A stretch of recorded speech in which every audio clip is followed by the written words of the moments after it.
Tantor Audio, a division of recorded books, presents Chastely Bitten by Lexi C Foss, narrated by Cale Williams and Sarah Puckett.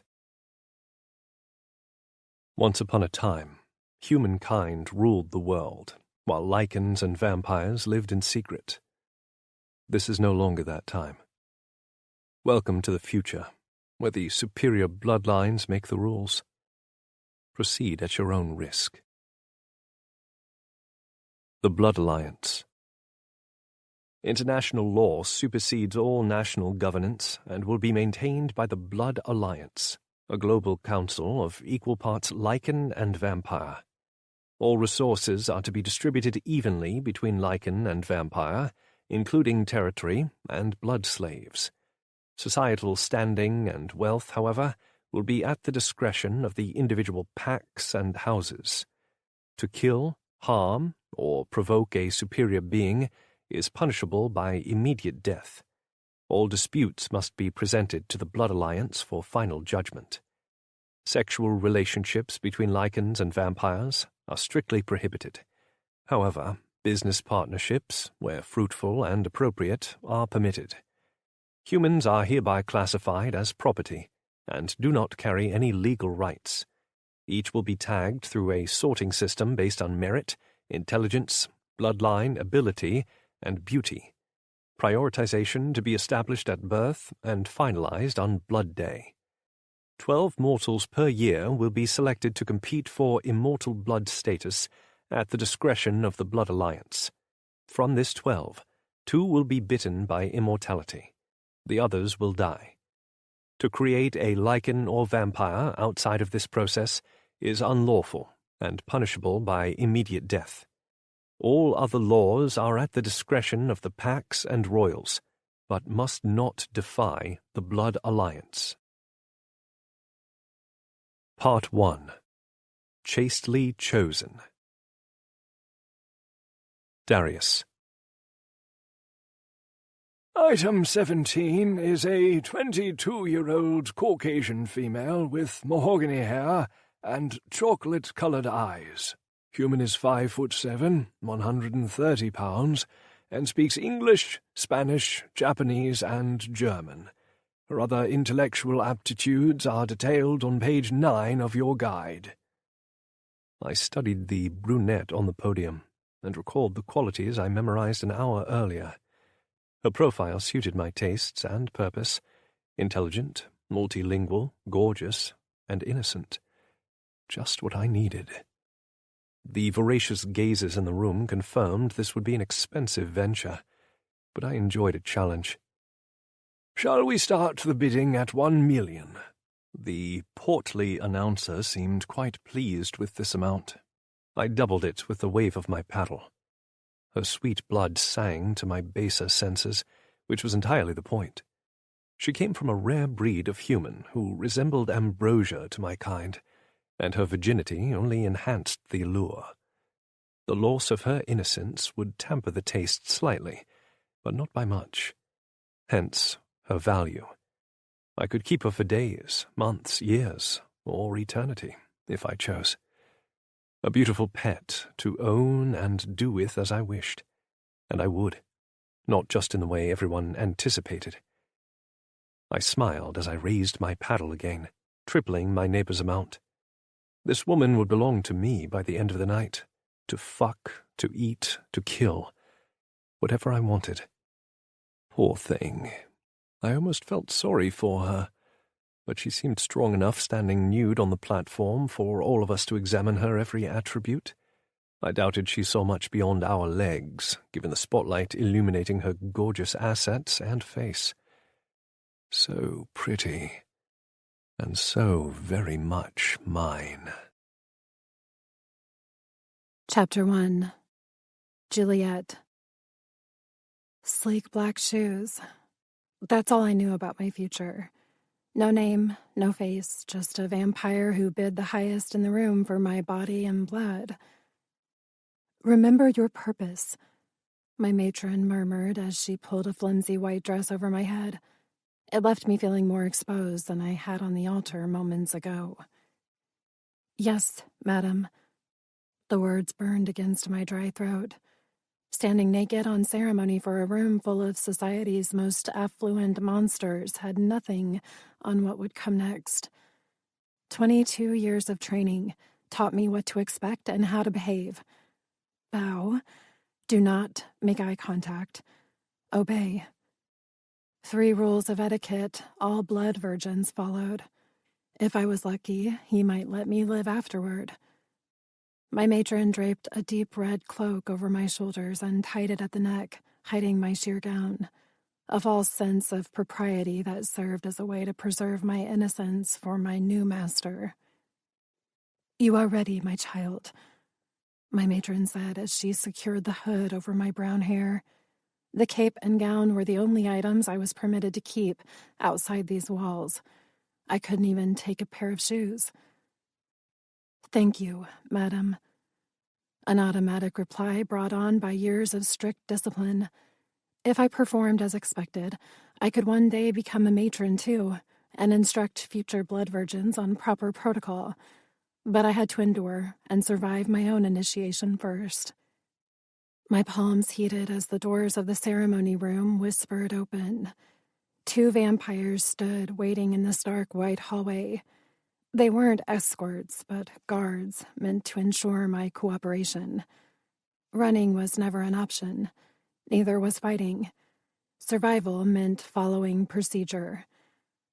I swallowed the urge to scream. That never ended well. This would happen whether I agreed or not. "Don't keep him waiting," my matron whispered, caution in her voice. Part of the ritual was walking down that hallway willingly. Or so it would seem, anyway. Was it really consent when I didn't have a choice? "Good day to you," I managed. My version of a goodbye to the only woman in my life I ever considered to be family. Not that I dared to tell her. Emotion equaled weakness when displayed outwardly, and I couldn't afford for anyone to consider me pathetic. Not if I wanted to live. "And to you," she replied. I inclined my head in a notion of respect before starting the path toward my future, to the male vampire I would call sire. My legs felt heavier with each step. I'd never ventured outside this compound. What existed beyond the front door other than a starless night? The guards followed on either side, careful not to touch me. I belonged to someone else now. They were only permitted to handle me if I chose to fight, but I knew better. My bare feet were silent against the pristine marble while the cloak rustled softly over my legs.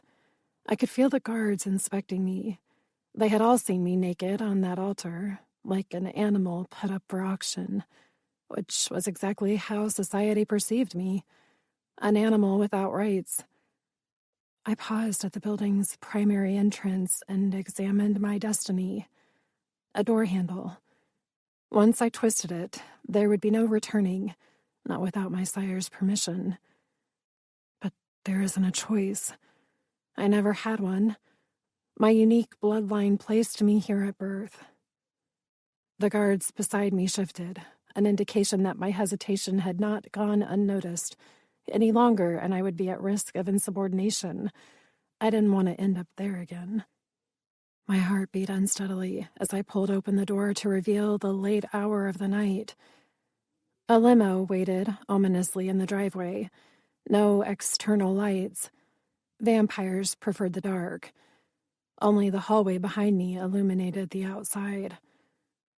I stepped onto the porch and flinched as my feet touched the cold surface. The sensations grew with each move forward, then hurt as I found the cobblestone sidewalk that led to my fate. The guards kept pace beside me, their gazes vigilant, and then the back door of the limo opened. I immediately fell to a bow, my knees touching the uneven stone as my forehead and palms met the ground. Vampires of status required complete and utter submission, especially a master. To greet him in any other manner would result in punishment, and I preferred to avoid that for my first night in his hands. Expensive shoes appeared in my peripheral vision as a deep voice said, I will take it from here. Of course, the guard to my right replied. They disappeared on silent feet, leaving me at the mercy of my new owner. Would he take me here, on the lawn, for all the others to see? I trembled at the very real prospect. He owns me. I remained obedient, awaiting the inevitable. My matron prepared me for this moment. She taught me all the appropriate responses and platitudes to please my new master, but nothing could have equipped me for the reality. What if I misspoke? What if I couldn't handle the pain? Rise, he commanded. Bile taunted my throat as I forced myself to comply. My eyes remained on his shoes as I stood gracefully with my hands clasped at my front. Silence. A test of my obedience? Vampires loved a good reason to invoke discipline, especially on the innocent. Unfortunately for him, I excelled at these games, and I refused to break. He circled me slowly, his steps soundless even in the still evening. I focused on breathing steadily as he stopped right in front of me. Peppermint tickled my senses, as did a splash of something decidedly masculine. In the thickness of the night, I could barely discern his black suit, but he reeked of elegance and prestige. All vampires did. He yanked the hood off my head so quickly my balance faltered, as did my pulse. I held my breath as he traced my jaw with the tip of his finger. A male is touching me, forbidden, until now. I knew to expect it, but the warmth of his touch was unlike anything I anticipated. Cold, harsh movements were what my matron told me to expect, not this gentle exploration of my face. He paused at my chin and tilted my head upward, and to each side, inspecting my neck. Have you been harmed in any way? He asked, his voice softer now than before. His word choice confused me until I translated his meaning. I swallowed twice before answering. No one has touched me before you, sire. Only matrons were allowed in my quarters. The vampire guards could look but not indulge, and their temptation was diluted anyway. Matrons satisfied guards as a form of training for the blood virgins. Some of those episodes would remain in my nightmares for years to come, assuming I survived that long. I said harmed, not touched, he replied as he dropped my chin. Get in the limo. Yes, sire. I curtsied before adhering to his command. I left my hood down since he didn't fix it and moved across the bench to allow him entry. He slid in beside me and closed the door with a finality. Alone, with a hungry vampire. My stomach churned as the reason for my matron denying dinner tonight became obvious. She hadn't wanted me to throw up all over my new master. I clasped my hands in my lap as the limo started to move and strived not to dig my nails into my palms. At least he hadn't taken me on the sidewalk. That had to be a positive sign. But now we were very much secluded and shrouded in darkness. It felt more ominous this way. His shifting did not help. Was he moving closer to me or farther away? The sifting of material suggested he was undressing. Should I be removing my cloak as well? No, he would do that for me. Oh, goddess, we could do this now. I preferred the soft leather over the concrete outside, but... What is your given name? He asked, interrupting my thoughts. I swallowed the rocks in my throat so I could force a response. Whatever you desire it to be, sire. Could he hear the raspy quality of my voice, the nerves escaping what should otherwise be steadfast control? Emotion will get you killed, my matron said more than once. Pull it together. That is not what I requested, he replied, his voice holding an edge. What is the name you were given at birth? I blinked. This did not follow proper protocol. Masters chose a blood virgin's identity. Who or what I was prior to meeting him no longer applied. Only my training mattered. But his tone left no room for disobedience. I would comply because I had to. Juliet. More of that rustling occurred from his side of the car, followed by a snick of silk. Him removing his tie. Some of the guards did this when they wanted to play with the matron's pain tolerance. They would bind their hands or use the fabric as a blindfold. A chill swept down my spine. What is he planning to do to me? Juliet. It sounded as if he was tasting my name and found it to his liking. I'm Darius. I froze. This definitely broke protocol. A blood virgin always referred to her master as sire, never his name. My matron did not prepare me for such a twisted conversation. What sort of game was he playing? No response felt appropriate, so I remained silent. His goading would not convince me to break decorum. Light blazed around us, shocking my eyes. They shut automatically as I tried to regain my composure, but he'd no doubt seen my startled reaction. His vampiric gaze wouldn't sting from the sudden brightness inside the limousine. Something popped, but I couldn't see it. My heart sang in my ears as I attempted to recover control of my wandering emotions. I felt sick and lightheaded at the same time, and helpless. Tears dampened my cheeks, both from the abrupt brightness above and the terror building in my chest. I'd prepared for this. I knew what to expect. This should not be happening. Stop reacting. Focus. Breathe. My lungs refused as my hands fisted. All manner of punishments filled my thoughts. Not even 10 minutes in, and he'd managed to break right through my barriers and forced me to slip up. By turning on the lights. Of all things to set me off. Here. This will help. He murmured as he nudged my hand with something cold and solid. Drink. I wrapped my quivering fingers around the thin stem and lifted the glass to my lips. Something sharp and fruity touched my tongue, causing my eyelids to spring open. The liquid sputtered from my mouth as I gasped. Well, that was graceful, he remarked as he bent to retrieve something from a cabinet near his feet. He'd taken off his jacket and tie, leaving him clad in a black dress shirt that he'd unbuttoned at the neck to reveal a glimpse of olive skin. My eyes moved of their own accord to catalog his handsome features. Elegantly cropped dark hair, defined cheekbones, square jaw, striking green eyes framed with thick dark lashes. Oh no. I immediately dropped my gaze. In my moment of shock and confusion, I'd studied my master's face.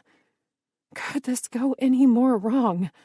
I knew the rules, yet it'd taken mere minutes to throw them all out the window. Forgive me, sire, I whispered. The alcohol startled me. It was expressly forbidden. Blood virgins did not imbibe, ever. It tainted our bloodlines. He plucked the drink from my shaking hand and draped a towel over my fingers. Clean yourself up, Juliet. My throat clogged with repressed emotion. To perform so poorly reflected not only on me, but also on my matron. He would seek her punishment in addition to mine. How had I managed to mess this up so spectacularly?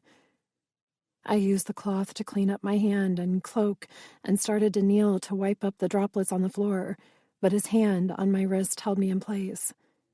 He said nothing. For so long I wondered if he was struggling to determine how first to hurt me. Vampires were notorious in their cruelty. I'd witnessed so many executions, floggings, public rapes, and bloodbaths that I could too well imagine his intentions for me.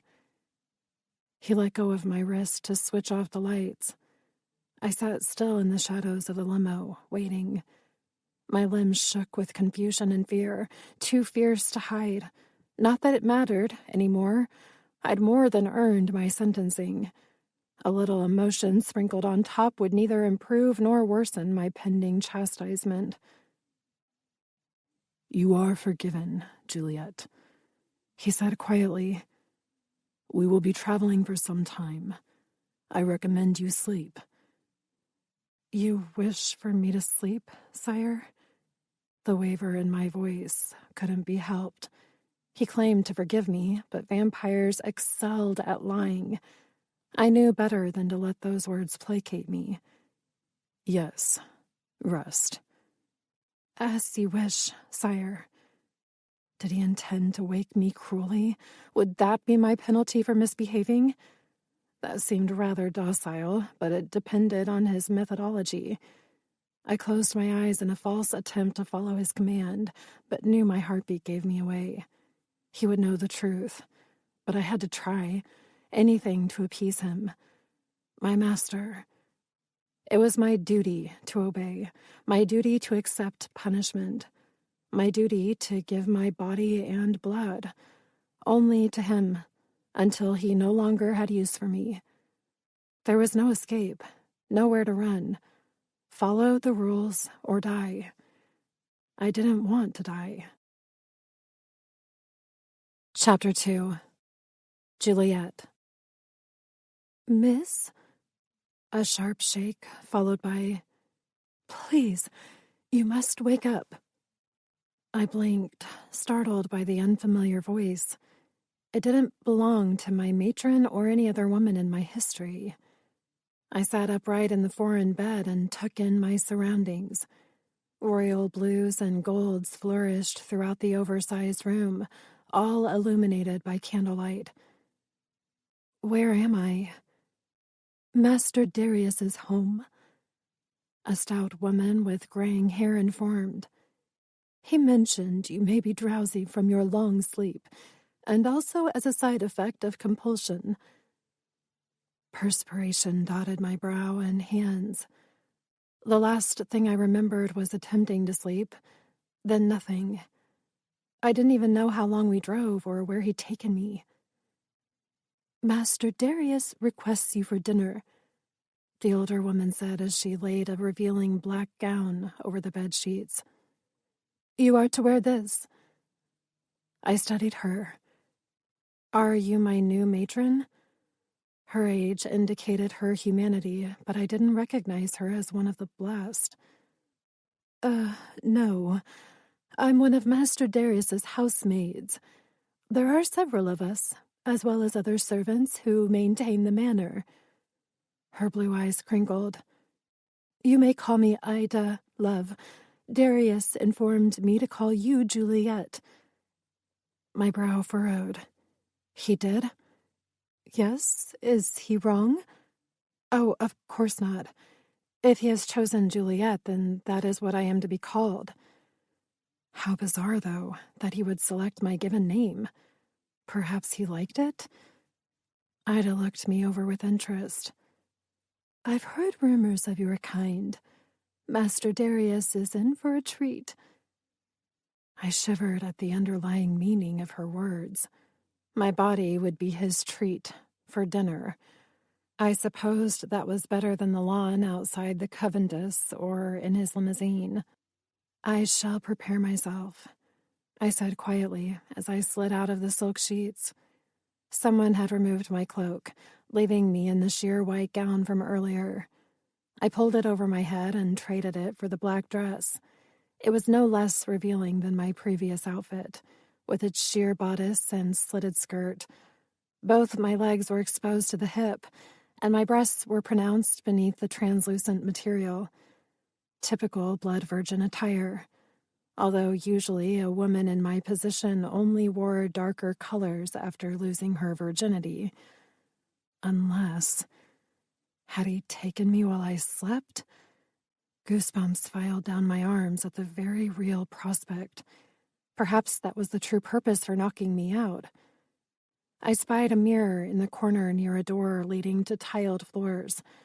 A bathroom. One meant only for my use? Not important. I moved on wooden legs, terrified of what I might see, but found my appearance to be normal, with the exception of my sleep-nested hair. No visible marks on my neck, arms, or thighs. And I didn't feel sore anywhere. From what my matron told me, it would hurt, perhaps for days afterward. If he'd taken me, I should know. There's a brush and other essentials in there, Ida said, reminding me of her presence. She stood off to the side, hands folded before her, appearing curious. Do you require any assistance? I cleared my throat. No, madam, but thank you. She smiled. I will wait for you by the door, then. She pointed to the large wood panel across the room and bowed her head slightly before leaving me by the bath area. A human maid. How intriguing.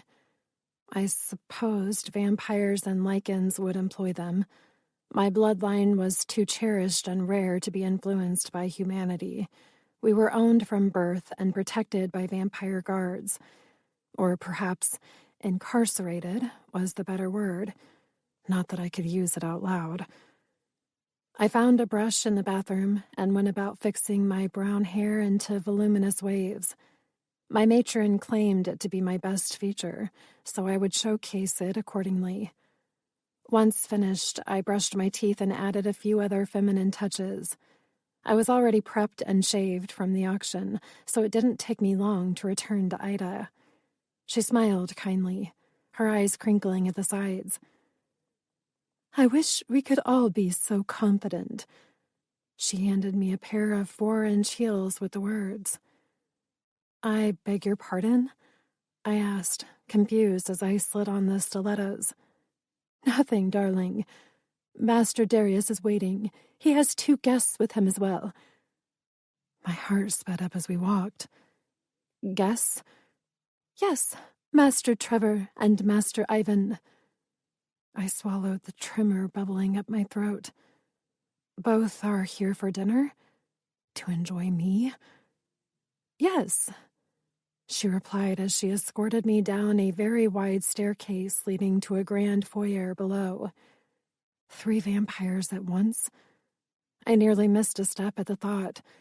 Surely Darius couldn't mean for them all to have me tonight, unless he intended for me to die, in which case he certainly did mean for this to happen. This way, Ida said as we reached the bottom step. My heels clacked against the marble tile, announcing our path. It reminded me of beating drums before an execution, or perhaps that was just my heart thumping in ominous rhythm. Most blood virgins did not return to the Coventus. Our blood was so potent and addictive that vampires could hardly contain themselves and drank us dry. Or so my matron warned. I could do nothing to stop him, if that's what he desired. Screaming only sweetened the moment. I was the equivalent of an expensive steak, meant to be devoured, or savored, whichever my master preferred. That thought used to bring tears to my eyes, but I learned long ago that fate would never change her path for me. At least my end would be quick. Ida knocked on a dark wood door. Enter. Darius's deep voice sent a flutter to my lower abdomen. I remembered the face that paired with the tone, and his bright green eyes. I never should have looked. He means for you to enter, dear. Not me, Ida murmured with an encouraging nod. Of course, she would prefer me to join the feast and not her. Clear self-preservation. I couldn't fault her for that. You've been very kind to me, I told her. Thank you. Her lips curled into a bemused grin. A treat indeed. She shook her head. Go now before he asks again. I nodded. Yes, of course. Vampires did not appreciate having to wait. I pushed open the door to peek inside and found the room lit by more candles. A long mahogany table graced the center beneath a chandelier with enough chairs around it to seat an army. Expensive cutlery and plates adorned 4 place settings, and before them was an array of platters with scents that tickled my nose. Master Darius stood against the wall just inside the door, flanked by his 2 suit-clad counterparts. "Sire," I greeted as I assumed my position on the floor near his feet, with my forehead touching the marble ground. Their eyes felt like brands against my exposed skin, leaving marks as they admired my submissive position. They said nothing, yet I felt every unspoken word. Hunger and arousal thickened the air, churning my stomach as I waited for the first one of them to pounce. "This is my purpose," I reminded myself as I steadied my breathing. In, 1, 2, 3, out, 1, 2, 3. Focusing on my inhales and exhales did little to still my thundering heart. I couldn't hide the harsh sound from their predatory senses. It served as a beacon, alluring me to them more. A tremor traversed my spine. 3 on 1. I'd seen it done too many times. Would I be able to handle their penetrations? Would I die swiftly? "Goddess," I prayed, evoking the highest power on earth. "Please end it quickly." Their shoes whispered over the floor as they circled me. "She's exquisite," one of them murmured. "And there's no denying the temptation." "Yes." The familiar masculine tone called to my training and demanded complete surrender. He owned me in every way. "But can she be reprogrammed?" the third voice asked, his tone decidedly foreign. "Time will tell," Master Darius replied as he crouched before me. "Are you going to do this every time you see me?" His finger found my chin as he forced me to meet his gaze. "Because I'm already annoyed by it." "Sire?" I asked, confused as I tried to look anywhere except his face. To meet a master's stare was expressly forbidden. It suggested challenge, and I did not wish to engage him in that manner. He pinched my chin hard, bringing tears to my eyes. "Look at me, Juliet." I swallowed and forced myself to comply. Those sharp green irises burned into mine, so hypnotically handsome, yet lethal, and so very old. "You are not to bow in this manner unless I expressly request it. Do you understand?" "Not really." "May I seek clarification, sire?" A bold question, one that could earn me additional punishment, but I needed more details to comply. "You may," he replied, and I swore he sounded almost amused. "How would you prefer me to bow?" I asked. "This is the way of my training, but as it displeases you, I will conform my methods." "No bowing at all," he clarified. "Shall I curtsy then?" "No." He dropped my chin and stood. "Rise, Juliet." "Yes, sire."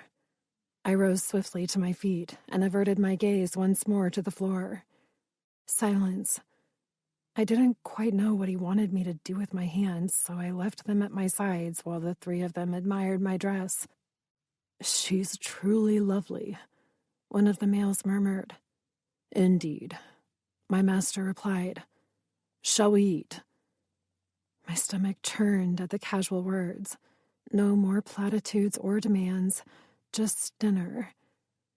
"I'm famished." "Likewise." "Excellent," my master said as he moved into my personal space. I remained still as he placed a hand at the small of my back. This was it. My final moments. If I complied, it would be less painful. I pulled my hair over one shoulder, exposing my neck, and waited. Please, let it be quick.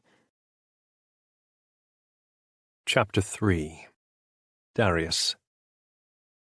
Fuck, she smelled amazing. My maker, Cam, had once warned me of the temptation brought on by a blood virgin, but I'd never taken him seriously. However, after several hours in the limo beside Juliet, I finally understood. The woman was irresistible. My incisors ached with the need to taste her, even if for a second. Trevor and Ivan would feel it too, but propriety kept them from trying anything. And Christ, the bowing. To put herself in such a submissive position aroused all my darker needs, which was obviously the point. It had to stop. Everything she did, every word she said, were all express signs of submission ingrained in her from years of indoctrination. It shouldn't appeal to me, but damn if I wasn't aroused right now.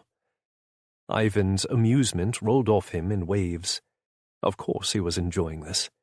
He'd been all for our royal friend's ridiculous idea that I purchase a blood virgin for status. Oh, it would work, assuming I could withstand the temptation of taking her too soon. Juliet's pulse thrummed healthily in her exposed neck, taunting my instincts. I could devour her, and she would do nothing to stop me, maybe even encourage me. But it wouldn't be real. All trained responses meant to please the highest bidder. Not that I blamed her. She was a victim of her bloodline.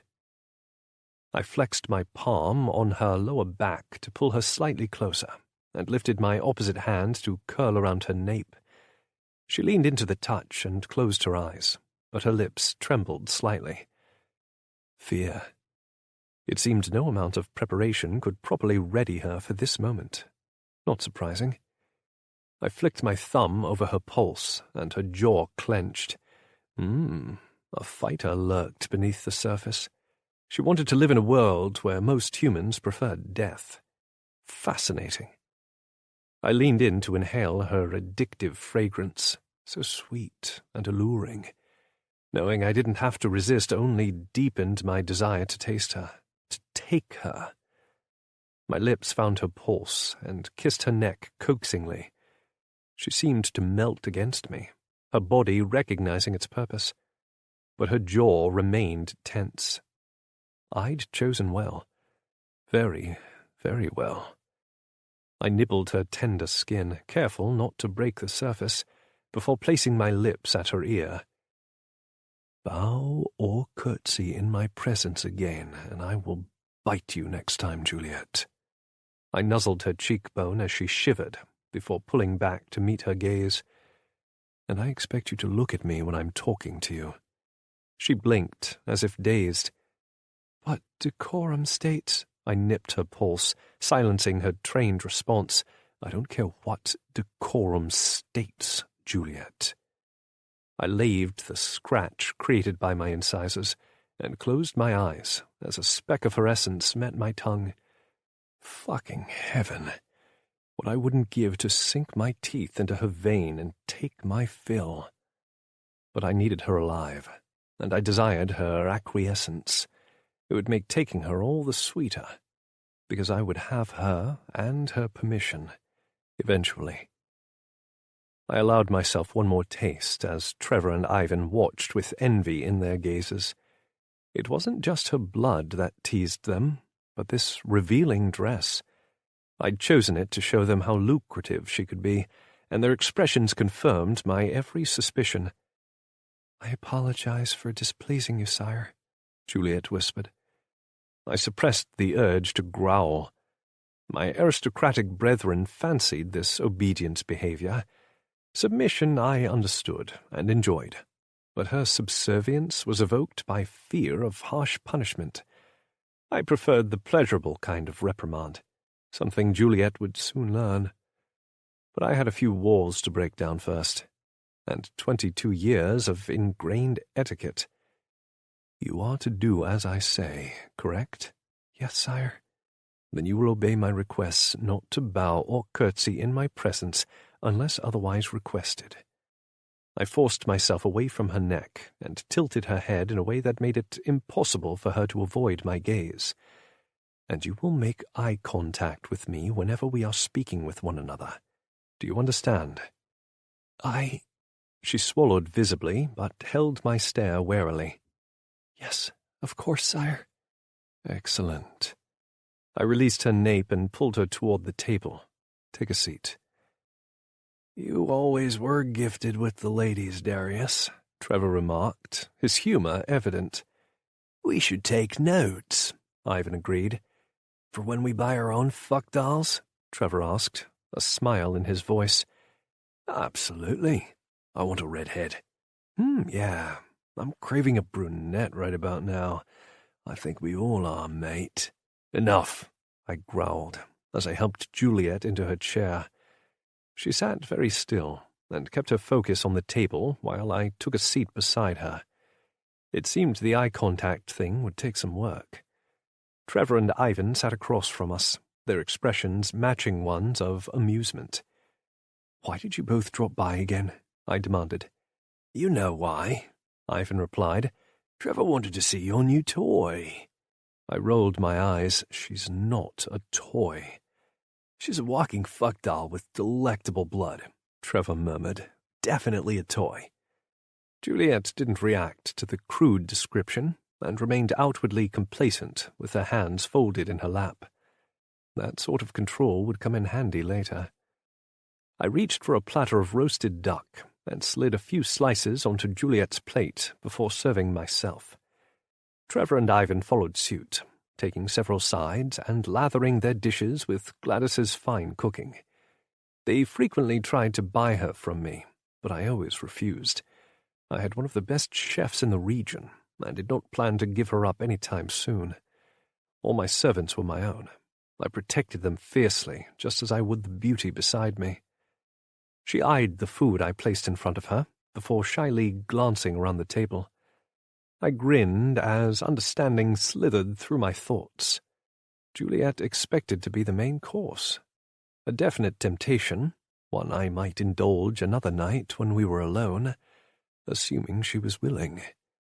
My friends had obviously come to the same conclusion, because they both smirked at her confusion. Poor girl. She had no idea what I'd dragged her into, but she would soon learn. I draped my arm over the back of her chair, crowding her personal space, and pressed my lips to her ear again. "Vampires eat food too, darling." It was more of an unnecessary indulgence, since we didn't require it to survive, but my taste buds appreciated the flavor. "I know," she whispered. "Of course I know that." That last bit seemed more for her than for me, but I replied anyway. "Good." I nipped her pulse and thought of something else. "You'll know when I intend to bite you, Juliet, because I'll warn you before our first time." She startled at my words, her perception clouded by what the Coventus had drilled into her pretty head. What she didn't realize was that not all vampires were created equal, and I prided myself on being a rebel. "Eat," I told her, as I righted myself. "You'll need your strength." Juliet required a gradual introduction to my needs. If I rushed it, she'd die, and I needed her very much alive. I also required her trust, and that would be the trickiest emotion of them all, because no sane human trusted a vampire. Trevor lifted his wine glass in salute. "To new endeavors. To the future," Ivan added. "To change," I replied, saluting them both with my glass. Juliet was the only one who didn't indulge, because she didn't yet understand. But she would, and soon. I smiled as she picked up her fork to oblige my demand. That little obedient habit would come in handy over the coming months. She would do whatever I wanted, wherever I wanted. Not a toy, but an asset. With perfect breasts and the face of a goddess, no one would suspect her. And I owned every mouth-watering inch of her. "Seems you'll have quite the training on your hands, Darius," Ivan said as he nodded to an apprehensive Juliet. She picked up a slice of meat and nibbled it gingerly, before setting her fork down with a confused expression. "Do they not allow duck in the Coventus?" I asked dryly. She blinked big brown eyes up to mine and grimaced. Yes." but not quite like this." "Like what?" "Rich," she whispered. "It's decadent, sire." She started to drop her gaze in submission, but lifted them before I could comment on it. Yes, her obedience training would certainly suit my plans. "You mean it's savory," I interpreted. "Let me guess. They forced you to live on the bare essentials and outlawed all food with actual flavor." Typical brainwashing technique. It also served to keep her figure in check, and they'd certainly accomplished that. "My blood is pure, sire." Pure. The word tasted sour on my tongue. Society meant to control her appearance to increase her worth, not strengthen her bloodline. She would taste the same no matter what she consumed, and her virginity wouldn't impact her natural flavor. My brethren have molded you into the perfect woman, Juliet. Delectable, demure, gorgeous. I can assure you the eating habits ingrained in you only impact one of those traits, and it is not your blood. I sampled the duck and found it cooked to perfection, as always, while Juliet frowned. Not her best look, but I preferred it to the fear radiating from her. "Forgive me, sire, but I do not understand your meaning. Is this a test of sorts?" She licked her lips. "I do not wish to fail you." Trevor smirked as Ivan shook his head with a bemused smile. Both of them were enjoying this far too much. They knew my patience rarely upheld in these types of matters, but I could hardly fault the woman for what my kind had done to her. I set my fork aside and wrapped my arm around her chair again. She stopped breathing as I traced the column of her neck with my index finger. "You denied my champagne in the limousine," I murmured, "because alcohol is forbidden, yes?" Her eyes, still holding mine as instructed, flared. So much for her terror level decreasing. "Yes," she whispered. I'm sorry, sire." It took me a moment to realize what she meant, spewing her drink all over the place after I demanded she take a sip. Most in my position would have punished the new pet for behaving impudently, but I saw her as something else entirely. "I already forgave you," I reminded, "but I would like to teach you a lesson." Her heart beat loudly, alluring all the vampires in the room, including me. Trevor and Ivan stopped eating, their focus shifting to the frightened blood virgin and her singing pulse. "Of course, sire." The words were so soft I nearly missed them. My arm fell to her shoulders to hold her close as I said, "Give me your hand, Juliet." She presented the one closest to me, as if her body was a puppet for me to command. I grasped her wrist with my free hand and brought it to my lips for a kiss. Her body trembled, belying her stoic expression. I truly missed the days when human females provided at least a little bit of sass or fight. Perhaps I could instill some in this one, over time. "You've been taught that alcohol and rich foods will tarnish your bloodline, yes?" I traced her pulse with my tongue and enjoyed the way it skipped beneath my touch. So lovely. She nodded. "Yes, sire." "You've also been taught that keeping your blood pure is important to please your master." Another nod, this one firmer. "Excellent. Then this should be an easy lesson, darling." I nipped her tender skin, eliciting a tender blush across her hand. "I'm going to taste you now." I didn't wait for her compliance, as it wasn't required. She knew her purpose. My incisors pierced her vein with practiced ease, pulling just enough of her sweet essence to satisfy my curiosity and not excite the hunger within. "Heaven," my instincts murmured as my stomach clenched with the need for more. It would be so easy to drag her into my lap and take everything from her. That dress left nothing to the imagination. A mere rip would remove it, and she would acquiesce to my every request, because she belongs to me. Fuck. I never expected that to be so erotic. The art of owning a person was morally wrong, and yet I couldn't bring myself to regret it. One night, and already my control threatened to slip from a single taste of her euphoric blood. I expected it to be alluring, addicting even, but not this erotic inclination to take her completely. She quivered as I allowed myself one more swallow, and her sweet arousal prickled the air.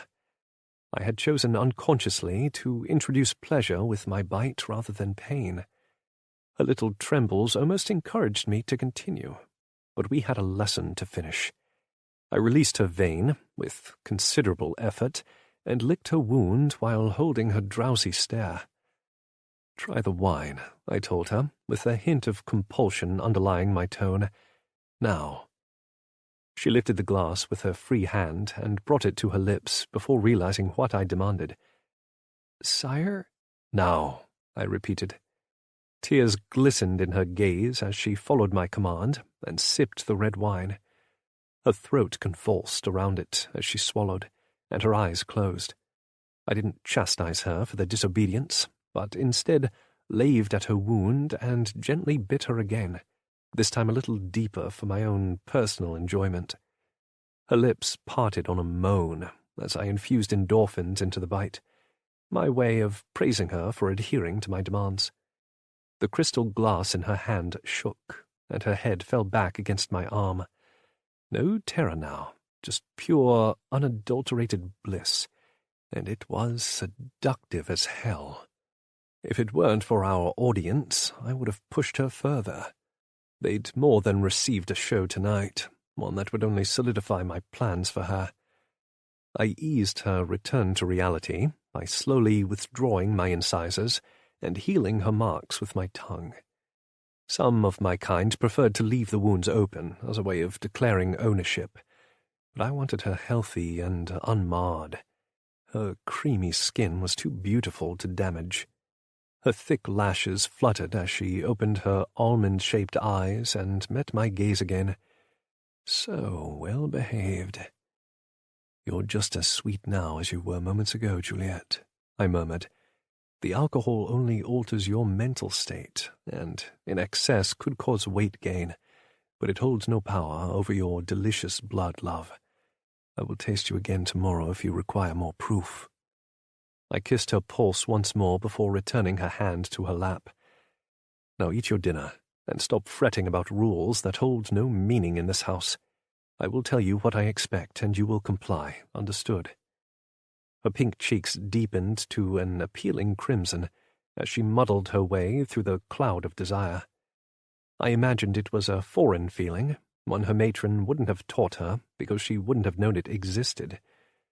As second-class citizens, humans were not promised the right to pleasure of any kind. Pain, certainly. Enjoyment, no. That didn't make my granting of gratification illegal, just not customary. Though I suspected most of my kind allowed it in certain degrees, depending on our proclivities. Her pink tongue darted out to wet her lips, then she nodded. "Yes, sire." "Then I consider this lesson closed," I replied, as I removed my arm from her shoulders. "Enjoy your meal." Because I certainly enjoyed mine, even if it barely qualified as an appetizer. Chapter 4. Juliet.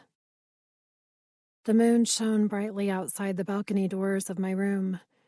It lit up the courtyard and the thick cluster of unending trees surrounding the outskirts of the property. I'd spent most of the early evening admiring the breathtaking view. Darius's home provided a false sense of calm that didn't exist in the walls surrounding the Coventus. Something new and quite soothing. Last night he had requested my presence for dinner, then excused me after dessert. No proper feeding, nor did he offer me to his guests. I didn't understand this game at all. My matron had prepared me for every situation, or so I thought, but my sire played by a foreign set of rules. He forced me to imbibe alcohol, something expressly prohibited, and yet I enjoyed it, perhaps too much. Or maybe that was his bite. My thighs clenched with the memory of his mouth on my skin. Never in my wildest dreams had I expected that. It was unlike all of the scenes I'd witnessed between my matron and the vampires during my training. She usually cried silently as they took her, however they craved, and when she screamed, they punished her more. Silence was an important skill taught at a young age. Vampires preferred quiet pets who allowed them full access to whatever they desired. And I'd been prepared for that with Darius. I expected him to hurt me while sating his needs. Instead, he granted me sensation. My lips threatened to curl in a way they rarely did. A trick, my mind whispered. It's all a trick of some sort. Yes, a pleasurable one. For now. A knock startled my daydreaming. I blinked at the door, waiting for it to open. Juliet. The deep voice ignited a flutter in my lower abdomen. Why didn't he enter at will? Another knock. Odd. I wandered over to open the unlocked door and revealed a suit-clad Darius waiting for me in the hallway. Sire, I murmured, my knees bending slightly on instinct. Remembering his command not to curtsy or bow, I straightened and caught his quirked brow. It is a formal habit, sire. Not that it was an excuse. My body should follow his every whim on instinct, regardless of former training. May I come in? He asked. Always. I stepped aside while forcing my eyes to remain on his face rather than averted. His chiseled jaw and sculpted cheekbones were easy to admire. It was his intense stare that I had to watch out for. I could easily lose myself in those green orbs. Ida informs me that you've been in your quarters all evening, he murmured. Are you not hungry? Last night's feast offered me enough sustenance for a week. I feel quite satisfied at present. I used the cup in the bathroom for water earlier when I required it. I see. He clasped his hands behind his back as he stared down at me. You are free to wander the manor whenever you want. Sire? That seemed inappropriate. He arched a brow. Do you require a tour? Did I? Would you like to give me a tour? He studied me for a long moment before saying, This obedient habit is already trying my patience, Juliet. Change into something more appropriate, and I'll provide you with a new task. Of course, sire. I fingered my robe. What would you prefer me to wear? He smirked. What would I prefer you wear? He scratched his jaw before palming the back of his neck. I'd prefer you in nothing, if I'm honest. I untied the silk rope around my waist and allowed my robe to fall to the floor. As you wish, sire. His grin slipped. That... He trailed off as his eyes dropped to my exposed breast and continued lower to examine every inch of my body along the way. Nudity didn't faze me, but I'd never stood this close to a male before without clothes. And this one could touch me at will. That should have frightened me, yet my stomach seemed to tighten in a different manner entirely, especially as his pupils dilated with unveiled hunger. He wants to bite me again. I think I want that too. An unfamiliar warmth followed his stare, caressing all of my nerves and awakening a foreign sensation between my thighs. I fought to remain still and to maintain a calm demeanor as he met my gaze once more with a decidedly ravenous gleam. Sarcasm, he murmured as he stepped closer. He gathered my brown waves to one side, exposing my neck to his view. But your literal interpretation is hardly something I can chastise. His body brushed mine as he pressed his lips to my throat. If I told you to please me orally, right now, would you drop to your knees? My mouth went dry at the prospect. I'd witnessed fellatio countless times during my training, had even undergone oral exercises for practice, but I'd never performed the act on a real male, touching a member of the opposite sex prior to my auction was strictly prohibited. I hadn't minded, as I always thought the act would repulse me. But the idea of exploring Darius so intimately appealed in a dark way. "Is that your wish, sire?" I whispered. "With a mouth like yours, I imagine it would be the desire of most men, Juliet." His teeth skimmed my pulse. I quivered at the sensual memory his mouth evoked and found myself longing for his bite. None of this was what I expected. I anticipated harsh words, painful penetration, and the very real fate of death. Not this sensual play. I opened my mouth to ask if he wanted me on my knees, but the words froze in my throat as he grasped my hips and pulled me flush against him. My heart skipped a beat at the very real proof of his arousal thickening against my belly.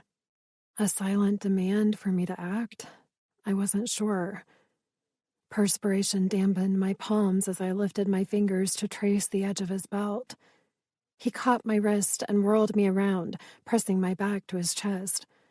My pulse skyrocketed at the fast, unexpected move, then stuttered as he flattened his hand against my lower abdomen, holding me in place.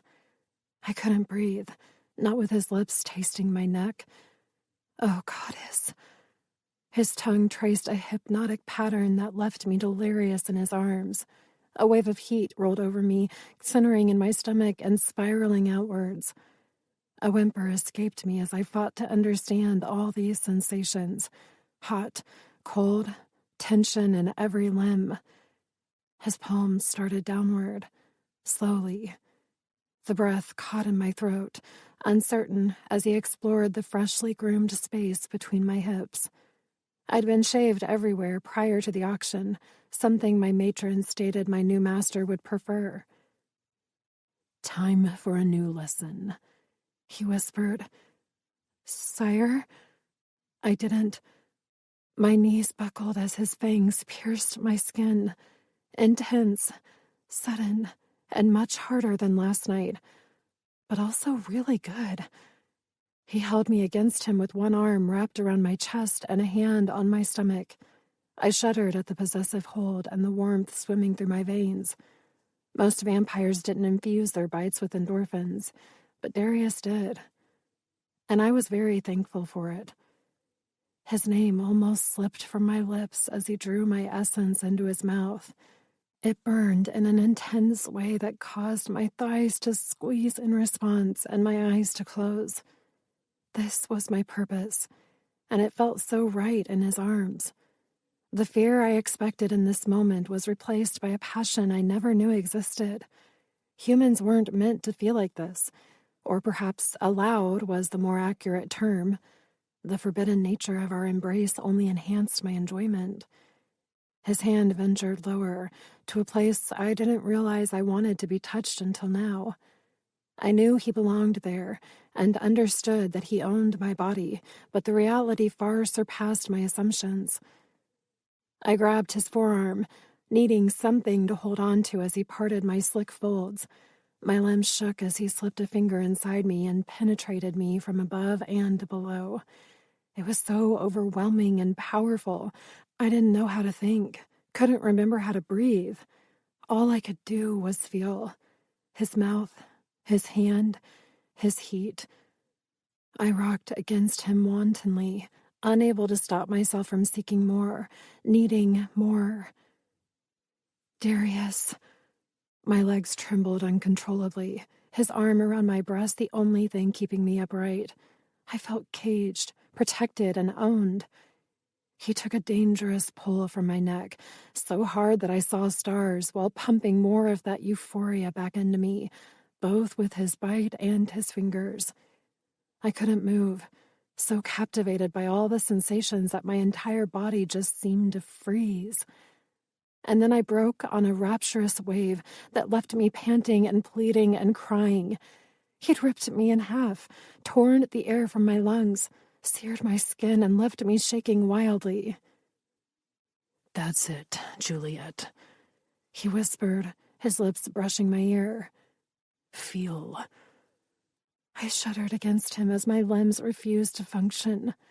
My mouth remained open on an unending moan as fire singed every nerve.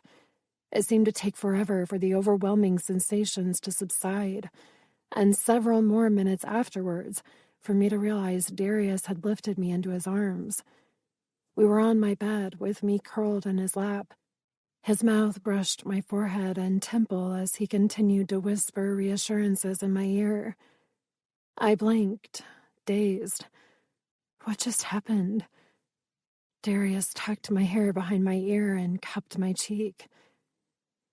You orgasm beautifully, darling. He traced my lower lip with the pat of his finger while he spoke. I look forward to feeling it when I'm inside you. My pulse thrummed in my ears. Did he intend to do that now? His fingers slipped into my mouth, introducing me to a musky flavor I'd never experienced. Me, I realized. This was the hand he'd used to pleasure me. My legs clamped together, arousing a quake from deep within. His eyes smoldered as I sucked my essence from his skin. I will very much enjoy having you on your knees, he whispered darkly as he outlined my lips again. But not yet. His mouth captured mine, shocking me to my core. Vampires did not kiss humans, but this one was definitely kissing me. Darius's tongue slid through my defenses, coaxing me to respond. I never experienced anything like this, but found it quite pleasing, especially the way his lips caressed mine. I tentatively returned the movement, learning his preferences with each stroke. My essence mingled with his, thickening our kiss and creating an intoxicating atmosphere of addiction. His fingers wound in my hair, holding me to him as he devoured my mouth, and I groaned with satisfaction. No one had ever touched me in this manner, as if I meant something. Although I understood this was all a result of my temporary purpose here, a small part of me hoped that this could become my permanent reality. Darius tore his mouth away from me and pressed his forehead to mine as our heavy breaths filled the air. Would he finish the task now and rid me of my maidenhead, or did he have something else in mind? I no longer knew what to expect from him. He broke all the formalities, and he fed without hurting me. Pleasure, Darius murmured. You've now experienced it. He kissed me again, softer this time, before pulling back to hold my gaze. His irises had darkened to a forest green, so hypnotic and beautiful. Juliet. He uttered my name with an authority that required attention. Yes, sire. I thought perhaps I said his name out loud before, but couldn't remember. Another shattered rule. You are only to offer yourself to me when you crave pleasure, not because you wish to adhere to a command. Do you understand? I blinked at him. His words were clear, but the meaning behind them confused me. My duty was to provide blood and sex. Why would my desire play into our arrangement? He arched a brow, waiting. Yes, sire. The words were out before I could stop them as my training took over. A displeased master was an angry master. Good. He brushed his lips against my forehead and set me down to the side. Now wear an outfit of your choice and meet me in the hallway.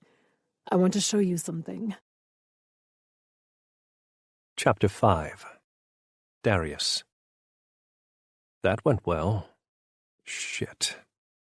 I rubbed a hand over my face and used the wall for support while waiting for Juliet to join me in the hall. She had better put on some fucking clothes, or I would lose it. When I heard she hadn't left her room all evening, I thought a conversation regarding expectations might be needed. I should have let Ida handle it. But no. I decided a tour would be a good way to warm Juliet to the idea of trusting me.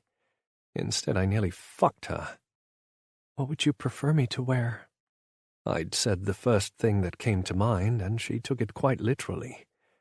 Exquisite didn't even begin to describe a naked Juliet. Her subtle curves and creamy skin were designed with the male gender in mind. And those lips. I meant what I said. I couldn't wait to have them wrapped around my cock, which was hard as a rock in my pants right now. So much for easing her into my needs. The door creaked as Juliet turned the handle.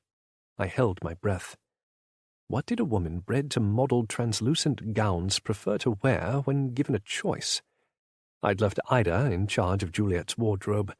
Who knew what she'd purchased? "Is this acceptable, sire?" Juliet asked softly as she joined me in the corridor. I preferred it when she called me Darius in the bedroom. It had been the first slip in her polite facade, and I intended to continue down that path, perhaps in the form of more orgasms. Hiding my internal amusement at that promise, I turned to survey her outfit choice. A black, strapless dress that ended just below her ass and hugged every curve. Great. Just what my dick requested. At least it's not transparent. I cleared my throat and nodded. This is acceptable. I would have to find cause for her to bend over at some point just to see what she wore beneath it, as I bet she went without. And now that thought would torture me throughout our tour. Fantastic. Note to self, request Ida purchase a more appropriate wardrobe for Juliet. Shall we? I didn't wait for her to agree as I started in the opposite direction from the staircase. Her bare feet moved quietly over the wood floor as she followed dutifully. The rumble in her stomach told me she either lied about her hunger or was just now realizing she needed food. I would address that matter after our first stop on the tour. This, I gestured to the door closest to hers, is the entrance to my quarters. Her dark eyes rounded as I twisted the handle. Nervous? I couldn't help the taunt as I entered the sitting area. Standing naked before me proved no issue, but showing her my private rooms stirred a fiery blush on her cheeks. Intriguing. "Yes, sire," she whispered as she paused beside me. Her succulent scent wrapped around me, causing my incisors to ache with need. The bite in her room had been about her, not me. I craved so much more, but I required her understanding first. Without it, everything would fail. That didn't stop me from having a little fun with her, though. I curled my palm across the back of her neck, then stepped into her personal space. Her breasts brushed my chest on a sharp inhale. Surprise mingled with fear, and something decidedly feminine in her gaze. Desire. I pressed my lips to her ear. "You're welcome to enter my room whenever you please, darling." I nuzzled her neck, right over the spot I nipped her earlier. The skin had already healed thanks to my ministrations. One day I would mark her as mine, assuming she met my expectations. But I should warn you, I added as I drew my teeth over her tender skin. When you visit me here, I'll assume you're in need of pleasure, and I will require the favor to be returned. My tongue traced her escalating pulse to punctuate my warning. I grinned as Juliet arched her neck in silent invitation. She had no idea what she was inviting out to play, but she would. Soon. "Come, Juliet," I whispered. "We still have several stops on our tour." I placed a lingering kiss against her throat and skimmed my nose over her blushing collarbone. Possessing her would be worth the wait. I released her nape and left her standing in the center of my sitting room. She finally caught me at the staircase, her feet padding softly against the wood. I glanced at her flushed cheeks and fought a smile. The woman wore arousal beautifully. "As I mentioned earlier, you're allowed to wander the estate as you desire," I murmured as we ascended to the foyer. "If I need you for a social engagement, I'll provide notice. And as for attempting to escape, I wouldn't recommend it." Acres upon acres of land and trees surrounded the manor, and beyond it, small colonies of lichens. They would not be very kind to a wandering blood virgin. "Escape?" Juliet repeated, her voice quiet. Where would I go? Where indeed, I agreed as I led her into the kitchen. Gladys had left a dinner plate on the counter for Juliet. I lifted the top to check the heat and decided it would do. Eat something, then we will continue. I pulled out a stool and arched a brow, daring her to argue. She studied the offering with a curious expression as she slid onto the cushioned seat. Her dress sat high on her thighs, not that she seemed to notice or care. I again wondered what she wore beneath. It would be so easy to find out, but the mystery almost entertained me more. I secured a set of silverware from a drawer and handed them to her as I took the seat across from her at the kitchen island. "Thank you," she murmured, as she picked at the chicken on her plate. I folded my arms on the marble countertop. You never need to thank me for anything, Juliet. I meant it. The world she knew didn't resemble the one I remembered. Juliet had been told her whole life that her sole purpose on Earth was to be fucked and bled. And while the predator in me understood this, the man in me was appalled. Vampires and lichens were the superior race, no question. But with that status came a sense of responsibility that my brethren seemed to have forgotten. Even pets deserved rights. She ate silently, but questions radiated from her gaze. I continued to break the formalities drilled into her head, yet she never argued. It hurt to see a woman so crippled by society's teachings, and Juliet not knowing or realizing her broken nature pained me even more. Still, nothing compared to what I had to do next. It was almost cruel, but I needed to shatter her bubble, and I only knew one way to do that. By telling her the truth. I'm not well versed on your education, aside from the dossier I was provided during your auction. You speak several languages, your arithmetic skills are adequate, and you favor biology, all items I admire. What I don't know is how well versed you are in history. She finished chewing and set her fork against the half-eaten plate. Her eyes darted around, searching for something before landing on the sink. Realizing what she needed, I stood and found a glass to fill with water. Her curious eyes held mine as I handed it to her. Another formality ruined. I'd served the servant. Juliet took a longer than necessary drink before setting it aside. She bit her lip, halting the rest of the words I'd just told her weren't necessary moments ago. You're allowed to thank me, I clarified, but it's not mandatory. Her rounding eyes suggested we needed to start here, rather than with the history lesson. 22 years in the Coventus had molded her into the perfect pet by vampire standards, obedient, subservient, and dutiful. I needed to rearrange her perception of the rules. Are you finished eating? I asked before she could speak. She had consumed the same amount as the night before, but I wanted to be sure. Yes, sire. Excellent. I pushed away from the counter. Follow me. She didn't wait to be told twice and trailed right behind me. My education included a thorough understanding of the Blood Alliance. I am also well versed in geography, the vampire royal families, royal clans, and general government affairs. I glanced over my shoulder, making you a perfect pet for someone of class, and exactly why I chose her. But none of that is history, Juliet. Has no one taught you about the world prior to lichen and vampire rule? Her frown answered my inquiry. No, of course not, I murmured, as we walked by the grand ballroom. The Coventus wouldn't want you to know such things. It fortifies your training to believe this has always been the way. I don't know how to reply, sire. I suspect you wouldn't. I paused outside a set of glass doors and turned to stare down at her. You exist to serve and please vampire aristocrats. Your blood, specifically, is why you were chosen for this path. But life wasn't always that way, Juliet. I pushed the doors open to the library and walked backwards, my gaze on hers. Before I give you a task, I want to make a few things clear between us. Her attention flickered to the floor-to-ceiling bookshelves surrounding every available wall in the room, before spying the windows overlooking the vibrant garden patio behind me.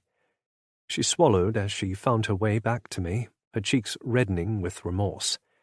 I held up a hand before she could apologize for being distracted. I understood. It was a magnificent sight. That's why I built it. Fear is a beautiful training mechanism. It's what my kind instills in humans to guarantee a certain behavior. I stepped into her personal space and grabbed her chin to tilt her head back. I do not wish for you to be afraid of me, Juliet. While I appreciate your compliance, I also seek your willingness. I brushed my thumb over her lips, silencing whatever programmed response she had planned. My rules are simple. I do not care for formalities in my home, and I expect you to look after yourself. You are free to roam my estate at your leisure, which includes anything and everything within my property lines. When I require you for something, I will inform you. Otherwise, your time is your own. Do you understand? She studied me, her pupils dilating with uncertainty. I think so, sire. The hesitancy in her tone, coupled with those telling eyes, did not leave me with great confidence in her comprehension. Rather than explain more, I released her chin and turned toward a section of the library containing some of my favorite books. Tasks was something she could appreciate, and I had a horrible one for her. I plucked a few older texts from the shelves and set them on a table near the fireplace. That would be enough to start her re-education. When I turned to explain, I found her studying the item beside the fireplace near the oversized couch. A television, I explained from beside her. This technology isn't created anymore, but humans used to love the cinema. Mine still worked with the attached media player. I only used it when my nostalgic side required it. From what I understand, they are still quite popular with the lichen community. "What does it do?" she asked, her head cocked to the side. "It plays a movie, like a book come to life. Perhaps we will watch one sometime." She blinked up at me. "Is this something that requires permission?" So I'd finally found something that intrigued her. "No," I murmured, "but it does require a tutorial. One I had no patience for this evening. I have a task for you first." She eyed the books on the table. "You wish for me to read?" "Yes." I clasped my hands behind my back to keep from touching her. No amount of soothing on my part would soften my intentions for her. "You may know how the Blood Alliance operates today, but not about how it came into existence." Juliet picked up the first text, a global history book. "There was a council before it?" "There were many before it, including several human governments." "Human governments?" she repeated, her eyebrows in her hairline. "Read," I murmured. "When you're done, come find me, and we will discuss more."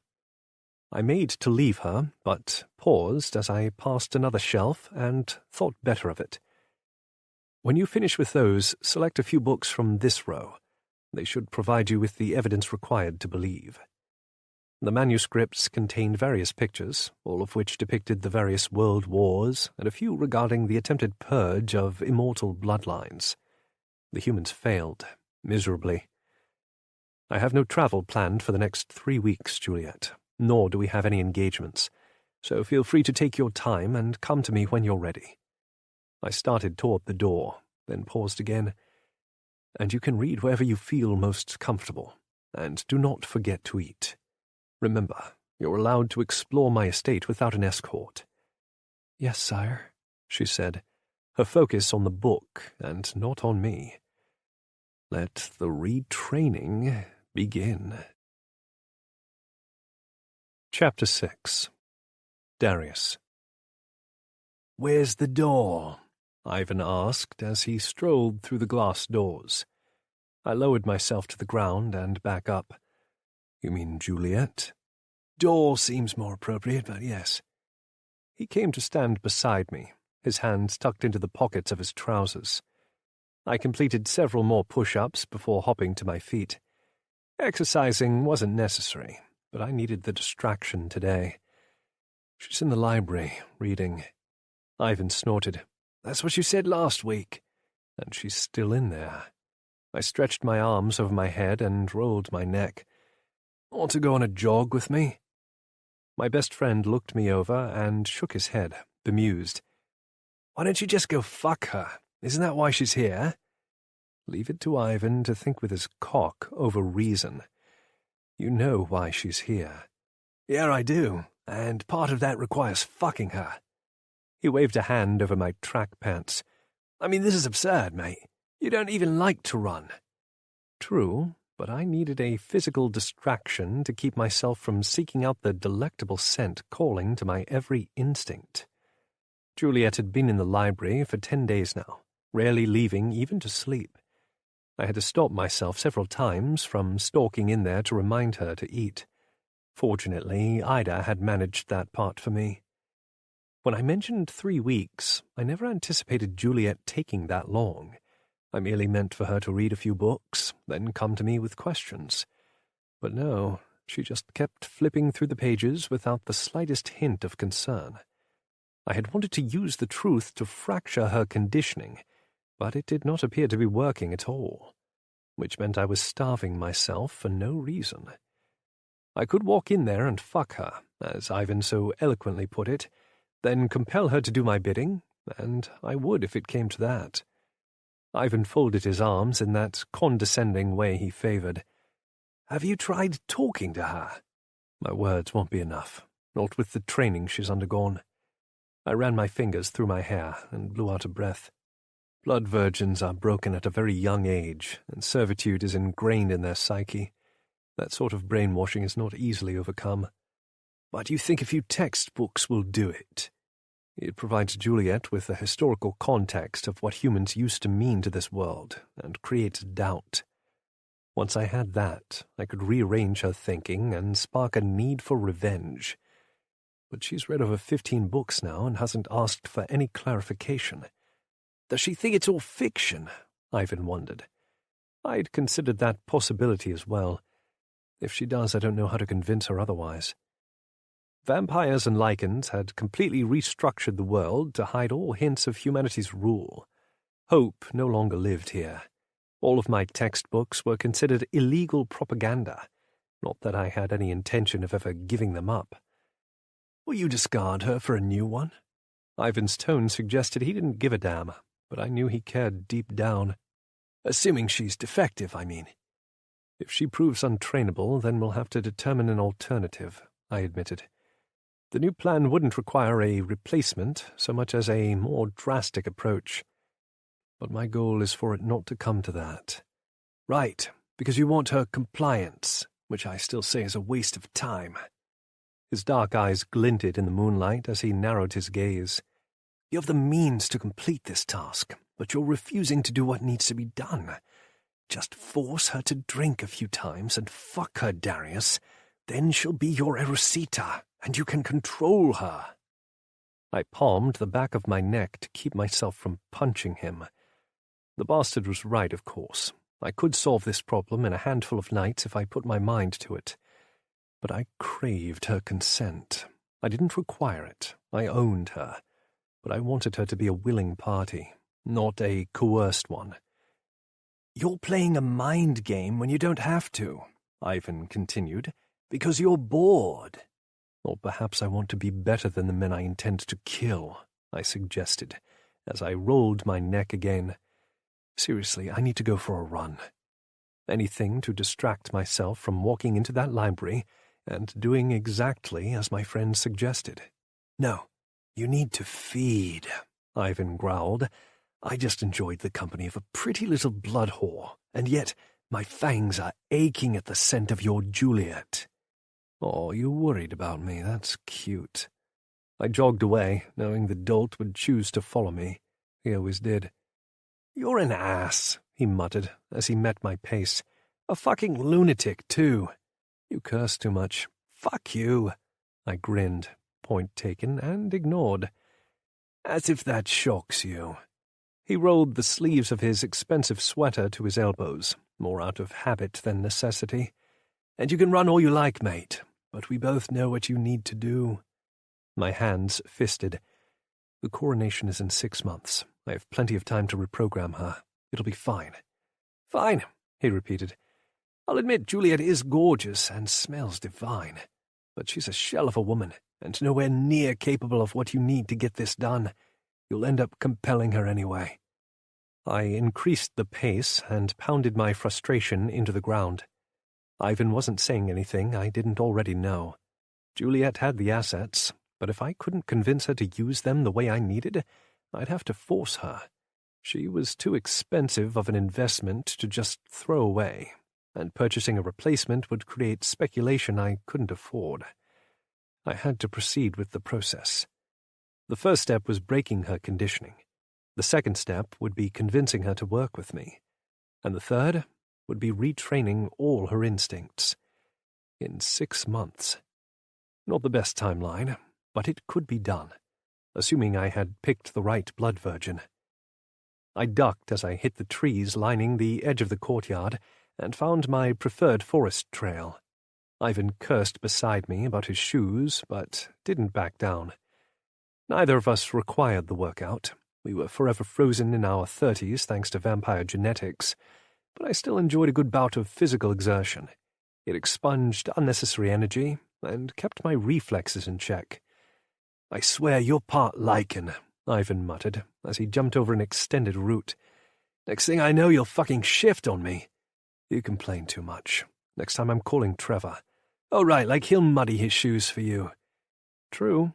Trevor would just wait at the forest edge for me to return. At least it would be a quiet run. You didn't call me here for quiet. And this was why I considered Ivan one of my best friends. He knew me almost as well as Cam had, once upon a time. I ran in silence for a few minutes before admitting, I want to talk about the secondary plan. No shit. I haven't given up on Juliet yet, I continued, ignoring his commentary, but I found the right scapegoat. He jumped over a log and landed deftly on his feet. Lichen or vampire? Neither. A rogue. I maneuvered around a wide tree and started up a steep incline without breaking my stride. One of the many benefits to vampirism was increased speed and agility, and the ability to carry on a conversation while running. Making it a rogue hit takes the blame off of us and would free up the sovereign's seat again, I added. And keep your name in the dark, Ivan pointed out, thereby defeating the purpose. Not necessarily. I jumped over a massive rock and used a hint of my enhanced vampiric speed to propel me onward faster. It prolongs the game a bit, but there are other ways to work my name into the masses. Ivan whistled. You're talking years down the road, mate. Our royal friend wouldn't be happy about that, and neither would the others. It's a backup plan, I clarified, to be used if Juliet doesn't come through. But I had every intention of winning her over. She's still our best option. Which is why I say to just get it over with, so we can begin the training bit. He circled around a tree and met me on the other side. Or give her to me, and I'll handle it for you. A vivid image of Ivan handling Juliet blurred my vision. She wouldn't refuse him, may even enjoy it, just as she did my bite while in her room. Her body had moved sensuously against mine as she surrendered to the pleasures of my touch. I could still hear her little moans and the way she said my name while in the throes of climax.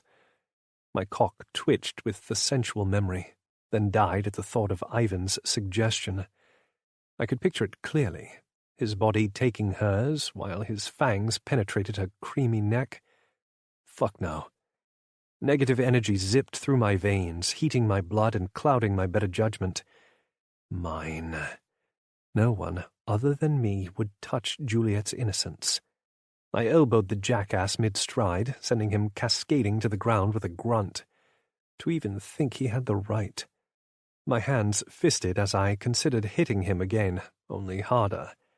Part of my violent need was a result of bloodlust and unnecessary starvation, but the other part was all possession.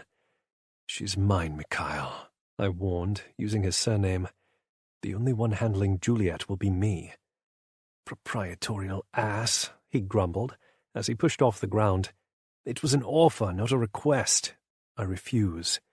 Clearly. He shook some leaves from his hair. Do you want to spar or continue running? Aggression tinted the air between us. Ivan had known full well how I would react to his offer, suggesting the bastard was testing my possessive instincts on purpose. It seemed he wanted to fight. I could use the exertion, and he would provide a decent challenge. Both, I decided. I would kick his ass, then continue my run. Great. Hit me then, he taunted. Or try. I smiled. The last time you dared me like this, I rearranged that pretty face of yours. He shrugged. I healed. You cried. Bullshit. He fell into a fighter's stance. Now I want to put you on your ass just to prove a point. Yeah? And what would that be? That I'm well fed and you're starved. Maybe afterward you'll finally feed. I snorted. Even half dead I could best you. That's Trevor, he corrected. You called me because you wanted an actual opponent, in addition to the pep talk.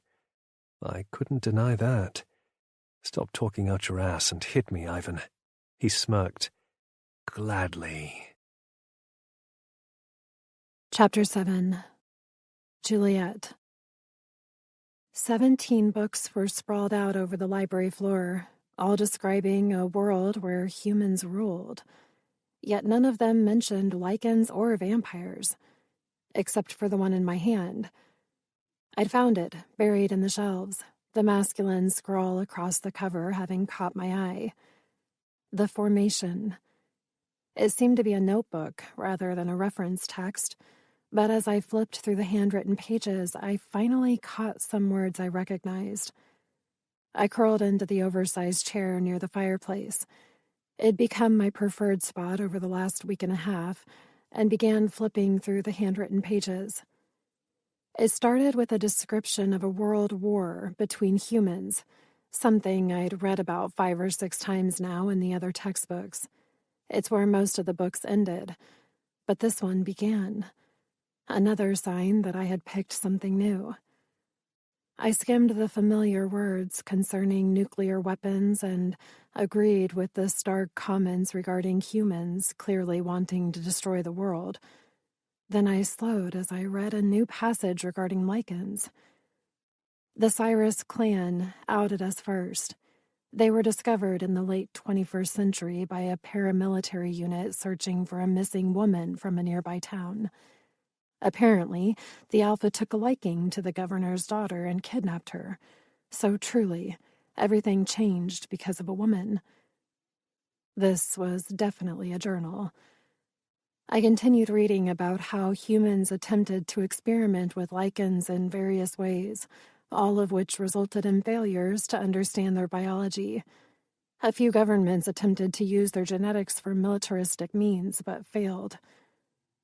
Meanwhile, lichens and vampires met in secret to discuss the future of humanity. Several of the clansmen were furious about the treatment of the Cyrus clan and demanded retribution, thus giving those who craved a reformed world a platform to stand upon. Hence, the Blood Alliance was formed. The cadence of the words reminded me of Darius. Considering the notebook was stuffed in his shelves, it seemed appropriate for it to belong to him. I turned the page, learning more about the uprising, where the superior species organized an attack that destroyed over half the human race and successfully took control of the world. Humans were divided into camps to be tested. Spirit, strength, intelligence, beauty, and bloodline all contributed to the fate of each lesser being. Most were exterminated, leaving only 300,000 in existence for official sorting. The Blood Alliance drafted legal requirements that suited both lichen and vampire and divided mortals into their requisite camps. All moral rights were removed, demoting humankind to property, and thus proclaiming them as objects to be owned and possessed as desired. I shivered at the very real description of my purpose in this world. Vampires saw me as living food, to be enjoyed at will and otherwise ignored. Although Darius opened my eyes to a whole different regard of my kind, he allowed me to look at him, to talk to him, and he granted me pleasure. but it could all be ripped out of my hands with a mere word from him. I drew my nails down the page, considering the purpose. He asked me to review the textbooks, stating I should come to him when I finished reading the items on the floor and several from the shelves. I'd done as he requested, but still didn't understand why he gave me this task. Did he mean to torture me with the history of my kind? How humans have been belittled to toys used for vampire and lichen enjoyment? Or was it meant purely as informational and a way to enhance my overall training? I flipped to the next section, defining the various mortal sectors: blood farms, academies, immortal selection competitions, royal harems, clan breeding dens, human procreation camps. My eyes narrowed on a paragraph pertaining specifically to me. Blood virgins are perhaps the most intriguing development. Their bloodlines are unique and considered to be almost lethally addictive. A special provision was made to allow for their genetic reproduction for the sole use of vampires, and in exchange, lichens were given their own mortal line for full moon games. But what is truly fascinating is these blood virgins are being groomed for elite society. Both males and females exist in separate confines and are trained in the arts of intellectual affairs, unlike most humans, to better mingle with high society. They are also groomed to be the perfect sexual pet, though most are only used once before being discarded. The lucky ones return to the Coventus to train future virgins, while the majority of them are sent into the breeding cycle to procreate, then, eventually, the farms. My lips parted on that last line of the page. Breeding cycle. To create more blood virgins. My matron always said the majority returned to the Coventus. Darius's notes implied that wasn't the case, that my fate would be to fornicate until I no longer proved fruitful. Ice drizzled down my spine. I existed to serve my master by providing him unlimited access to my blood and body. That was the sole purpose for my being. I meant nothing otherwise, just a pet to be used however he desired. And then I was to be thrown away to create more for future pleasure. But these books depicted a history where humans used to rule. Not well, considering all the battles and wars, but they at least lived, while all I did was serve. I blinked tears from my eyes as confusion poked holes in my bubbled existence. Why me? Why was this my fate? Because of my blood. And as a curse, I would be forced to produce more of my kind. Then that child would be sent to the Coventus to be trained, just as I was, to serve a new master before continuing the cycle. My stomach churned, reminding me that I had forgotten to eat again today. But what did it matter? I tossed the journal to the ground and found the history book depicting a strong female leader, human. She didn't smile, but her eyes bespoke of intelligence and determination. Mine would never resemble hers. When I looked in the mirror, I saw a soulless being who knew nothing about life, because I resided in a shell shaped by my vampire betters. They were more powerful, stronger, and immortal. That granted them the ability to control everyone beneath them, and to own a person like me. Humans used to have rights. Why would Darius require me to learn all of this? It served no benefit other than to prove my place while removing all hope. Was that what he wanted to show me? In case I garnered any ideas about what we were doing here? I preferred my state of ignorance, where the Blood Alliance always existed as the superior power, where humans were never in a position of authority, where I had no inkling of an optimistic future. He'd taken all that from me with this library of books. Why? I set the female leader aside and stood, determined. What did I have to lose? He intended to use me and throw me away anyway. I might as well demand an explanation. Maybe he would kill me as a result. That had to be better than forced breeding. My hands curled into fists as I stomped out of the library and turned toward the foyer. He told me only to visit him in his quarters for pleasure. He also told me to find him when I finished. Well, I was more than done. Damn the rules and etiquette. I required answers, and I wanted them now. Juliet! Ida called as I reached the bottom of the staircase. Normally, I responded to her with a demure smile or a polite greeting, but my mouth revolted against both actions as I turned to face her. If she noticed my lack of courtesy, she didn't show it.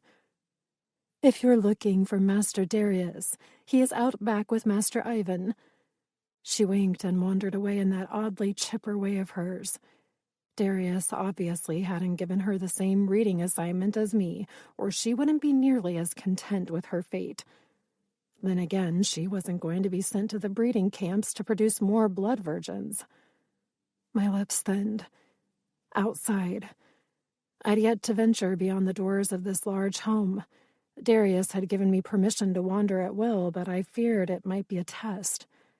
Now I no longer cared if I passed or not. Something sweet tickled my nose on my way through the kitchen to the dining area. A few of Darius's servants mingled around, giving me curious looks as I went straight for the glass doors that led to the oversized patio beyond it. I hesitated. This could be exactly how he wanted me to react, and might be out there waiting to punish me. He also said to find him when I finished reading. The hairs along my arms danced as I considered breaking the one rule my matron warned me never to breach.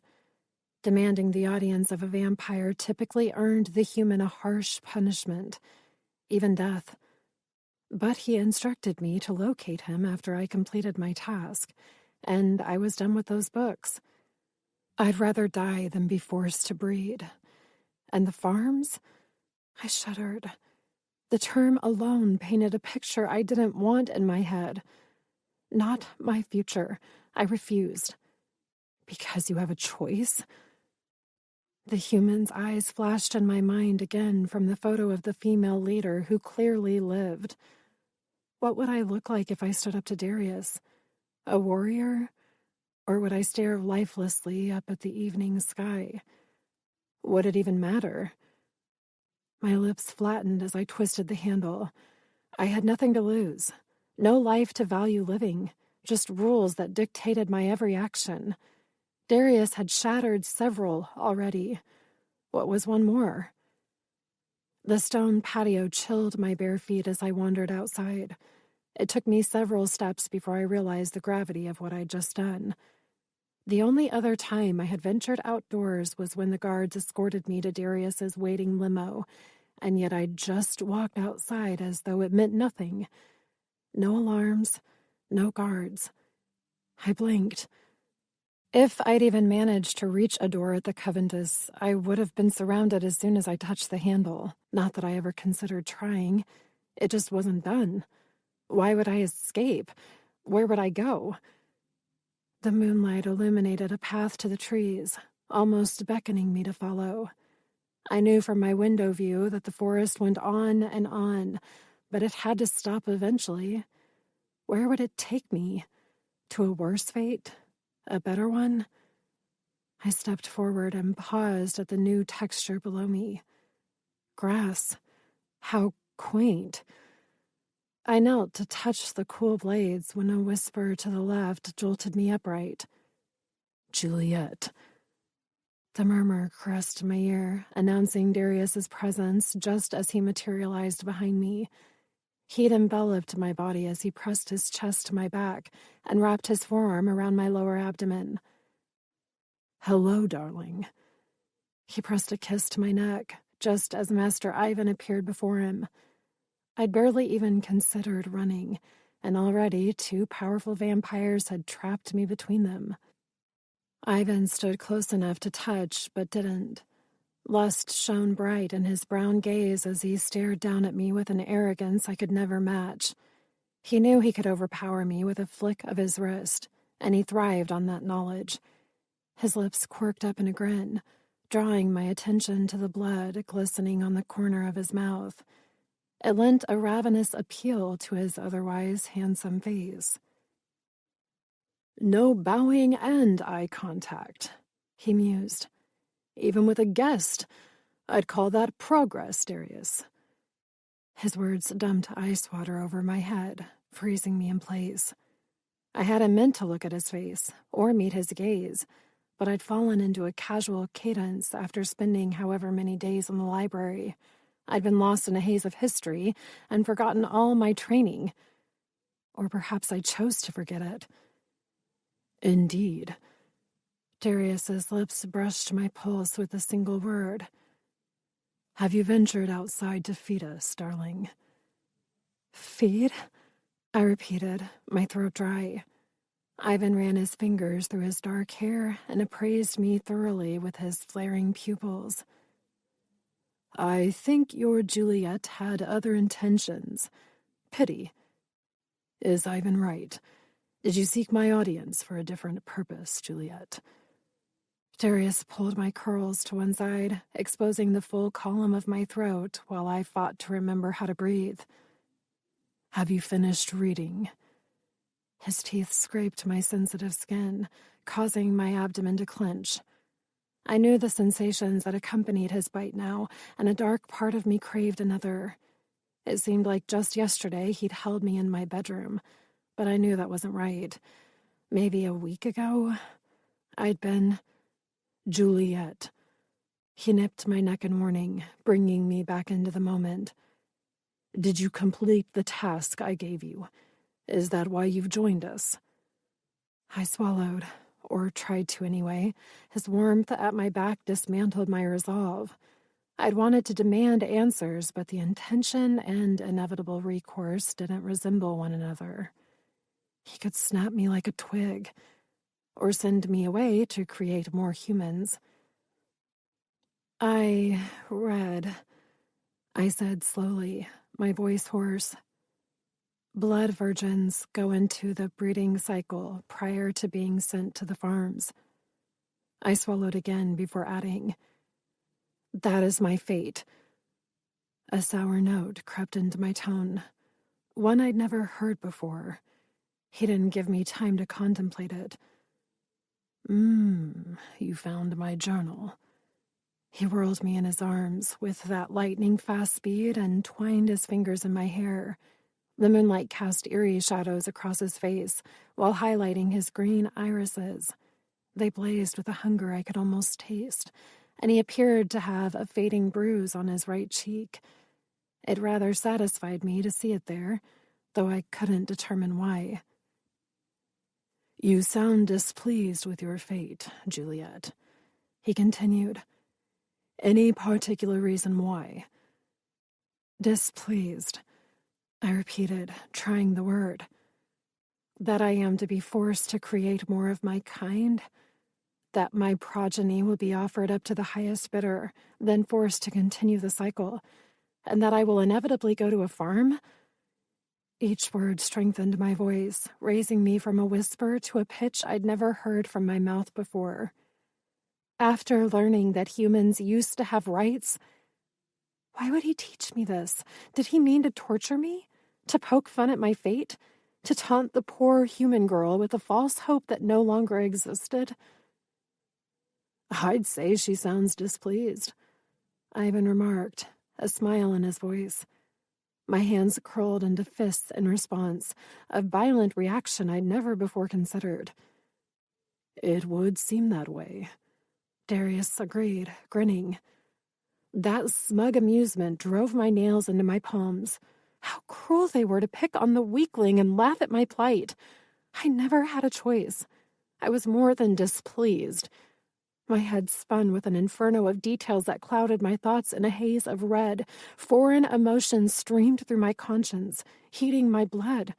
It consumed me, took hold of every nerve, demanding something I couldn't articulate. My chest hummed with the need to scream, and my fists clenched with the desire to hurt. I couldn't do this. I couldn't breathe, not with him so close. I tried to dislodge myself from his hold, but he didn't budge. Instead, he chuckled. My eyes widened as a fire blossomed in my heart, causing my instincts to spiral out of control. I wanted to hurt him, kick him, punch him, kill him. All of them. I'd never once even considered it an option, but knowing that humans had once fought for their lives against his kind encouraged all manner of thoughts. "Yes," he murmured. "There's the emotion I wanted. Yeah, good luck taming it, mate," Ivan said as he started toward the back patio. "I don't envy you the task." Chapter 8. Darius. The moment Juliet's scent hit my senses, I'd phased back to the estate with Ivan on my tail. I rarely used the teleportation-like ability, but I'd wanted to know what brought her outside, and I couldn't be more delighted with the furious expression on her face now. It painted her cheeks a lovely shade of rose, and deepened the allure of her plump lips, but it was the blaze in her dark eyes that intrigued me most. This was the woman I wanted to invite out to play. What else did you read in my journal? I wondered. About the immortal bond. Her nose flared. "You intend to use me for my purpose and send me to a breeding camp?" I smirked. That is the usual path, but tell me what else you read. She tried to move away again, but I held her in place. "I do not wish to procreate," she shouted, shocking me. Juliet. She squirmed violently, her body trembling with unsuppressed emotion as tears pricked her eyes. Okay, the rage I enjoyed. This, not so much. I'd wanted to destroy her training, not the woman herself. "Stop," I demanded, tightening my grip. "Juliet." "No," she whispered brokenly. "I'd rather die." Her legs gave out, leaving her limp in my arms. I lifted her with ease, cradling her against my chest as she wept silently. My resolve faltered at the sight of her training kicking in, even as she mourned. Displays of strong emotion were punished by my kind, hence her attempt to mask her sobs by remaining quiet. I shook my head. "You didn't read beyond the part about breeding, did you?" Her lips moved, but no sound escaped. I interpreted that as a confirmation that she'd not finished my notebook. She'd probably been too shocked to bother with the next page. A pity, considering it would have given her a glimpse of the hope she so desperately needed. Ivan had meandered into the house at the first sign of emotion, and met me at the back door as I approached. He didn't say a word as I carried Juliet past him and the staff. I considered taking her upstairs to her room, but decided a detour to the library would benefit us both. She didn't move or utter a sound as I walked through the threshold of the room she'd practically lived in these last 10 days. I wandered over to her bizarre arrangement of books on the floor. A familiar photo of our former female president glowered up at me, reminding me of a time where humans ruled unsuccessfully. Juliet must have found that fascinating, since she left it on the chair for everyone to see. Holding her with one arm, I bent to retrieve my notebook from the ground. "You didn't finish reading." "I don't care," she managed on a choked whisper. "Punish me, kill me, I don't care." Those last few words were mouthed more than voiced, but I understood the resolve in her expression. She preferred death to her future. I couldn't blame her. Most would feel the same in her position. I settled in the chaise lounge with her in my lap. "I have no desire to kill you, Juliet. It would be a waste of an exquisite blood virgin." I pushed the hair away from her pretty face with my free hand and held out my book with the other. "Finish reading." She balked at the notebook and curled into my chest. "No." A pleading note colored her tone as she tucked her chin to hide her face. "No," I repeated, minutely impressed by her refusal. She appeared to be both denying me and seeking comfort from me at the same time. An odd combination that stemmed from having her world turned upside down. I wouldn't apologize, but I could be lenient with her, to an extent. "I'll read to you instead. And hopefully the additional explanation would help our situation." I thumbed through the familiar pages, searching for my retelling of the sorting process. This notebook had been my way of dealing with the formation of our new world. As a former professor, I lived in a land of textbooks and research. Documentation came naturally, but I stopped writing when the Blood Alliance reached a status quo nearly a century ago.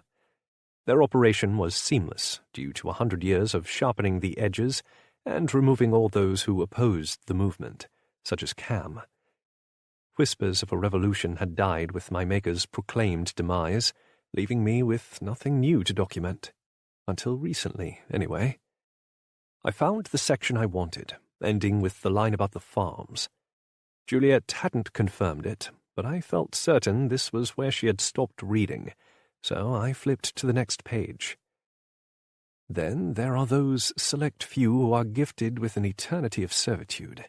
Some may consider death a preferable alternative beneath these new customs, as the ceremony that once required mutual agreement has now been tainted by enslavement. While society scoffs at the notion of bonded mates, it's still deemed an acceptable practice under the Blood Alliance laws. I paused to ensure I had her attention, and found her studying the book in my hand. Her shoulders still trembled, but the sobs had stopped. I took that as a sign to continue. Once a blood virgin, or any human for that matter, undergoes the ceremony, the human is considered valued property and is granted certain allowances. One such concession is the ability to attend social events with his or her master. Although elite society mocks the ritual, it is inevitably revered and garners a certain prestige that inspires envy from many. To touch another vampire's blood virgin, especially one granted ceremonial rites, is punishable by immediate death. And that last bit was what intrigued me most. For some males couldn't resist the forbidden, particularly one of Juliet's caliber. Marking her as my Erisita would make her irresistible to my brethren, especially those who craved power. I lowered the journal and focused on the gorgeous woman curled in my lap. She wore another one of those short dresses, causing me to wonder what Ida had purchased for her. Surely a pair of pants and a normal shirt. Juliet licked her lips, her brow furrowed. I don't understand what you're trying to tell me. Yes, I supposed she wouldn't. Or perhaps she suspected, but didn't wish to hope. I set the notebook on the side table and wrapped my arms around her waist to hold her close. The comforting move likely confused her even more, but it was more for me than for her. I enjoyed the feel of holding a woman, specifically one who smelled decidedly edible. The purpose of reading all these books was to give you insight into the history of humanity. I glanced over her array of items on the floor. Everything from ancient mythology to the last of the world wars stared back at me. Did you read all of these? Yes, she whispered, but I didn't finish the notebook. I determined as much already. You read more than enough to understand that lichens and vampires have not always ruled, and that the world has not always operated as it does today. She nodded as some of that fire sparked in her alluring eyes. Good. That's what I craved from her, that anger. It would help this conversation flow to my advantage. If you think the treatment of blood virgins is unjust, then you should witness a blood day. I gently rubbed my palms over her bare arms to help temper my yearning to possess her. Knowing that I could do whatever I wanted without retribution didn't help matters, but I knew her agreeing to help me would be so much sweeter than compelling her into action. So the purpose was to show me that my life could be worse? I grinned at the hint of irritation in her tone. No, darling, the purpose was to give you context. You see, I have a proposition for you, and I couldn't offer it without the history lesson. She twisted in my lap to fully meet my gaze. I'd required her to make eye contact whenever we spoke, but this felt different, stronger, more confident, as though she felt she had the right to study me. It demonstrated a flaw in her conditioning, and that thrilled me. A proposition, she repeated, her brow pinched. I'm yours to command, sire. Why would you wish to offer me anything? I palmed the back of her neck and brushed my thumb over her steady pulse. She'd calmed down considerably since arriving in the library. Her flushed cheeks and puffy eyes remained, but her breathing had returned to normal. She had the most alluring lips. I tried to ignore them, but being this close to her, with her supple body in my lap, I couldn't resist. Your purpose has always been to serve a master, with the intention of it being temporary, yes? Juliet's heart rate escalated, just a little, but the usual fearful glint in her eye didn't appear as she nodded. Intriguing. From what I understand, they teach you to expect death. It served as a way to train the humans not to react to the inevitable. It also functioned as a brainwashing mechanism to remind them of their place at the bottom of the food chain. I observed her closely as I added, I don't want your service to me to be temporary. Her tongue darted out to dampen her lips as my words hit their mark. You refer to the ceremony? From your journal? Yes. I traced the column of her neck with my thumb and tracked the move with my eyes. But I want something in return. What would you have from me? She asked softly. I'm already yours. True. I threaded my fingers in her hair and pulled her closer, leaving a scant inch between our mouths. I own your body and blood, but what I desire is your soul. You wish to kill me, sire? She breathed against my lips. No, darling. I wish to mold you into the perfect poison. I skimmed my nose along her blushing cheek before pressing a kiss to her throat. Temptation personified. My incisors ached to bite her. 10 days without her blood had been too long. I'd taken from some of the donors living in my estate, but it hadn't whetted my appetite in the slightest. If anything, I only craved her more. She swallowed. A poison? I smiled against her neck. Yes, a lethal one. I'm not sure I follow, sire. You're irresistible, Juliet. I breathed against her ear. By making you mine through the ceremony, I'm creating a forbidden fruit that my kind will be unable to resist, and I will use that temptation to my advantage. She was the perfect poison, and I intended to exploit her accordingly. But how will you use me, sire? What will be requested of me? Arousal thickened her tone as her body instinctively responded to my unsuppressed yearnings. That kind of training could not be taught. It was all related to her bloodline and its natural response to my nearness. Some considered it a mating mechanism, while others a gift from the heavens. I thought of it as an opportunity. I could answer that in so many ways, darling. But I knew what she meant. If you agree to the ceremony, I will use you to destroy my enemies. They'll never know what hit them, and I will most definitely use you to sate my every need as well. Because having her here and not enjoying the luxury of her company would be a waste of a perfectly good bedmate. I've only begun to demonstrate what I can offer you, Juliet. I placed an open-mouthed kiss beneath her ear and grinned at her responding shiver. And I believe I've shown that living here can be quite pleasurable for us both, yes? She cleared her throat. Would this continue? My seducing you? And the other things? She asked. You mean pleasure? She whimpered as I explored the column of her neck with my tongue. Yes.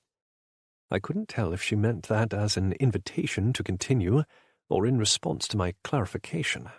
Perhaps both. As I mentioned during your tour of the estate, you're welcome in my room any time you desire more pleasure. I shifted to meet her gaze. But tonight, I require it. Her chest rose and fell in quick succession. So beautiful.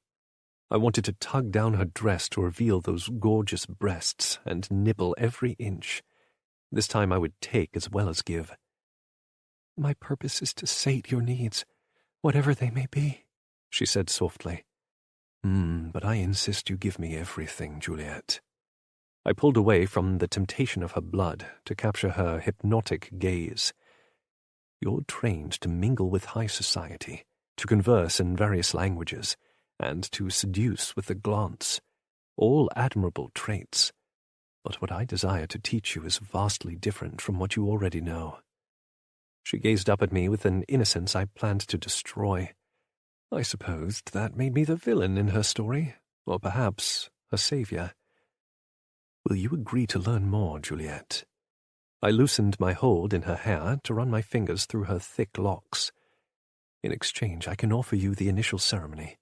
It will grant you unique privileges within society, and mark you as mine, thus protecting you from any alternative future, and it will stop your aging.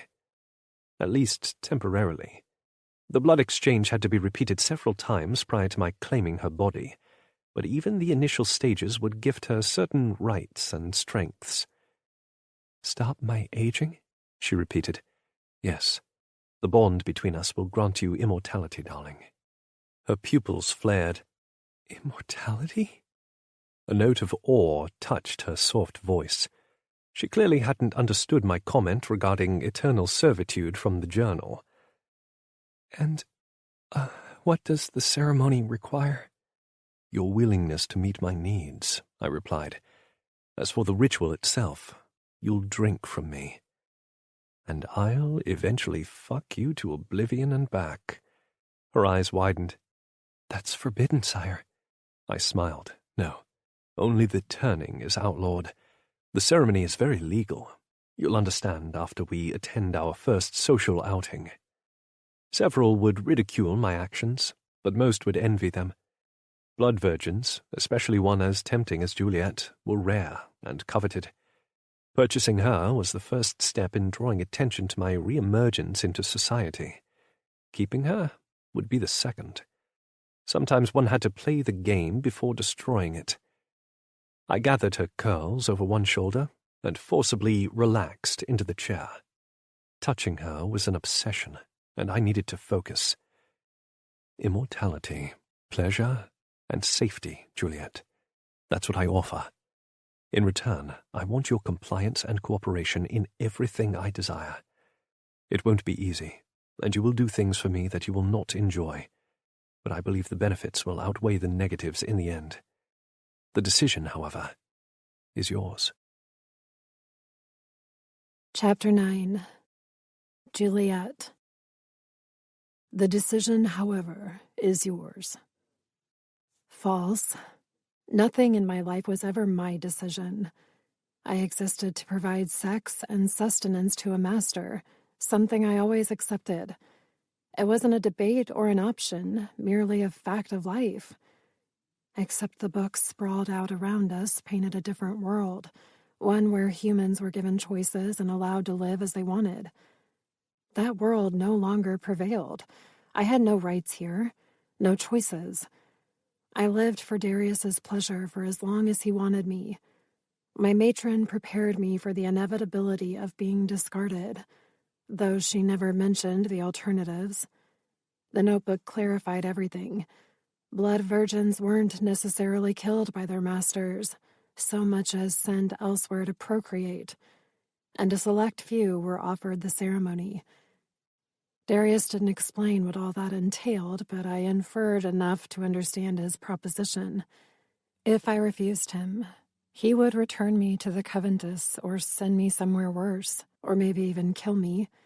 He could, and no one would care. Yet he claimed the decision was mine. A lie. Accepting the ceremony was the only option, even if it did require me to give him everything. But my very purpose was to please him, with or without the offer of immortality. That made his proposal more of a gift, since he owed me nothing at all, and living with him thus far hadn't been nearly as horrible as I originally expected. He provided pleasure where most elicited pain. Even now, his gaze held a voracious hunger that he controlled with admirable ease. The vampires of my limited acquaintance didn't wait. They took. Yet Darius possessed a patience I admired and a touch I craved. There was no choice. I would accept. Saying no earned me nothing, while agreeing granted me opportunity. even if temporary. It would never truly be consent, not without any other feasible alternative. But humans didn't possess the right to decide. We merely did as we were told, which made my response easy. I'll do anything you wish, sire. It's why I'm here. He tilted his head to the side and drew his thumb over his bottom lip. You will, yes. But that's not entirely what I wanted. His pupils dilated as he studied me. Well, I suppose it's a start. We can revisit my requirements after I teach you more about what I wish for you to do. Of course, sire. I doubted it would convince me otherwise. Even if he chose to turn me into a poison, whatever that meant, I'd do whatever he requested, because there was no other option, unless I wanted to breed or be sent to the farms. Hopefully I wouldn't disappoint him. Then we will initiate the ceremony, he murmured, his hands settling on my hips. I swallowed. Now? Yes. He tightened his grasp. Straddle me. Electricity zipped down my spine as I shifted on his lap to place my legs on the outside of his thighs. It stretched the fabric of my dress, causing it to bunch closer to his fingers. You won't need to drink a lot from me. He ran his palms up and down my sides, creating a trail of fire through the thin fabric. But I'll demand more of your blood in return, especially as I've not fed well in the last 2 weeks. I studied the hollows beneath his eyes. Most vampires required daily nourishment, but the older and stronger ones could survive on little. That he hadn't come to me every day for a meal said a lot about his status. I'd not considered it until now. But if he hadn't fed much, as he said, then he would indeed necessitate a lot from me. It would intensify his bite, and, potentially, the pleasure that accompanied it. He did mention requiring the latter tonight. A quiver worked its way over my limbs as I considered what that would entail. Surely he meant to deflower me as well. It would hurt, but I also might enjoy it. There is something very wrong with me. All the reading and unexpected conversations had derailed my being. I no longer knew what to anticipate, but one thing was certain. I'm ready, sire. Pleasing him would not be a hardship, even if he did inflict pain. I gathered my hair to one side to expose my throat for easy access. It was my way of inviting him to feed, not that he needed it. His hands fell to my exposed thighs as he relaxed into the chaise and gazed up at me with hooded eyes. All vampires were attractive, but my breath caught at the desire radiating from Darius's handsome features. He truly was one of the most beautiful men I'd ever seen. No, this definitely would not be a hardship at all. He traced the edge of my dress with his thumbs and inched the fabric upward. The hairs along my arms danced as he skirted the crease of my bottom. I swallowed. He's going to touch me again. Pleasure. Cool air met my intimate flesh, eliciting a tremble from deep within. Yes. As I thought, he murmured as the material gathered around my waist. You're not wearing anything beneath this dress. His gaze fell to the apex between my thighs. I was instructed never to wear undergarments, I whispered.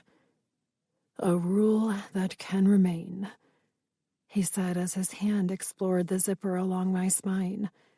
It slowly loosened, bit by bit. My breath hitched as he hit the base. I'd been naked in front of him before, but this felt different. My pulse didn't beat out of fear, but out of yearning. Bite me, I nearly said, catching the words before they could escape on a groan. He tugged the dress down, exposing my breasts. My nipples pebbled to painful peaks as I waited for whatever came next. But he removed his hands and relaxed into the chair instead. Gorgeous. My skin heated beneath his slow visual inspection. Sensations stirred between my legs, begging me to find friction while I fought to remain still. Oh, goddess. I wanted to squirm, to lie against him, seek comfort, something, anything.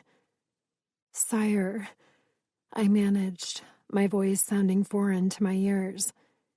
Yes, Juliet. He folded his hands behind his head. What do you desire? I licked my lips. I wish to please you. One eyebrow inched upward. Do you? I nodded. Yes. It would give me a distraction from the ache forming inside and also allow me to touch him, to explore him.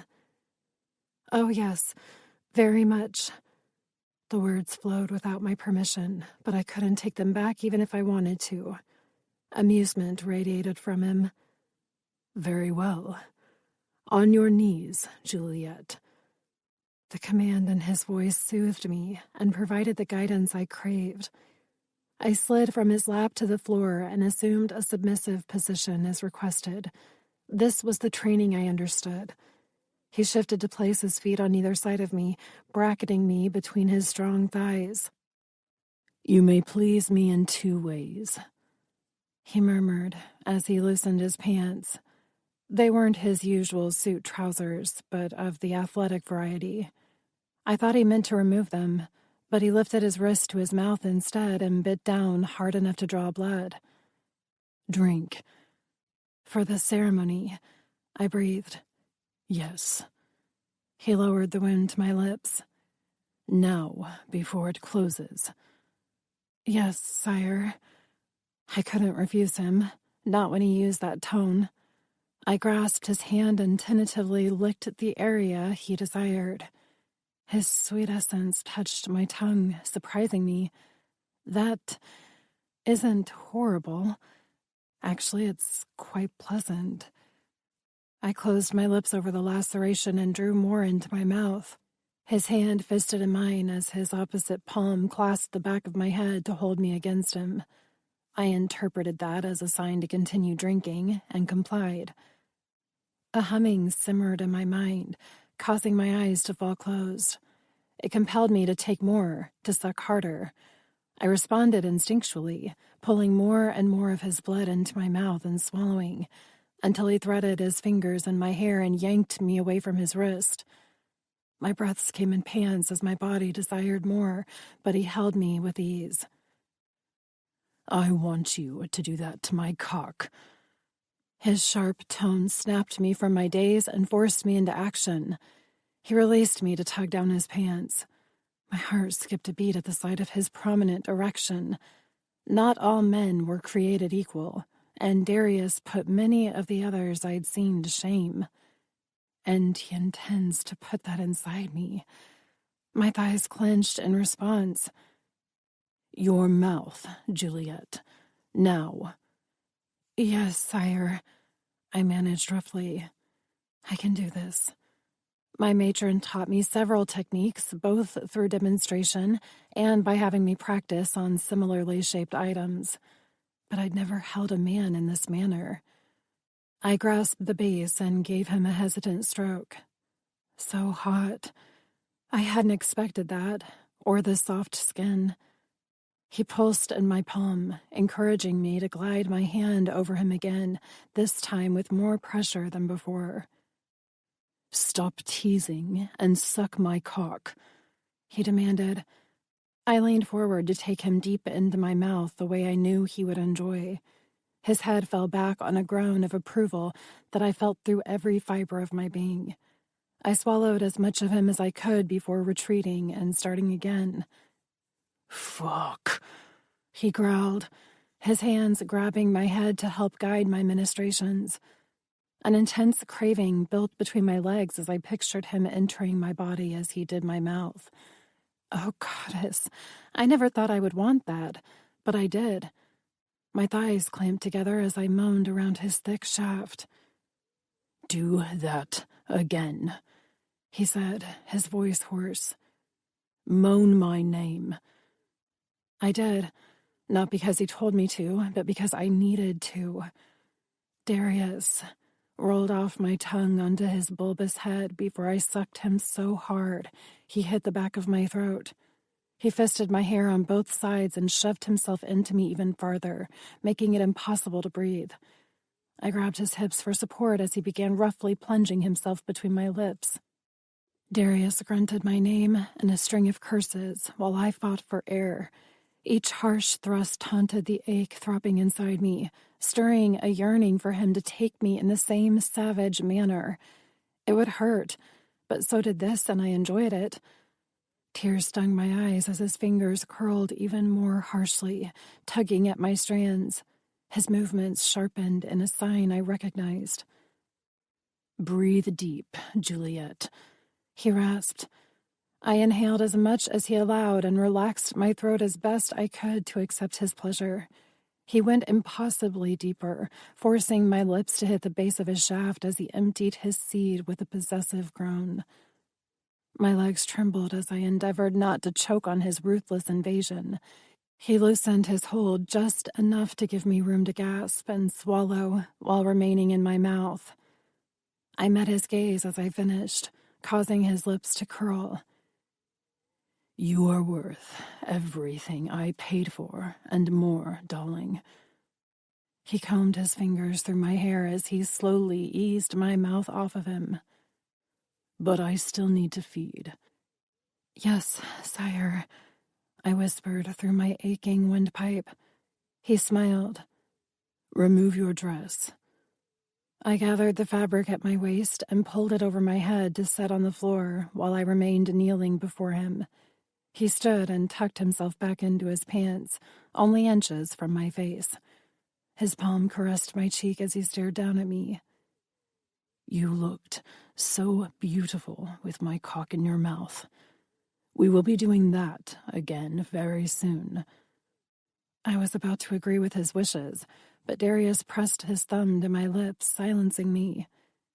"Lie down on the chaise with your legs spread," he murmured. "On your back." My knees protested as I tried to rise, and he held out his hand to help me from the ground. I accepted with a murmured "thank you" before moving into the position he requested on the cushions.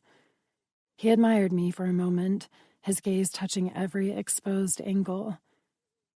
"Slide farther up." I moved until my head hit the upward cushion of the chair as he knelt on the bottom of the chaise. His palms clasped my calves before slipping higher to force my legs farther apart. My shoulders hitched as he settled on his elbows between my thighs, placing his face directly above my dampening folds. You are glistening for me. I approve, darling." I jolted as he placed an open-mouthed kiss against my most sensitive area. "Oh," my nails dug into the cushions. "Sire." My pelvis bucked into his mouth as he sucked my intimate nub. I had no words. It felt amazing, hot and cold. I shivered even as a fire blossomed inside. His fingers trailed up my inner thighs and joined his mouth to torture me more. 2 digits entered me at once, causing me to yelp and moan simultaneously. Never in my wildest dreams had I expected something quite like this. His tongue. I didn't know they could move this way. Darius flattened and curled it, right where I desired him most. My legs trembled beneath his assault as my veins heated with some exuberant fluid. His teeth scraped my delicate nerves, sending a shock through my system. He couldn't mean to bite me there. It would hurt far too much, and a scream caught in my throat as he pierced my skin just above. Not enough to feed, but enough for me to bleed. "Darius," I whimpered, as flame overwhelmed every aspect of my being. He'd done something, sent some sort of wave of ecstasy through me with that nick, leaving every part of me throbbing uncontrollably. "Embrace it, Juliet." The words vibrated my tender flesh, making me convulse. Then he suckled me hard into his mouth, and stars exploded behind my eyes. I no longer cared how loud I yelled or that it was his name rolling through the air.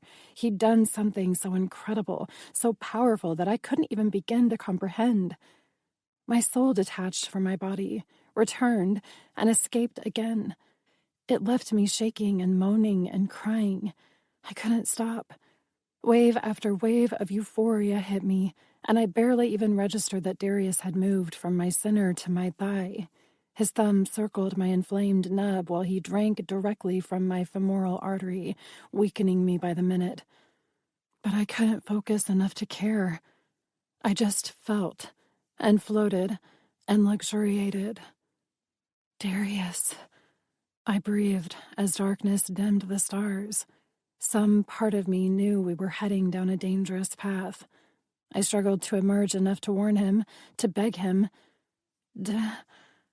My mouth felt drier than it should, heavy.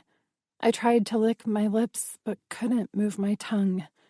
Everything felt so much cooler than moments ago. Numb. Darius. Midnight consumed my vision as I blinked into a starless night. So alone. I always expected to die. I never expected to want to live. Until today. Until Darius inspired hope. Another cruel vampire joke. I should have known. Chapter 10. Darius. "Sleep," I whispered, as I covered Juliet with a blanket. She looked so pale, but her heart beat healthily in my ears. The marks on her thighs had already healed. My gorgeous Juliet. I brushed the curls away from her face and bent to kiss her forehead. We'd only just begun the ceremonial process, but it would be enough for now. In the morning I would start her training, perhaps after I fucked her beautiful mouth again. Taking her virginity would have to wait, for now. I wanted to test her first, to determine just how far she would be willing to go to please me. Regardless, I would keep her. She more than proved her worth on her knees, but if I could train her beyond the bedroom, her worth to me would be infinite. "I'm impressed you've gotten this far," Ivan said. He leaned against the wall of my bedroom with his arms folded. "But you still have a way to go, mate. She's a beautiful doll, but looks are not everything for this job." I ran my finger down her arm and back up. "She has spirit." "Yes, but is it enough?" "Only time will tell," I admitted. "But with the proper motivation, I think it will work." Ivan scratched his jaw. "If you pull this off, you'll have earned that seat. We both know this is about more than power." His brown eyes blazed. "Yes, but it's a side benefit." "The side benefit," I repeated, my gaze falling on the beauty resting in my bed, "will be watching our enemies fall at the hands of their very own creation.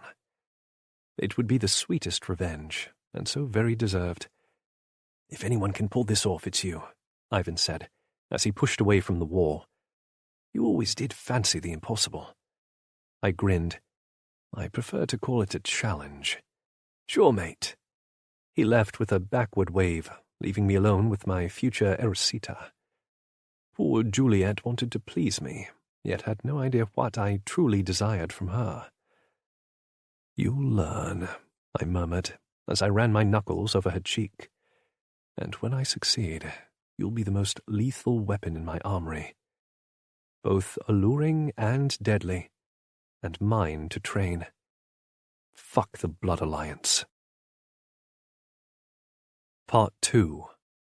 Chastely Claimed. Chapter 11. Darius. 6 weeks later. "She's not ready." Ivan pitched his voice low for my ears alone. I sipped my bourbon while observing the room. "Yes, that's the point. You're risking her life, Darius." "Which is my prerogative and choice, Ivan. Besides, she'd be well within my sight, and when she found herself in trouble, I'd save her. Tonight was about introducing Juliet to our future together, not harming her." I fixed my tie while Ivan shook his head. "When does the show start?" "As soon as Victor expresses his interest," I replied. Well, considering he's salivating all over her, it won't take long. I smirked, agreeing. Juliet's translucent gown left nothing to the imagination, yet she wore it beautifully. It wasn't confidence so much as acceptance. Putting her body on display for a room full of vampires barely fazed her. She kept her dark eyes downcast, using her perceived obedience to her advantage. And her blood. Fuck, it aroused the entire room. Everyone would sense her chastity, as well as her purpose here, to entertain and provide sustenance. And no one could touch her without my permission, because she belonged to me. To fuck, to please, to devour, to share. Anything I wanted. Her dark gaze lifted to mine, then fell again. I suppressed a smile at her blatant show of defiance. To meet a master's stare without permission was expressly forbidden, even though I allowed it at home. Here, however, was a risk to us both. Maybe she would surprise me after all. "He's interested," Ivan muttered beside me. "Lecherous prick." I grinned against my glass tumbler. "You're just sour that I've taken on the task of killing him." "No, I'm pissed that you're risking her life for a job I could do in my sleep," he retorted. I snorted. He was right, of course, but there would be consequences involved if Ivan assassinated a prestigious member of the Blood Alliance. Juliet, however, afforded us a unique opportunity. Touching another vampire's property without permission resulted in dire consequences. Harming the property enhanced the crime, making death a more than acceptable outcome, even for high-ranking political members. "Look at him," Ivan added darkly. "He'll have her on her back in seconds. She doesn't stand a chance." I studied the blonde male over the rim of my glass and shrugged. I gave her a knife. "That she barely knows how to use," Ivan countered. Semantics. I demonstrated the key motions with her earlier. All she needs to do is create a scene, maybe cut him in the process, and I'll take care of the rest. "Because that will be easy for a woman with her history." Ivan shook his head. "You seriously overestimate her abilities." "On the contrary, I'm well acquainted with her talents." Innuendo deepened my voice as I observed Juliet. I'd left her there to help the other human in the room hand out appetizers and drinks, something I had hoped would put her at ease. It also gave her a grander purpose, one that allowed her to mingle freely with the guests while being ogled to the fullest extent. "None of which have anything to do with helping to assassinate a vampire," my oldest friend growled. "Let me handle this one." "No." A flat command, one that few would be brave enough to dare contend. "I can't break her conditioning until I fully understand how it works, so you will not intervene. I have this handled." Ivan's lips tightened just enough for me to notice. He clearly did not approve of my methods, but remained quiet. "Careful, old friend," I teased softly, "or I'll start to think you might actually care about the girl." He scoffed at that. "She's a fuck doll." Ivan and Trevor's favorite term for my pretty little toy. "I just think you're wasting a significant investment." True, Juliet did cost a small fortune, but that was exactly the point. Owning her added to my prestige, something that gave me leverage in the political arena. Vampires admired wealth over all else, because it equated to age and power, and I possessed all three traits in abundance. "Darius," a deep voice spoke from the left. Not my mark for the evening, but an important society member. "Sebastian." I held out my hand. "It's been a long time." "It has," he agreed, as he pressed his palm to mine. "I was beginning to think you'd decided to hibernate for eternity." Ivan chuckled. "No, just a century." I feigned amusement. It's difficult to hibernate with Ivan constantly stopping by to irritate me. "Cheers." Ivan knocked back the rest of his drink and set the glass to the side. "Someone had to ensure you were alive." "Clearly I'm fine," I replied dryly. "I've merely enjoyed my privacy of late." "Yes, but I heard you had stepped out for the most recent auction. I thought for sure it to be a mistake." Sebastian eyed Juliet with interest across the room. "As you can see, it's not," I replied. "I decided it was time to indulge more in the finer parts of society, and desired something delectable to accompany me. I'd say you succeeded." Sebastian hadn't taken his eyes off her yet, something I couldn't entirely fault him for. That was her purpose, after all. "Yes, I believe I did," I murmured, pleased with his assessment. "It's good to have you back." Sebastian's tone held no hint of a lie, and neither did his gaze as he fully refocused on me. "At least, I assume that is the purpose of your attendance tonight?" I'm easing into it slowly. I finished my bourbon and placed the tumbler on the table beside Ivan's discarded glass. This seemed to be a reasonable event in which to socialize. Maybe I'll attend the coronation later this year as well. The absolute truth, considering I intended to be crowned the new sovereign of this region. Not that anyone outside of my circle knew that, yet. Sebastian's eyebrows lifted. "You mean to involve yourself in politics?" I allowed myself a small grin. Involve is such a strong word.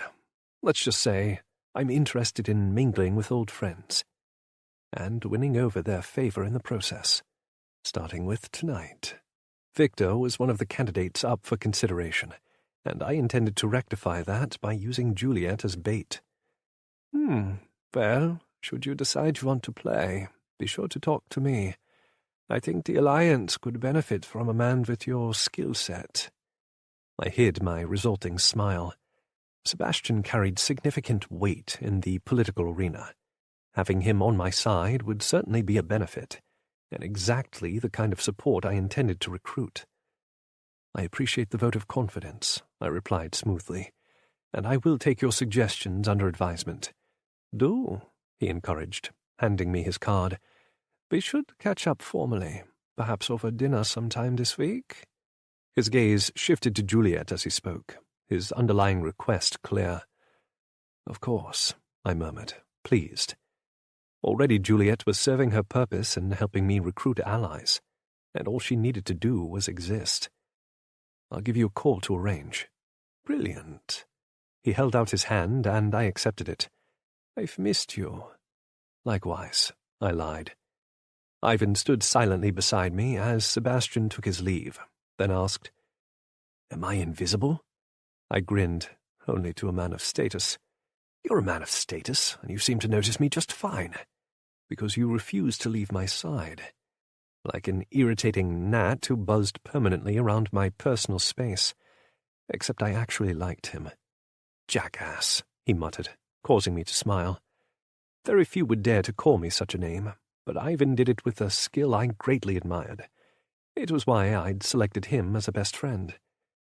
"You seem to be getting on well," Trevor said as he joined us in the corner, "and your little fuck doll is causing quite the stir."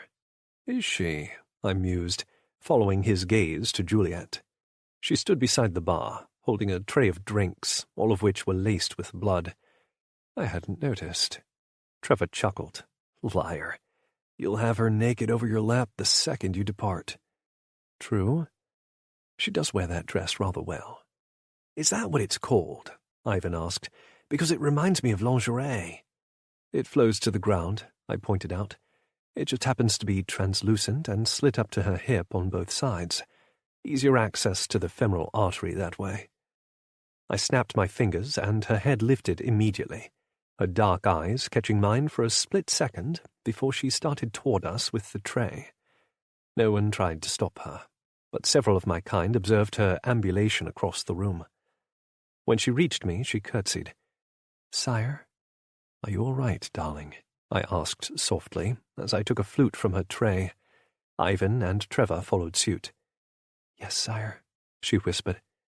"Then you're ready," I pressed, already knowing she wasn't anywhere near prepared for the task at hand. But she nodded anyway. "It's what you wish, sire, so yes." Ivan rolled his eyes beside me, while Trevor grinned wickedly. He was clearly looking forward to Victor's future demise. I met my Mark's gaze and read the inquiry in his expression. "It seems he's ready too," I murmured, as I inclined my head discreetly toward the door beside me. Beyond it lay a hallway that led to several private quarters. I'd already informed Juliet which one I intended for her to use. Victor would be able to find her on scent alone.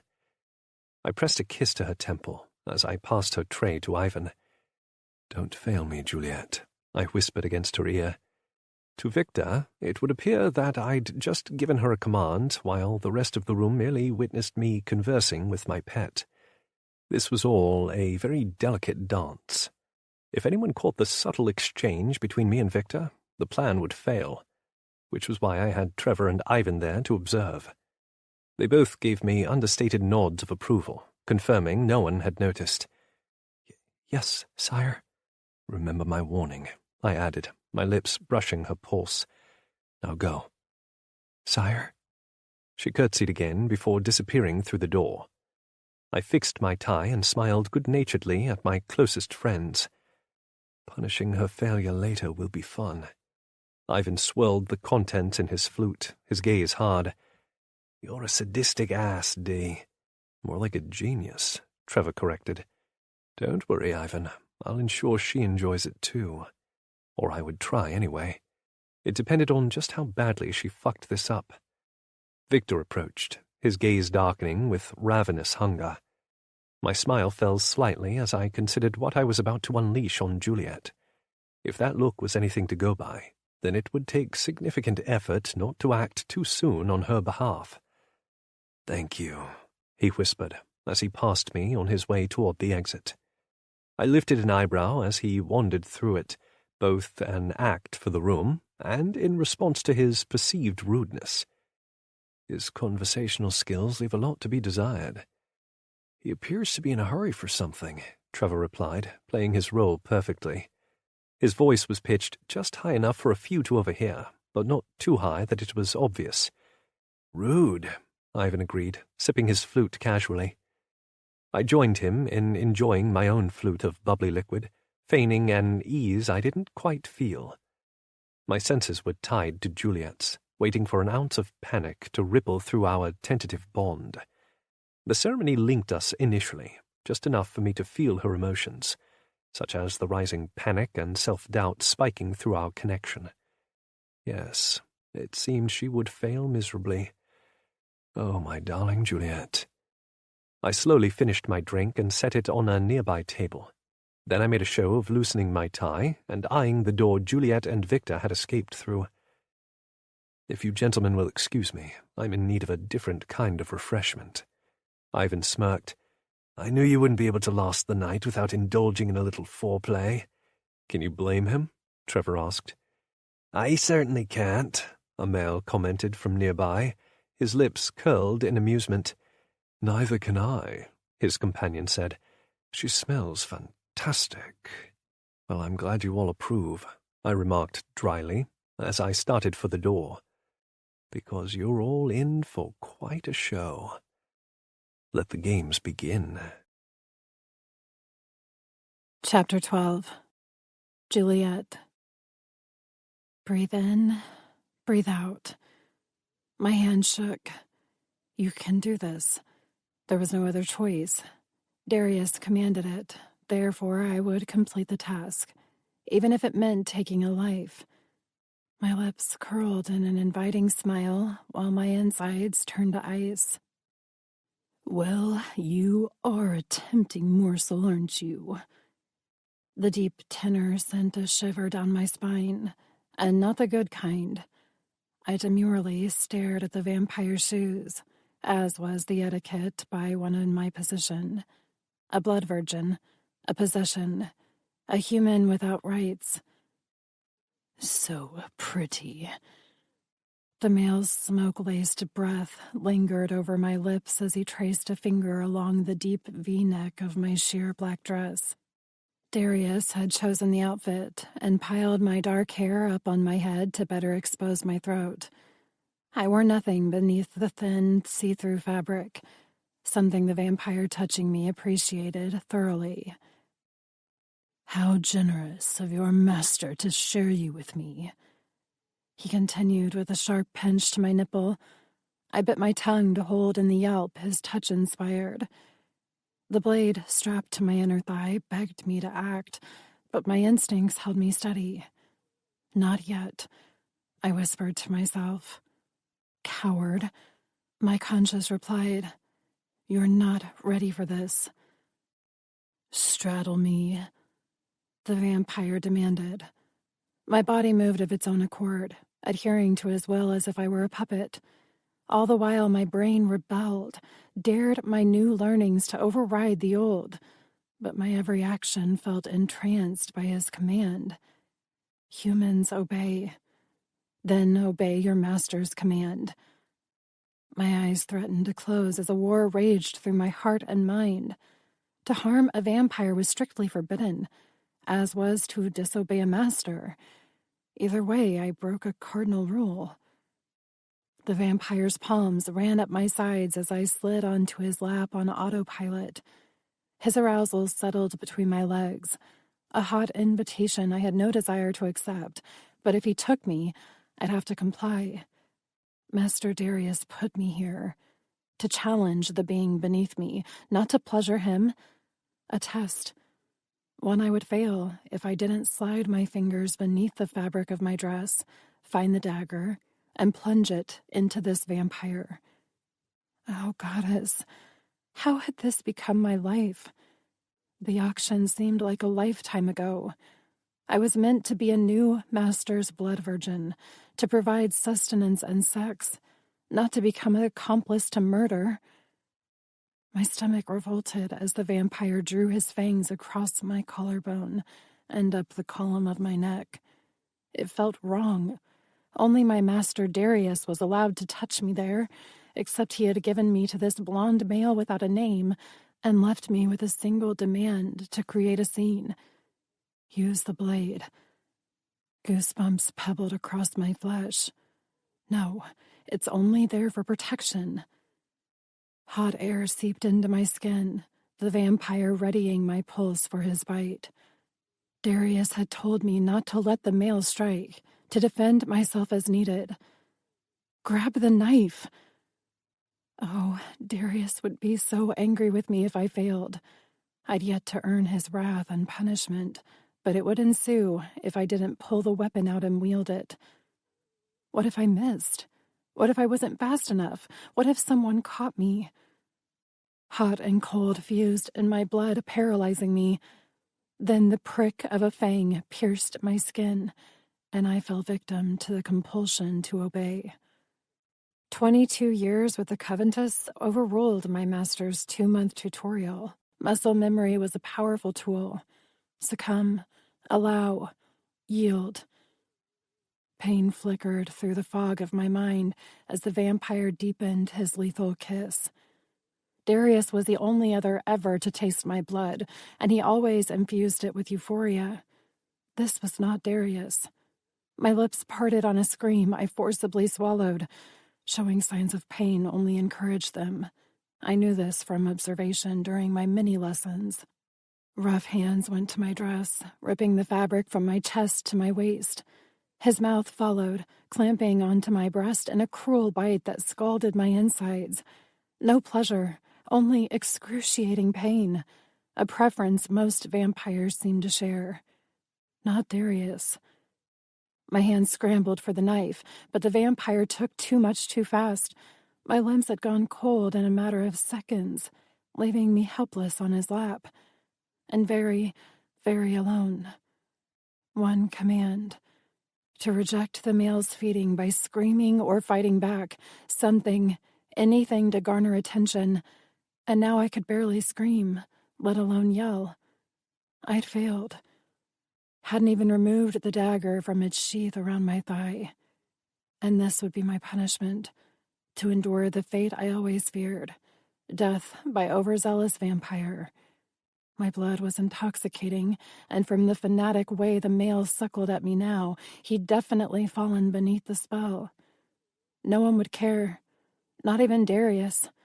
I was property, a broken toy my master had failed to retrain. It didn't matter that he'd essentially thrown me into the fire with no experience. I should have done better. He would most certainly allow me to succumb to this death. Splinters fractured along my chest, whether from the pain of failure or the vampire I couldn't tell. Everything hurt. Warm liquid seeped over my skin, drenching me in the life being cruelly sucked from my body. A knock to my head caused light to flicker behind my eyes. The vampire trying to bring me back to lucidity, no doubt to admire his handiwork. Or to deflower me, because Darius never had, and now I'd failed him. He would start over with another, replace me at a new auction. I never meant anything to him. "Don't let that hurt," I chastised. "You know better." But he was a kind master, far better than I ever anticipated, even with his intention of molding me into his personal poison. "Juliet." Darius's voice traveled over me in a warm caress that nearly pulled me from my reverie. Even post-death he would haunt me. "Juliet." Harsher now, followed by a shake that confused my senses. I felt heavy, covered in a warm, muddy substance that weighed down my chest. It hurt to breathe. "I'd say it's justified," a male voice advised, flat, unfamiliar. What's justified? I wondered. "Clearly," Darius snapped, "as if there was any question." Well, I do hope she's not thoroughly defiled. Would be a shame." Same flat male voice. My eyelids fluttered but remained unseeing. Too much something. "If she is, I'll be seeking retribution on his entire line," Darius growled. "Fair enough." Fabric shifted. Suit pants, maybe, as the voice grew fainter. "I'll provide my report of events to the Alliance. You won't be held accountable." "I'll do the same," another man declared. It reminded me of Trevor. "Me too." And that was Ivan. Where am I? "Thank you, all," Darius replied, sounding somewhat mollified. "Now, if you wouldn't mind, I'd like to tend to my future Erosita." Erosita? Had I heard that right? What did it mean? "Of course," the cool voice said. "If you need anything, you know where to find us." "Noted," my master murmured, his fingers on my neck. Everything seemed to shift around me. Savory foods and liquor melted into the crisp evening air, then leather, new or freshly cleaned. My head swam. Something warm touched my lips, decadent, liquid, addicting, gone. My world continued to change, floating in a haze of foreign sensations and scents, until silence overtook the buzzing in my ears. "Ah, Juliet," Darius whispered. "I had hoped for better, but at least I know where to begin." His lips feathered over mine. "Now, wake up." The command in his voice pulled at all my nerve endings, forcing my eyes to open. Even in the subdued lighting of the limo, I could discern the stern lines of his handsome face, high cheekbones, long dark lashes, lush brown hair, square masculine jaw, smoldering green irises. "What the fuck happened, Juliet?" I swallowed. My mouth reminded me of sandpaper, not because of my brush with death, but because of his intense expression. "I couldn't kill him." "Meaning you disobeyed my command," he replied as he gripped my chin to hold my gaze. "What happens when a blood virgin disobeys her master, Juliet?" "Punishment," I whispered. "Louder, darling. I want to ensure you understand the ramifications of what you've done." My throat bobbed as I struggled to repeat myself. "Punishment." It still came out raspy. His palm slid to my throat and squeezed just enough to threaten. "What will I do with you?" Only then did I realize he'd seated me over his lap, my legs dangling off to one side as he held me steady with one arm around my lower back. Normally, I wouldn't mind being this close to him, but danger lurked in his tense form. "Whatever you wish, sire," I replied softly, meaning it. He owned me, mind, body, and soul. My purpose was to appease him, and I'd failed. I deserved to be punished. "Indeed." His thumb traced my jawline, his voice silky and menacing. "He bit you, Juliet. Do you know how that makes me feel?" Lead rocks weighed down my insides. Since I'd broken the #1 rule, I had no doubt he was angry. "Possessive," he corrected. "He touched what's mine. And why? Because you failed to act as I instructed." I licked my suddenly dry lips. I'm sorry, sire." "Are you?" he asked in that same velvety tone. His hand slipped over my exposed chest. My pulse jumped as he pinched the stiffening peak between his thumb and forefinger. "He had his mouth here, drinking the essence that belongs to me." I bit back a pained moan as Darius harshly squeezed my tender skin. Normally, his touch elicited pleasure. This was not meant to please. Not entirely, anyway. "Darius," I breathed as he twisted his hold. "Do you know what it does to a vampire to see his possession caressed by another?" More agony shot through my breast at the subtle hold. Goddess, how did his forefinger and thumb do that? "And all because you allowed it. Why, Juliet? Why did you allow it? I warned you what would happen if you let another bite you, didn't I?" I nodded, and he slapped my breast so sharply I gasped. "Holy—" "Words, Juliet. Give them to me." "Yes," I cried, shaking both from his tone and the odd sensations his touch inspired. Agony, mingled with arousal? What is wrong with my body? "More," he growled, his fingers switching to my unabused nipple. "Why did you allow it?" "Habit," I admitted as he applied pressure. I'm trained. Submission." "And reason is not enough to break the binds to the covetous?" "Too much. It hurt too much." "It's not that easy," I said, tears in my eyes. The rules. I can't." My whole body thrummed beneath his touch. It burned between my legs and heated my bare skin even as numbness tingled along my chest. "Darius, please," I begged, not knowing what I wanted. Him to stop? To continue? "I'm sorry I failed you." Anguish rippled through my voice, a convoluted response to this sensual torture coupled with his obvious irritation. I'd never fought anyone before, nor had I ever desired it.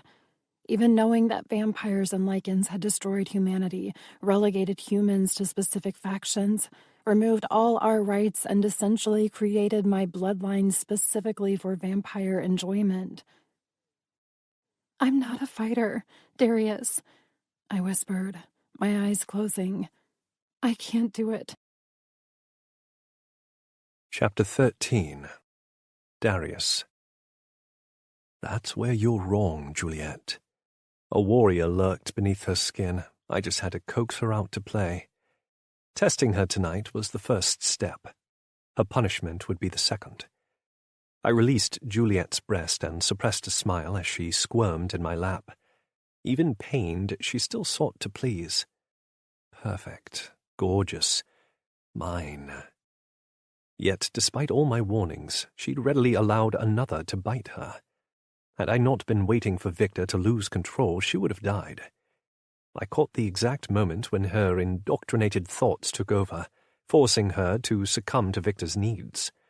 I could have stopped the feeding then, but I needed his aggression to stage the scene properly, which wouldn't have been needed had she merely reacted the way I instructed her to. Killing a vampire without appropriate cause created a mountain of unnecessary paperwork. Having Juliet nearly bleed out in my arms gave me a just reason to act. I did so swiftly, severing Victor's head from his body, even while he continued feeding. A gory scene, sure, but strong messages were best served bloody. But not even assassinating Victor could chill the burn inside of me after seeing him mull Juliet. Worse, she'd simply accepted her fate. I pinched the bridge of my nose. This beautiful creature was crafted and molded into the perfect temptress. She could speak several languages, hold intelligent conversation on a variety of subjects, walk naked through a room of men without breaking her stride, and she had the mouth of a goddess. And she was a submissive in every manner of the word. With a snap of my fingers, she would fall to her knees and suck my cock for as long as I desired. She'd please whomever I gave her to, including a complete stranger, all because the Covenantess ingrained this sense of duty into her pretty little head. I fucking hated them and loved them at the same time. Such a conundrum. I wanted her to think for herself, yet my sinister side luxuriated in all the ways her body could please mine, over and over again. My dick throbbed beneath her, begging to be allowed out to play. But now wasn't the time. Her life relied on her ability to follow my orders to the fullest extent. If she couldn't fight, she was worthless to me outside the bedroom.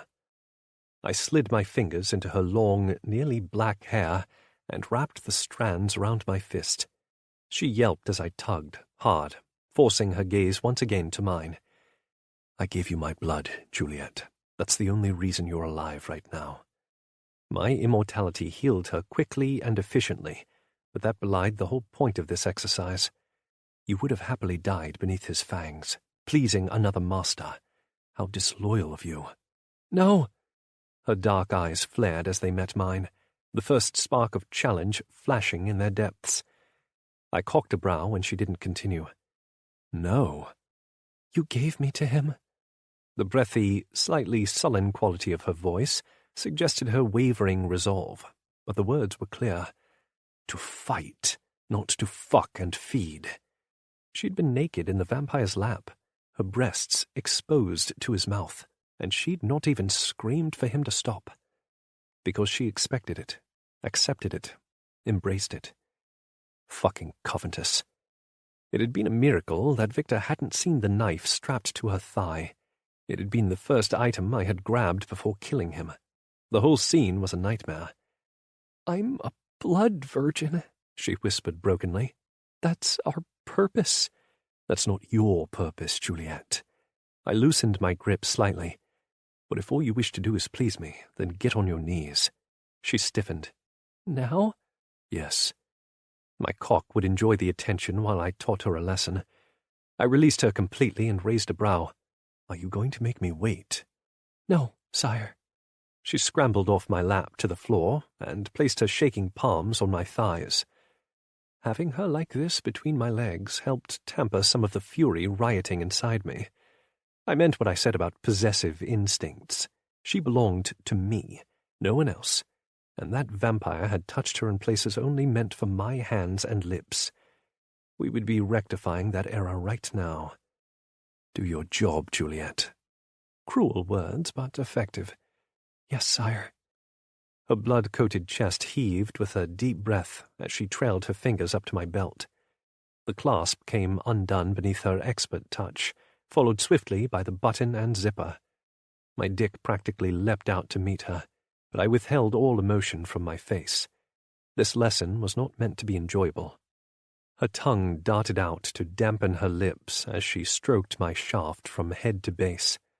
I relaxed into the leather seat, not giving her the satisfaction of a response, other than the one she held in her palm. If she wanted this to be her sole purpose, I'd make her work for it. The lack of lighting in the limousine aided my plight. She wouldn't be able to see me nearly as well as I could see her. Deeper, Juliet. She knew what I liked after several weeks of providing oral pleasure. I'd yet to take her fully because I desired her true consent, not the compliance her Covenantess had instilled in her.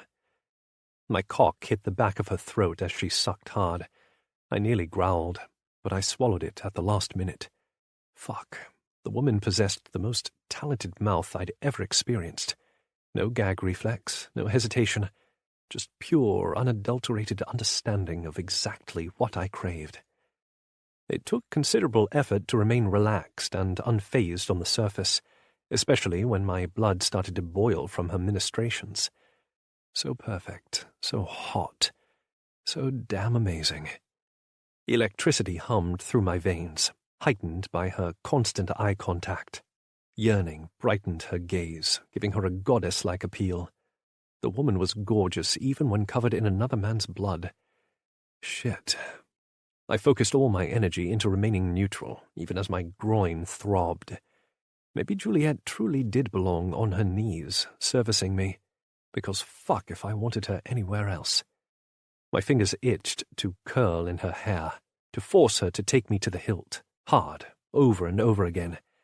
I would come powerfully down her beautiful throat, and she'd swallow every drop, just as she always did. Mine.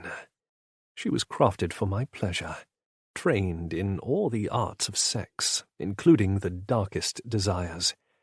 I couldn't wait to explore them all. In time. Soon. Now. I gave in to one of my urges, threading my fingers through her hair and shoving myself all the way down her throat without warning. Her eyes widened a fraction, but she didn't fight me, just waited for me to let her breathe again.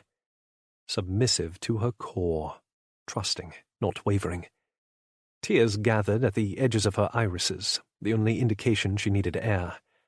But still no other reaction, not even a plea. Such a turn-on, and yet so infuriating. How could I break one so obviously broken? By putting the pieces back together in a new pattern, one befitting a warrior. I allowed myself one thrust out and back in again before yanking her off me completely. My other hand wrapped around my shaft, giving it a violent pump as my balls tightened at the pending explosion. "You're mine," I growled. "No one else touches you."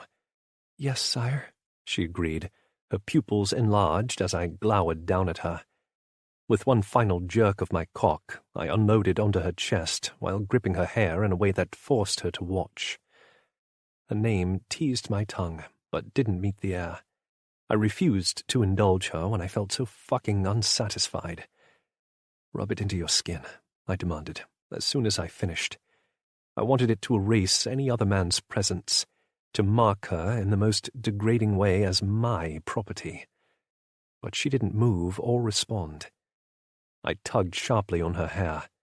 Not enough to hurt, but enough to capture her attention. "Now, Juliet." Her palms flattened against her breasts, massaging and smearing my essence all over her skin. I observed her beneath my hooded gaze, watching as my cum branded her. "Don't stop." It came out sharp and a little gruff, causing her fingers to move faster over her nipples. She obviously understood my desire, since that was the spot Victor had bitten her. Each swipe of her thumb reaffirmed my place there, my ownership. Such a good little blood virgin. I yanked Juliet forward, and her mouth opened without my command, her tongue darting out to lick the liquid coating my slit. She hummed in approval before taking me deep into her mouth and drawing every last drop from my shaft. My grip didn't loosen. If anything, it tightened as she devoured my cock in a manner few others could fathom. Her hands continued to massage her breasts while she sucked me off, but slowly and more intensely now. She had adopted an erotic rhythm, one that intensified her arousal. I stole a deep breath, luxuriating in her intoxicating scent. So good. Damp heat radiated from her, no doubt dripping down her thighs. She relished in this, my owning her body, my dominance. And now my darling little Juliet wanted to come. Perfect. I let her continue, reveling in the slight squirm of her hips as she fought for the friction she needed. Her nipples were hard little peaks now, begging for my touch, and her pupils overshadowed her irises. "You enjoyed that," I murmured. "Yes, sire." The words were spoken around my still solid erection. Her attentions had only taken the edge off. I craved so much more from her, but not until she learned her lesson. Zip me up, Juliet. We had reached the manor a few minutes ago, but I'd allowed our moment to extend just long enough to ensure her sensitive state. If she spread her legs, I'd no doubt find a very swollen, wet, and ready pussy to sink into. Not yet. Her fingers didn't fumble as she secured my hard-on into my pants. I'd tend to it later. The door opened not a second later, my driver clearly sensing my next move, and I stepped out into the night with a hand for Juliet. She pressed her palm to mine, even as her brow furrowed in confusion. Every time we indulged in these types of activities, I returned the pleasure. But not tonight, unless she requested it. I tucked her arm into mine after she stood. Her bare feet probably didn't appreciate the cobblestones, but that was the point. I wanted her hot, bothered, and uncomfortable. She moved at my side without flinching, following me into the house and upstairs, and not seeming to mind at all that she wore nothing but semen-laced blood. Her confidence, at least, was intact. I pushed open the door to her quarters, and her nostrils flared as excitement tinged the air. She thought I meant to devour her on the bed. Poor darling. No, that was not the game we were playing tonight. Instead, I led her to the bathroom and flipped on the shower. You have my permission to bathe, Juliet. I suggest you use the opportunity while it's offered to thoroughly clean yourself. I let that insinuation hang for a moment before continuing. Then get some sleep. We have a long day tomorrow. Yes, sire, she said, her lips curling downward.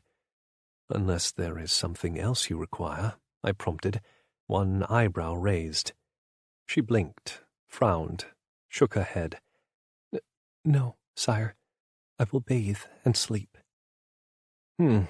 Disappointing. Good, I said instead. See you tomorrow. I turned and left without looking at her, and ignored the hitch in her breath, too. The rules in this house were clear. Juliet had an open invitation to join me in my bedroom whenever she desired pleasure. Given the way her arousal tainted my nostrils as I left her room, it was a safe bet to assume she yearned for me tonight. Badly. It would be up to her if she chose to seek me out. Hence, tonight's primary lesson. Living. A gift not many humans received in this world, but one I happily bestowed upon her. Unfortunately, I couldn't force her to accept it. 22 years of training to accept fate, regardless of personal satisfaction, was a difficult mentality to alter. I needed the fighter hidden beneath her skin to surface and play. Once I coaxed her out, we could well and truly begin the retraining. Until then, I really only had a shell of a woman to work with, and I desired so much more. Join me, Juliet, I whispered into the empty hallway. Please. Chapter 14. Juliet. My body was on fire. Not literally, but it burned so fiercely I couldn't sleep under the bed covers, and the fan above did little to cool my hot skin. I could still feel Darius on me, even after the shower.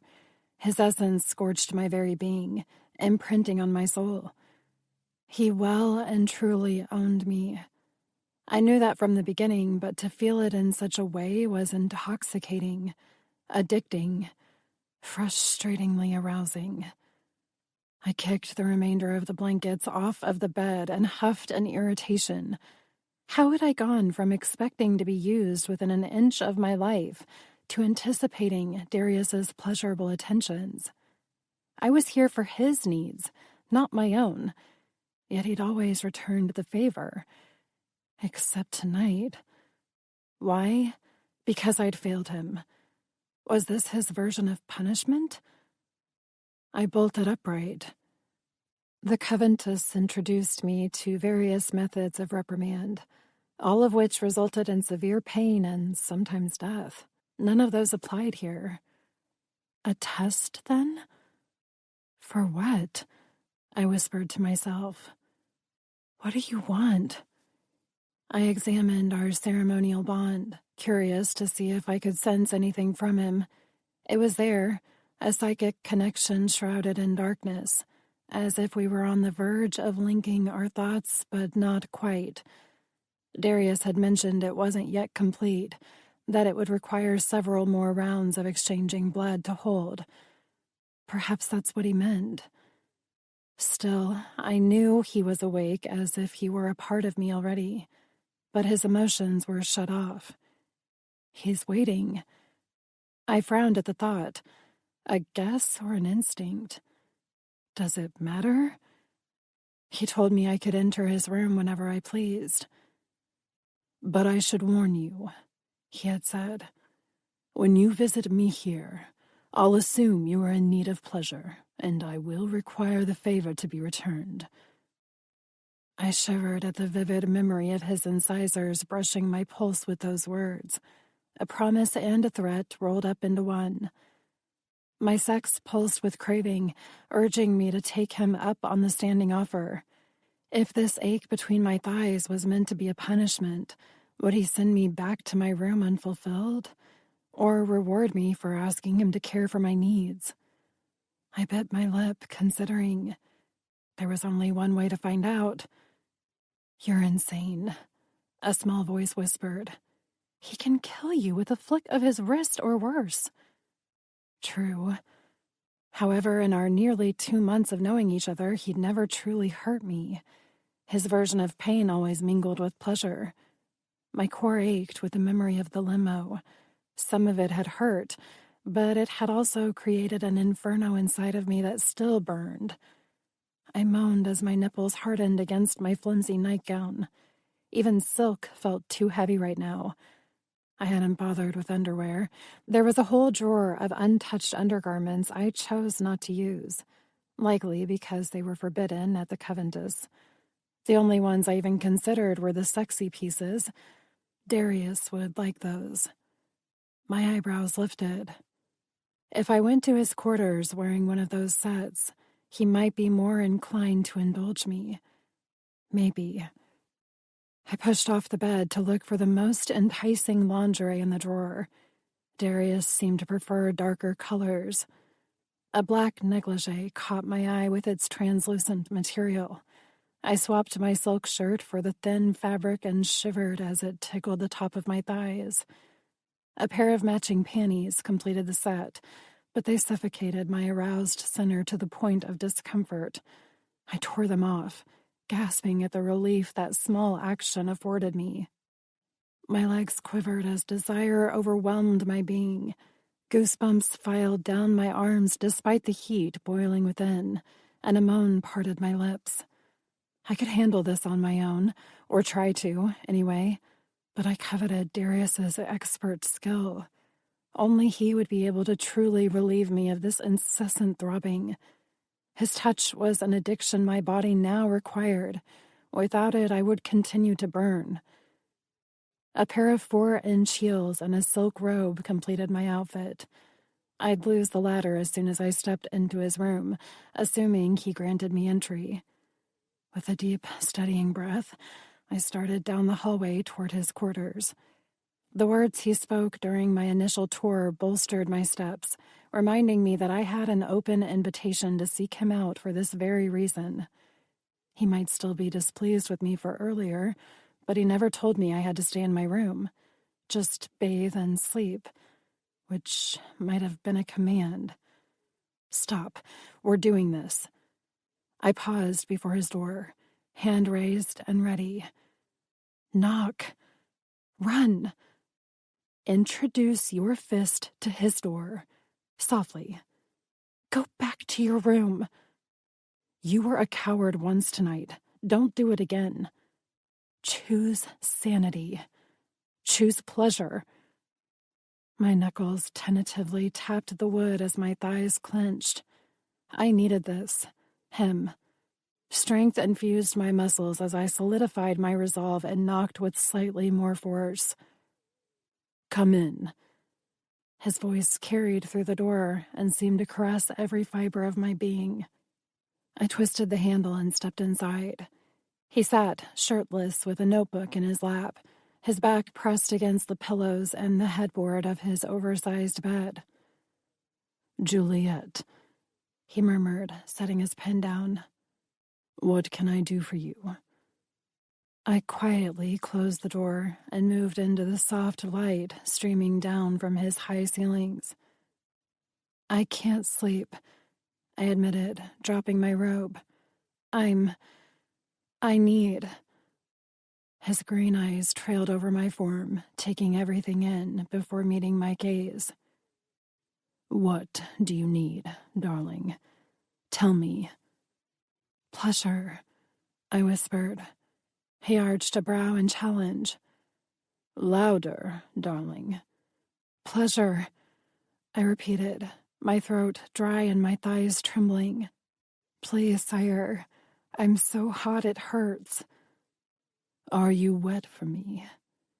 "Yes." It came out on a moan as I clamped my legs together. Any more and I would surely collapse in agony.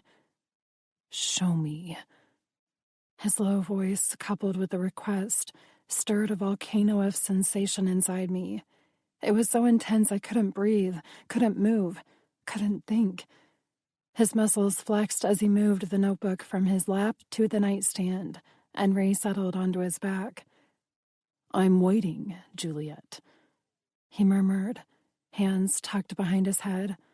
He resembled a dark angel, his gaze devious and his lips inviting.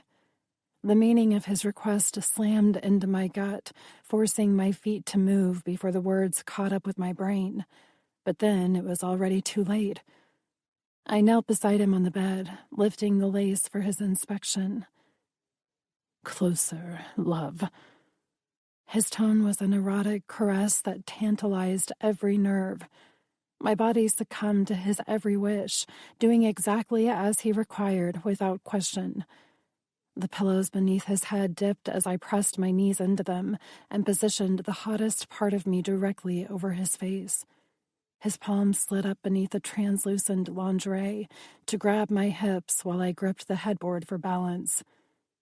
You are so aroused. You're swollen." His breath teased my damp flesh, stirring a groan from my throat that sounded nothing like me.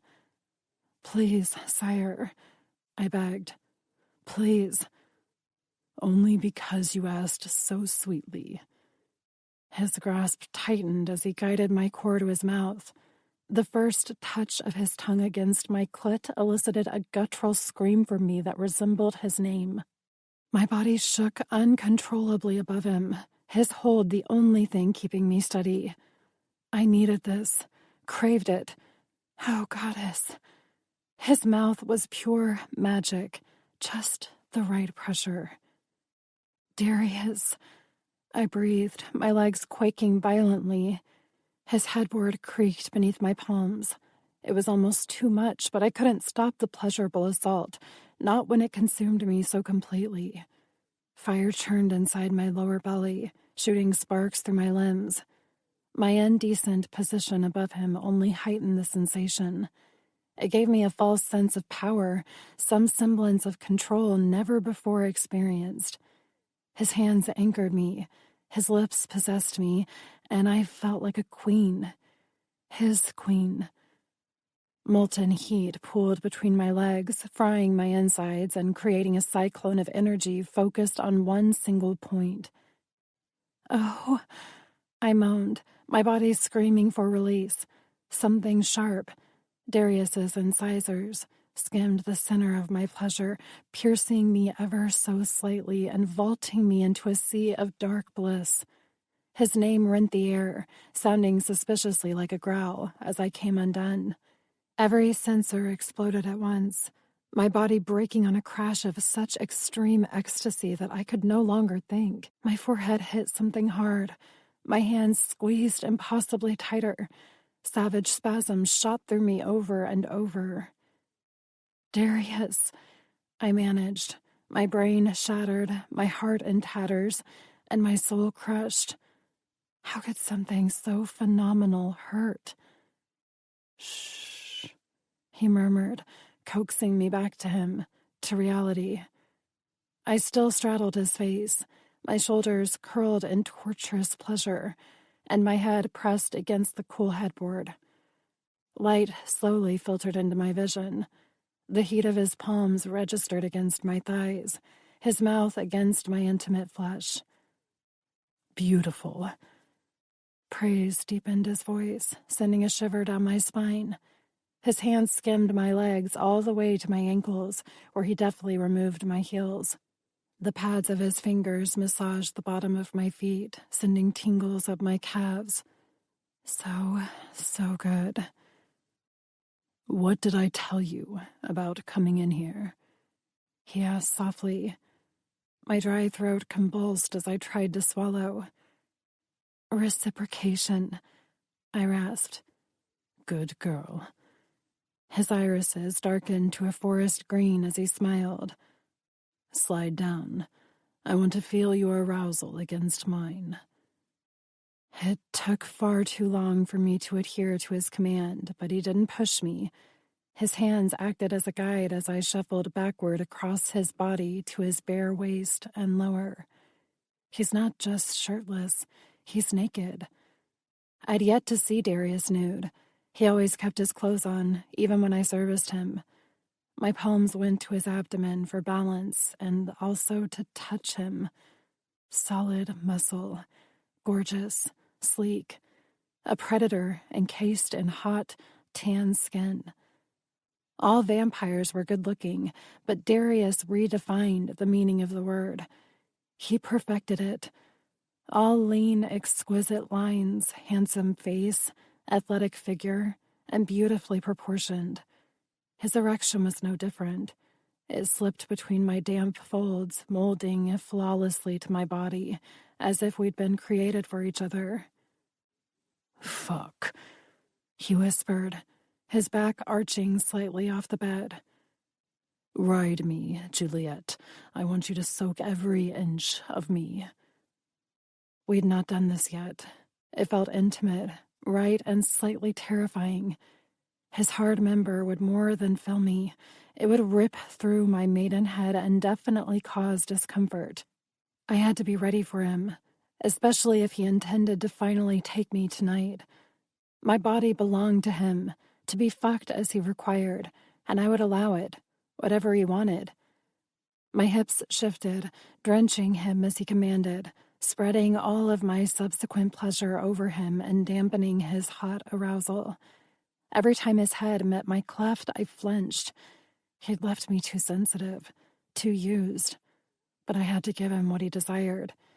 His fingers danced up my sides beneath my negligee and wandered to my breasts. "You're so perfect." A note of reverence touched his voice, granting me immense satisfaction. His lower body moved with mine, the friction intensifying with every thrust. I half expected him to reposition me and force his cock inside, but he seemed lost in our movements. My lingerie disappeared with a rip, and I found my hair wrapped in his fist as he forcibly pulled me down to ravage my mouth with his. I forgot how to breathe beneath the onslaught and lost all touch with reality as he rolled me onto my back. This is it, I thought, terrified and aroused. He kissed me hard, his shaft continuing to slide through my damp folds with sharper thrusts. My clit throbbed from the abuse of his bulbous head, but I no longer flinched. No, I was starting to feel hot again. I bowed off the bed as his fangs pierced my neck. I hadn't even felt him move. He just struck, his vampiric kiss claiming my essence as his. "Darius," I whispered, threading my fingers in his hair. "Mine," he growled as he lowered to my breast and bit me in the same place the other vampire had just hours before. It occurred to me that he'd done the same to my throat. He's remarking me. Except this bite didn't hurt. Electricity surged down my spine, centering in the place where our arousals connected, heightening the sensations. Then his member disappeared, his hips lifting slightly as he grabbed my wrist and forced my hand lower. "Stroke me, Juliet. I want to come all over your clit." I wrapped my fingers around his thick arousal. The effects of my orgasm had drenched his skin, just as he had desired, enabling me to easily fondle him. Up and down, applying pressure where I knew he enjoyed it. My opposite palm joined the action, cupping his heavy balls as I worked his throbbing member with purposeful pumps. More, he demanded, his teeth scraping my nipple. I shuddered as he pierced me again, drinking my blood as I massaged him intimately below. He was close. I could feel it as his sack tightened in my palm, and the way his cock grew impossibly larger. The temptation to put him at my entrance slammed into my gut, forcing my hand to angle his head toward my weeping slit. It would be so easy. One thrust. But it wasn't what he requested. I continued my task, moving in a way I knew he couldn't resist, and grinned when I felt his growl against my breast. Hot spurts of semen met my intimate flesh, striking me with the force of his orgasm and branding me indefinitely as his. My hips rose to meet his of their own accord, desiring more, wishing he was inside me and not just hovering above. His scorching essence blended with mine, creating spasms of delight. I squeezed out every drop with my hand, relishing the feel of him. Darius lifted onto his knees, his gaze between my spread legs. He swiped his thumb through my slick folds to my clit and then back again. You look amazing like this, drenched in my seed. I shivered from both his touch and the view of his very naked body crouched so close to mine. Muscle and strength radiated from him, as did an aura of danger. Darius wasn't just a vampire, but an old one too. He smeared his essence around my entrance, awakening a hunger deep within me. Then he pressed inside, introducing his pleasure to mine and mating them in the world's oldest dance. Soon, he whispered darkly, but not yet. Why? I wanted to ask, but only a moan escaped instead. He applied just the right amount of pressure to my sensitive nub, massaging our combined euphoria into my flesh. Lava slithered into the pit of my stomach, growing with each swipe of his thumb. Darius played my body with such expertise, his gaze always attentive and his focus on my reactions. He pinched me, kneaded me, and teased my nerves. I shook beneath him, completely lost to his will. One hand, that's all he used, and I was already coming undone. When he leaned down to capture my nipple with his mouth, I bucked against him. My breathing stopped. The whole world blacked out around me. Everything focused on Darius. My seed owns you now, he whispered. And soon, so will my cock. His words increased the intensity building inside me, cresting the volcano threatening to erupt. I trembled from the potency of it all, my mind losing its grip on reality. So close. He nibbled my breast. I can feel it bubbling beneath the surface, awaiting my command. Your body is so beautifully trained, Juliet. He trailed kisses up to my collarbone and along my jaw. My nerves were linked to a live wire, sizzling with energy and waiting to combust. I felt imprisoned, frozen in time, a slave to my master's desire. Please, I whispered, aching from the force of it. Please, sire. He grinned against my throat, his tongue tracing my pulse. You beg so prettily, darling. My nails dug into my palms as waves of excruciating need rolled over my being.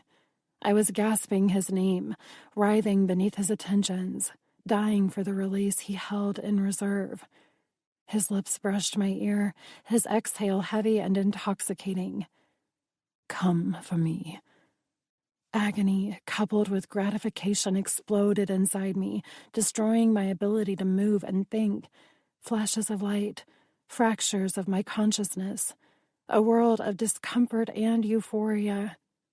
My lungs burned from my screams while my limbs melted into a puddle of repletion. "Glorious," Darius murmured, his lips against mine. "Fucking perfection." I trailed my fingers up his strong arms to hold on to him while he kissed me. He tasted sweet, with a hint of sex, his tongue masterful as he explored my mouth almost tenderly. "Sleep, Juliet." He nuzzled his nose against mine. "We'll continue your training tomorrow." Chapter 15. Juliet. I stretched my arms over my head and sighed in contentment at the warmth flowing through my veins. A foreign feeling, one I wished to enjoy for a few minutes more. Most nights were so cold that I awoke to the feeling of ice drizzling over my flesh.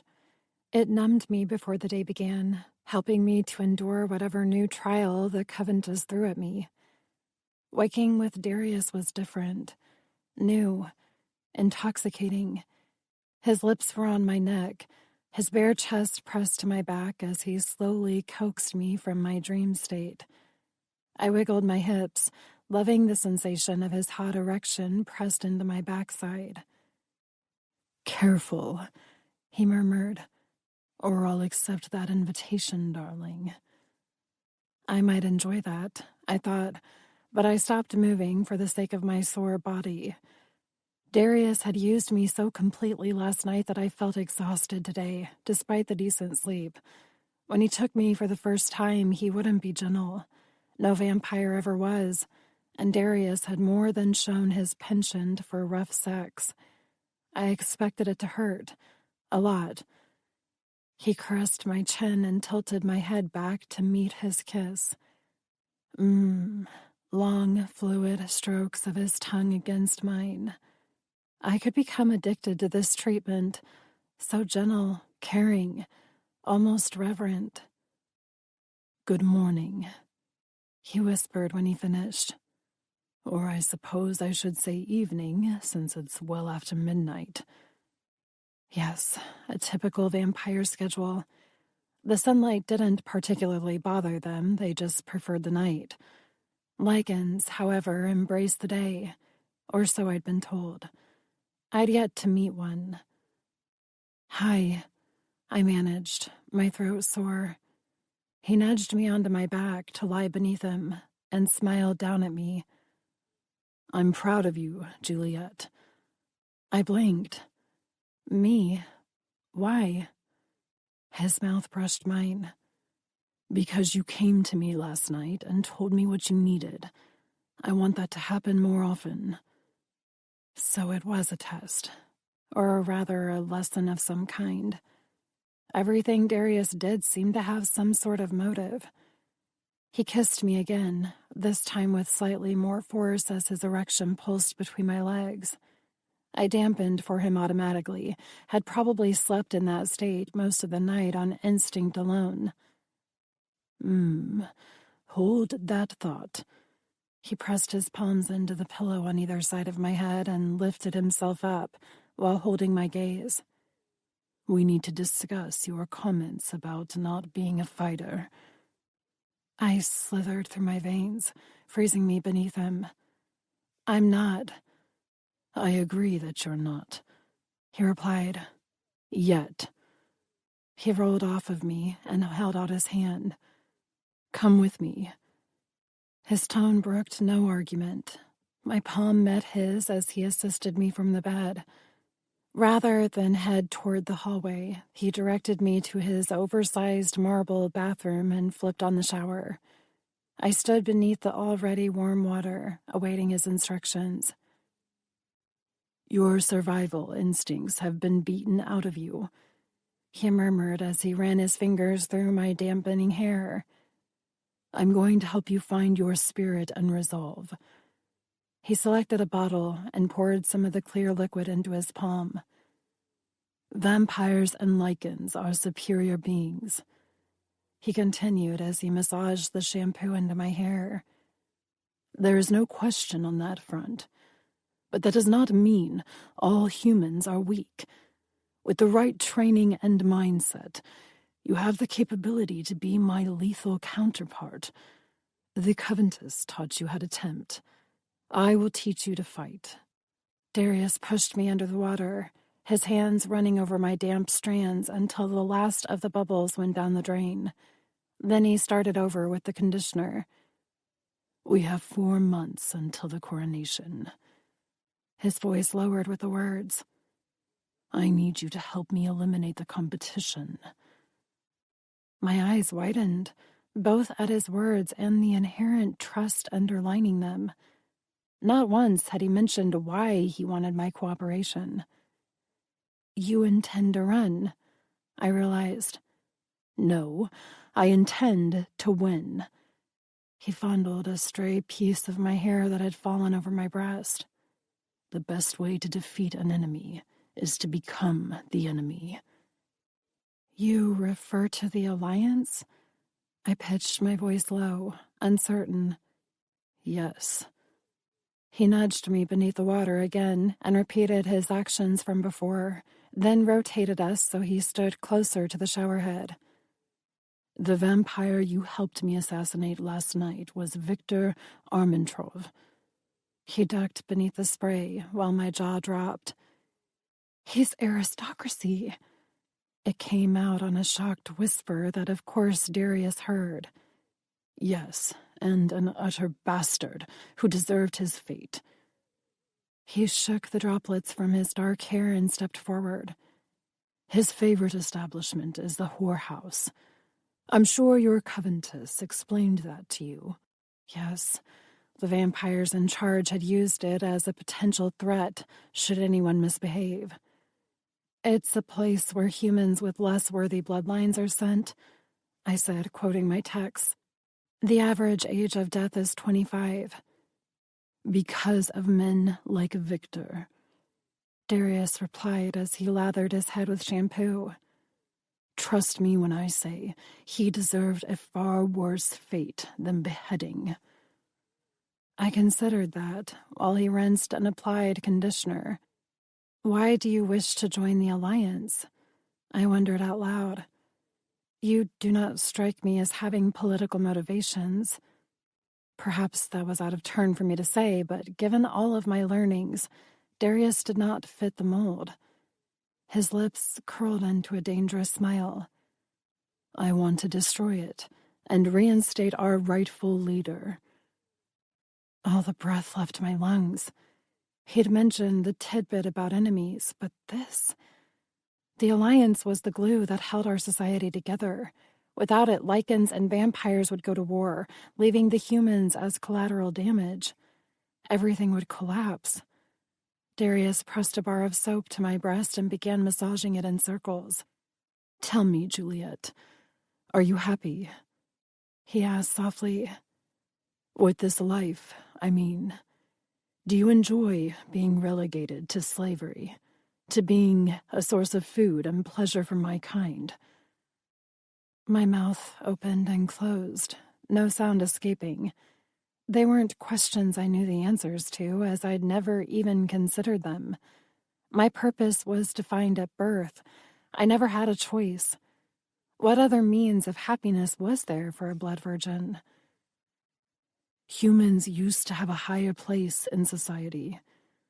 His hand moved south as he lathered more soap into my skin. "I showed you the history books when you first arrived so you would understand. It's not something the Coventus teaches. The information is considered irrelevant, which is really a fancy way of classifying it as illegal." He turned me away from him and lifted my hair over one shoulder to better access my back while he continued speaking. "There are those who disagree with the way our government works today. It favors the old aristocracy and degrades those of lesser bloodlines. Ivan and Trevor are 2 examples.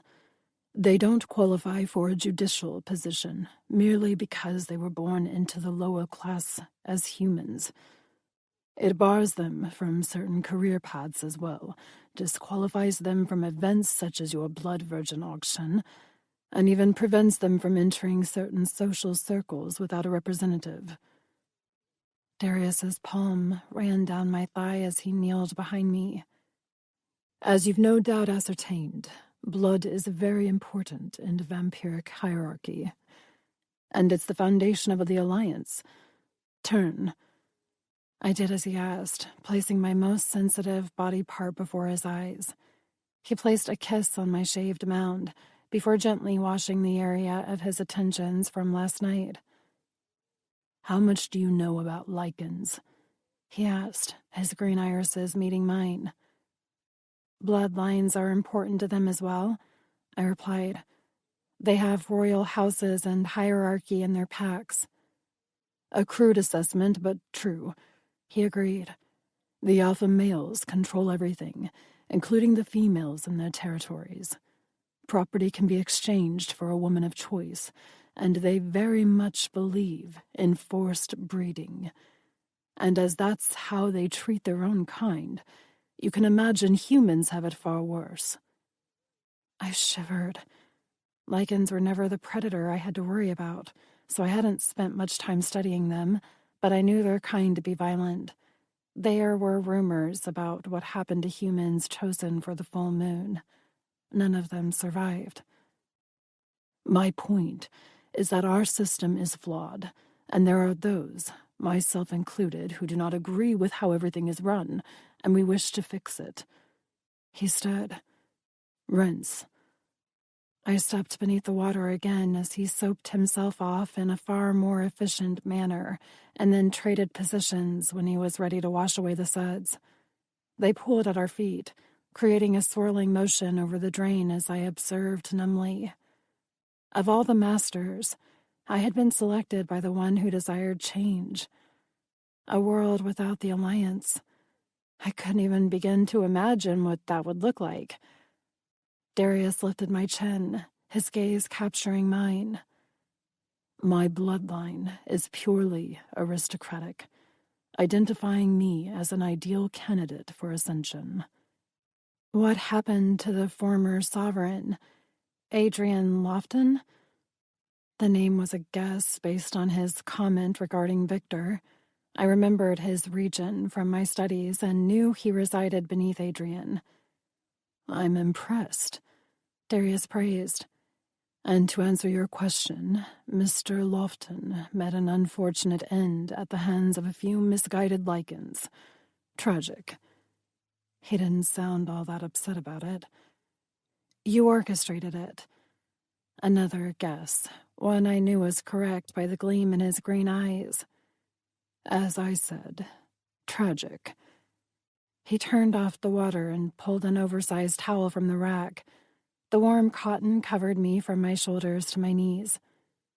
There are several in this region who qualify to replace him, myself being one of those candidates. But I've avoided politics for nearly a century, choosing instead to live alone. Why? I asked, curious.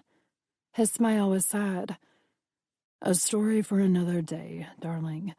We have other activities to tend to that take precedence, including a dinner with Ivan and Trevor. Dinner? I repeated. He wrapped a towel around his waist.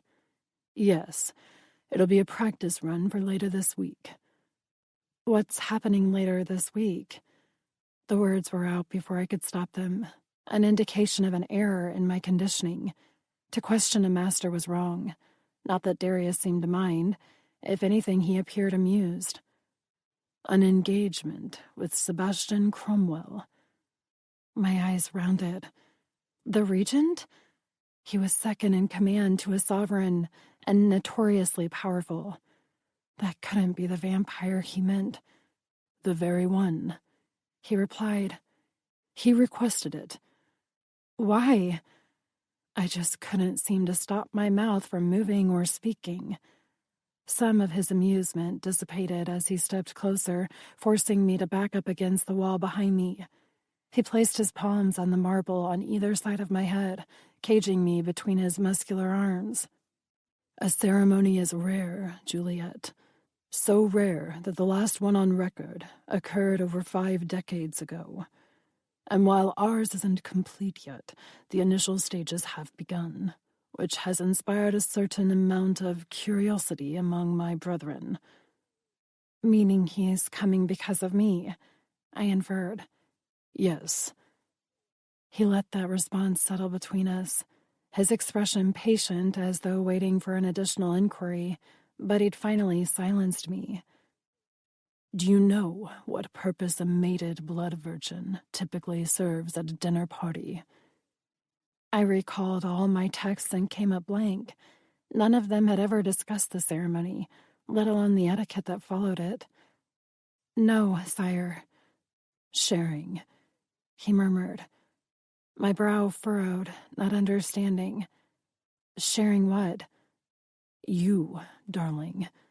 Sebastian wishes for me to share you, and given my innate response to Victor last night, I need to practice my patience where that is concerned. So we'll begin with Ivan and Trevor today. Chapter 16. Darius. You told her about the end game? Despite his elegant suit and tie, Ivan appeared ready for a fist match, with my face being his primary target. Yes. I didn't elaborate because what was the point? Sharing my desires with Juliet suited the moment. Her understanding my objective was crucial to her training. Yes, Ivan repeated, pacing. That's it, is it? Yes. That time I said it to piss him off, and it worked. My old friend rounded on me, his nose inches from mine. She could go to the fucking Alliance and have you slayed. You do realize that, right? His anger was founded in his concern for me, which was the only reason I didn't respond outwardly to his physical proximity. Fuck, where is that damn royal when I need him? If anyone could talk some sense into you, it'd be him. I ran my fingers over my tie and held his gaze unwaveringly. No one would believe a blood virgin's babbling over a vampire of my status. Not that she would ever have access to anyone of aristocracy to inform them. Above all of that, she is mine, and she will not repeat a word to anyone. As for his comment about the royal, he'd understand, as my oldest friend and ally. After all, most of this was his idea. For Cam. Ivan's eyebrows popped up to meet his dark hairline. You trust her? I own her, I clarified. Trust isn't required with property. A harsh statement, but true nonetheless. I don't like it. You don't have to like it to accept it. He picked up his glass of bourbon and downed the contents before slamming it on my desk. Fine, but if she ends up endangering you, don't expect any pity from me. I chuckled. Duly noted. Now where's Trevor? Probably sating himself in some redhead, Ivan muttered. When I offered him my blood virgin for the night? Because you offered her. I smiled. Trevor clearly worried he might lose control. Well, that wouldn't be an issue, because I planned to be in charge of every detail. No one would harm my Juliet. Is she terrified? Ivan asked. Yes. I'd scented her terror when I mentioned sharing her earlier, and again when I dismissed her to ready herself for dinner. The outfit I'd requested she wear didn't help matters. Rather than black, I'd opted for a dark red tonight. It would look beautiful against her pale skin. Then you clearly didn't tell her how this is going to go. I snorted. Of course not. What would be the fun in that? Still a jackass, I see. Why would that ever change? I asked, smirking. Now shall we go have a little fun? You're an evil man, Darius.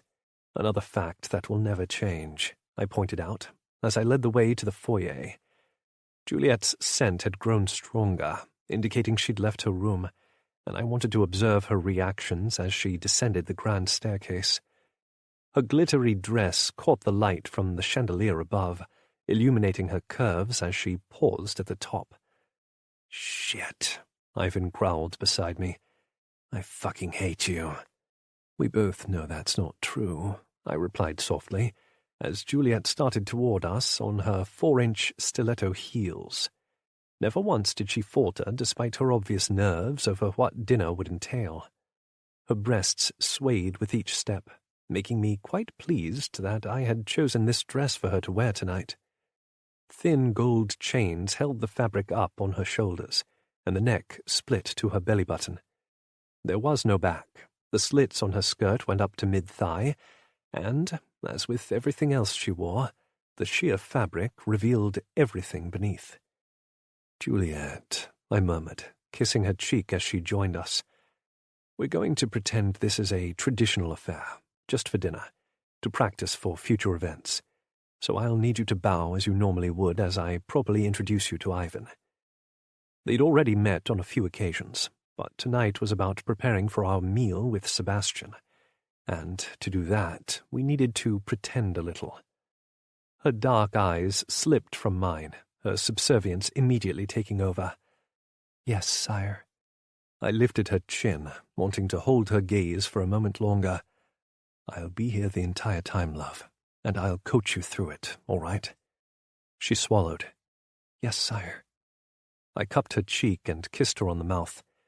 "I won't let anything happen to you that you won't enjoy," I whispered against her lips. "You'll see." "All right." She didn't appear all that convinced, but I would prove my point by the end of the meal. I released her and took a step back. "As much as it pains me to say, please bow for Ivan." Such a ridiculous formality, but humans were considered to be the lowest echelons of society. They ranked on the same level as cattle.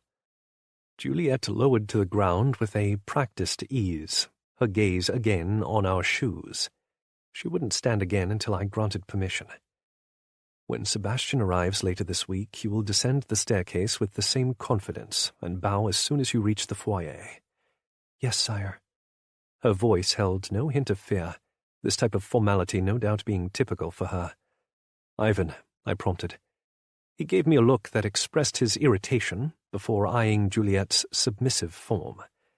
With his hands in his pockets, he circled her, eyeing every asset on display while purposely brushing against her as he moved. She didn't flinch, her posture perfect the entire time. "She's lovely, Darius." He stopped behind her. "May I?" My instincts rioted while I replied, "Of course." I could handle this. I had to. "Kneel for Master Ivan," I instructed. Juliet sat up onto her heels, palms on her thighs, head still bowed respectfully. My cock hardened at the now familiar position. She truly was a gorgeous woman. Ivan brushed his knuckles over her cheek before trailing them down her neck to the gold chains gracing her shoulders. I monitored her heart rate as he continued his exploration and admired the steady rhythm, especially as he moved to press his legs to her exposed back. He gripped her chin to force her head back, meeting her gaze with a smoldering one of his own, and smiled seductively. "Hello, pet." "Master Ivan," she greeted. "Welcome." Such a natural. No trembling or hiding, just utter compliance in a dangerous situation. The Covenanters had certainly done their job well. Too bad I had to undo all their hard work. Oh, on the surface she would remain the same, but not beneath. And her reactions today proved it all to be possible. Juliet had questioned me openly without fear, a leap forward in our arrangement whether she realized it or not. Ivan drew his thumb over her lips, tracing them slowly and thoroughly. "You have quite the fuckable mouth. Perhaps your sire will allow me to experience it later." I swallowed my choice response to that statement and maintained my air of indifference, an improvement from the Victor situation. "Oh, I've missed the introductions." Trevor's voice carried through the foyer as he entered my home without knocking, an indication of our friendship. Very few could do that without risking their lives. "You're just in time," Ivan replied, his palm on Juliet's cheek. "Come meet Darius's pet." Trevor wandered over in a black tailored suit and stood in front of Juliet, while Ivan continued to slowly stroke her jaw. Trevor trailed his gaze slowly over her low-cut neckline to her waist, down to her slightly parted thighs and back up. "She's delectable, Darius," Trevor praised, playing his part appropriately. "Would you like to touch her?" I offered. Yes, I would." With your permission. His blue-green eyes lifted to mine in polite question. It's given. The words tasted sour in my mouth, but sounded normal, an indicator that I might be able to complete this evening without killing one of my best friends. Of course, this was the easy part. Trevor touched her shoulder before tracing the line of her dress down over the swell of her breasts and back up again. So soft, he mused, his attention focused on her hardening nipples. And responsive. Her body reacting to a vampire's touch, yet another impulse driven into her through years of conditioning.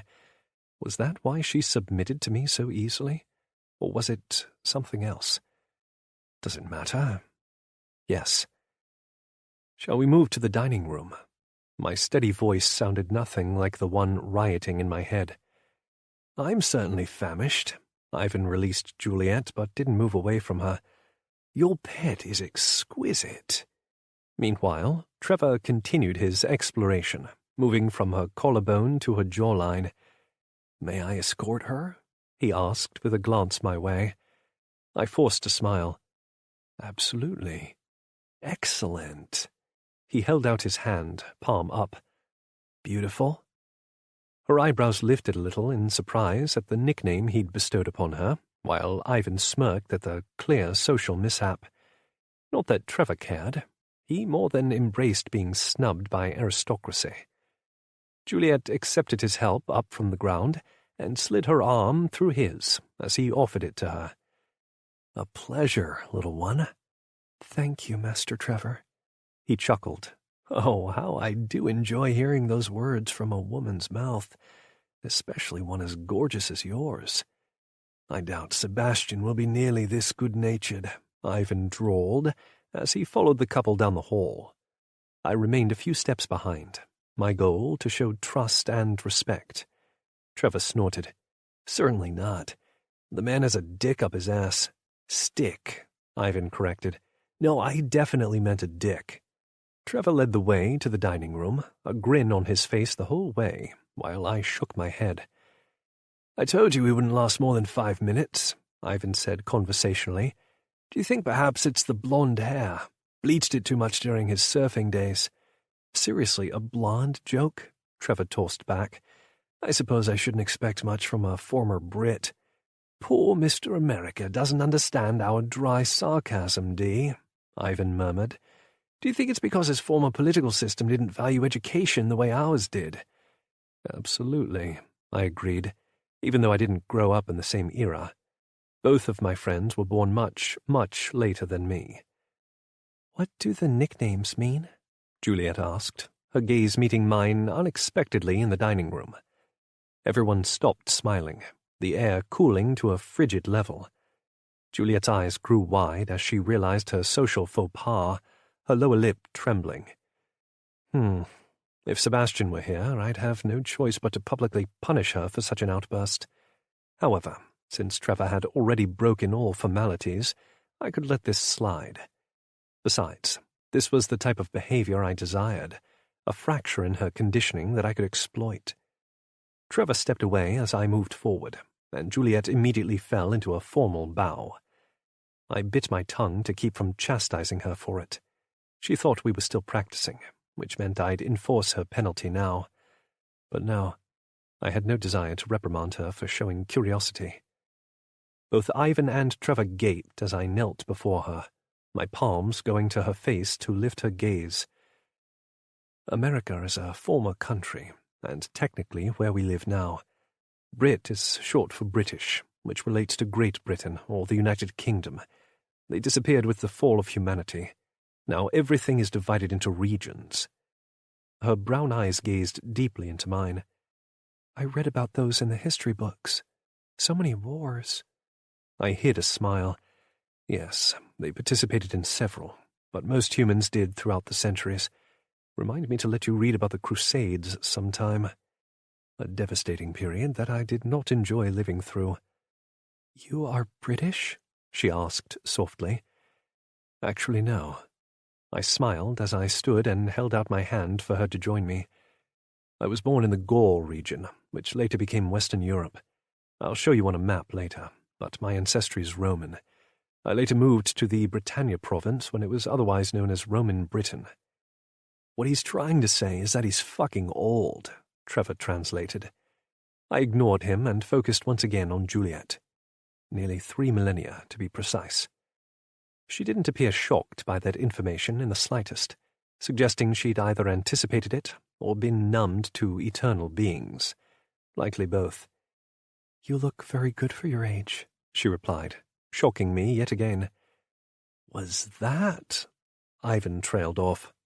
"A joke," Trevor finished. "Oh, I knew I liked her. You keep calling her a fuckdoll, which she is, but a clever one." "Enough," I snapped, tired of the side conversation interrupting the moment. Juliet flinched, her gaze falling. "I'm sorry, sire. I meant it as a compliment." "I know," I whispered. No way had she suddenly adopted a sense of humor. "Thank you." I kissed her forehead and folded my arms around her in a hug. Ivan and Trevor both gaped at me as if I'd grown a second head. "What? You fucked up the practice round back in the foyer, Trevor. We'll start again in a moment." It wasn't like they cared about decorum. We never followed it here. I kissed Juliet soundly on the mouth to display my pleasure at her breaking the confines of her training. So beautifully disobedient. I wanted to see more of it, but only in the confines of our home.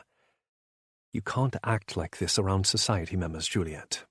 I held her gaze, ensuring she understood the importance of my words. "Only here." "Yes, sire." She frowned. "I didn't mean to speak out of turn. I'm not quite sure why I did."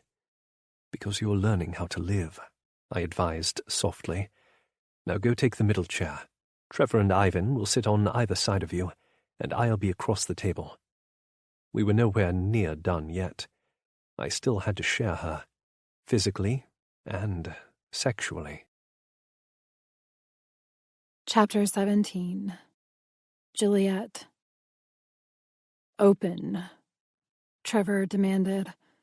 I parted my lips while keeping my eyes closed, as instructed. Something warm and decadent slid over my tongue, and I fought a responding moan. They told me not to speak or utter a sound, a demand they seemed to be testing through a game of feeding me sweet desserts. Breaking the rules resulted in punishment, and these men clearly wanted me to disobey their commands. "I think she likes it," Ivan mused. "Give her another bite." "Oh," I sighed mentally. I was so full already. After years of eating food only of nutritional value, it was hard to enjoy meals in the way Darius and his friends did. My stomach couldn't tolerate the rich flavors. "Only one more," Darius advised, voice flat. "Spoil sport," Trevor grumbled. "Here, love, open," Ivan said as the edges of a spoon met my mouth. I obeyed dutifully. Another sweet slice of heaven tortured my underdeveloped taste buds as I forced myself to chew and swallow. "Gorgeous," Trevor praised as someone trailed a gooey substance along my collarbone. I almost glanced at it, but remembered their order for me to shut my eyes. Something wet, a tongue, met my skin as one of them laved up whatever had just been applied to my body. They'd done this a few times during dinner, their hands and mouths finding one reason or another to touch me, but never beneath the dress, and always with Darius's permission. I'm craving something else for dessert." Ivan's words flowed over and through me, the insinuation in his voice punctuated by his palm sliding over my thigh. "Darius." "Yes." The sound of a chair scraping over wood, then footsteps. My heart skipped a beat. The stroking and licking throughout dinner hadn't bothered me nearly as much as I expected because Darius sat close by. They were all busy eating as well, lost to their conversations and politics while using my body as a side amusement. But now I was under the spotlight. I felt it with every fiber of my being, all three gazes on me, voracious. Oh, goddess. It was like the first night in Darius's home, when I thought they'd all intended to devour me, except this time I knew that was the plan. To share. 3 men. Can I manage it? I could barely handle Darius. A warm palm slid beneath my hair, curling around the back of my neck as Darius's familiar scent overwhelmed me. You've done so well, darling. But now it's time for the real test. His thumb stroked my thrumming pulse. Stand. Finding my footing while blind wasn't easy, but I managed. The chair disappeared as Darius pressed his chest to my back. His hands found my hips. Open your eyes. I did and found nothing had changed. Trevor and Ivan both sat in the same chairs, their expressions predatory. Gentlemen, you've ensured Juliet's appetite is well sated. Would you like her to return the favor? Darius asked, his tone dark and sensual. My heart fluttered. Return the favor. Ivan stood and ran his hand over his tie, his caramel-colored irises a thin line around his oversized pupils. He looked hungry, very, very hungry. I would adore that. Me too, Trevor added, standing. Excellent. Darius pressed a kiss to my neck, a show of open possession, and splayed his fingers along my sides. Shall we adjourn to the great room? Ivan's heated gaze danced over me, his lips quirking. I suppose that would be more comfortable.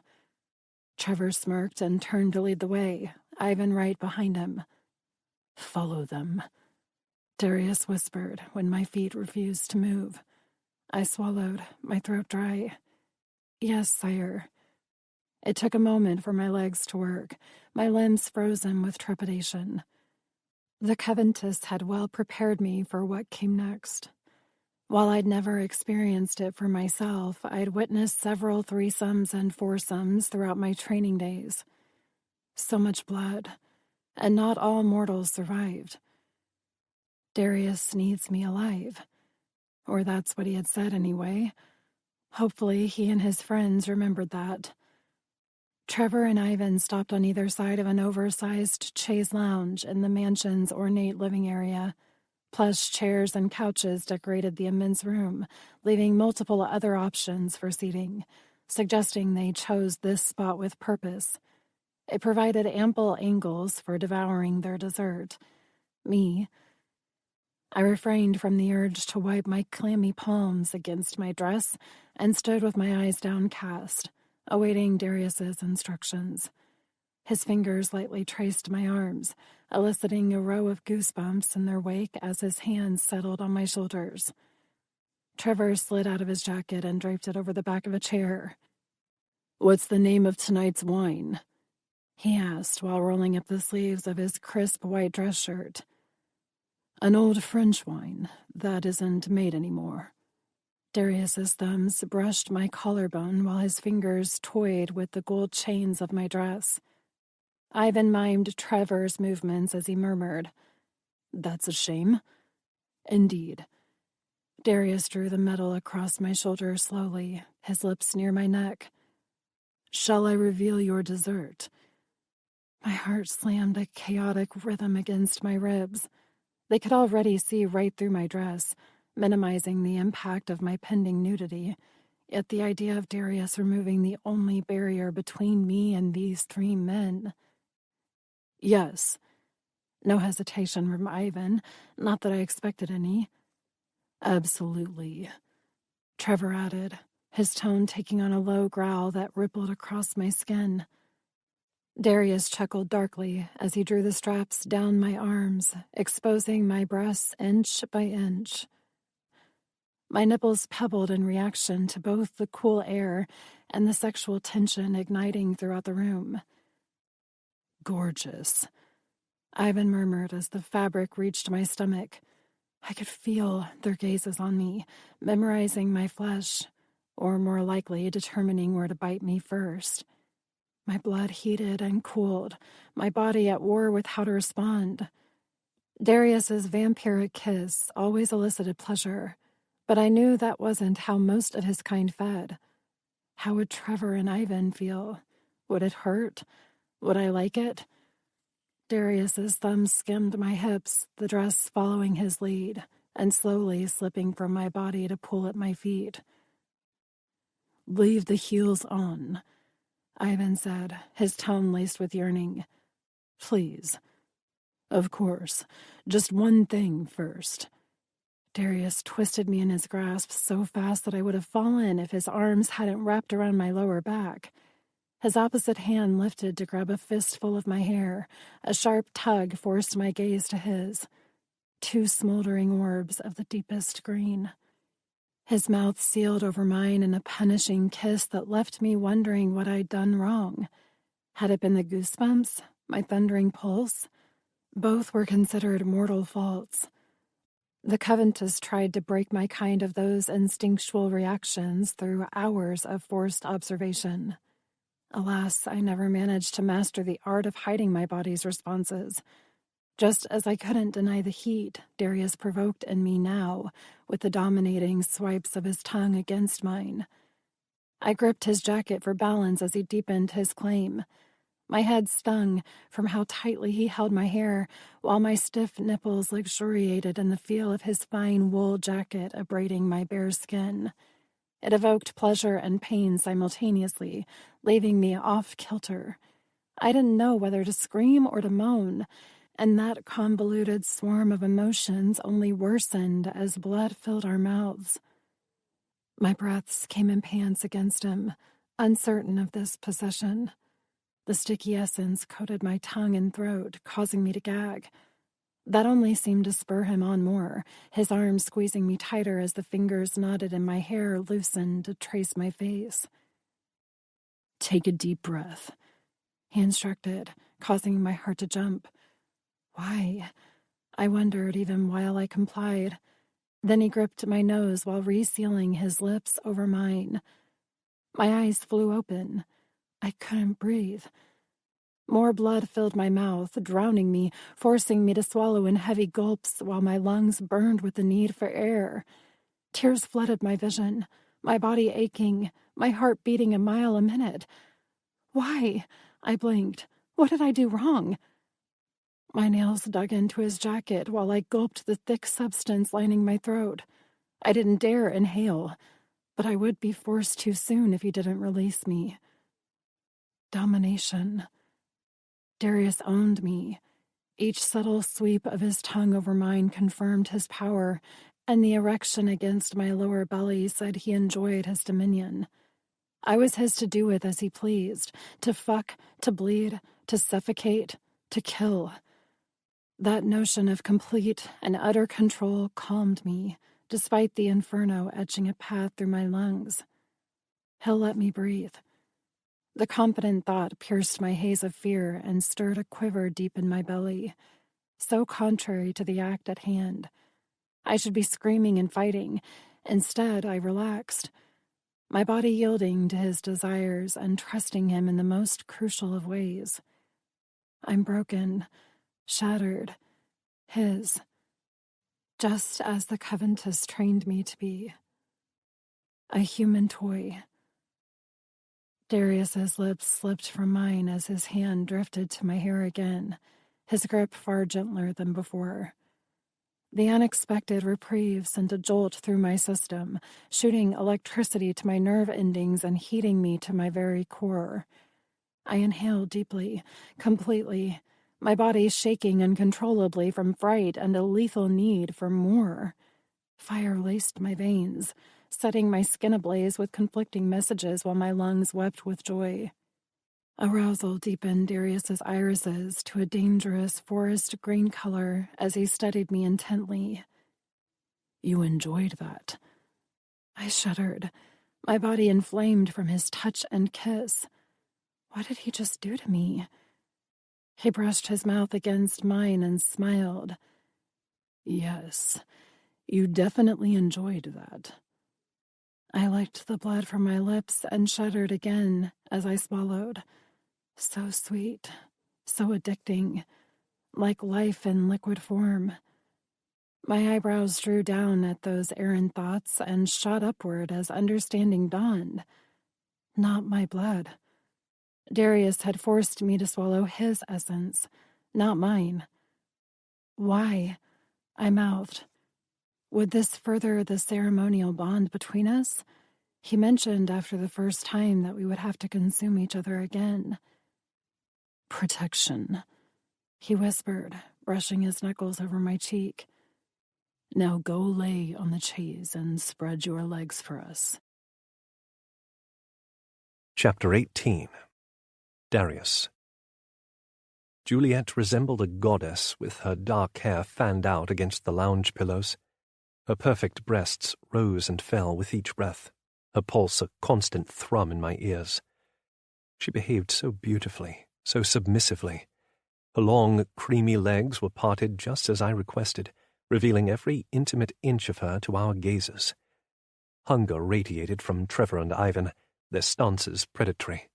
One signal from me and they would pounce, but not a second before. I controlled this moment, this room, this woman.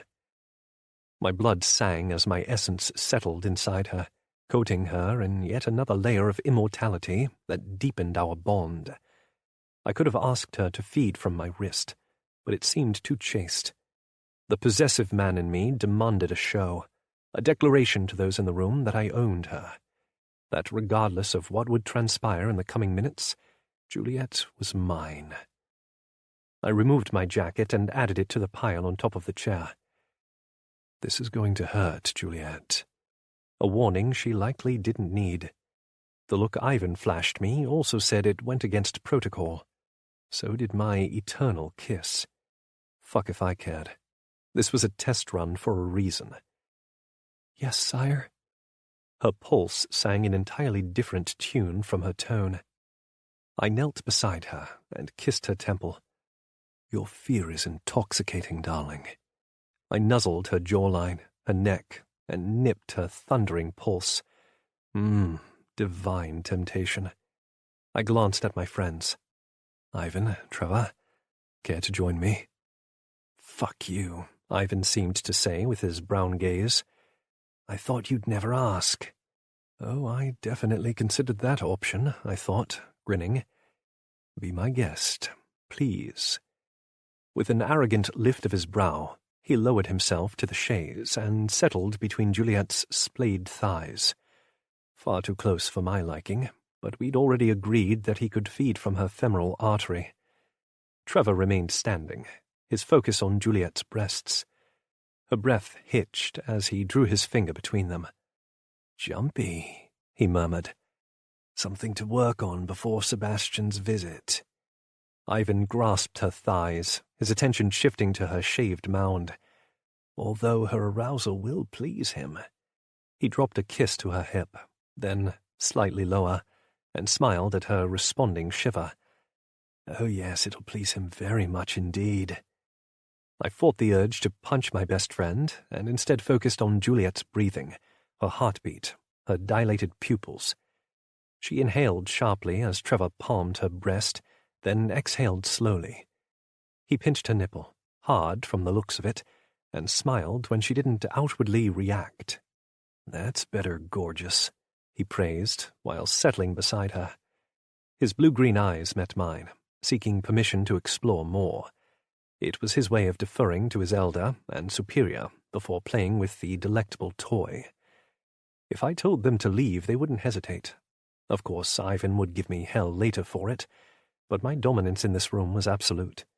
Both males were waiting for me to give them permission to continue. We reviewed the ground rules in depth while discussing this exercise, and I trusted them not to cross the boundaries I set. That's why they were here. I would entrust Juliet with no one else, not yet. Perhaps not ever. I circled Juliet's throat with my palm, my thumb resting against her artery, and squeezed.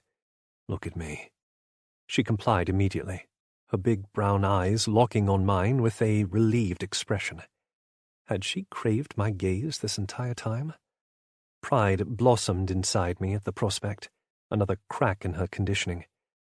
Sire, she breathed, her cheeks flushing.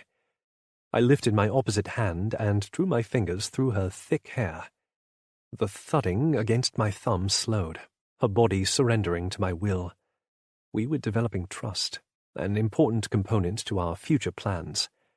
I held her gaze for a moment longer before shifting my attention to Ivan and Trevor. "You may proceed," I said quietly. Juliet didn't tense or make a sound, as both men bent to run their mouths and hands over her exposed skin, Trevor at her breasts, Ivan near her femoral artery. I held her gaze, my grip on her neck tightening a fraction to keep her in the present. My friends wouldn't be gentle. It was the only way to ensure she understood the future expectations of my counterparts.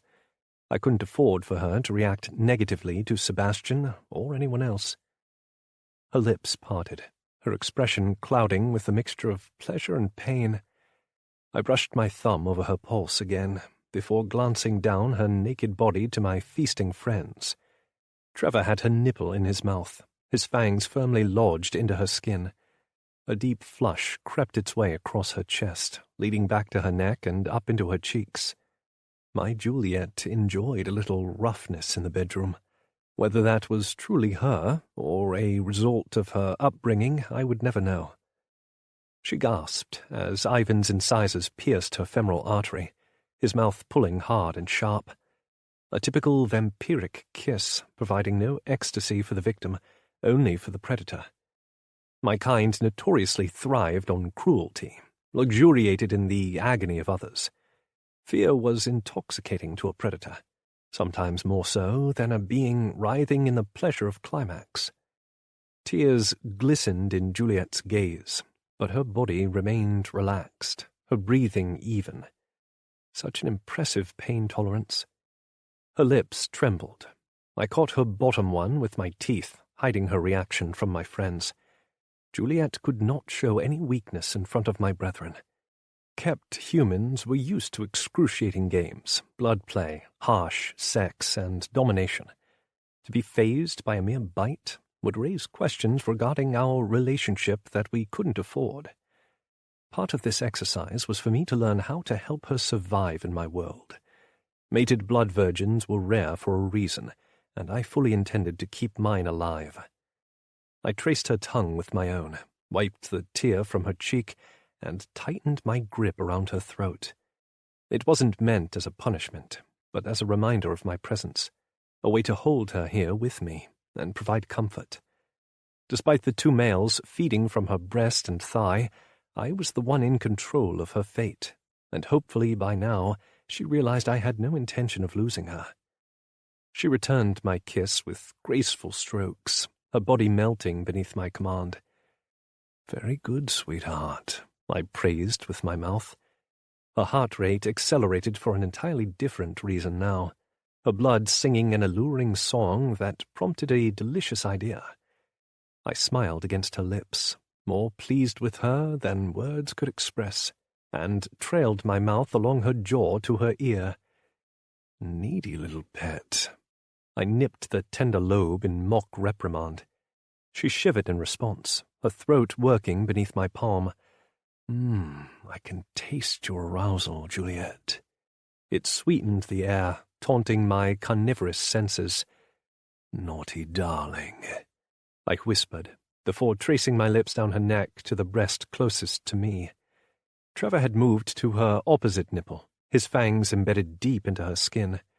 2 puncture marks highlighted her rosy peak, both dribbling blood thanks to my friend's clumsy bite. But that was typical, the lack of care for a human. I sliced my tongue across my own lengthening incisor, just as I had earlier before kissing Juliet, and licked each abrasion to help her heal faster. Her eyes held mine, her pupils 2 round black points of desire. I smiled and licked her again, while my hand left her neck and travelled down to cup her sex. "Mine," I told her, with a look that brought a flush to her cheeks. She wasn't thinking about Trevor or Ivan anymore, only me. I wanted to reward her for it, for letting go, for her perfect submission. I slid a finger through her slick folds while kissing a path up to her neck. She remained perfectly still beneath my touch, but the heat radiating from her skin confirmed her yearning. Fuck this test.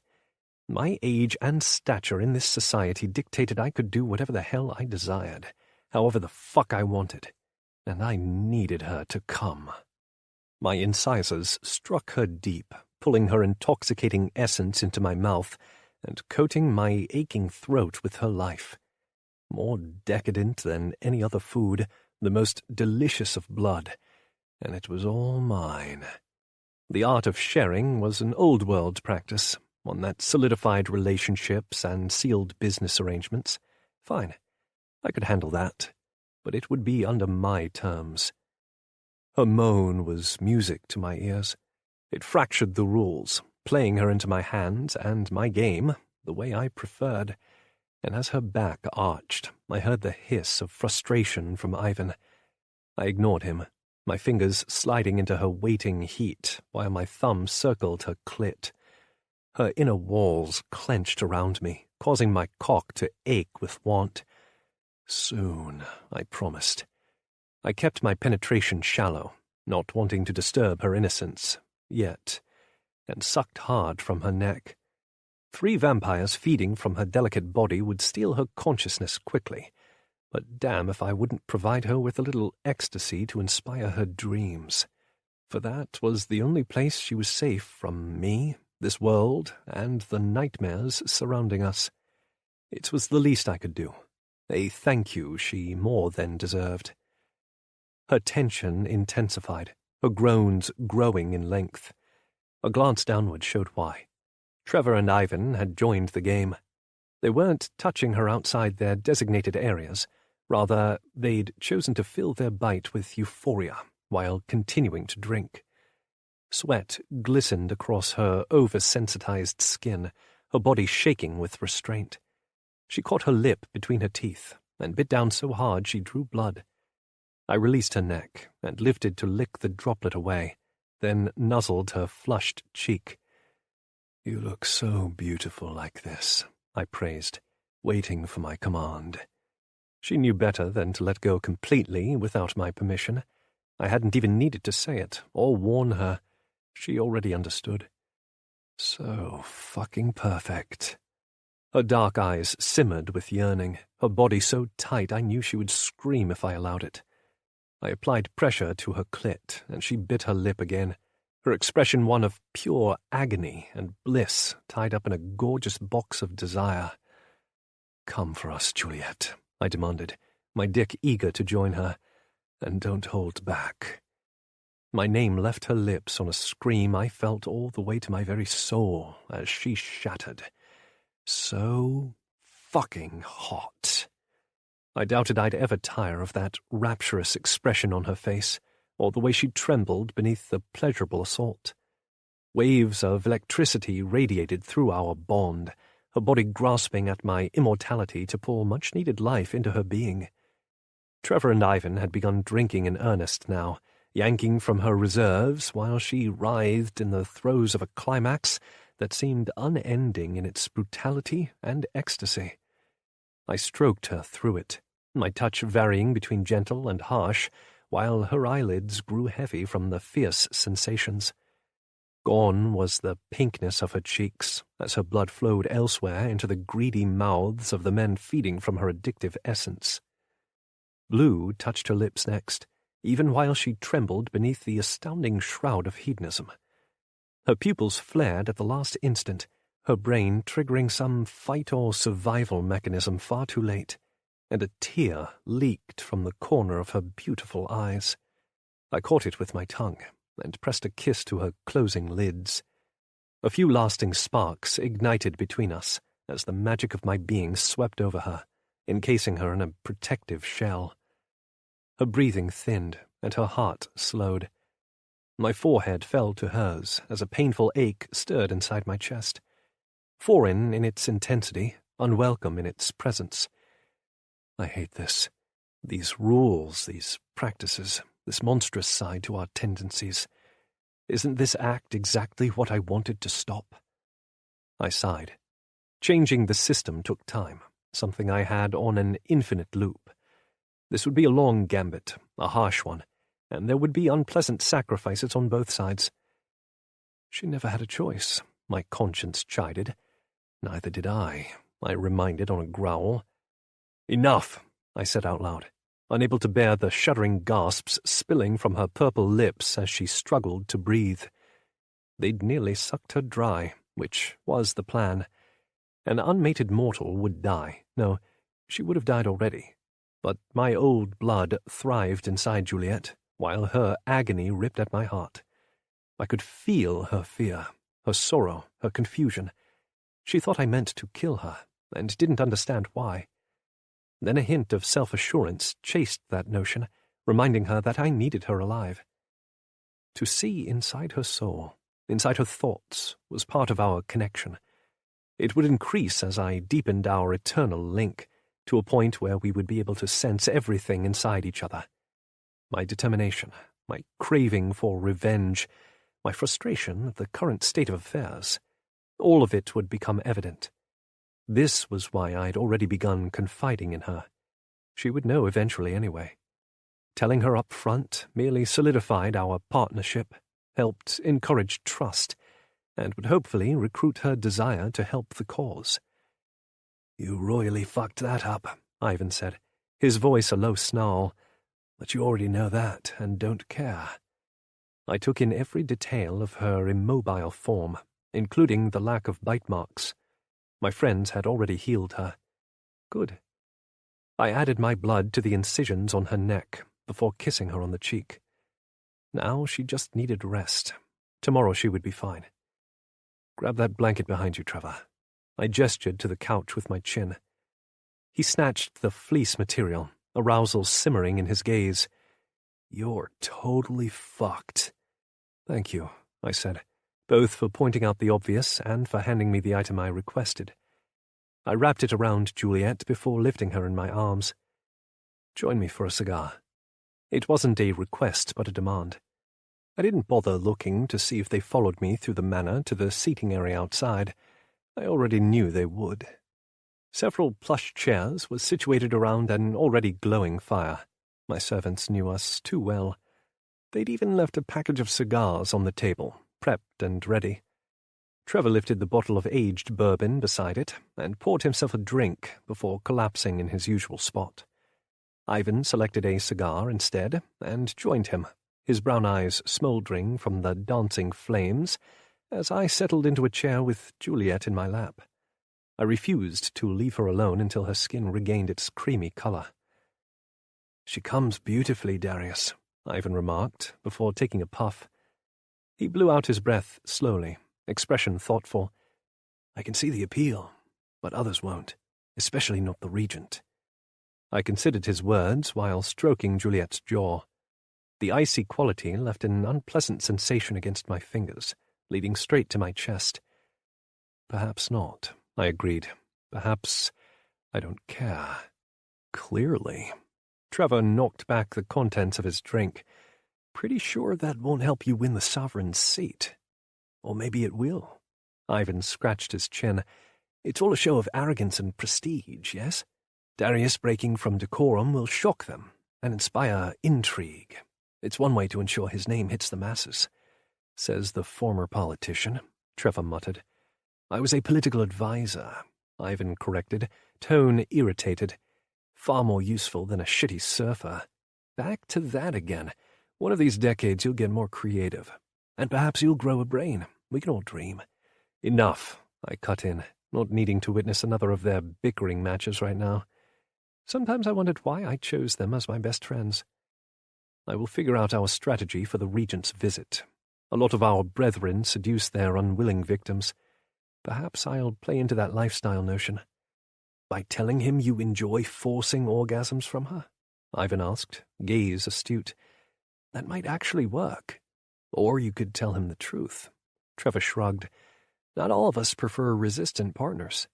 "No, only the old ones," I replied, sighing at the reminder of why I indulged this friendship with Trevor and Ivan. The ancient of my kind had given in to their harsher selves ages ago.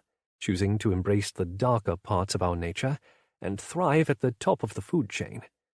Trevor and Ivan still remembered what it was like to be human.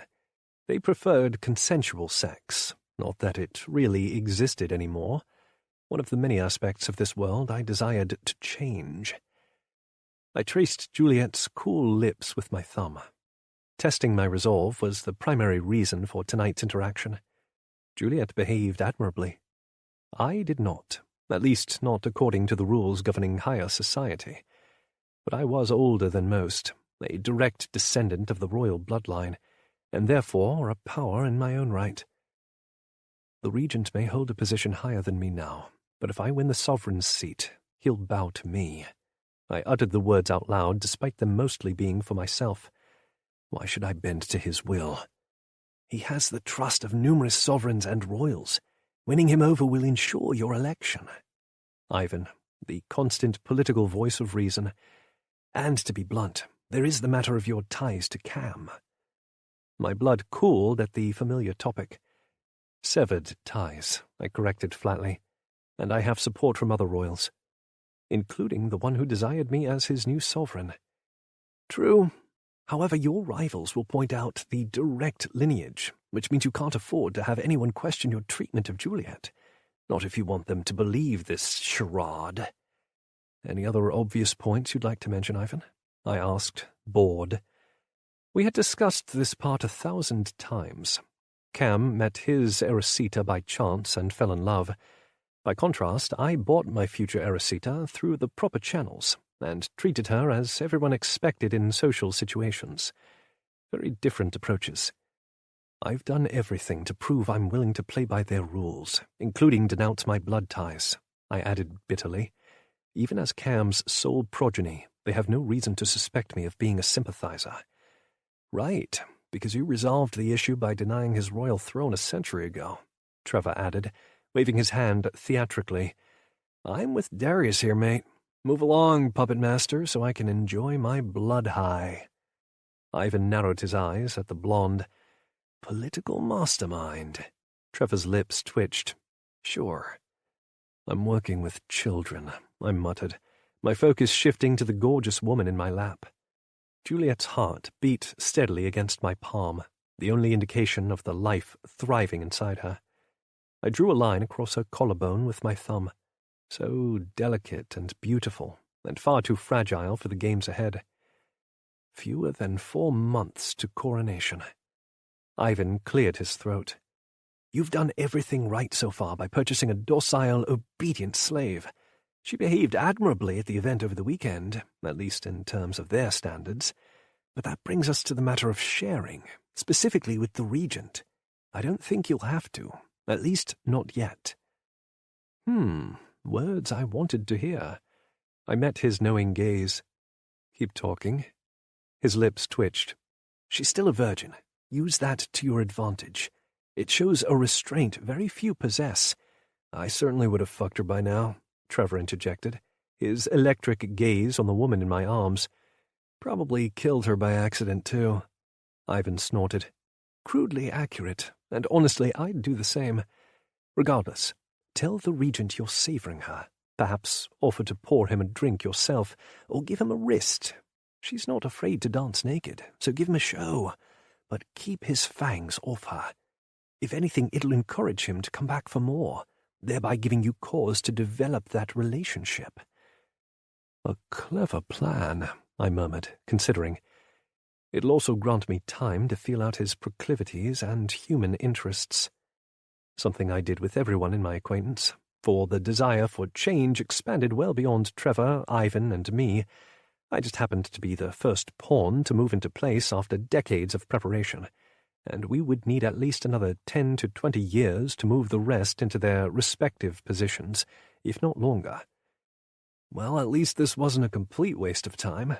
Trevor relaxed with a yawn, his eyes fluttering closed. I don't regret tasting your delicious little fuck toy. At all. Ivan chuckled. I don't normally agree with the idiot, but on this matter, I certainly do. You're both assholes. I couldn't help the growl in my voice. They both deserved it, and worse. And you're far too protective of your property, Ivan tossed back. Should probably work on that, mate. 'Cause it's only going to get worse, Trevor added, softly, his eyes closed in contentment from his recent feed, especially after the mating. I admired the gorgeous woman in my arms. Yes, I know. Ivan cocked a brow, his gaze assessing. The man brings up a good point, Darius. All it takes is a good fucking now. I feigned a boredom I didn't quite feel, not with the pleasant weight settled across my lap. Any other comments or questions about our trial run? I asked, ready to move on from this conversation. Yeah. Ivan puffed his cigar and relaxed with a sigh. Juliet's blood is fucking heaven, mate. Mm-hmm. Trevor looked half lost to sleep, the glass of bourbon loosely held in his hand. Starting to understand the whole cost thing. Right? Ivan chuckled, his eyes shifting upward to the starry night. We might have to crash here, Dee. You already have rooms waiting for you.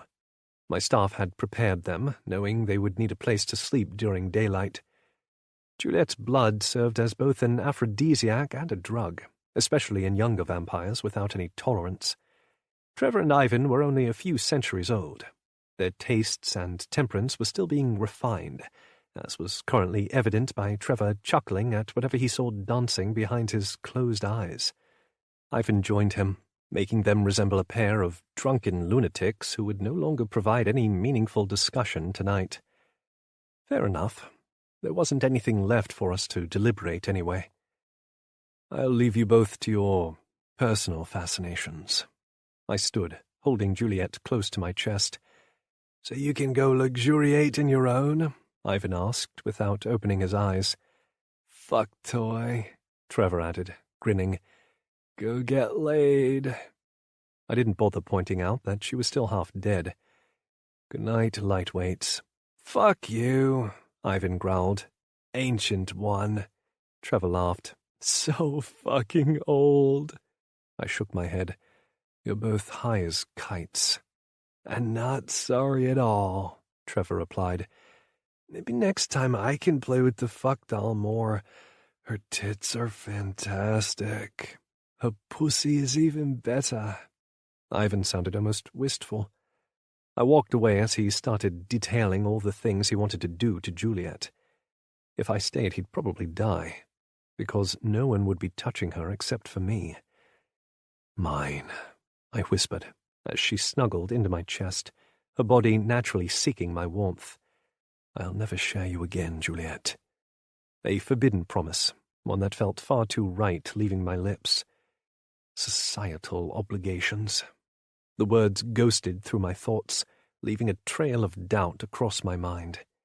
I pushed it back, refusing to acknowledge the threat. Rest well, darling, I told her, as I placed her in my bed. Tomorrow we'll start your physical conditioning, and I won't be going easy on you. Chapter 19. Juliet. Again.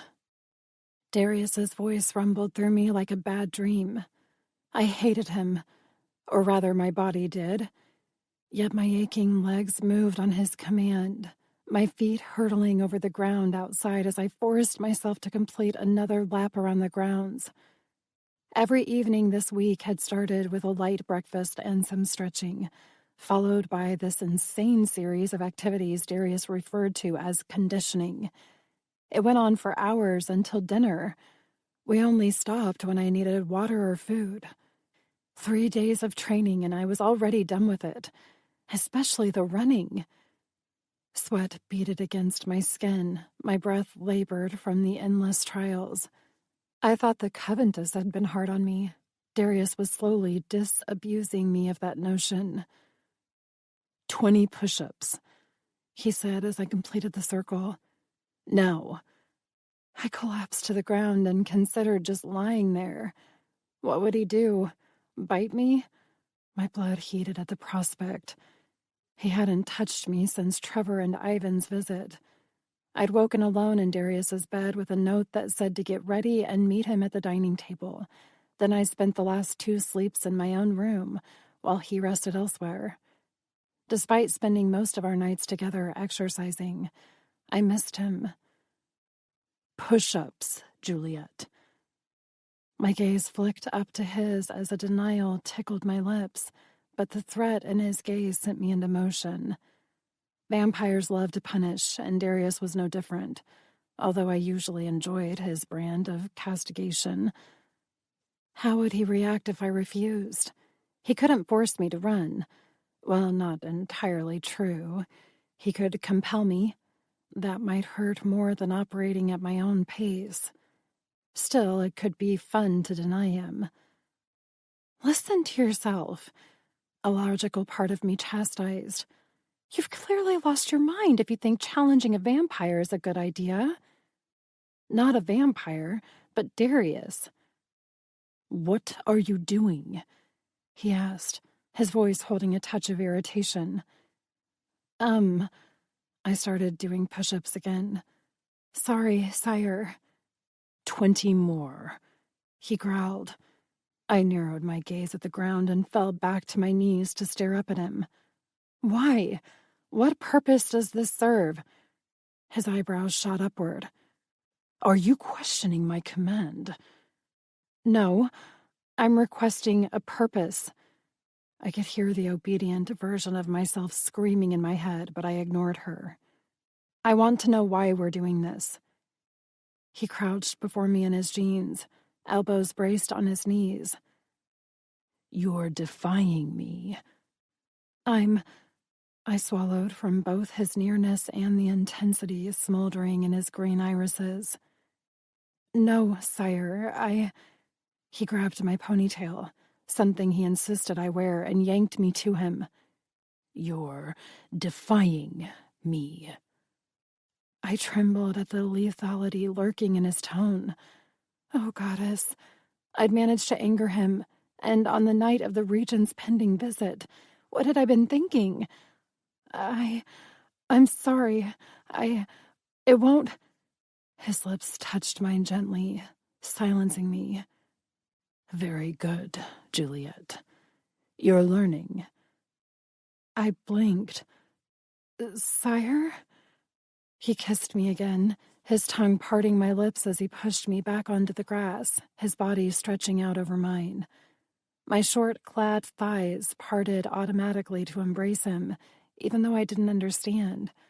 Was this my punishment for acting out? Because it felt more like a reward.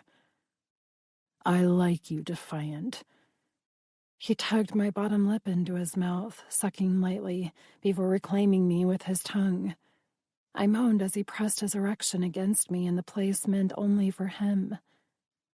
I like it very much. His lips trailed fire over my cheeks, my neck, my collarbone.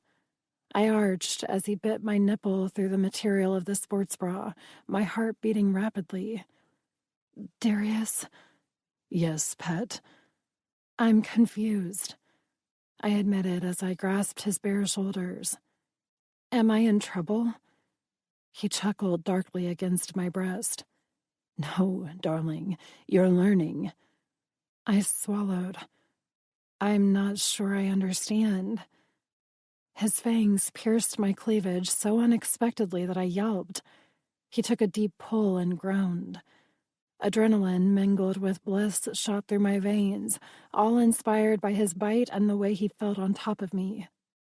Darius, I whispered, running my palms over his bare back. His muscles flexed and moved beneath my touch, stirring desires in the base of my soul. When had this attraction grown so deep? Just moments ago, I'd fantasized about killing him by forcing him to run to death. Now I wanted him to pleasure me with his tongue, his body, his hands. He took my mouth with a ferocity that left me breathless, my breasts heaving from exertion. Trickles of warm blood flowed across my skin from the bite he'd left unsealed, and a small part of me hoped that meant he intended to return. Instead, his essence spilled down my throat, causing me to cough and sputter as he forced me to drink from him like he did the other day. I clung to his shoulders, accepting his immortal gift with heady swallows. It warmed me from the inside, sending tingles of energy to my limbs and fingertips. His possession washed over me, coupled with his need to keep me safe. He wanted me stronger, more athletic, a fighter. The thoughts overwhelmed me while simultaneously explaining his behavior this week. Darius was training me to be his partner. His blood strengthened me, made me faster, less breakable, harder to kill. But not all of it was tied to his need for me to help him win the sovereign seat. A flicker of something else, an emotion he kept buried, spurred his need as well. I reached for it, needing to know more. The link severed abruptly, causing my eyes to water. What just happened? How was that even possible? I had felt him inside me, connected in a way I couldn't explain, like I knew him better than I knew myself. His intentions, his desires, his feelings, they were all clear, and now gone with a snap that ached inside my heart. Fuck. Darius moved back onto his knees, his breathing harsher than usual, his gaze simmering. I couldn't tell if he wanted to devour me or hurt me. Maybe both. Sire, I whispered, uncertain. Did he want an apology? Had I done something wrong? He wiped his hand over his face and exhaled slowly. I think that's enough for now. We should prepare for the regent's visit. Oh, okay. I swallowed. Is there anything I need to do? We had yet to discuss our trial night with Ivan and Trevor, leaving me uncertain as to whether or not my behavior was acceptable. They would have told me if it wasn't, right? Just get ready as usual, Juliet. I'll handle the rest. He stood and turned toward the house. Your dress is on your bed. I went to my elbows, my mouth opening before I could stop it. Darius?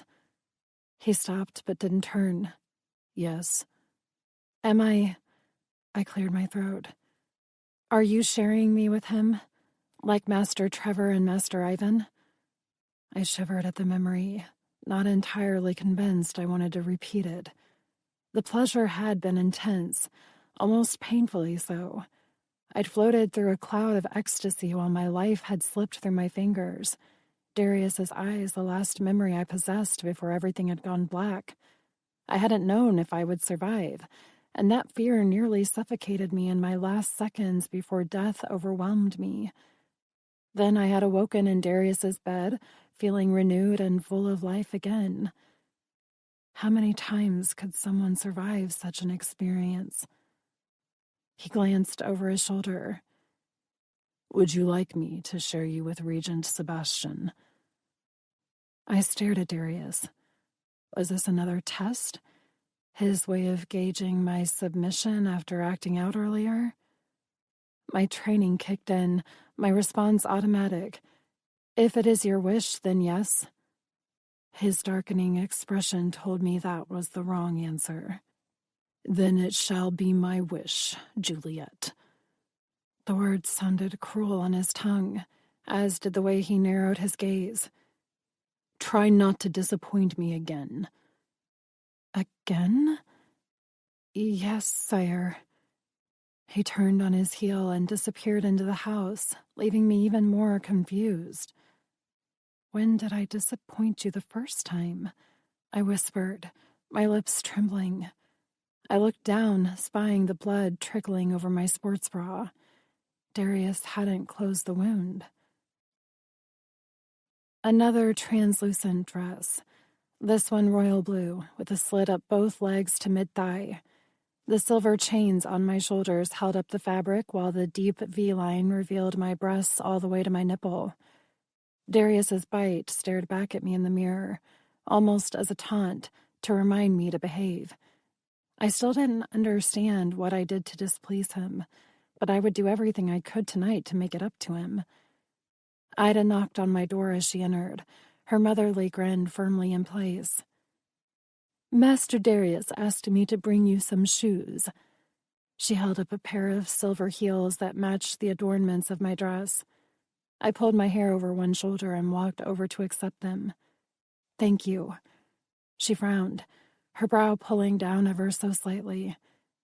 "Are you all right, dear?" "Yes."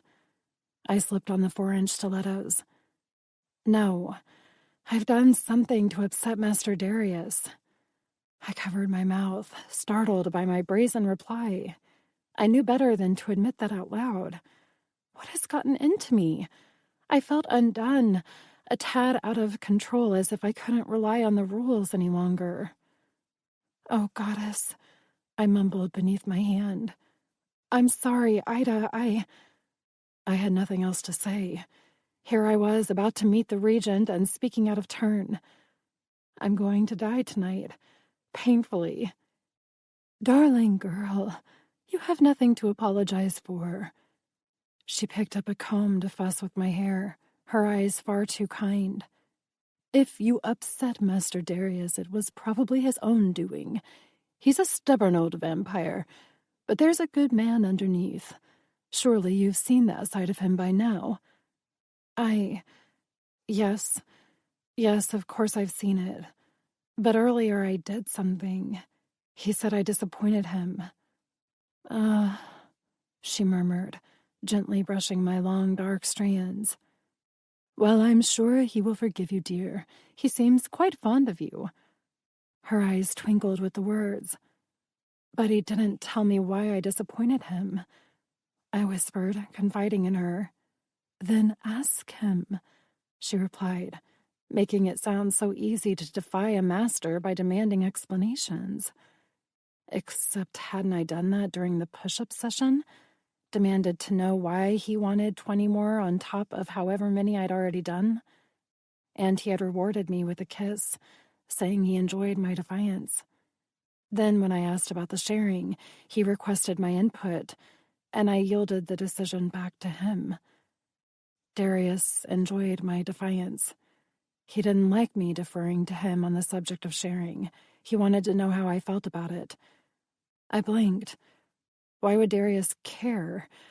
Or perhaps care wasn't the right word, in so much as he wanted me to voice my opinion, to make a decision and ask questions, to be defiant. "I see," I said, frowning. "I see." Why I felt the need to voice that twice was beyond me, nor did I truly see anything, but I sort of understood. Darius craved my disobedience, not because he wished to punish me, but because he wanted to crack my shell of deference. It took me one step closer to becoming his poison, submissive on the outside, defiant on the inside. Fine. However, what about my desires, my needs, my aspirations? Did he care nothing of those? What if I didn't want to be the weapon he used to lure his enemies into a trap? I stopped at the door of my room, my eyes widening. Since when did I ever consider those questions? Never once had I possessed a dream for myself. All I ever craved was survival. Oh, Darius, what have you awakened inside me? An ache caressed my heart, sending spasms to my lungs and prickling tears behind my eyes. What is this madness? How do I stop it? "Juliet?" Ida prompted behind me. I cleared my throat and blinked several times to clear my vision. "My apologies. I lost my way for a moment." Understatement of the century. I swallowed the remains of my emotions, forcing them back into the confines of my chest, locking them away, hopefully for eternity. "Is the regent here?" "He and Master Darius are waiting for you in the foyer. Yes." I nodded, expecting as much. "All right. Thank you, Ida. Time to meet my fate." Chapter 20. Darius. Juliet's conflicting emotions flickered through our bond while I listened to Sebastian Cromwell prattle on about the most recent royal scandal.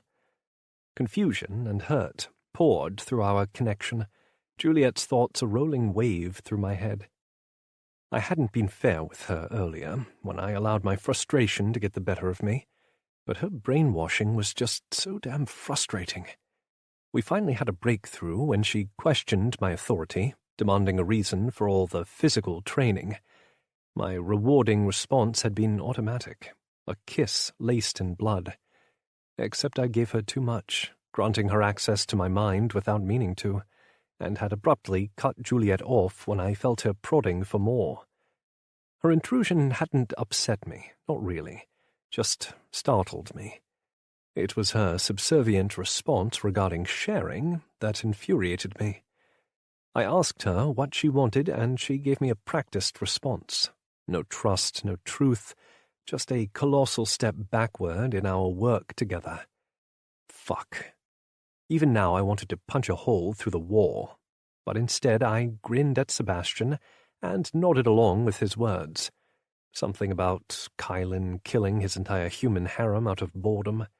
Typical behavior for a member of the royal family. He requested the next blood day be brought forward so he can replenish what he lost, which, of course, the goddess denied. An intelligent move, I replied, my eyes on the stairs. Breaking from protocol would set a poor precedent. Besides, he can borrow from the others or seek out a whorehouse in the interim. For the right price, they would probably loan him a new harem while he waited for his replacements. Sebastian's eyes twinkled. My thoughts exactly. Well, not the borrowing aspect, as the royals are quite possessive of their harems, but same principle. True, royals didn't mind occasionally sharing, but only temporarily. He's going to decimate the incoming flock, I added, hands tucked into the pockets of my trousers. Sebastian shrugged. Most don't survive the trials anyway, but I suspect the goddess will select extras from this year's crop to join the harem camps. I nodded. Likely. This was what my kind had reduced themselves to, discussing humans like sheep. Blood Day was an atrocious ritual where humans of a certain age graduated into their futures. They competed for their positions, all hoping for the coveted Immortal Cup, where 12 mortals fought for immortality. Only 2 won. One became vampire, the other lichen. The rest died. It was a brilliant system, really, pitting humans against humans. Only the fastest, brightest, and most gorgeous were awarded the top honor of killing each other in the name of a future. The rest was sent to battle in other ways. Some went to the harem camps, where they vied for a royal's attention with the hopes of prolonging their very short lives. A select few with useful skills went back to human camps to procreate, thus providing the next generation, and perform menial tasks. The list of factions went on, all divided equally between lichen and vampire needs. I personally pitied those who were relegated to the moon harvest. A shimmer of light appeared at the top of the stairs as Juliet stepped into view, her sapphire gown dazzling beneath the chandelier. Her dark eyes captured mine briefly before she descended, her head bowed in reverence as expected. "I thought I smelled something sweet," Sebastian said, his gaze taking in every inch of the gorgeous woman descending the stairs. "She is quite delectable," I murmured. Juliet's apprehension trickled through our mental link, but her steps remained steady, her body deceptively relaxed. It was almost fascinating to feel the truth emanating behind her flawless facade, providing a glimpse of the woman within. My Juliet, a jewel I intended to unearth, polish, and shine, unless she continued to bury herself and hide. "I'll dig deeper, darling, so deep that you'll glisten and burn when I'm finished with you. Only then will I make you well and truly mine." The mental vow stirred something ancient and dark inside me, a possessive instinct as old as time itself. Juliet folded onto the floor in a graceful bow as soon as she reached the bottom, her body frozen and awaiting my command to rise. "Allow me to formally introduce my future Erosita, Juliet." A note of wonder travelled through my mental chain to Juliet. I'd never explained that term to her, nor had I ever used it in her presence while she was awake. "I'm impressed by your restraint," Sebastian replied, his hazel eyes lifting to mine. Some might assume your actions, or lack thereof, boast a certain purpose. I smiled. Aspirations are wicked dreams, are they not? He returned my amusement. Indeed they are. Word games always bored me, but vampires adored them, especially the political ones. It would be so much easier to admit that I was undeniably refraining from fucking my blood virgin to prove I possessed superior age, skill, and the control necessary to lead. Alas, we chose riddles instead. "May I familiarize myself with your Juliet?" he asked, his pupils dilating with barely restrained hunger. To deny him would be an insult of the highest degree. I needed to impress him, not piss him off, but that didn't stop me from imagining what his face might look like beneath my leather shoe. "You may." I waved him forward and tucked my hand back into my pocket, in a fist that I badly wanted to introduce to his jaw. "Off to a great start, D," I imagined Ivan saying. "I didn't kill him," was my reply, because I certainly wanted to, with the way Sebastian circled Juliet now, his expression predatory. He crouched before her, drew his fingers through her thick hair before tracing his thumb along her jaw to her chin. "Let me see your face, sweetheart." Her mental wince told me he'd pinched her, his hand too impatient for his words. She lifted her head, meeting his gaze in a bold way that caused my lips to twitch. No fear in those dark depths, something Sebastian seemed to take as a challenge. Tendrils of hesitation threatened her mental resolve as the regent leaned in to nuzzle her cheek and throat, but beneath her fear was a sense of comfort. I followed that train of thought, curious, and found the source of her solace. Me. Juliet knew I would protect her. Her absolute faith in me caressed my heart in shocking waves, my mind instantly opening up to hers. "You're safe," I whispered to her. "I know," she replied, her heart rate steady as Sebastian kissed her pulse. "Remarkable," he marveled, his voice one of utter respect. "The Countess has either perfected their training, or you have found yourself a rare blood virgin, Darius. I've never seen one so calm, so trusting." He stood and held out his hand. "Stand, young one. I must learn more about you." Juliet glanced at me, her expression inquiring. "Do as he says, Juliet." "Sire," she replied, bowing slightly as she accepted Sebastian's help up from the ground. No. Sebastian placed 2 fingers beneath her chin. "You're too beautiful to hide." He held her there, his eyes on hers, and smiled. "Such fire, Darius. My admiration for you continues to grow by the second." This riddle was slightly less clear. Did he admire me more for not fucking my blood virgin yet? Or was there a hidden meaning to his words? Perhaps something tied to my treatment of her. Maintaining eye contact with the vampire clearly didn't faze Juliet, thanks to our time together. Sebastian wouldn't be blind to that fact, might even wonder at it, but instead he appeared to be praising me for it. He chuckled, his hand lifting to stroke her hair. "I adore her," he said, as one would about a pet. "You're going to help your master in more ways than you realize, sweetheart. Let's chat more over dinner?" "Of course, Regent Sebastian." Her steady voice matched the confidence in her expression, eliciting a joyful laugh from our guest. "Utterly delightful," he praised, his hazel eyes sparkling at me. "I'm positively envious." Age and experience had taught me how to read my competitors, search for traces of a lie, uncertainty, and manipulation. All of Sebastian's cues confirmed his sincerity and enjoyment. Something new, a fascination, had piqued his interest in the best way possible, all in the form of my beautiful Juliet. "She's very special," I agreed, pleased with her performance, and probably starving after the workout I gave her earlier. Sebastian's focus shifted to the bite marks on her cleavage, his lips tilting. I'm certain she enjoyed it. I captured her gaze and smirked. I'm not quite sure she did. The subtle flattening of her lips confirmed my words and provoked another laugh from the regent. I was referring to the running, something she knew, but Sebastian mistook it as something else. Another word game, one my opponent unknowingly lost. Shall we? I gestured toward the main hall that led to the dining area. We shall, Sebastian agreed, extending his arm to Juliet. If you would lead the way, sweetheart.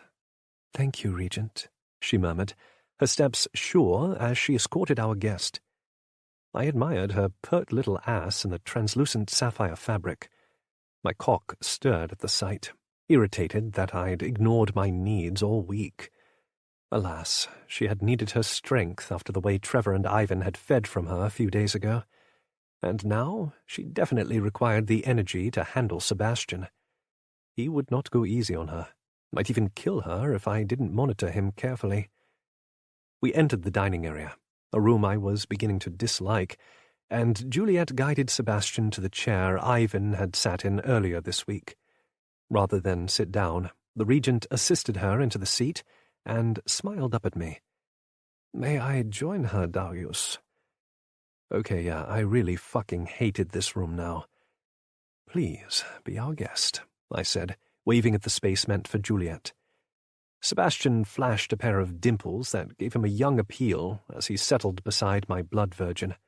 She didn't move as he draped a napkin over her lap, then one over his own, and eyed me as I took over the space across from them. Raquel, one of Gladys's cooking aides, entered with a tray of salads, her head bowed in reverence. Decorum. Something I rarely expected in my home, but had to be engaged because of our guest. Another aspect of society I would love to change, but I was getting ahead of myself. Sebastian placed his palm on Juliet's thigh. Tell me about your education, darling girl. What are your strongest attributes? She flicked her gaze at me, again seeking my guidance, and I gave her a subtle nod. Her pink tongue swept over her lower lip, her shoulders squaring as she looked directly at our guest and recited her portfolio.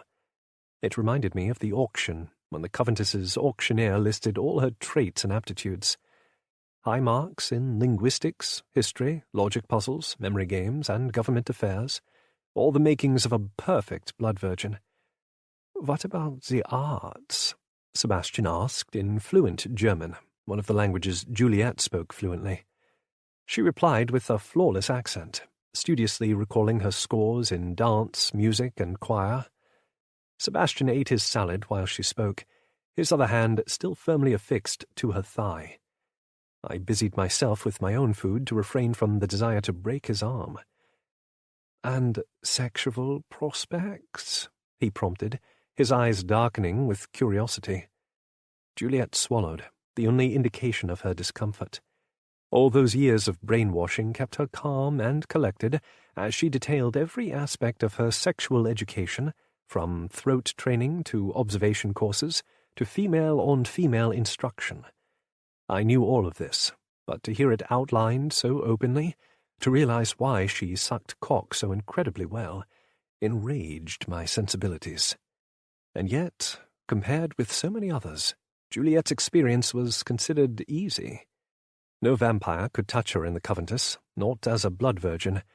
She had to witness unthinkable actions around her, but never to her. Only the mortal matrons could touch their charges. Fascinating, Sebastian said, his gaze appraising. You'll forgive me for my questions, but you're quite rare, Juliet. While blood virgins are trained for such affairs as this, very few actually graduate to this level. Because most of them were fucked to death, sent to breeding farms, or returned to the Countess to train the next generation. I set down my fork, finished with my wilting salad. Eat, Juliet, I said, asserting my authority in the room. Yes, sire, she immediately complied. Sebastian smiled. Beautifully obedient.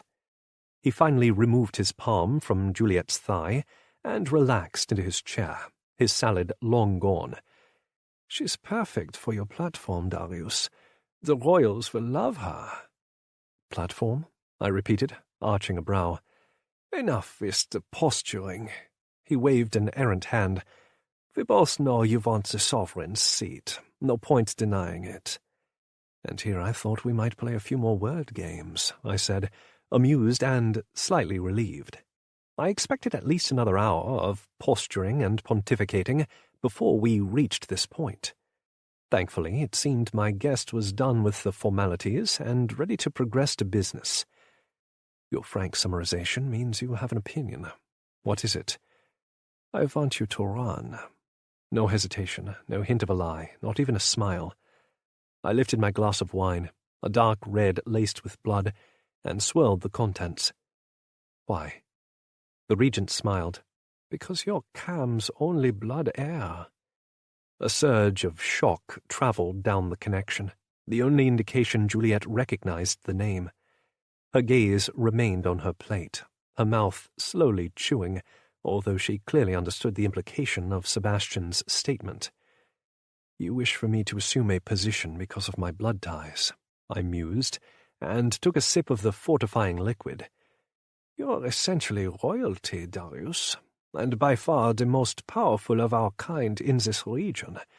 There are a few who will challenge you on the basis of your century of disappearance and Cam's treason, I interjected, the bitter note in my voice coming easily after decades of practice.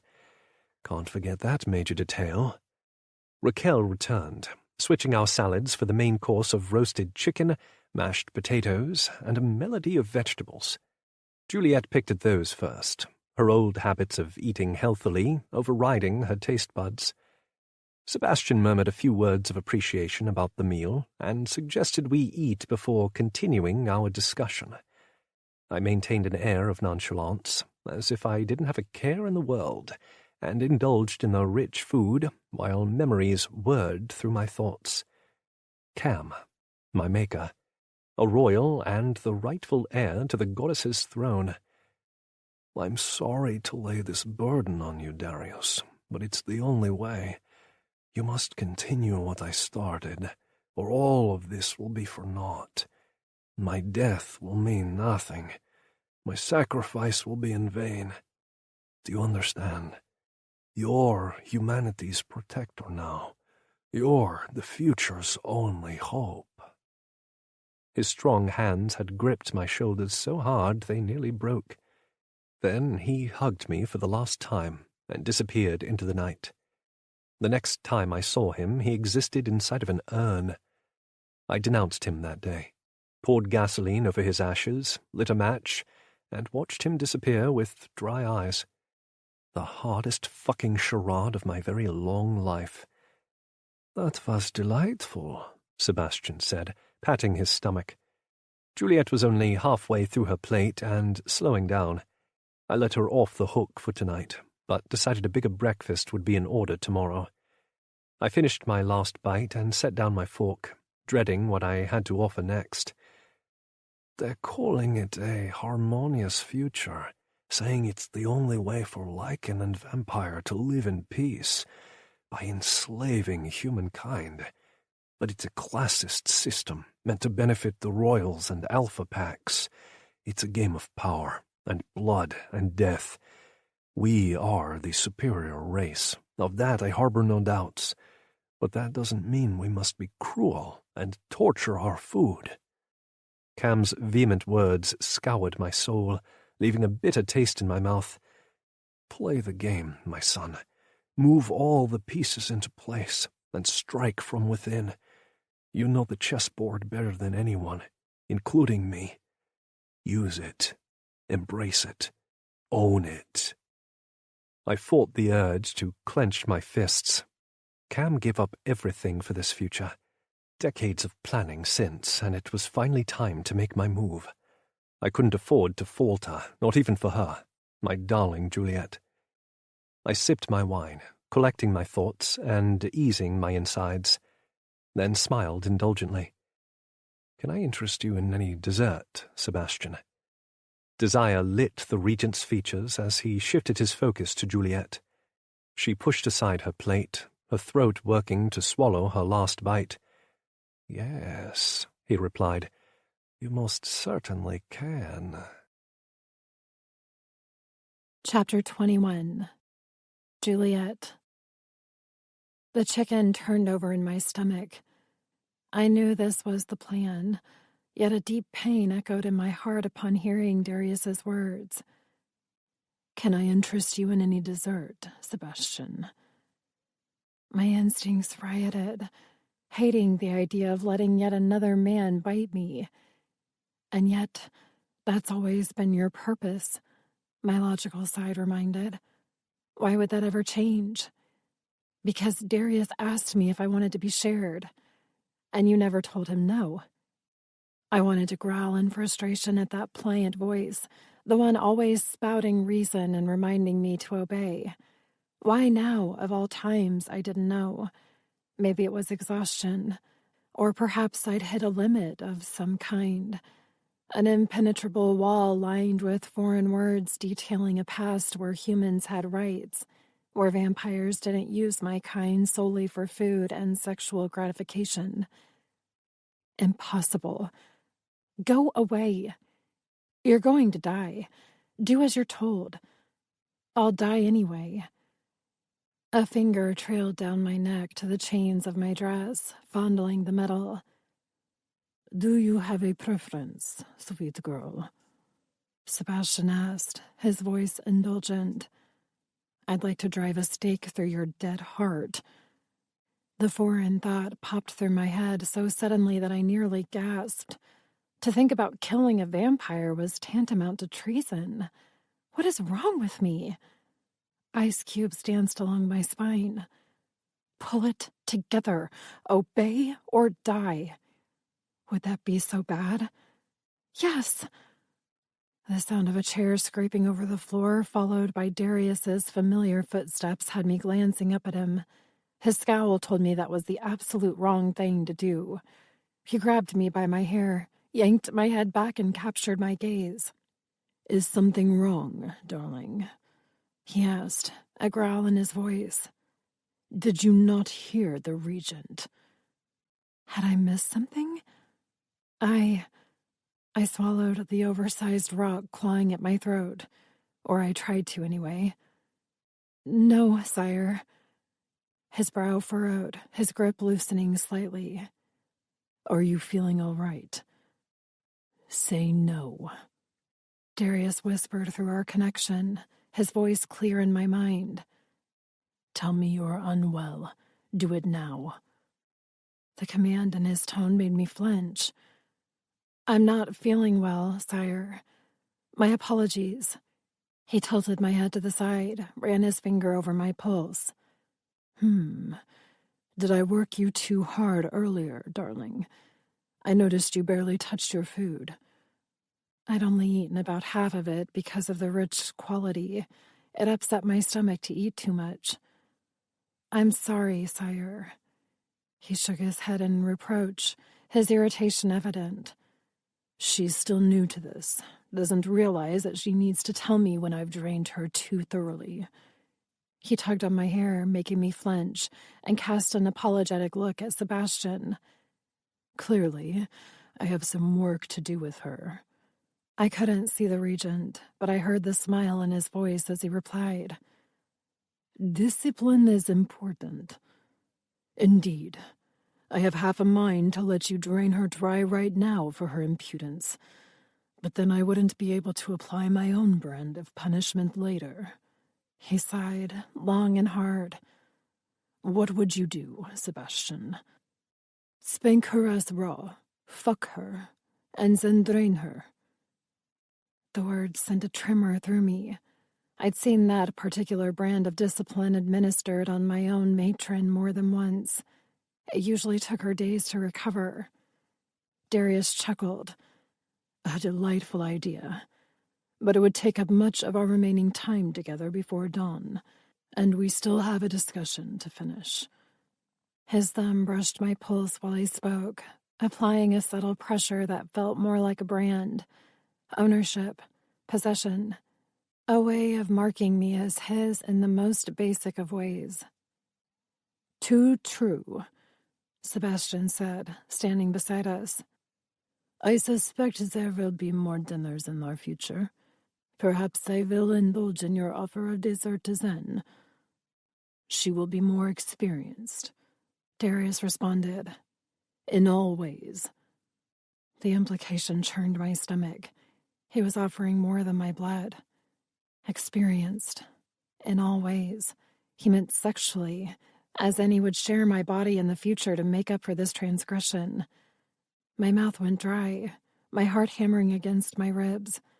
Darius intended to share me beyond drinking. I no longer needed to fake feeling ill because now I truly did. A foreign touch drifted up and down my arm, shooting ice through my veins. I've always enjoyed a good game of delayed gratification, Sebastian murmured. Gives me more to look forward to on my next visit. I promise she'll be better behaved as well, Darius replied, his grip tightening on my hair. It pulled so harshly my eyes started to water, or maybe that was the deep sense of betrayal simmering beneath my skin. I trusted you. Because you're a stupid, naive little girl, trusting a vampire. What were you thinking? Another tug forced me to my feet.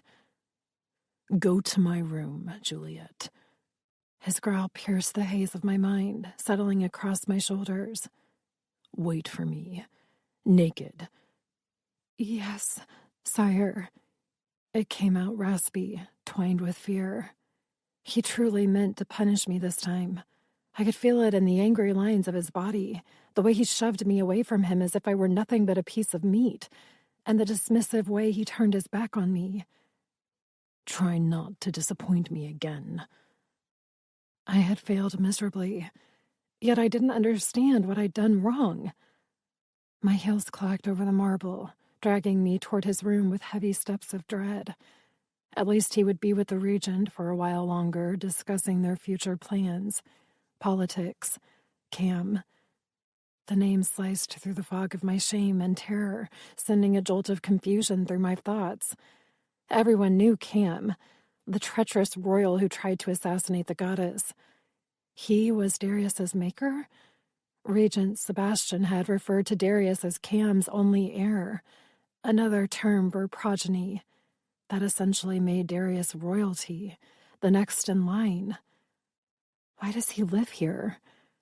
I took in the ornate fixtures on the walls, the oil paintings, fancy chandeliers, hand-woven rugs. They screamed wealth and privilege, as did everything else about Darius. His age, his control, his prestige. I reached the door to his room and blew out a breath. What awaited me in here? What would he do? Nothing good, not with the way he vibrated fury downstairs. I'd never felt him so furious. He always maintained an air of calm, his countenance patient to the extreme. Well, I'd apparently crossed a line. I just didn't understand how. I did everything he asked. I ran. I learned how to play with knives. Not well, but I tried. He'd forced me to fire a gun just yesterday. I never complained, not once, even when I felt like running those laps would kill me. Well, I did question him today, but he kissed me afterward. That meant I did well, right? I don't understand, I mumbled to the door. None of this makes any bloody sense. I slammed my fist against the wood and jumped at my own outburst. The sound bounced off the walls, no doubt reaching the vampires downstairs. Oh no. Oh no, no, no. I slid into the room, needing to hide. Maybe they would assume it was someone else, a servant accidentally dropping something. I flicked the chains of my dress from my shoulders, allowing the garment to pool on the ground, and slipped beneath the comfort of Darius's sheets. Protection, my soul sighed.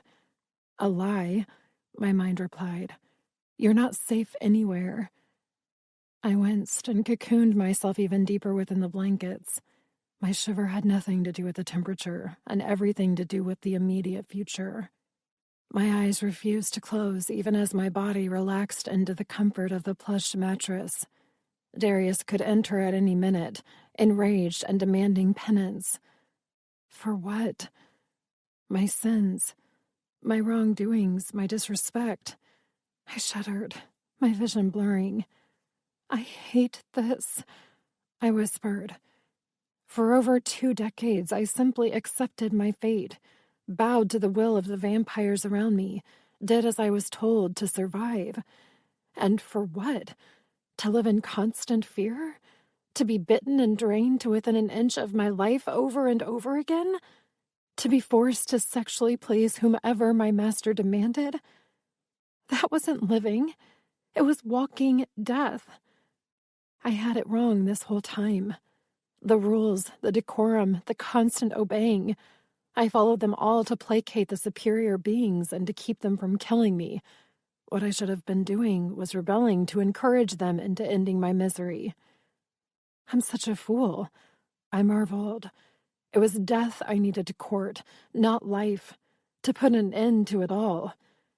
Yes, a dark part of me whispered. Tonight. I nodded, feeling suddenly relieved. No more pain, confusion, or turmoil. No more pleasing a master I couldn't understand. No more false promises of a changed future and poison nonsense. No more anything. My body relaxed, my eyes falling closed. The future was blissful, quiet, death. Chapter 22. Darius. I closed the door after watching Sebastian depart. Thank fuck. I ran a hand over my face, blowing out a breath. Our conversation had gone well, his support clear and true as he endorsed me for the position of sovereign. Another chess piece moved into place, shifting me into the perfect position for ascension. I smoothed my hand down my tie and pulled out my phone. Ivan answered on the first ring. "Good, you lived through the meeting," I snorted. "You forget that Sebastian is half my age and of non-royal blood. To kill him would have been as easy as flicking my wrist, and I had considered it more than once tonight." "Ah, but he's the regent. He carries the power of the law." His mocking tone made my lips twitch. Yes, which only means the paperwork and consequences would be mildly irritating. And, admittedly, keeping him alive also serves a more useful purpose. A beat of silence as Ivan read between the lines. "He's agreed to back your candidacy." "Better," I replied. "He's agreed to nominate me formally at the Parliament Gala in a few weeks." "Well, shit, that went better than expected. What did you do, let him fuck Juliet?" My amusement died on a growl. No. I hadn't even been able to let him feed on her, let alone touch her. Fortunately, she seemed to have received my message to feign illness, and did so spectacularly.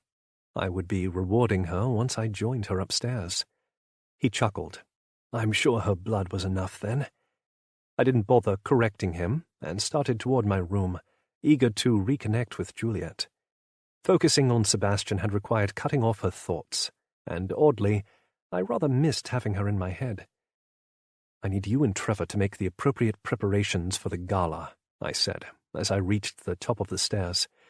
"Also, message our royal friend with an update. He'll approve of this outcome." "Considering it removes him completely from the scheme, I agree. As for the gala, options A and B, correct?" "Yes." Option A, my opponent balked and withdrew his interest in becoming the new sovereign.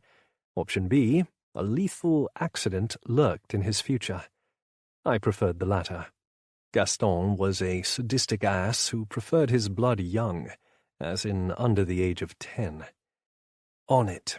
Anything else?" "Not yet." "Sweet. Go play with your fuck toy to celebrate." I stood just outside my bedroom, and couldn't fight the smile his words evoked. "I intend to." "Not jealous at all," he replied, and hung up. My lips twitched again. Ivan would be extremely jealous if he knew what I had planned for my sweet Juliet. I twisted the handle and slipped inside the dimly lit room. So quiet. I closed the door softly, my footsteps silent against the carpeted floor. Juliet's small form was curled into a ball in the center of my bed, her hair spilling seductively over my silk pillows. She didn't stir as I approached, her slender shoulders rising and falling in soft, peaceful breaths. Gorgeous, I thought, loosening my tie. I should request she sleep here every night, naked, wrapped up in my sheets. Warmth touched my chest.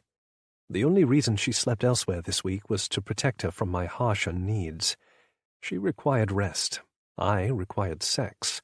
The two did not mix, but I couldn't go without her any longer. I slipped the knot from my neck and let the ends hang on either side. Juliet still had no idea I stood behind her, lost to her dreams. I shrugged out of my jacket, laid it over the chair beside the bed, and unfastened my cufflinks. They dropped to the nightstand with a clink that resonated through the room. My darling blood virgin, however, remained soft and unbothered, like an unknowing mouse resting in the middle of a viper's den. She didn't seem to hear me slip out of my shoes or unfasten my belt, her body peacefully still in slumber. How should I wake her? With a kiss, lightly tracing her spine? I considered my options while moving around the foot of the bed, needing to see her face. My fingers busied themselves with unbuttoning my still tucked-in shirt. Juliet would remove my pants for me, preferably with her teeth. Except as I reached for her again, I frowned. Dark circles rimmed her eyes, her skin pink with exhaustion. No, not exhaustion. Devastation. I brushed my thumb across the damp stains on her cheeks. Her lashes fluttered open, 2 pinpoints of pain staring at me with abject fear lacing their depths. She jolted back, pulling the covers as she went, her body curling into the fetal position. "Juliet," I murmured, "it's just me. Sebastian's gone." Her pulse spiked, calling to my predatory instincts. Terror. She smelled delicious, but I preferred my lovers aroused, not petrified. I left my shirt partially unbuttoned and sat on the bed beside her, my hand catching her shoulder as she tried to roll away. My brow furrowed. "What's wrong, Juliet? Are you hurt?" Her breath shuddered out of her on a harsh sound that suspiciously resembled a laugh. "No. Yes." The hoarse quality of her voice, coupled with the wet stains of her abandoned pillow, confirmed she'd been crying. I lay down next to her on top of the comforter. "Look at me, Juliet." "Why?" she mumbled sullenly. "Because I told you to." She tugged her lip between her teeth and tightly closed her eyes. A tremble worked its way through her limbs, beneath my palm, until she gasped for breath and finally met my gaze. The fire in her pupils, shrouded in agony, was an intoxicating combination. "I hate you," she whispered. "I hate you more than breathing." "That's quite a statement," I replied, surprised and a little turned on by her furious outburst. "May I ask why?" "Why?" she repeated. "Why?" Louder now. "I have no choice, no freedom, no reason to live other than to survive, which means little when my life, however short it may be, is spent slaving away for you and your kind, being used to the point of death, revived and used again. And it goes beyond just sharing my blood. You intend to require sex. My body isn't even my own. My mind sure as hell isn't my own. Nothing, Darius, nothing belongs to me." She let out a cry and flung my hand from her as she rolled to her back, the heel of her palms digging into her eye sockets. "Death would be easier, kinder. If you possess any humanity inside you, you'll kill me. But I know you won't. I'm too expensive of an investment, and even now I feel compelled to beg for your forgiveness for an outburst even an animal would proclaim in my position. And I'll accept my punishment, because that's what a good blood virgin does." Her hands curled into fists above her head, lifting and crashing downward. I caught her wrists before she could harm herself, my knees going on either side of her hips in the process. She growled beneath me, bucking like a wild cat, her gaze crazed with fury and fear. "Juliet," I soothed, my voice calm as I restrained her as gently as I could. "I hate you," she yelled. "I want to die." Fuck, she'd finally shattered. All the mind control indoctrinated into her through years of harsh conditioning had finally subsided to the reality of our situation. "Kill me," she begged, her words slicing my heart. "I want to die. Please, kill me." Fresh tears spilled from her eyes, the fight leaving her body on a whoosh of air that sounded so painful I felt it deep inside. This was the moment I had most desired and dreaded, the moment where she broke so completely, so utterly, that emotionally she had nowhere to go but up. I shifted off of her prone form, my back going to the headboard, as I pulled her quivering body onto my lap. "Juliet," I murmured, my arms holding her close. "You're safe with me." Another of those harsh laughs left her, fractured by a sob. "Safe," she mumbled. "You plan to share me with Sebastian, let him spank me and fuck me raw." Her use of his earlier words simmered in my blood, but I swallowed back the fury. "Never, Juliet. He'll never touch you." She shook her head sadly. "He will." "No, Juliet, he will not." I pinched her chin, forcing her gaze upward.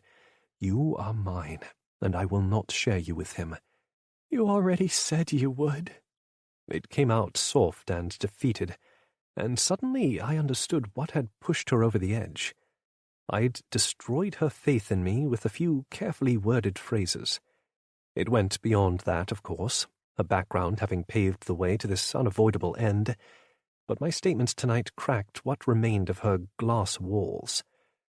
"Oh, darling." I sighed and kissed the top of her head. "I only implied a future experience to satisfy him tonight." "Experienced in all ways?" She uttered the words on a shaky exhale and trembled violently, her disgust and revulsion written clearly across her rounded shoulders. It seemed my earlier proclamations had struck a nerve. Considering them from her point of view, I could see why. "It's true that you will be more experienced, in every way, the next time we have him over for a meal." I lifted her chin again, catching her focus. "Because I don't plan to entertain him again until after I'm crowned sovereign." I let those words sink in, but only torment stared back at me. Her emotional haze was clouding her logic. She needed more information to understand. Specific words, comfort, trust. "Juliet." I traced my thumb over her quivering bottom lip. "It is considered quite unbecoming for one in a lower position, such as a regent, to request anything of a sovereign, especially favors involving something as precious as an erosita." She blinked those big brown eyes up at me. "Erosita?" I smiled. "Yes, the formal term for a human bonded in the ceremonies.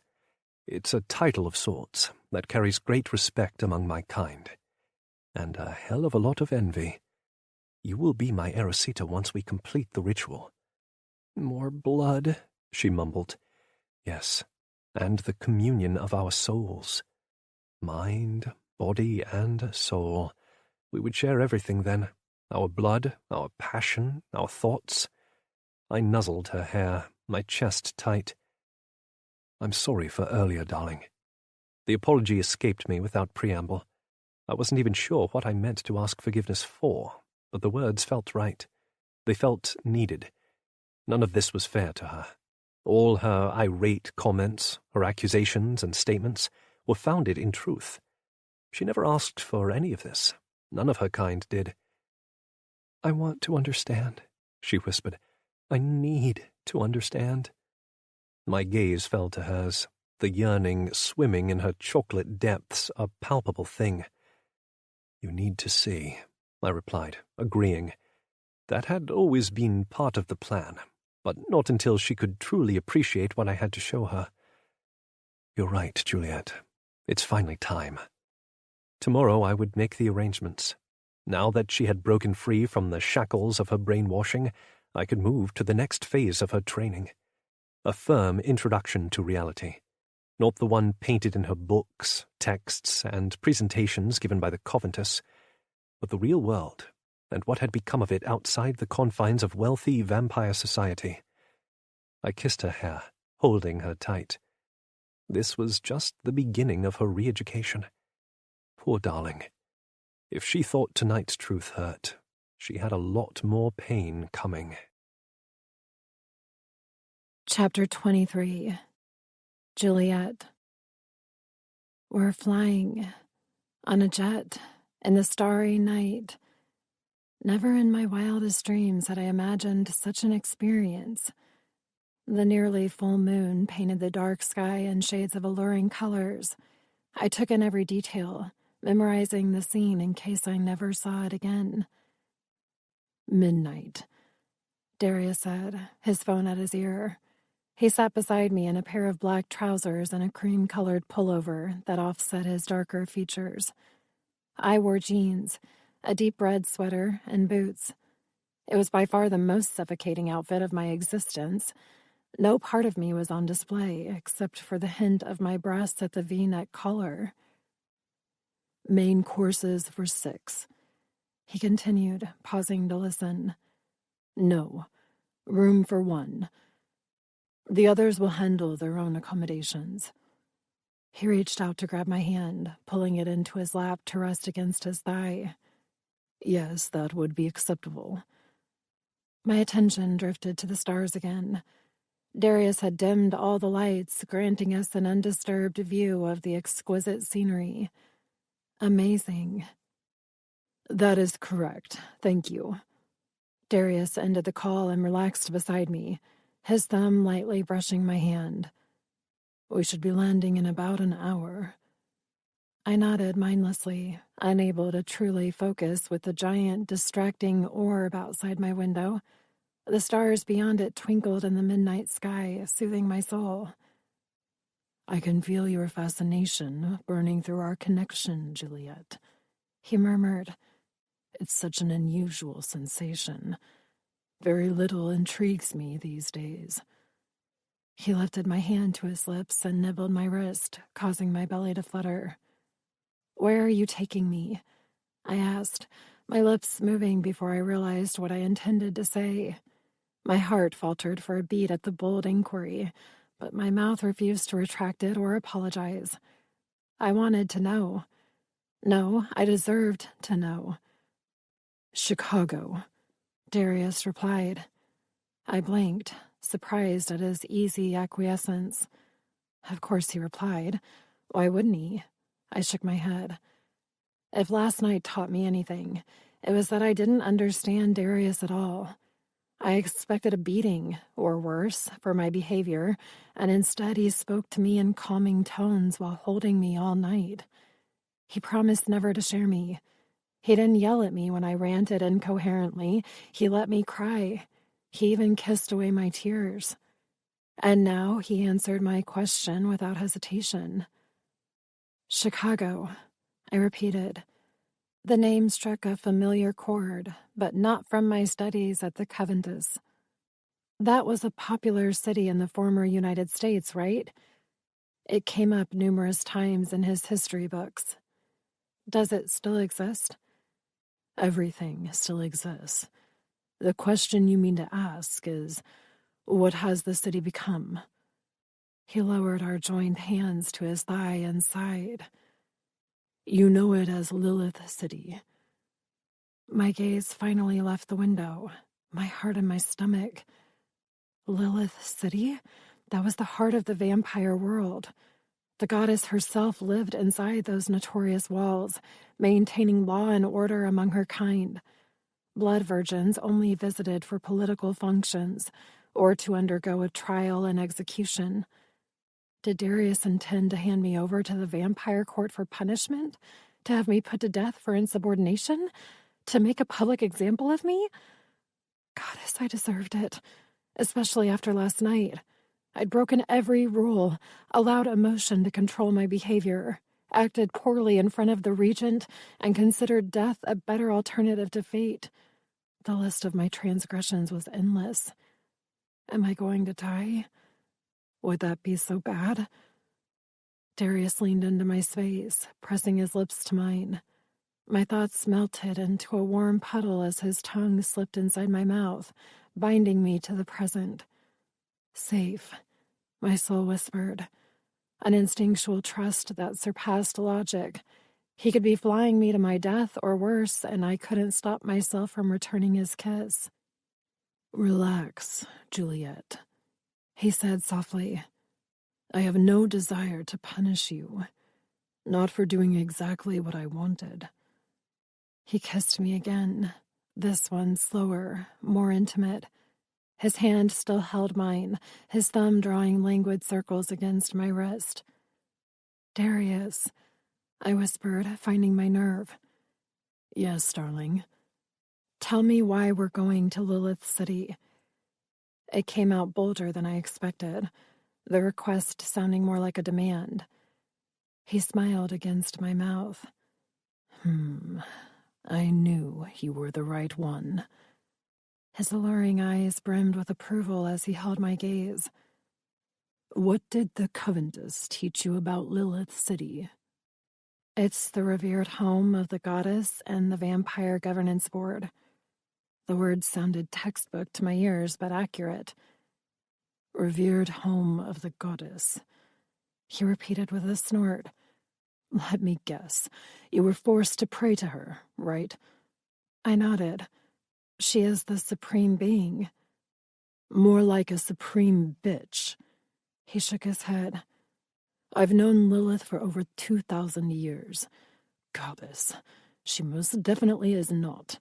Just a very old royal vampire with a penchant for power." My mouth hung open in utter shock at his easy candor. He had just insulted the highest-ranking official in our world, the goddess herself, while maintaining a sardonic tone. "You could be killed for such a statement," I whispered, dismayed. "They're always listening," my matron had warned. "Never take her name in vain." Darius chuckled. "Sheep scare so easily." He squeezed my hand. "Don't fret, darling. Lilith may desire to kill me, but it won't be for belittling her precious title. None of my brethren consider her a supreme being, merely a royal queen. Humans are the ones taught to worship her, mostly because she finds it amusing." I frowned. That couldn't be right. Except, well, maybe it was. Why would he lie? The Coventus had held rituals where blood virgins read passages from ancient Latin texts thanking the goddess for gifting us all life. All the ceremonies were led by the matrons, not the vampires. They merely lurked along the sidelines, serving as guards to keep us all in line. The vampires never kneeled or paid homage to her during the rituals, I said, realizing the truth as I spoke the words. "Your kind doesn't worship her." "No. However, there are many who respect her leadership." The way he said it suggested he was not among those who did. Whom do vampires revere? I wondered out loud, curious now. "Ourselves, mostly." He drew his thumb over my knuckles, his voice thoughtful. "The Coventus preaches propaganda to keep humans in line. Having a higher power to pray to gives you all a false sense of hope that is easily manipulated. It's actually quite brilliant in terms of a control mechanism, and also terribly sad." Control mechanism. An accurate summation of my life. I never had a choice, not once, and until Darius came into my life, I never desired one. "We are the predators. Humans are the prey," he continued softly. "And my kind has always enjoyed playing with our food." His gaze dropped to my neck while he spoke, warming my blood. "Yes, please," my body whispered. "Bite me." "And you?" I asked breathily. "Do you enjoy playing with your food too? Do you enjoy playing with me?" His lips curled. "Stand," he said, releasing my hand. My breathing slowed, his demand heating me from the inside out. Dare I refuse him?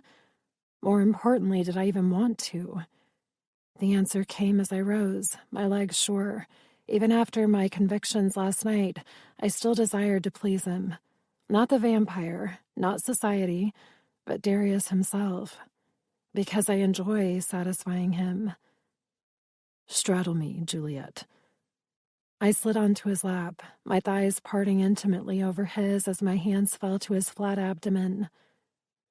You still haven't told me why we're going to Lilith City. I know. He wrapped his palm around my nape, his other hand going to my hip. It's a quick stop on the way to our true destination, one that allows me to reveal the truth of our world to you. His thumb stroked my pulse. I want to show you what the Coventus has hidden. Why? You'll see when we get there. His nose stroked my cheek as he slowly inhaled, his touch a feather-like caress. You smell amazing, he murmured, his grip tightening around my nape. My own version of heaven. His lips skimmed my jaw, causing goosebumps to prickle my arms. I loved the feeling of his mouth on me, the way it whispered over my skin, leaving a smattering of heat in its wake. You asked if I enjoy playing with my food, he said, softly against my ear. Was that an invitation, darling? He nuzzled my neck, his teeth skating over my sensitive skin. Because it certainly sounded like one. My throat went dry, my eyes falling closed. Please. Darius's fangs taunted the vulnerable place below my ear, sending a tremble down my spine. Not of fear, but of temptation. I craved his vampiric kiss, his possession, the feel of him absorbing my essence and owning every intimate piece of me. Think, Juliet. There was something I wanted to know. Several somethings, actually. But, maybe they weren't that important. Not with Darius's mouth against my pulse, lightly nibbling. Answer me, Juliet, he demanded in a deceptively soothing tone. Tell me if that's what you meant. Was it? I couldn't remember. Not with the way his hand felt, splayed against my hip, the other holding my nape, and the hint of his incisors teasing my sensitive skin. Bite me, I begged, my voice husky with yearning. Please. He chuckled. Do you desire pleasure, sweetheart? Is that it? He pulled me closer, up his thighs, placing my center against his unmistakable arousal. I arched into him on a moan, thirsting for more. Who am I? Who cares? I pulled at my sweater, needing to remove it, so hot and restricting, and Darius grabbed the hem, holding it against my stomach. Clothing remains on, he said, his voice low and commanding. I groaned and met his heated gaze. Why? Because we're landing soon. He nipped my lip hard enough to draw blood. It hurt rather than pleased. A punishment for being too eager? Because you're tempting enough as it is, and my control isn't infallible. His tongue lightly traced the wound, sending a shot of ecstasy to my core and chasing away the residual pain of seconds ago. Because I intend to devour you properly later, once our work is done. Properly? I repeated, my mind foggy from the delirious sensation of his mouth teasing mine. Do you intend to finally deflower me? A thrill went through me at the prospect, followed by a shadow of concern. Would it hurt? Would he still want me afterward? Would I survive? The last thought gave me pause, my pupils fully focusing on Darius's handsome face. His smoldering gaze ignited a flurry of butterflies in my lower belly. Oh, it would hurt, no question. But Darius never gave me pain without pleasure. Claiming your body is the final phase of the ceremony, Juliet. His hand slid beneath my sweater, his touch soft against my bare skin. It will make you mine, Indefinitely. Isn't that the point? I asked, breathless. Or are you waiting until I've proven myself in some way? His thumb glided up my side, tracing my ribs. You have nothing left to prove to me. I know you're perfect for my needs. Oh, I licked my lips, considering. Then, tonight, amusement touched his gaze. So eager for me to fuck you, darling.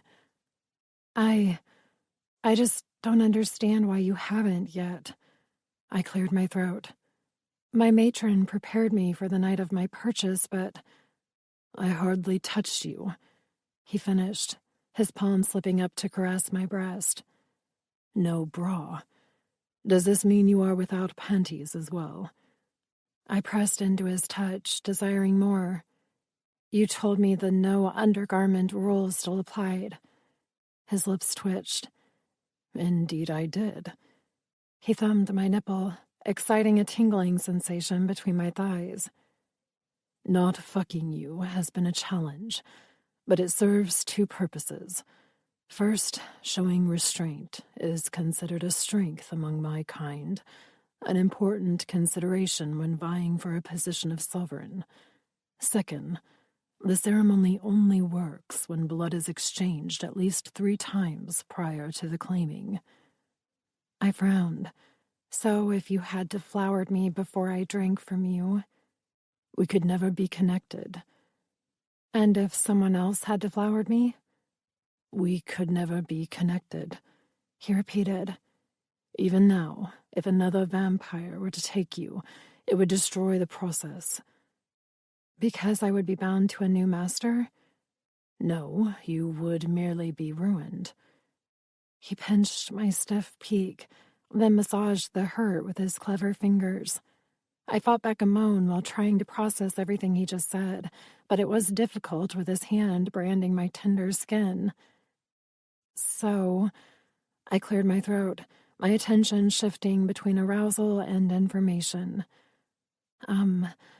Does the ceremony only apply to blood virgins? Not blood virgins, but virgins in general, and the human must remain untouched in all ways, meaning if you had drunk from another of my kind or been deflowered by anyone prior to me, we would not have been able to initiate the ceremony. Also, sharing your blood doesn't disrupt the ritual, nor do sexual acts without penetration, but anything tied to the bond, sex and vampire blood, can shatter everything we've built. His hand dropped from my breast to lift my sweater, his gaze falling to my teased nipple.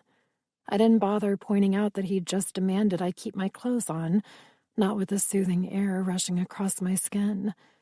He bent to nibble my breast, his stubble chafing my stiff peak. From the moment you imbibed my essence, Juliet, you were forever bound to me and no one else. Unless someone else takes me before you, I breathed, referring to his previous comment about the potential for someone to interfere with our bonding process. That seemed to be a solid argument for him to take me sooner rather than later. Darius captured my top bud between his teeth and bit down, hard. His name left my lips on a hiss as tears glistened behind my eyes. There was no pleasure in this vampiric kiss, just a harsh tugging of my essence into his mouth and a branding of my flesh. My nails curled into his shirt as I fought the scream building in my throat. A wave of euphoria shocked my system, tightening my skin to a painful degree. Oh, goddess, what is he trying to do to me? My thighs clenched as another ripple of rapture pulsed through my bloodstream. Darius, I breathed, grasping his shoulders. The weight of his erection against my tender core licked fire across my skin. I writhed wantonly in his lap, desiring more friction, more something, more him. No one else will take you, Juliet, he vowed darkly against my abused skin, his grip on my neck tightening. Ever. I panted against him, my heart pounding. But you told the regent. Enough. He growled, raising his head to capture my gaze. I insinuated to Sebastian that you would be more experienced, allowing him to assume I meant to share you more indulgently in the future. That was his mistake, because I have no desire to ever allow another to touch you, let alone feed from you. Anyone who tries without my consent will die. Do you understand? The vehemence in his tone sent a jolt to my chest, derailing the rhythm. Yes, sire, I understand. He sighed and pulled me closer, his lips meeting my forehead as he wrapped his arms around me. Juliet, the ceremony binds us until either I die or another being claims your body. He paused, letting the information settle between us. Meaning only you can take me to bed, I said slowly, translating his words. Now and forever, or the connection breaks. Yes, which would render you mortal again, causing you to age normally. He pressed his mouth to my hair, sighing. This is why eresitas are so coveted among my kind. They are quite literally forbidden fruit. It only takes one intimate touch to shatter the eternal bond. Why would I jeopardize something so sacred for the likes of Sebastian? I stilled against him. But you told me sharing is a requirement for my position at your side. That was the point of the training with Master Ivan and Master Trevor. Yes, eresitas, especially ones with your precious blood type, are expected to offer sustenance to guests under our current political structure. It's a way to belittle the relationship, to remind humans who is in charge, and also serves as a punishment to vampires who choose the ceremony. A punishment? He loosened his hold, allowing me to shift backward. Why? The world we live in is all about power and control, Juliet. Forcing a vampire to share his mate is the ultimate form of dominance. He drew his thumb over the wound on my breast and brought the blood to his lips, licking it slowly while holding my gaze. Is that what I am? Your mate? I couldn't help the note of wonder in my voice. All this time I thought the ceremony was merely a way of binding me permanently to his side as a blood slave, whom he shared and enjoyed for eternity. It granted me protection without freedom. Not that I had minded, as my purpose was to please, until Darius introduced me to the notion of choice. His pupils dilated as he sliced open a wound of his own and lowered his healing essence to my nipple. My skin hummed with electricity, mending beneath his touch. Yes, you will be mine in all ways, he confirmed softly. And you will be mine? The words were out before I could stop them, and they seemed to amuse him. Are you demanding exclusivity, darling? I don't know, I answered honestly. You said I can't be intimate or it fractures our connection. What happens if you take another to bed? The ceremony binds you to me, not the other way around. I could take several blood virgins if I wanted, without harming our connection. I frowned. Darius could take other lovers while I had to remain faithful. It meant I only had to sleep with him, a positive, but I disliked the notion of him pleasuring another. A knot formed in my stomach as I realized that Darius might have already taken other lovers while performing the ceremony with me. He hadn't drunk my blood in several days, other than the medial sip. Hadn't shared my bed for 2 nights in a row either. Had he been indulging in another, or several others? Was that how Darius refrained from deflowering me, by obtaining gratification elsewhere? This is unfair, I blurted out, my heart hammering painfully in my chest. I didn't want to share Darius, nor did I want him to share me. It felt wrong, cruel, unjust. He's mine. It's nature, darling. He slipped my sweater back into place, his hands falling to my hips with a gentle squeeze. Now I need you to buckle up. We're about to land. Chapter 24. Juliet. Darius escorted me down the stairs of the private jet to the black car waiting for us. He exchanged a few short words with the driver, shook his hand, and helped me into the back, where he settled beside me.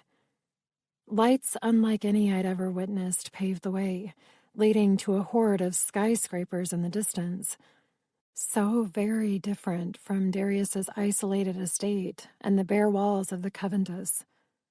He reached over for my hand as the car left the airport behind, driving us toward what appeared to be a barricade of sorts in the middle of the otherwise vacant road.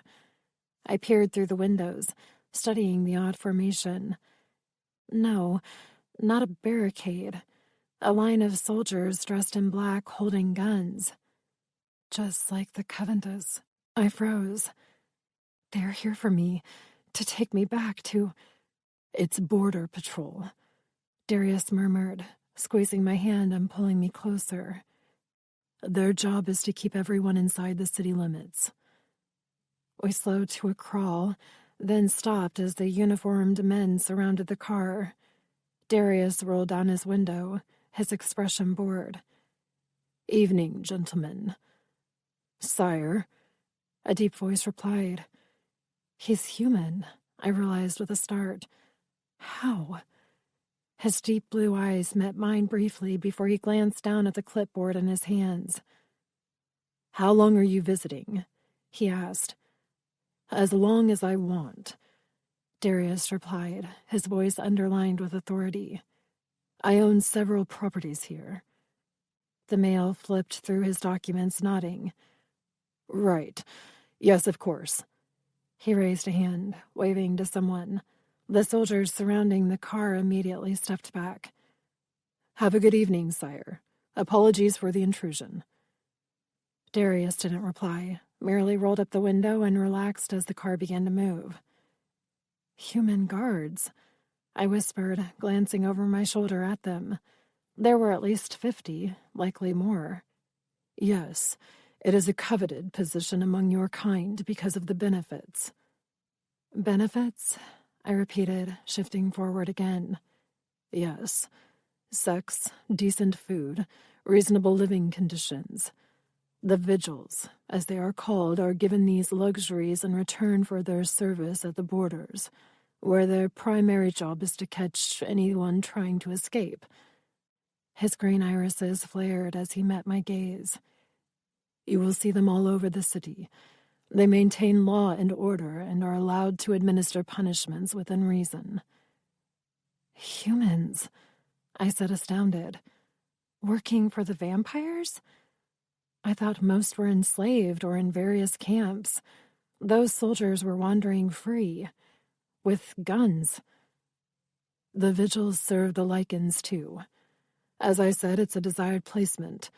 Not many are selected, making it rather competitive. He brought my hand to his lips, kissing my wrist.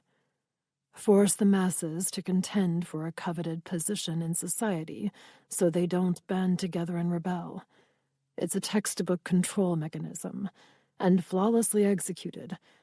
Essentially, humans regulate themselves without the higher beings having to put in any effort. I opened my mouth, closed it, then opened it again. But I had nothing. No words, not even a question. He smiled sadly and brushed his lips against mine, lingering. The Coventus taught you all about vampire political affairs, but nothing about Blood Day or the factions, and likely very little about lichens. Another kiss, this one longer, his tongue dipping in to taste mine. That's going to change, darling. I want you aware and knowledgeable, not sheltered and docile. His mouth captured mine, silencing any sort of response I might have desired to voice. Not that I had one. My mind was still reeling from trying to comprehend the vigils. Humans policing humans, vying for positions, regulating ourselves. Darius grabbed my hips and pulled me onto his lap, forcing me to straddle him like I had on the jet. A whirring sounded behind me, a privacy screen being deployed, as my sweater disappeared over my head, dropping to the seat beside us. "I need to feed," Darius murmured, his lips dropping to my neck. "I wanted to on the plane, but now is more appropriate." He nuzzled my collarbone, breathing deeply. "Touch me." My palms went to his shoulders, obeying him instantly. "Lower, Juliet." "Yes, sire." I trailed my fingers down his sweater to the bulge growing beneath his trousers. He gathered my hair into one of his hands at the back of my neck, exposing my throat. "Unfasten my pants," he whispered, his lips at my pulse. "Pull out my cock." His incisors pierced my skin on the last word. Hard, sharp, fast. My eyes threatened to close even as I loosened his belt, popped the button, and slid the zipper down. His arousal, all hot, silky male, met my palm on an eager pulse. I ran my grip over him the way I knew he desired, and he rewarded me by palming my breast. "Darius," I moaned, the ecstasy of his bite spiraling downward to the sensitive spot between my legs. He shifted my weight on his lap, moving me off-center until my core met his strong thigh. My head fell forward on a sigh, but he used his grasp on my hair to tug me back up, keeping my throat exposed to his voracious mouth. I increased my rhythm, moving my hand over his shaft in the way my lower body craved. If the pants didn't exist, I would have been tempted to press my damp center against his erection. Oh, goddess, yes. I wanted him inside me, to seal the bond, make me his in every way, claim him as mine. Except he wouldn't be. Not really. A lie, my soul whispered. He's mine. Electricity hummed across my skin, his essence mingling with mine as he drank his fill. I gave myself to him completely, trusted him to know when to stop, luxuriated in the ecstasy his mouth evoked, slid my hand up and down, and imagined him repeating the same motions inside me. I wantonly pressed my aching core against his leg, requiring friction, needing more, needing him. The hand on my hip slipped lower, his thumb unerringly finding that special place through the fabric of my jeans. A single expert press sent me flying over the edge, my scream unencumbered as his name rolled off my tongue in waves. It was always like this, explosive, intense, overwhelming, insanity. My body shook, my limbs refusing to function, my hand grasping him far too tightly. He groaned against my neck, his fangs leaving my skin. Another shockwave slammed into me, sending me spiraling even deeper. A second orgasm? A continuation? How I didn't know, didn't care, just lost myself to the sensations. Hot and cold, light and dark, sound and silence. I hardly registered Darius pushing me to my knees, his cock finding my mouth and lodging deep. Swallowing was my only option. Every salty, warm drop went straight down my throat, my own euphoria still trembling through me as my lungs burned with the need to breathe. "Fucking perfection," Darius praised, his fingers combing through my hair. I met his gaze through the black spots dancing in my vision. You look gorgeous like this, Juliet, waiting so patiently for me to allow you to breathe again." He brushed his knuckles over my cheek, collecting the tears I'd unknowingly shed, and brought them to his lips. He licked them slowly, prolonging the moment while my vision clouded into a haze of black. My eyes opened and closed several times, clearing my foggy vision to reveal a city skyline filled with twinkling lights. I blinked again and again, but the floor-to-ceiling windows remained showcasing a night filled with activity. "Darius?" I whispered. No response. I rolled onto my back, The mattress beneath me molding to my body and took in the high ceilings. A fan rotated overhead, doing little to cool my clammy skin. The sweater and jeans were not helping. Why had Darius redressed me? No, better still, why did he leave me here? I stretched my arms and legs and slid off the fluffy white comforter. The silver and black adornments of the room were very masculine and clean, but the air lacked the familiar scent I craved. A walk-in bathroom with marble furnishings and an oversized shower stood off to the left, with a closed door beside it. I twisted the handle slowly and found a hallway bathed in light. Voices floated to my ears. A female, followed by a deep laugh that made my stomach flip. Darius. With another woman?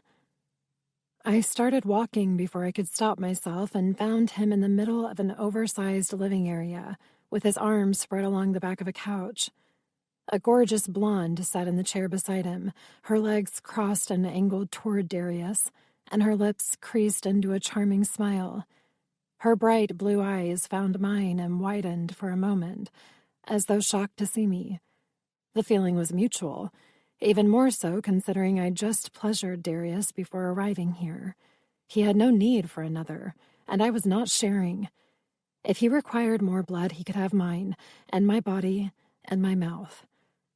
He glanced up as I approached, the ankle resting on his knee, shifting to the ground just in time for me to plant myself on his lap. Mine. I made sure my expression conveyed that while meeting the blonde's gaze. Her response was another one of those tinkling laughs. Darius's arms came around my waist, tightening slightly. "What happened to bowing for our guests?" he asked softly. My spine went rigid. Bowing. Guests. Formalities. We were in the middle of the Lilith City, and I had just forgotten the most fundamental of rules. Clearly the death wish from last night still remained, because I was going to get myself killed for behaving this way. I needed to apologize, to grovel, to... Oh, goddess, I had no idea what to do to fix it. Formalities weren't required with Darius, but everything changed with Gus. I tried to move, to fall to the ground, but he held me against him, his arms thick bands of solid muscle. Tears flooded my vision. "Sire, I... Oh, stop torturing the poor girl, Darius," the blonde said, her tone chastising. "You know I hate all this submissive shit." He chuckled, his lips caressing my neck. "Juliet, this is Mira." He nipped my pulse. "She's an old friend." My nostrils flared. An old friend, as in a former lover, or someone he still enjoyed intimately. Another of those too happy giggles from the blonde. "She reminds me of Izzy." Her eyes twinkled as she met my gaze. "So possessive." I dug my nails into Darius's arms, not at all amused by this female and her joviality. But the man beneath me seemed quite entertained as he chuckled again. "It's a rather new development, Mira. I kind of like it." "Liar. We both know you love it," she replied, smiling indulgently before fixating on me again. "You can put your claws away, sweetheart. I'm not interested in your future mate. I already have one of my own." I gaped at her. "You're an Erosita?" She laughed so hard that tears leaked from her eyes. Apparently, everything in this world was humorous to this woman. Maybe she's not quite right in the head. "Mira is a lichen," Darius said, his lips grazing my ear. "She's mated to the alpha of her pack." "A lichen." I blinked. "Oh." I'd never met one before, had always expected them to be more animalistic than human. But in her cream-colored dress, tasseled curls, and perfect manicure, she appeared quite human. "Nice to meet you." I added awkwardly. The pleasure is all mine, she replied, her focus shifting to Darius. Now that she's up, you should get ready. Indeed. Darius slid his palms to my hips and squeezed. I just need Juliet to let me up first. I believe she's claimed you, Mira murmured, eyes twinkling again. It would appear that way, he replied, his hands gently guiding me off his lap. I slid to my feet and turned as he stood, my lips parting without sound. What did I want to say? He wrapped his palm around the back of my neck and tugged me into a kiss that ruined my train of thought. Not that I had one anyway. I hardly recognized myself anymore. She's claimed you. Yes, I had. Which was wrong. Humans had no rights of possession. And yet I wanted Darius to be mine. I showed him that with my mouth, dueled with his tongue for balance and demand, and felt him grin against my lips. You make me so proud, Juliet, he whispered, his thumb stroking my pulse. But I need you to be on your best behavior for dinner. My presence always attracts attention, and being rumored as a sovereign candidate in the Jace region is only adding to the excitement of my presence here tonight. It is imperative that I be seen as accepting of our current affairs, which may include saying or doing things you won't like. Mira snorted. Don't forget about the live meal, entertainment, and tastefully decorated waitstaff. He ignored her and focused on me. I need you to play the part of a submissive blood virgin, or questions will be raised, and those dining with us tonight are not beings you want to intrigue. Do you understand?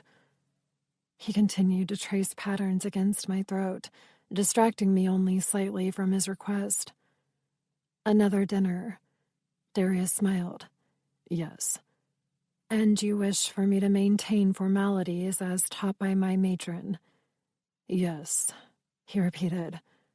Such as bowing? Unfortunately, yes.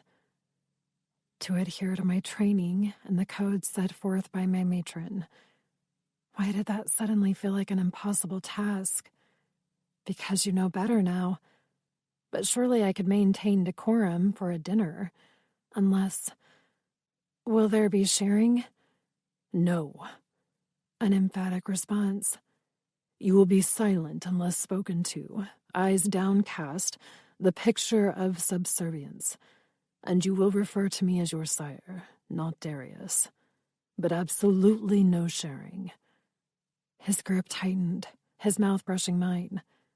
The only tasting allowed will be my lips on your skin, Juliet. If I request a drink, you obey. If anyone else asks, I shall handle it. Understood? I swallowed. No sharing. I could accept that. Submission came naturally. Not having to talk would be a blessing. I would observe and nothing more. Will this be our future? I asked softly.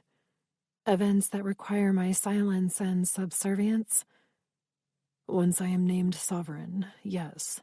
This will become a common outing when inside Lilith City for political affairs. He tucked my hair behind my ear and palmed my cheek. We're dining tonight with several influential vampires. They are powerful, they are mean, and they believe me to be on their side. With one exception, which isn't relevant, he interjected, silencing Mira. Juliet, the rumors of my purchasing you have spread, and it is vital that we be seen as a proper master and blood virgin couple. If anyone suspects otherwise, there will be punishments, such as the one I mentioned earlier. Sharing, I whispered. He nodded. I don't want to share you, but I need them to think I wouldn't care. It lessens the amusement. He kissed my forehead and sighed. Consider this an introduction to the roles we will play. I need you to be the perfect submissive, just as the Coventus taught you. All right, sweetheart, can you do that for me? A request, not a demand. Although we both knew I had no choice, I couldn't refuse him, not when this was my entire purpose for being. It would be far easier for him to compel me into subservience, but Darius desired my compliance, just as I craved the opportunity to please him. My chest warmed at the prospect of making him happy, to hear him praise me again as he had moments ago. You make me so proud, Juliet. Energy sizzled across my skin, his words repeating in my thoughts. I needed him to say those words once more, hopefully later tonight. Okay, I agreed, my heart smiling. I will be who I am meant to be at your side, in public. He kissed me tenderly. Sweet Juliet, my perfect poison. Another kiss, this one longer and punctuated by his tongue. I chased the euphoria his mouth offered and fought the urge to growl when Mira cleared her throat. Darius sighed. There's a dress waiting for you in the closet beside my suit. He nibbled my lower lip. I'll help you change. Worried she might hate you later? Mira asked with a sardonic twist of her mouth. We both know she will, he replied. The words he added next were in a language I didn't speak, but they sparked a hint of sadness in his eyes. Just remember, this is all a charade, Juliet. Please. Chapter 25. Juliet. Death stared at me from across the dining table in the form of two glassy eyes. She seemed almost at peace with her blue lips curled at the edges, as if she'd been in on a secret the rest of the world knew nothing about. The other naked female wasn't dead yet. Her quiet whimpers taunted my ears while I forced myself to swallow another bite of my pasta. A smattering of tomato sauce hid the splatters of blood that had landed in my dinner from the gluttonous vampire to my left, but its concealed color didn't stop me from tasting the rusty essence. A little tangy for a B positive, the vampire opposite me said as he lifted his dark head from between the dying brunette's thighs. But not horrible. Darius shrugged. My tastes of late are too rich for comparison. His palm rested against the back of my neck, his thumb stroking my pulse possessively. I took another bite, ignoring the bile rolling in my stomach. A charade, Darius had called it. Looks pretty real to me, I thought as the woman took her last breath. It stuttered through the air with a finality, followed by a sigh from a red-headed female vampire. Veronica, Darius had called her. Their names weren't ones I recognized, but I gathered from their statures that they were old and powerful. Darius, however, was the highest-ranking member at the table. It showed in his easy candor and the way he handled the waitstaff while the others observed. He lifted the hand not caressing my neck, signaling something to the restaurant waitstaff, probably his way of indicating that their dinner was dead. I suppressed a shudder. They killed so easily, and without a hint of remorse. Even Darius had sipped from the woman as if she meant nothing. A trio of humans adorned in nothing but various metal piercings appeared to handle the corpses. They moved silently, while the vampires eyed them with a predatory gleam. I coerced another forkful of pasta down my throat. It tasted bitter and wrong, but I had no choice, or I would end up like the women on the table. There were several others in this room, all being devoured in a similar manner, most of them silent. I refused to be the next one. Pick up the fork. The vampire beside me, Brent, started fondling the chains hanging from one of the staff members' breasts. Ignore him. Swallow the food. So pretty, he mused, tugging sharply. The metal ripped from her skin, causing her to flinch without yelping. Blood poured from the wound, some of it landing on my plate. I almost dropped the fork, but Darius's grip tightened beneath my hair, his hand grounding me in the present. Don't vomit, I told myself, breathing deeply through my nose and out through my mouth. It'll only make matters worse. The female yelped as Brent yanked her into his lap, his mouth fastening over the wound. No one jumped in to stop him, not even the other waitstaff. They continued cleaning up the table as if nothing were out of the ordinary. Because this happened every day, everywhere. Act normal. Darius's voice in my head heated my blood. Whether it was him or my imagination, I didn't know. Didn't care. I latched onto our link, drowned in his power, and listened for further instruction. Set your fork down. I did. Good, darling. The woman whimpered as Brent moved her to the table, her body replacing the two already removed by the other waitstaff. Juliet, pretend to be finished with your meal. Wipe your mouth with a napkin. Say nothing. A chill threatened to sweep down my spine, yet somehow I complied, dabbing my lips, folding the fabric primly over my plate, eyes still averted while the human's breathing shallowed. They were all feeding from her except Darius. His focus was on me, his thumb gently stroking the column of my throat. Darius, a deep voice said from directly behind me. The hand at my neck disappeared as Darius stood. Well, this is a surprise. I've said the same phrase about you several times lately. The newcomer replied, a note of amusement underlining his tone. When Sebastian mentioned your interest in becoming my new sovereign, I thought surely he had misunderstood. Yet here you are with your delicious new blood virgin. Fascinating. Icy droplets froze my veins, sending a spasm to my heart. My new sovereign. A royal was behind me. Jace, my memory supplied based on my knowledge of the 17 territories. Sebastian resided in his area, meaning the sovereign position Darius sought also existed under Jace. Mind if I join you? The royal vampire asked. Please, Darius replied, his demeanor unfazed. The rest of the table had gone still upon Jace's arrival, leaving the human on the table barely breathing, but alive. Fingers trailed down my arm. Stand. The command didn't come from my master, but from the royal vampire. I couldn't say no to any of them, and especially not him.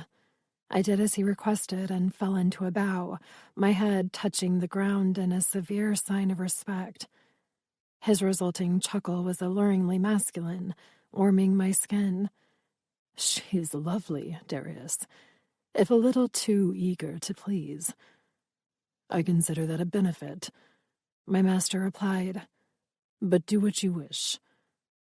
My breath caught on an inhale, my heart stuttering to a halt. Sharing. He promised that wouldn't happen, yet his words implied otherwise. An act to show nonchalance? To take away the fun of a potential punishment? Because this was the one vampire in the room Darius couldn't refuse? The royals were gods, the oldest of their kind and revered by all. Only the goddess stood alone at the top. Jace slid into my vacated seat. Come, young one. You may sit on my lap. I hesitated, unsure if he meant me or another. Who else would he be talking to? Right. I rose onto my stilettos, head lowered, and accepted the hand he held in my direction. His thighs were solid muscle, reminding me of Darius. Now, let's have a proper look at what all this fuss is about, he murmured while collecting my hair at the base of my scalp with one hand. With a sharp yank, my head came up, my gaze landing on his striking silver-blue eyes. They narrowed before trailing over my features, as though inspecting a new purchase. Lovely shape and bone structure. Fuckable mouth, one of the others supplied helpfully. He ignored the comment, his focus shifting to the cut of my maroon dress. The finger of his free hand traced my collarbone to the center and down to where the fabric met my belly button. My nipples pebbled beneath his touch, a sign of arousal derived from fear. His pupils dilated at the sight, his touch drifting up to reveal my reaction to the table. "Beautiful breasts," he murmured, fondling my flesh and pinching my stiff peak. "Responds wonderfully as well." If Darius minded, he didn't voice it. "You see why I've decided to keep her, then?" "I do," Jace replied, still stroking my skin. "She's going to be quite popular at future functions." His striking eyes met mine again. "Perhaps you and I can discuss that future in private while I acquaint myself with your new asset." A sharp, invisible spear pricked my side, leaving a mark inside my heart. Darius couldn't say no. I knew this, understood why, and still hated it when he said, "Absolutely. Just let me know when." "Now would be lovely." Jace pressed his nose to my neck, inhaling deeply. "I'm quite famished, and nothing else on the menu has whet my appetite. That's why I ordered a few desserts for later." Darius sounded bored. "Actually, they should be about ready in the room." "Excellent."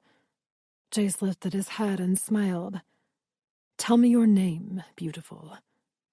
I swallowed and somehow managed to say, "Juliet." "Lovely." He kissed me on the cheek. "Stand again and escort me to your room."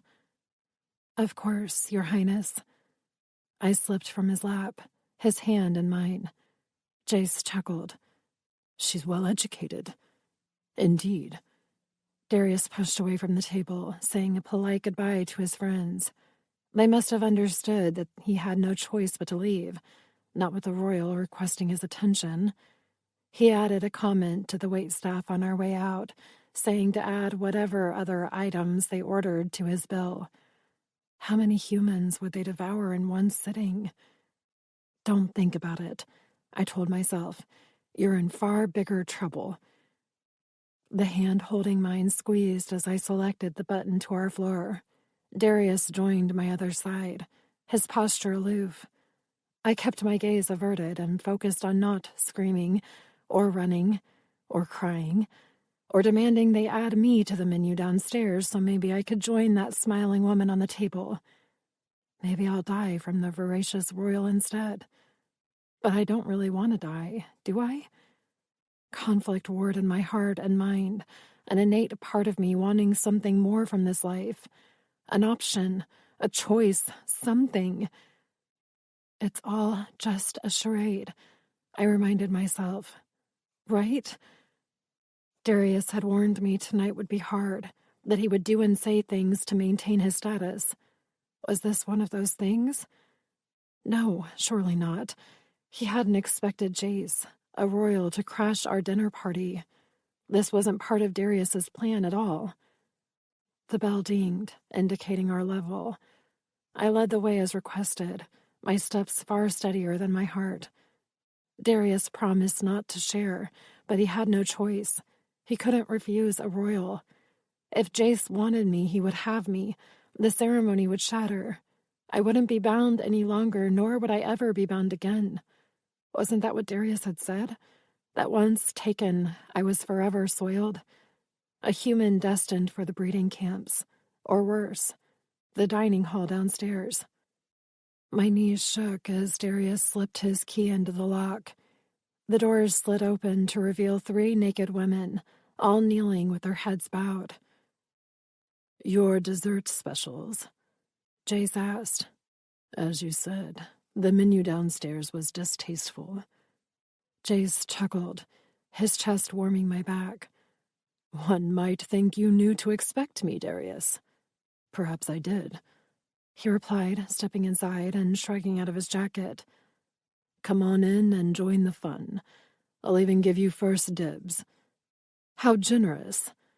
Jace's hands fell to my hips as he pushed me through the threshold. I choose Juliet. Darius smirked. Excellent choice. Would you like her in here or the bedroom? The bedroom, he replied, the door closing behind us, sealing off my only chance for escape. Trapped. The word rattled around in my head, shooting energy to my limbs. I couldn't do this. I refused. I didn't want anyone else. Only Darius. And maybe not even him. This world. This life. I refused. It wasn't right. I needed to escape, to run, to scream. My mouth opened, my lungs ready, but a hand covered my lips before I had a chance to voice a sound. An arm, solid as steel, clamped around my abdomen and yanked me back into a hard chest. Jace. The royal knew my intentions and had stopped me before I even thought to act. He tisked in my ear. Oh, darling. He nipped my neck, and it felt so wrong to feel his mouth there that I couldn't help the cringe ricocheting up my spine. Are you trying to deny me? I squirmed against him, tears popping into my eyes. No, I wouldn't do this, not without trying to at least fight. No more rules, no more decorum, no more formalities. Death was a better fate. Jace chuckled darkly, his mouth at my ear. I'm going to enjoy this far more than I care to admit, Juliet. He lifted me, and I kicked back at him, but my resistance only earned more amusement from his chest. Don't hurt her too badly. The nonchalance in Darius's tone hurt. He didn't care. Perhaps he never did. Was everything a lie? Had he already gotten what he needed from me? Did I mean nothing to him? No, I refused to believe that. Darius confided in me, told me his plans, introduced me to this new world. Why would he disgrace me now? This had to be a ruse, just like with Sebastian. I sought Darius's gaze and his mind, my eyes brimming with tears. He merely stared back, unfazed, and kept his thoughts locked up tight. No communication, no advice, nothing but silence. This couldn't be happening. It had to be an act. He couldn't just leave me to this fate. Not after everything. It'll only hurt for a second, Jace murmured, his incisors grazing my neck. Darius, I pleaded, my heart shattering beneath his indifferent gaze. Please don't do this to me. No reply, not even a grimace. I could see it then. The monster lurking beneath the veneer. It was a means to an end. He never needed me to win a position of power, just the favor of a royal, the one at my back. Hatred poured out of me. Betrayal. Fury unlike any I'd ever known. I trusted him, cherished him, wanted to be everything for him, and he threw me away like a piece of trash at the first sign of victory. My chest fractured as pain unlike anything I'd ever experienced scored my soul. Tears leaked from my eyes, falling to the floor, my pupils locking on my executioner. He did this to me, chose me for this deranged project, tricked me into believing in another version of this world, with possibilities and choices. I'll never forgive you, I told him with my eyes. Not that he seemed remotely bothered. Pure indifference. He never cared. It was all a lie. The only charade that existed here was between us. My determination and strength vanished. There wasn't any point. This had always been my fate, just more prolonged than I had anticipated. I was never meant to live. More tears fell, dampening my skin, my spirit, my heart. Hope and desire died inside me, leaving a shell of a woman crafted by vampire kind. Take me, use me. I no longer care. Jace's mouth sealed around my pulse, his teeth puncturing deep.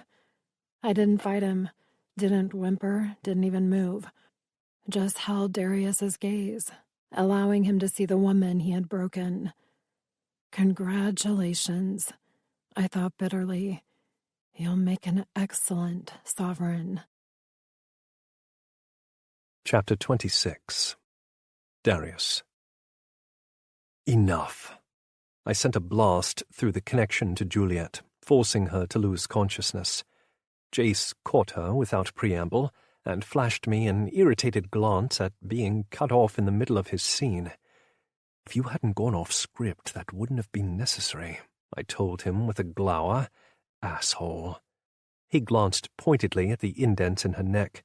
That could have been a hell of a lot worse, he seemed to be saying, likely because his fangs had been lodged inside her skin when I knocked her out. You weren't supposed to bite her, I returned. Not that he could actually hear me, but my glare conveyed my feelings well enough. He rolled his eyes. Hold her while I decide which of your desserts I want to enjoy with your Juliet. His voice lacked the annoyance clearly written in his features. Of course, I replied, sounding just as nonchalant despite wanting to introduce my fist to his face. Jace handed Juliet to me with great care before moving to the humans on the other side of the room. I sliced my tongue and dabbed it against the 2 shallow puncture wounds on her neck. It wasn't really necessary from a healing perspective. I just didn't appreciate Jace leaving marks on her. My Juliet. I nuzzled her warm cheek and withheld a sigh. The hatred in her expression had nearly broken my composure. I expected it, but I wasn't prepared to feel it. Jace touched the humans, describing their physical attributes as he guided each of them to the floor into a deep slumber. When the blonde hit the ground, he asked if I had a preference. Mira appeared from the bedroom, her steps silent over the ground while I engaged in the script we had decided upon earlier. We commented on their blood types and personal preferences, while Mira skimmed each of the humans with her fancy scanner. Her technology overrode the listening devices buried in their arms. They doubled as trackers in case the mortal somehow escaped. Juliet had come equipped with a similar one that I removed after knocking her out in the limo on our first night. I'd left it somewhere in the formerly called country of Italy, where the Coventess also happened to be located. Perhaps we should see who screams the loudest, Jace suggested, upon Mira lifting her fingers into the 5-second countdown. Sounds delightful, I replied on cue. Mira's hand closed. Clear. Thank fuck, Jace said, sweeping his hand down his face. I thought Darius might actually try to kill me. You weren't supposed to bite her, I growled, finally able to say the words out loud. The script had called for scaring her, not tasting her. If it makes you feel any better, mate, I didn't swallow. I took a step toward him, ready to show my oldest friend how much that didn't improve matters, when Mira moved between us. You two can hit each other later. We need to move if you want to reach Majestic Clan by sunrise. Mira nailed me with her icy blue eyes, the alpha inside her lying just under the surface. Wake her up and dress her for the drive. You have 10 minutes. I didn't bother arguing, my feet already moving to the bedroom. If the look Juliet had given me before passing out was anything to go by, she'd wake up fighting. Juliet, I murmured softly, while laying her on the soft white comforter. Open your eyes, darling. Her lids fluttered, her cheeks a soft pink. So beautiful and innocent. Stirring her from slumber was a luxury I could enjoy for a lifetime. Darius? She breathed, her pupils narrowing as her brain caught up with the moment. You! Her palm sliced through the air, and I caught it before it could connect with my face. She tried again with her other hand, and I pinned both of her wrists above her head. Juliet, I kept my voice low and calm. I need you to listen to me. I hate you, she shouted, squirming beneath me and trying futilely to escape my hold. More words of disdain fell from her mouth, some of it surprising me. Either she truly craved death, or she felt comfortable enough around me to say these things, because no human yelled like this at a vampire. Settle down. Threat and command underlined my tone, requiring her submission. If anyone overheard her, there would be hell to pay, and I wanted to be the only one to ever make her bleed. I collected her wrists with one hand, and used my other to cover her mouth while stretching out on top of her. My cock lengthened, excited by the prospect of more, despite my brain's focus on the long night of travel ahead. Her fighting me had been such a turn-on, one I wanted to both punish and please her for. A sexy contradiction, one to take up later. "I'm sorry Jace bit you," I said in as soft a voice as I could muster, with my arousal heating my blood. "It wasn't part of the plan." Her eyes narrowed, an indication that she still desired a piece of my flesh, or worse. I sighed. "Juliet, I told you this was a short stop on the way to our true destination. We're leaving in a few minutes, and I need you prepared. You can hate me later, but right now, I need you to trust me and do as I say." Her expression didn't falter. "Considering everything I've told you, darling, I warned you tonight would be a charade, and yes, I promised no sharing. I'm sorry, it wasn't his fault," Jace said, interrupting my explanation. I glared over my shoulder at the pompous ass leaning against the doorway. "Don't look at me like that. You're the one taking forever in here. Because you scared the life out of her. And pissed her the fuck off in the process. Not that I could entirely complain about that last part. I had wanted her to grow a backbone and leave the subservient bullshit behind. It seemed my wish had finally been granted in the form of a seething female. I had to make it look believable, Darius. I have a reputation to uphold and all that. I shook my head, annoyed, and met Juliet's confused gaze. "He's an old friend, my oldest, actually, and a prick.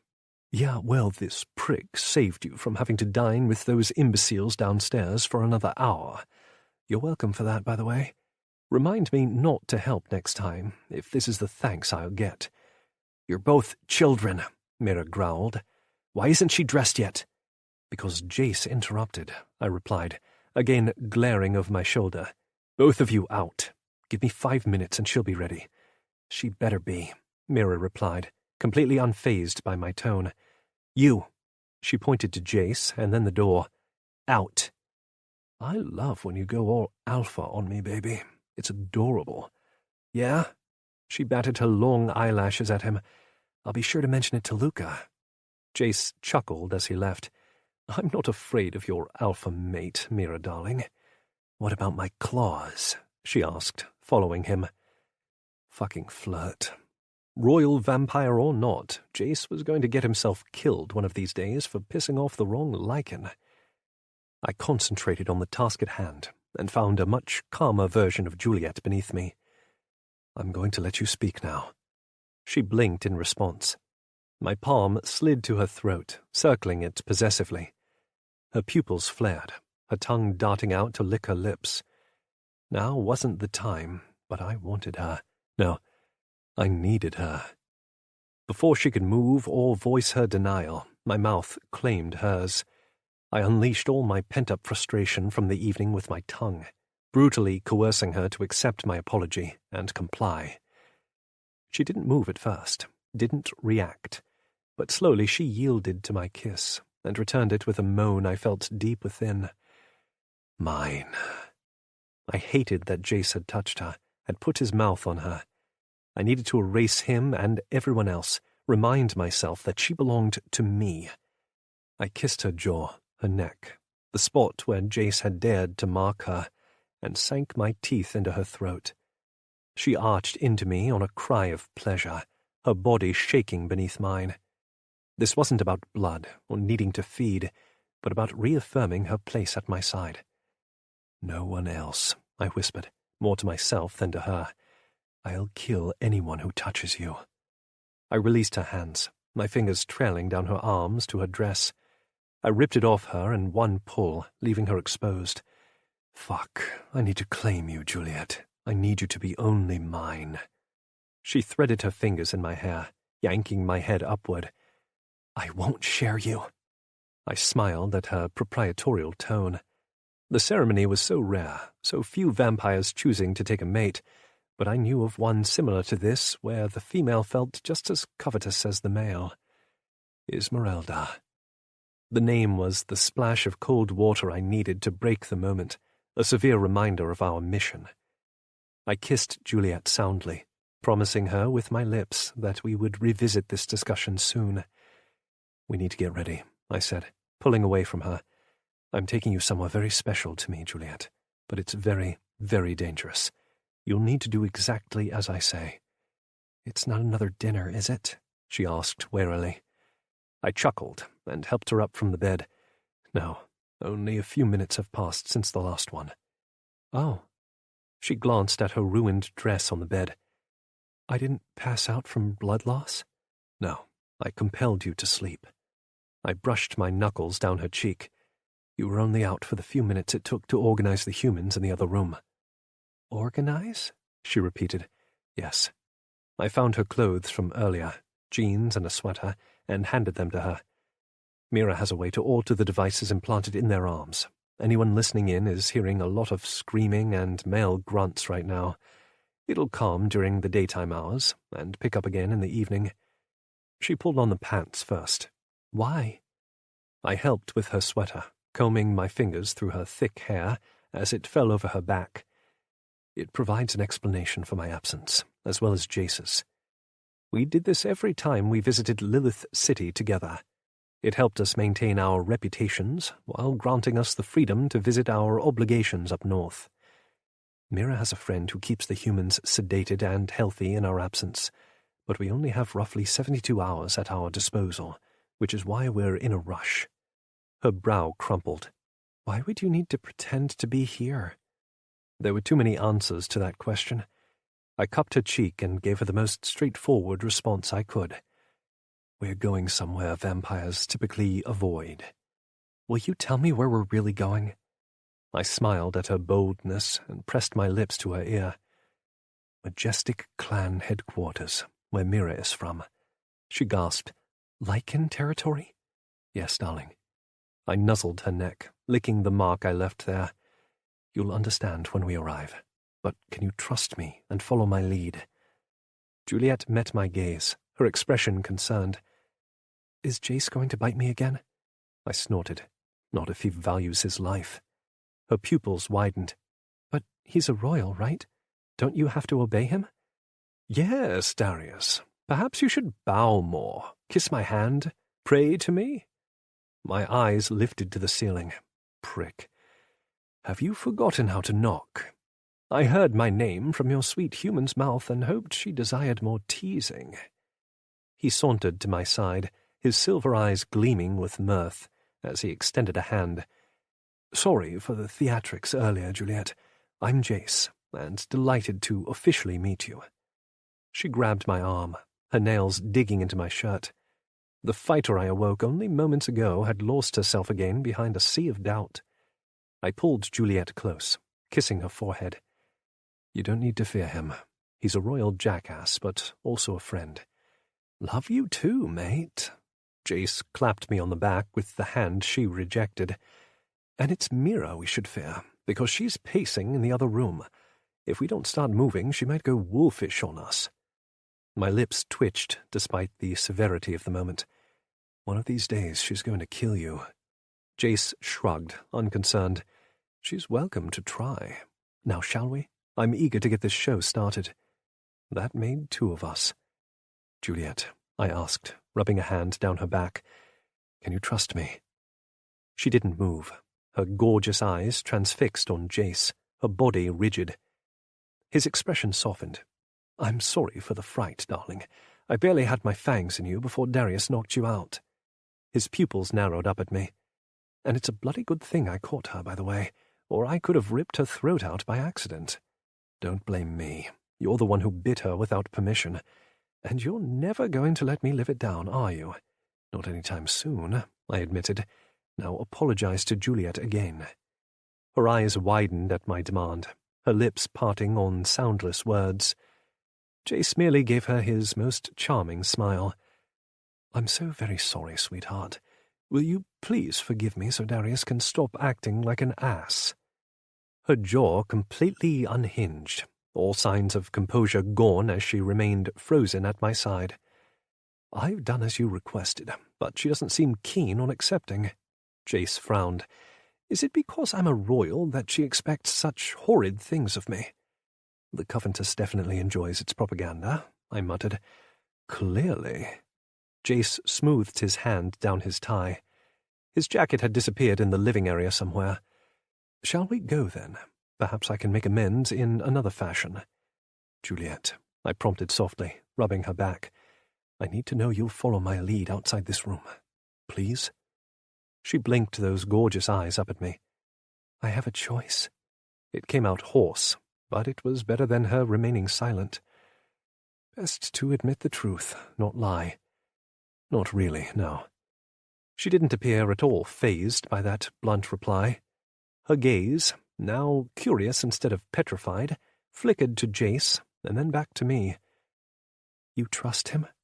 "With my life," I replied, meaning it. "He's my oldest friend." Jace smirked. "For what it's worth, I trust him too." She glanced between us again. "All right, then we should go." I pressed my lips to hers. "You'll understand everything soon, I promise.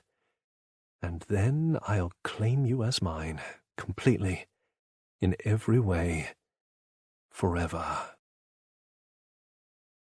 Chapter 27. Juliet. Darius's hand firmly gripped mine while we descended the stairs, Mira in the front, Jace at the back. They didn't move quickly, just casually, as though they didn't have a care in the world. A royal is working with Darius. Does he dislike the alliance as well? I resisted the urge to check my neck, to feel for Jace's marks. He never drank from me. My certainty of that fact increased with every step. My body felt refreshed, not weakened, and I couldn't actually recall him sucking on my neck.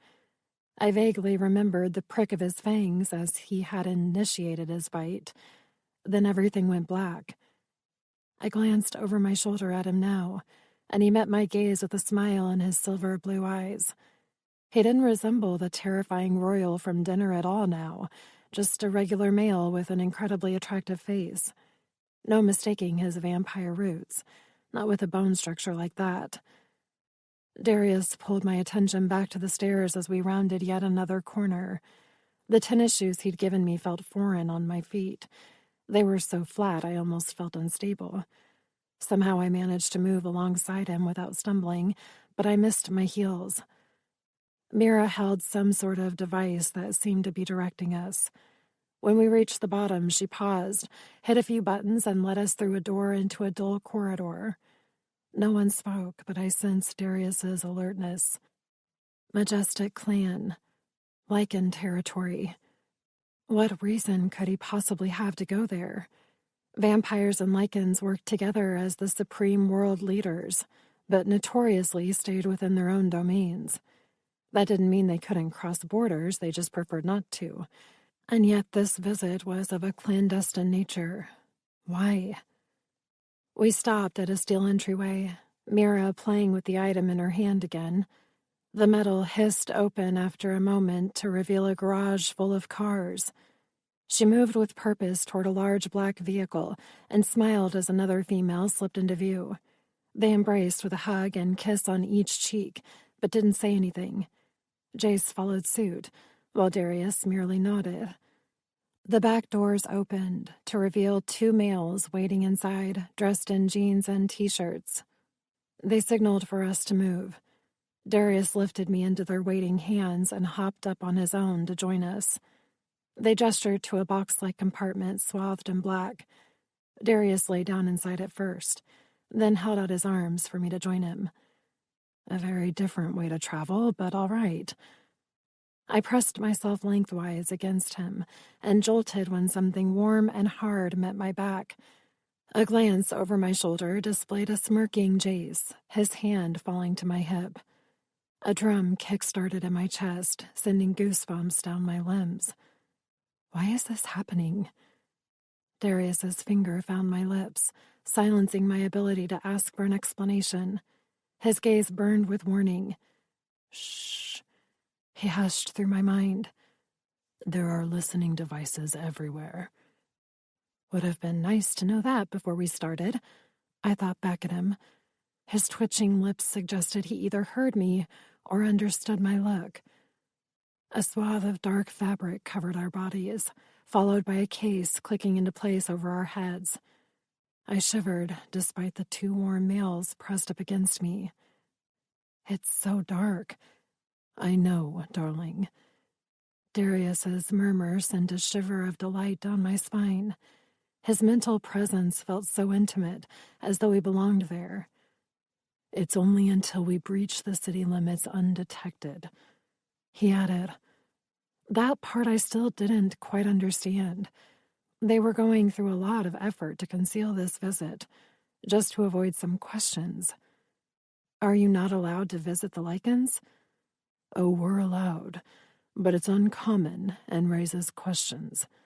Questions, Juliet, that we cannot afford. So I need you to remain calm and quiet for me, okay? The vehicle started to move, our bodies knocking into each other in the confined space. Jace inhaled deeply, reminding me of his presence. Not that I had forgotten, with his hips pressed against my backside and his nose in my hair. Calm. Yeah, that wouldn't be an issue at all. I have an idea for how to pass the time. Darius tilted my chin up and captured my mouth. His tongue slid inside to slowly caress mine, shooting my heart rate up a notch. Jace nuzzled the back of my neck, his palm a brand against my hip. Oh, goddess, what are you doing to me? I was trapped in a confined space between two vampires, one I adored, and the other a stranger. Darius's palm slid beneath my sweater, traveling up to cup my breast. I arched into him, my blood heating at the sensation of his erection meeting my lower belly. He pushed back, forcing me into the aroused male behind me. Jace remained still, apart from his thumb gently tracing the top of my jeans. This is wrong. He shouldn't be here. Embrace it, Darius replied, massaging my nipple. Jace won't hurt you. Whatever I could have said back to that was swept up in another soul-binding kiss that left me breathless against him. Jace's lips were in my hair, his breath hot against my nape. Darius, He tugged my lower lip into his mouth, biting down gently. Stop thinking, Juliet. I did, my brain shutting down and allowing him full control as he devoured me from the inside out, possessing my every breath. Jace remained a solid warmth at my back, shielding me from the world. I should have been afraid, terrified even, but I felt oddly protected between them. Maybe because, despite their clear desires, they didn't push me. Jace never strayed from my hip, his mouth staying in my hair and not touching my skin, while Darius kissed me soundly, his caress gentle against my breast. When the car rolled to a sudden stop, their grips tightened, but their embrace didn't end. If anything, it intensified, with Darius's mouth moving more urgently against mine, and Jace's palm sliding up and down my thigh. I fought the urge to moan, some sane part of me knowing I had to be quiet. It just felt so good, so hot that I could hardly contain my need for more. Pleasure me, I begged. Please, Darius. The vehicle lurched forward, knocking me against him and back into Jace and fracturing my mind from the lust-induced fog surrounding me. I shuddered, my body begging for more while logic threatened to pull me into the present. Darius's tongue continued to coax mine, his touch searing my skin. I fell into his embrace again, my heart beating in time with his, my core aching with need. It overwhelmed my senses, making me oblivious to our surroundings. Until we halted again. Jace chuckled behind me, the first sound to grace the air in longer than I could remember. That's one way to keep her quiet, Darius. The mouth against mine curled. I thought you might approve of that. I'd approve more if you let me properly indulge in her. Not a chance in hell, Darius replied, his nose skimming the flame dancing along my cheek. In the nearly 3,000 years we've known one another, you've never turned down the opportunity to share. Jace kissed the back of my head. You chose well, mate. I know. Darius's hand slid out of my shirt and up to cup my face. Stay calm for me. I didn't get a chance to reply before a pale light slithered into our black cavern. Jace disappeared, exposing me to the chilly night air. Darius nudged me onto my back and rolled over me, then extended a hand to help me out of our former safe haven. There we are, he murmured as my feet touched the paved ground. A few masculine chuckles had me jumping to his side. Over a dozen pairs of yellow eyes glowed in the night, the moon overhead our only illumination. Darius stroked his palm down my spine as a white wolf approached and sniffed my hand. My pulse beat erratically in response, but I forced myself to stay still. I assumed the wolf was male because of his size and stature, growled low in his throat and took a few steps back. You should know that fear is an aphrodisiac to a predator, a feminine voice warned from the darkness. A woman stepped through the trees alongside the road with a pair of white wolves on either side of her. The moon highlighted her pale skin and ash-blonde hair, giving her an almost ethereal appeal as she walked over the pavement. Although I'm sure Darius doesn't mind.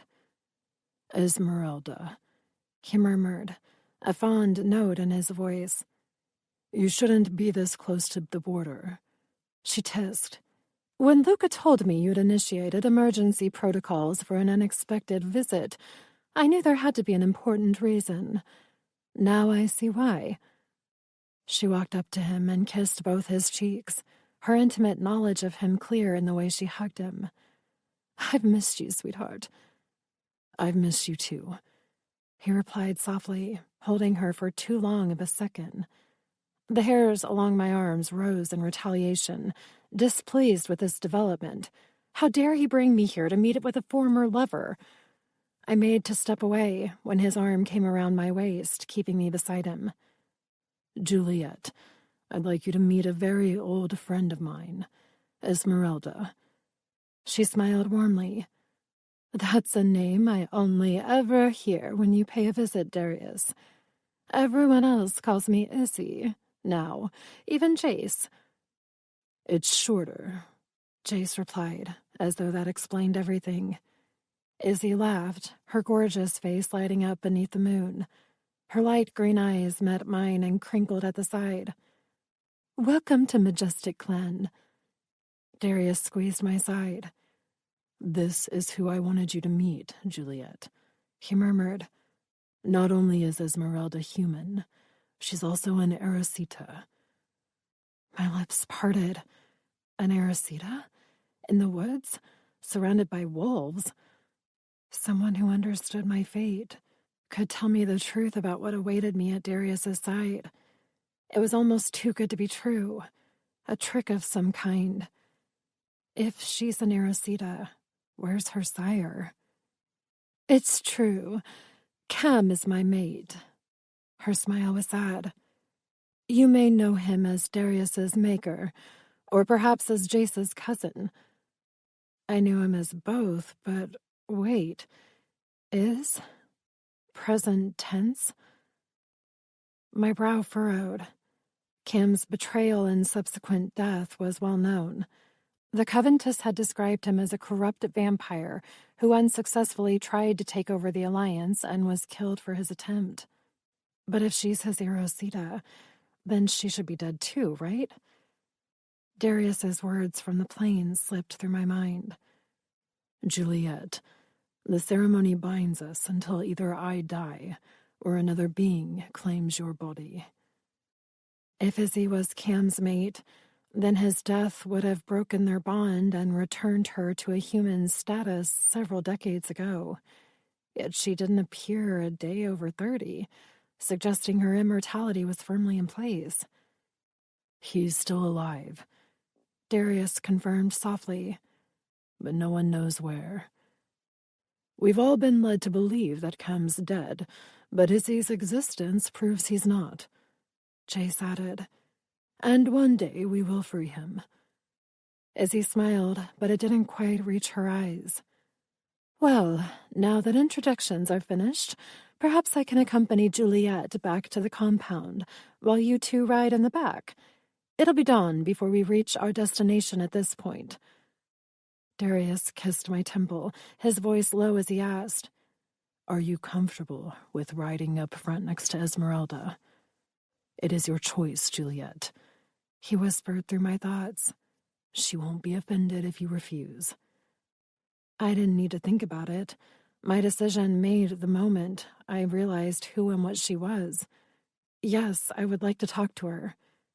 Darius hugged my side. I thought you might. Another brush of his lips. I'll be right behind you if you need me, at least until sunrise. What happens then? I asked, suddenly concerned. Sunlight couldn't kill a vampire, but it severely weakened them, hence the reason they preferred to roam at night. I'll go back in the trunk coffin with Jace where it's safe. His lips curled. You're welcome to join us again. A wolf howled in the distance, causing everyone to lift their heads and stare in the direction of the sound.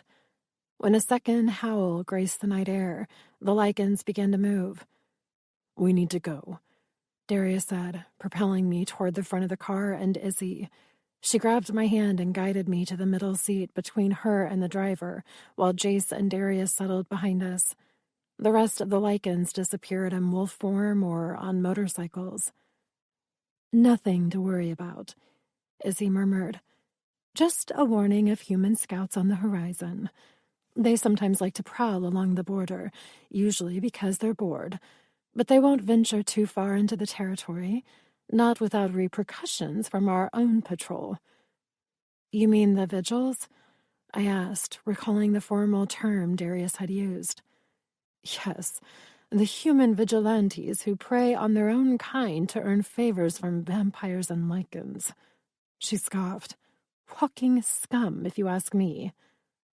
Opportunists, the driver beside me said, his voice rough and low.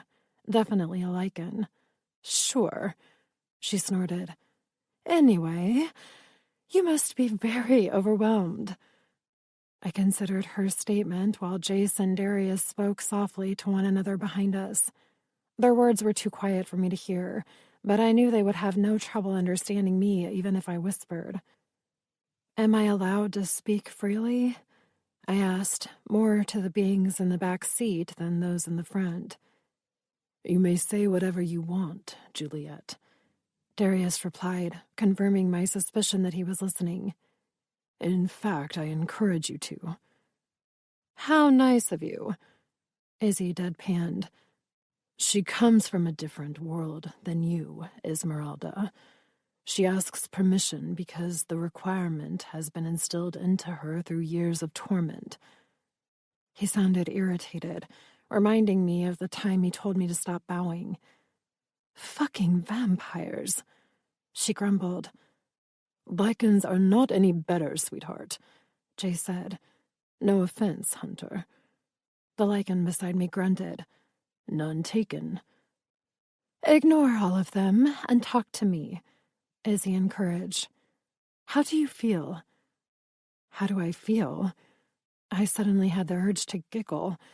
The last 10, 12, 24, however many hours had been an emotional whirlwind. Had dinner with Sebastian only been the night before? Now I sat beside a Narasita and a lichen, with a royal vampire and Darius behind me. Dear goddess, I was losing my ever-loving mind. I had gone from wanting to die to not knowing up from down. One kiss from Darius confused my entire world. A touch from Jace had me wanting to scream one minute and moan the next. And to top it all off, we snuck out of a city of vampires to visit a lichen clan. My lips curled despite my mind rattling with thoughts, and the giggle threatening my throat exploded through my mouth on a laugh. It was either that or cry. No, wait. Tears were leaking from my eyes, too. And I couldn't stop. The burst of energy filling the quiet car with a sound I rarely ever heard, let alone made. She's losing it, mate. Jace's voice barely pierced my thoughts because I didn't care. It felt too good to just let the emotion fly free. I could laugh here, cry, scream, whatever I wanted, with no punishment. Safe, I realized. Darius had brought me somewhere safe. I met his concerned gaze in the mirror. This was what he wanted me to see. Life outside the confines of vampire society. And I had no idea what to do next. Chapter 28. Darius. Juliet's laugh went straight to my heart. It was so laden in emotion, so broken. All I wanted to do was drag her into my arms. But a sharp look from Esmeralda kept me in my seat. "Tell me what happened to Victor," Jace said, helping me shift focus back to our primary objective. "He tried to touch my blood virgin, so I killed him." Jace smiled. "That's what Sebastian reported, but what really happened?" I shrugged. I may have discreetly indicated that he had permission to fondle my property while no one else was looking. He chuckled. "Brilliant. And how do you plan to handle Gaston?" I loosened my tie, slipping the knot from my neck. Formal wear grew tiresome after a while. "My hope is this impromptu rendezvous with you in Lilith City reaches his ears, and he backs down when Sebastian nominates me at the Parliament Gala. If he doesn't, then he may experience a fatal demise. Purely coincidental, of course. Like my former sovereign, Adrian?" he asked, amused. "Pity those rogue lichens got a hold of him." A snort from the driver's seat followed my words, bringing a smile to my lips. Hunter was an excellent marksman, one I valued having on my side. "Pity," Jace agreed, sounding the least bit saddened by it, which of course he wasn't, since the whole bloody plan had been his brilliant idea.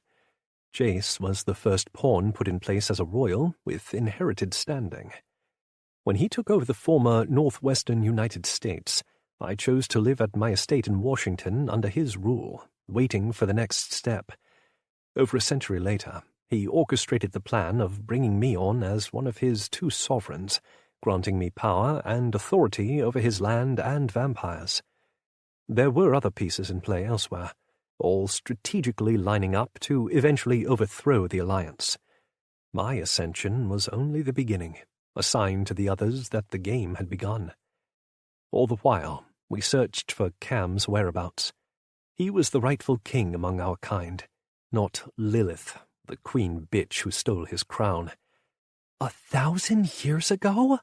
Juliet gasped from the front, her laughter long gone thanks to Esmeralda's storytelling. She was deep into the history of how she met Cam, her voice hinting at a much happier time in her life. I couldn't begin to imagine what it must be like for her to know her love existed in a place she couldn't find. Their mental bond had fractured, an indication that he had cut her off, likely to hide her from whatever torment our kind was inflicting upon him. Not to mention, it protected her existence. The royals thought Cam had killed his Erisita before the supernatural uprising, a scene he had strategically orchestrated to protect her from the inevitable future of human enslavement.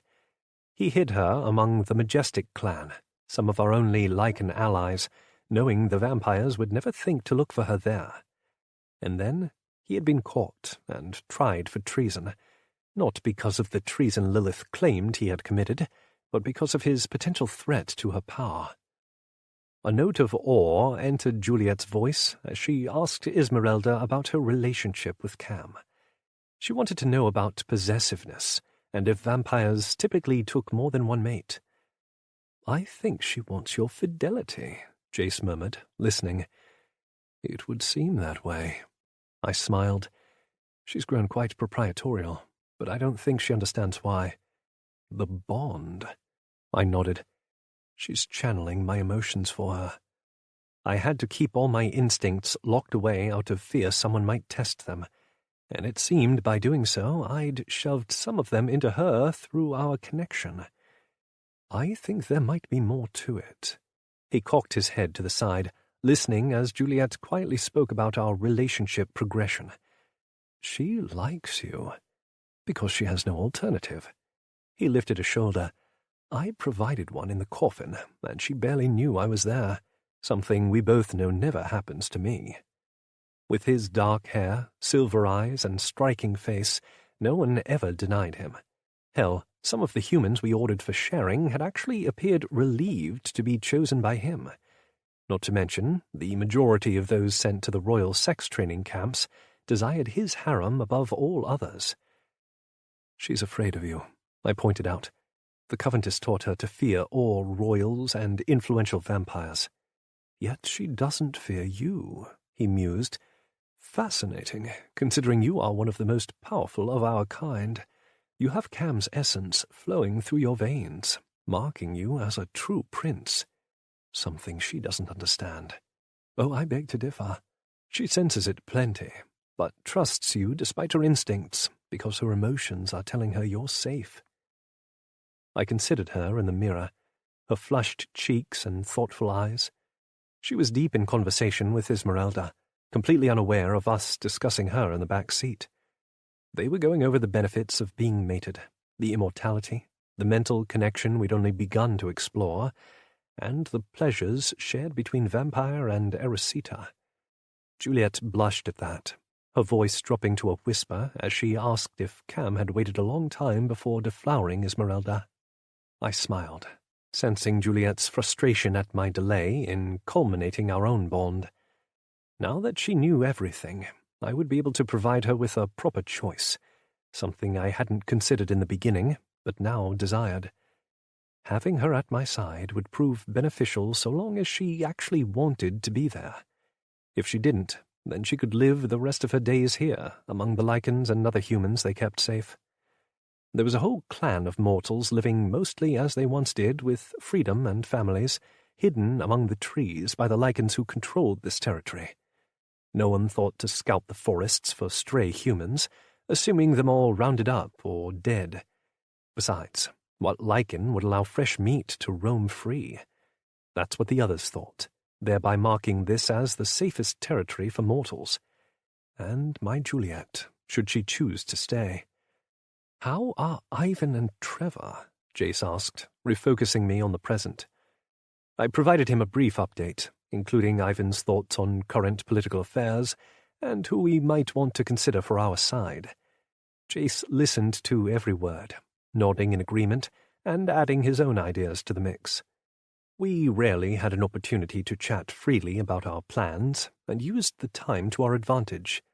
Jace caught me up on the royals and their antics, even mentioned Kylan killing his entire harem out of boredom. Is he falling into an immortal insanity? I wondered out loud, curious. Some of the oldest of our kind lost touch completely with life and started dabbling in death to pass the time. It seemed Kylan might be heading in that direction. His motives remain unclear, but something isn't quite right. He's secluded himself for the time being, stating he requires time to mourn. Sebastian said he tried to move up the Blood Day ritual to replenish his harem. Jace scratched his chin. He did, but it lacked heart. I'm still trying to figure out what's happened. Regardless, he's lost the plot, and clearly doesn't mind killing for sport. A summary of most of our kind. True. He glanced out the window, taking in the last vestiges of the night. Sometimes I wonder if we'll ever be able to right all these wrongs. We won't, I replied quietly. But we can try to improve the future. By returning Cam to his rightful throne and treating humans better than cattle. Vampires and lichens would always rule, our preternatural nature placing us at the top of the food chain for a reason. But that didn't mean we had to relegate humans to camps. They were our source of life. We needed them more than they needed us, something the Alliance had forgotten when nearly wiping humans out of existence. Yes, Jace agreed, we can try. The horizon began to lighten, indicating the coming day. "Time for a nap," I drawled. Not that we needed to at our age, but old habits and all that. Besides, I wanted to be rested and alert when Juliet joined me later. There was an important discussion in our near future, and I needed to be prepared for whatever she had to say. Chapter 29. Juliet. "This is where Darius usually stays," Izzy said, flipping on the lights to a bedroom decorated in shades of brown. We had spent the entire drive here talking about her life, Cam, what it was like being a vampire's mate, and her view on the current affairs. My mind spun with thousands of additional questions, but my body required rest after all the traveling and stress. "This is lovely," I told her, touching the wood door frame. "May I sleep here?" She smiled. "I don't imagine Darius would like you sleeping anywhere else." "You always were an intelligent woman." Darius's voice came from down the hall, his saunter sure and confident as he strode toward us. I'd never seen him up and about during daylight hours. He didn't appear any different, not even as he kissed Izzy on the cheek. "Thank you, love. I can take it from here." "Now you be nice to her, Darius." She gave him a stern look. "I like her." He smiled, his green eyes meeting mine. "Don't worry, Esmeralda. I like her too." My heart fluttered at the sincerity of his tone, my cheeks heating. He never spoke about me in that manner to anyone, not even Trevor and Ivan. "Good," Esmeralda replied, satisfied.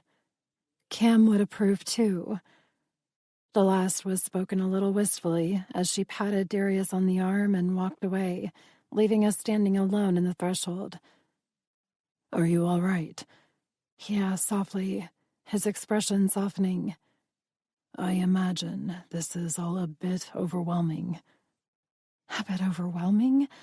I wanted to laugh, or perhaps cry. There were free humans outside, wandering, laughing, living. We had passed them on our way to this oversized log cabin. They'd all watched us curiously. Some had even waved.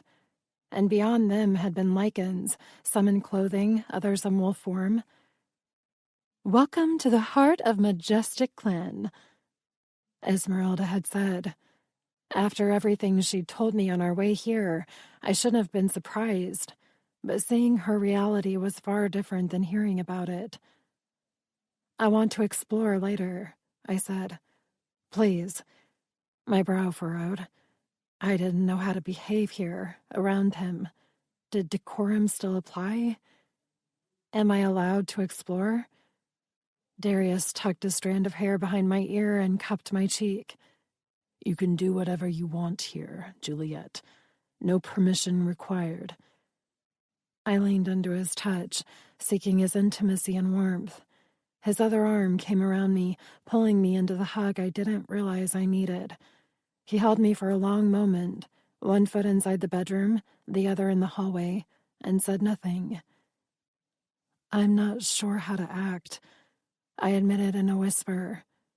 We went from a dinner horror show to, well, this, and I don't know what you expect from me. Moisture welled in my eyes with the words. "Tell me what to do. Please." I needed his guidance, his understanding, his words. I needed him. "Shh, it's all right." He ushered me into the bedroom and closed the door, then took me in his arms again, holding me tightly. His strength enveloped me, lending a sense of security and familiarity that I craved. It's all so much to take in. I never even dreamed, never thought to consider. "Darius, there are humans outside, living with lichens. Is it this way with all the clans? Can I stay here?" The words were clumsy and rushed, tears streaming down my cheeks. I hadn't realized just how exhausted and overwhelmed I felt until now. My legs threatened to give out, my heart hammering in my ribs. Everything crashed over me at once. Sebastian, the lethal dinner in Lilith City, Izzy, this log cabin filled with fresh air and happiness. Darius. I clung to him for support, and he lifted me off the floor. I have you, he murmured, carrying me to the bed and holding me on his lap. I curled into him and stopped fighting the onslaught of sensation desecrating my being. Too much. It was all too much. The conversation with Izzy had been enlightening and terrifying, and so sad. She chose this life. She chose Cam. I never had that, had never even hoped for it. And then to see her life here, even a glimpse of it, the freedom, happiness, humans smiling, while I lived in a world controlled by vampires. I shuddered. Darius had shown me such an existence what felt like years ago, by having me read all those books and walk through the history of human nature. It had felt like fiction at the time, but now I understood it, had witnessed the difference in a few short hours, seeing Izzy laugh and tease supernaturals. As a human, I would never have that. This was a visit, not my life. And even if it was, I didn't belong here. How would I ever fit into a world with choice? I couldn't even ask to wander without permission. Or worse, I didn't want to explore without Darius's blessing, because a part of me lived to serve him. Even as I asked if I could stay here, I knew I didn't really want to. My mind rioted at the insanity of it all, smearing my vision and sending violent spasms down my spine. Crying was a weakness, forbidden, not tolerated by vampires. And yet my vampire held me through it all. He whispered foreign words in my ear, in a lyrical and sweet language. They soothed my aching heart, distracting me from the commotion in my mind. "What are you saying?" I asked against his chest, his dress shirt ruined by my tears. "I'm reciting an old poem." He drew his fingers through my hair and down my back, again and again. "It's about forgiveness and compassion, but has no true translation. The language is too old." I sniffled, my eyelashes still damp. "Why are you so different from the others?" "You mean my brethren, like Sebastian and Brent?" "Yes, you can be so cold, like them, yet also warm. Why?" He shifted, his legs stretching out to cross at the ankles as he repositioned me on his lap. I pressed my cheek to his shoulder, my gaze on the dark wood wall. "The coldness is natural, a product of age. However, unlike most of my kind, I haven't lost my sense of humanity. Vampires and lichens are the superior races, but humans are the source of our life force. Without your blood, vampires would die. Without your ability to procreate, lichens would also die." He rubbed my back while he spoke, his touch peaceful and right, lulling me into a state of comfort I'd experienced with no one else. "There has to be a way for us all to live in harmony without relegating your kind to camps and torture," he continued. "We managed it for several thousand years, which, of course, changed after humans discovered our existence. Still, the solution put in place, today's society, wasn't the only option. That's Cam's belief, and there are many among us who agree with him, including me." "And Jace?" "Yes, Trevor and Ivan as well, and several others you've not met yet. We've been positioning ourselves appropriately throughout the world for the last several decades in hopes of staging a coup d'etat. My becoming a sovereign beneath Jace is the signal to the others that we're ready to begin shuffling the pieces on the board." "Why now?" I wondered. Did something happen to prompt the change? He shook his head. "Not exactly. We had hoped to have a better idea of Cam's location before we began, but it's become increasingly clear that we need more positions in power to find him. The changes we seek won't happen overnight, or even within the next few decades. This is a long game we are playing, one that started a century ago and continues today. I blinked, my vision blurry. So humans will continue to suffer. Unfortunately, yes. He hugged me to him. But it's not only humans, Juliet. The nomad lands are terrifying and desperate and far worse than even the lowest of supernatural classes. Our society today is based on aristocracy and power, and it's grossly inadequate for all parties involved. Only the most powerful and ancient of our kind, the royals, for example, benefit. The rest are left to their own devices, or to starve. I hadn't seen that aspect of our world. The Countess's teachings centered around the influential lifestyle because that was always my future, to be the slave of a wealthy vampire. Like Darius. My focus led to the man holding me, to his handsome face, alluring gaze, and full mouth. Why did you pick me? His palm slid up to my neck beneath my hair to grasp my nape.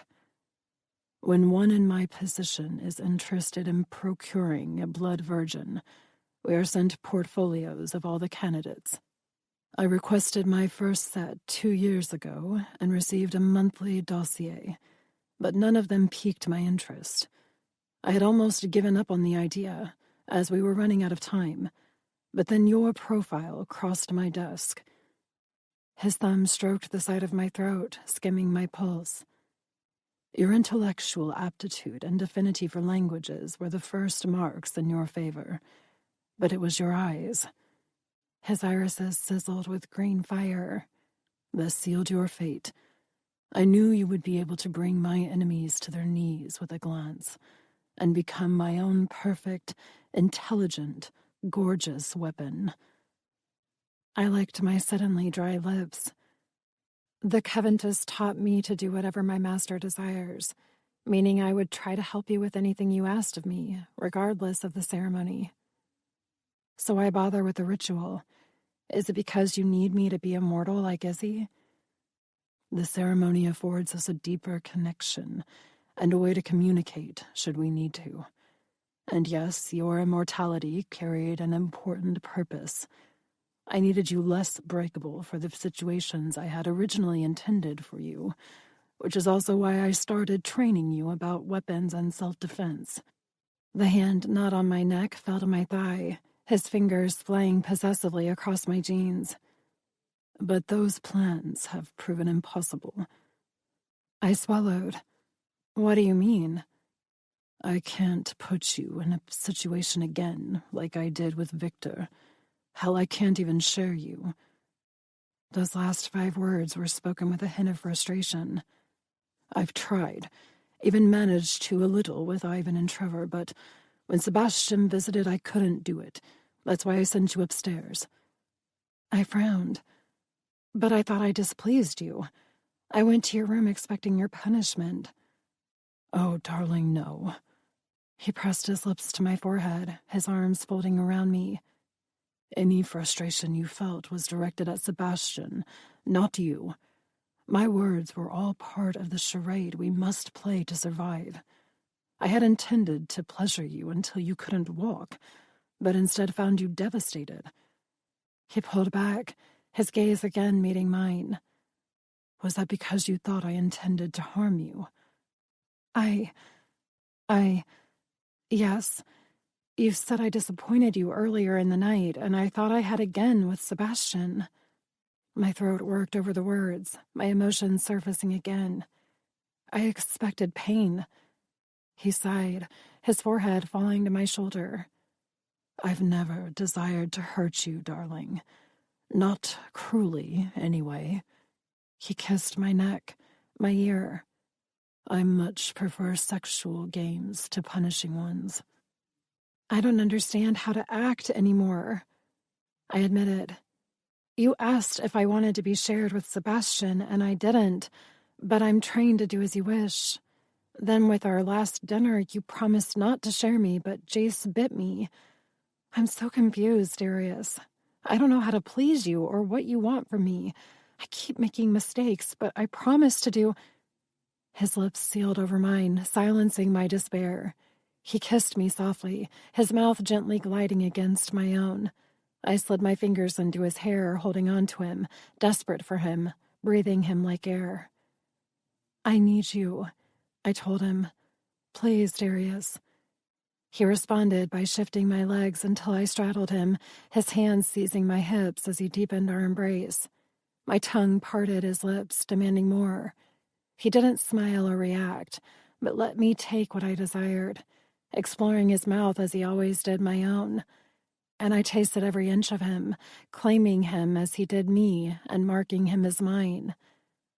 "I won't share you," I warned him. "Izzy was Cam's only mate, so don't tell me it's not possible. I won't believe you." He broke the kiss, the green flames dancing in his gaze. "You're demanding my fidelity." Not a question, but a statement. I didn't hesitate, my heart and soul refusing to back down from this. "Yes, you said vampires can take more than one Erosita, but that's not acceptable to me. If I am to remain loyal to you, then I expect the same." "And now you're giving me an ultimatum."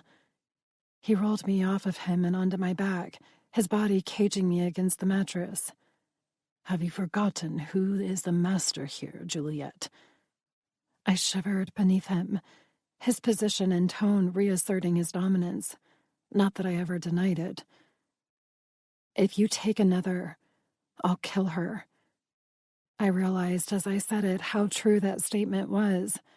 Darius had taught me enough self-defense with weapons that, paired with my proprietorial emotions, I could kill. "I won't share you," I repeated, this time out loud. "I refuse." He chuckled, his lips falling to my neck. "Fuck, Juliet." He pressed his erection into my hip, his body all brute strength above me. "I don't know if you are just saying these things because of my possessiveness influencing you through our bond, but it's arousing as hell." He slid between my legs and settled his hardness at the apex between my thighs. "You're mine, too, Juliet, but society will force me to share you. It's why I brought you here, not just to learn, but to offer you an escape." I stilled beneath him, despite the fire scalding my veins. "What?" "You can stay here if you want. Humans, even blood virgins, go missing every day. No one would suspect anything after my taking you up to the suite with Jace. If anything, they'll be shocked you survived." His lips met my neck, his kisses filled with reverence. "You've already done what I needed by assisting me with my reemergence into society. I've acquired the requisite results, which means you've upheld your side of our arrangement." His breath shuddered across my skin, trailing goosebumps across my flesh. "What are you saying?" I asked, my breath catching in my lungs. "I'm saying that you could have a real life here, Juliet. No one would be surprised by our short-lived bond. They would just assume I grew tired of you as my kind is wont to do." My eyes narrowed at his words. "Short-lived?" I grabbed his shoulders and shoved, needing to see his face. "You're suggesting our ceremony be short-lived? Hadn't he promised me immortality in exchange for my agreement to help him destroy his competition? Or had he only meant to provide me temporary immortality through the election process and not beyond it? Are we not completing the bond?" He stared down at me. "You no longer desire the ceremony." That was not at all what I'd just said. I shook my head, confused and conflicted. What was the point in initiating the bond only to leave me here? I thought Darius wanted eternity, to train me to be his perfect poison always, not temporarily. I pushed him again, this time intending to shove him off of me, but the hard vampire didn't move. "Juliet, are you rejecting my bond?" My eyebrows jumped up. Rejecting the bond? Was he joking? I just told you I don't ever want to share you, and you replied by informing me that my purpose in your life is essentially done. I couldn't help raising my voice. All of this was complete and utter madness. You required my acceptance of our deal, stating I would gain immortality. Then you tell me vampires can have more than one Erosita. And now you intend to leave me here, alone, in a world I don't understand because you no longer need me and our bond can be short-lived. I officially hated that term. I officially hated him. I officially hated everything. This life, this world, this situation. I wanted to scream. An act forbidden by vampires, but why did I care? What purpose did it serve to always be in perfect order? To please my master. I almost laughed, but instead another sound parted my lips. A screech filled with all the emotions and hatred I felt for everything and everyone. My world shattering beneath a veil of hurt and torment. No more. Darius wanted to leave me here? Fine. But not without him realizing just how much he'd broken me first. Chapter 30. Juliet. Fuck. Darius's palm covered my mouth, the complete opposite of what I desired. I squirmed beneath him, fighting with everything I had to dislodge his much bigger body, to no avail. Stop, he demanded. No! My shout came out muffled behind his hand. Tears burned my eyes as I glowered up at him. He could silence my mouth, but not my mind. I hate you. Why even bother with the ceremony if you didn't intend to see it through? To just leave me here, alone, without you? I tried futilely to throw him off me again and screamed internally in frustration when he didn't even budge. You should have just compelled me to help you without all the extra requirements. That would have been a better fate than forcing this temporary bond between us just to shatter it once I completed my purpose. Or is that how you play with your food, vampire? Promise her eternity just to steal it away and leave her in a place with complete strangers while you go off and find a new mate? He held me down, his gaze smoldering with unveiled fury as I trembled angrily beneath him. Let me go! Both of my hands were locked over my head in one of his, while his thighs pinned mine to the bed, his other palm still covering my mouth. You have completely misunderstood my intentions. He growled. I snorted. I've misunderstood everything all along, because you prefer to talk in riddles than to actually explain yourself. His eyebrows rose. You want a full explanation, Juliet? Then I'll give you one. His hand slid from my lips, only to be replaced by his mouth. I bit his tongue in response, eliciting a deep snarl from him. But he didn't stop despite the blood pouring from the wound, his lips devouring mine in a punishing kiss that stole my breath. Walls crashed down around us, an influx of sounds and voices piercing my ears. The assault left me dizzy and floating in a consciousness that didn't belong to me. Darius. His mind surrounded me, encasing me in his memories, his thoughts, his feelings and intentions. I gasped, my lungs inflamed with the need to inhale, but all I absorbed were more words and emotions. Tenderness, fear, possession, hurt. Taking her here is the right thing to do, even if it kills me to leave her. I can't keep her, not in this world. I'm losing focus. Fuck, she's amazing. So broken, so beautiful, so mine. Breaking her is going to be the most fulfilling and devastating act I've ever committed. This world is too dangerous for her. I'll kill anyone who touches her, even though I shouldn't. Kim is counting on me, but all I can think about is her.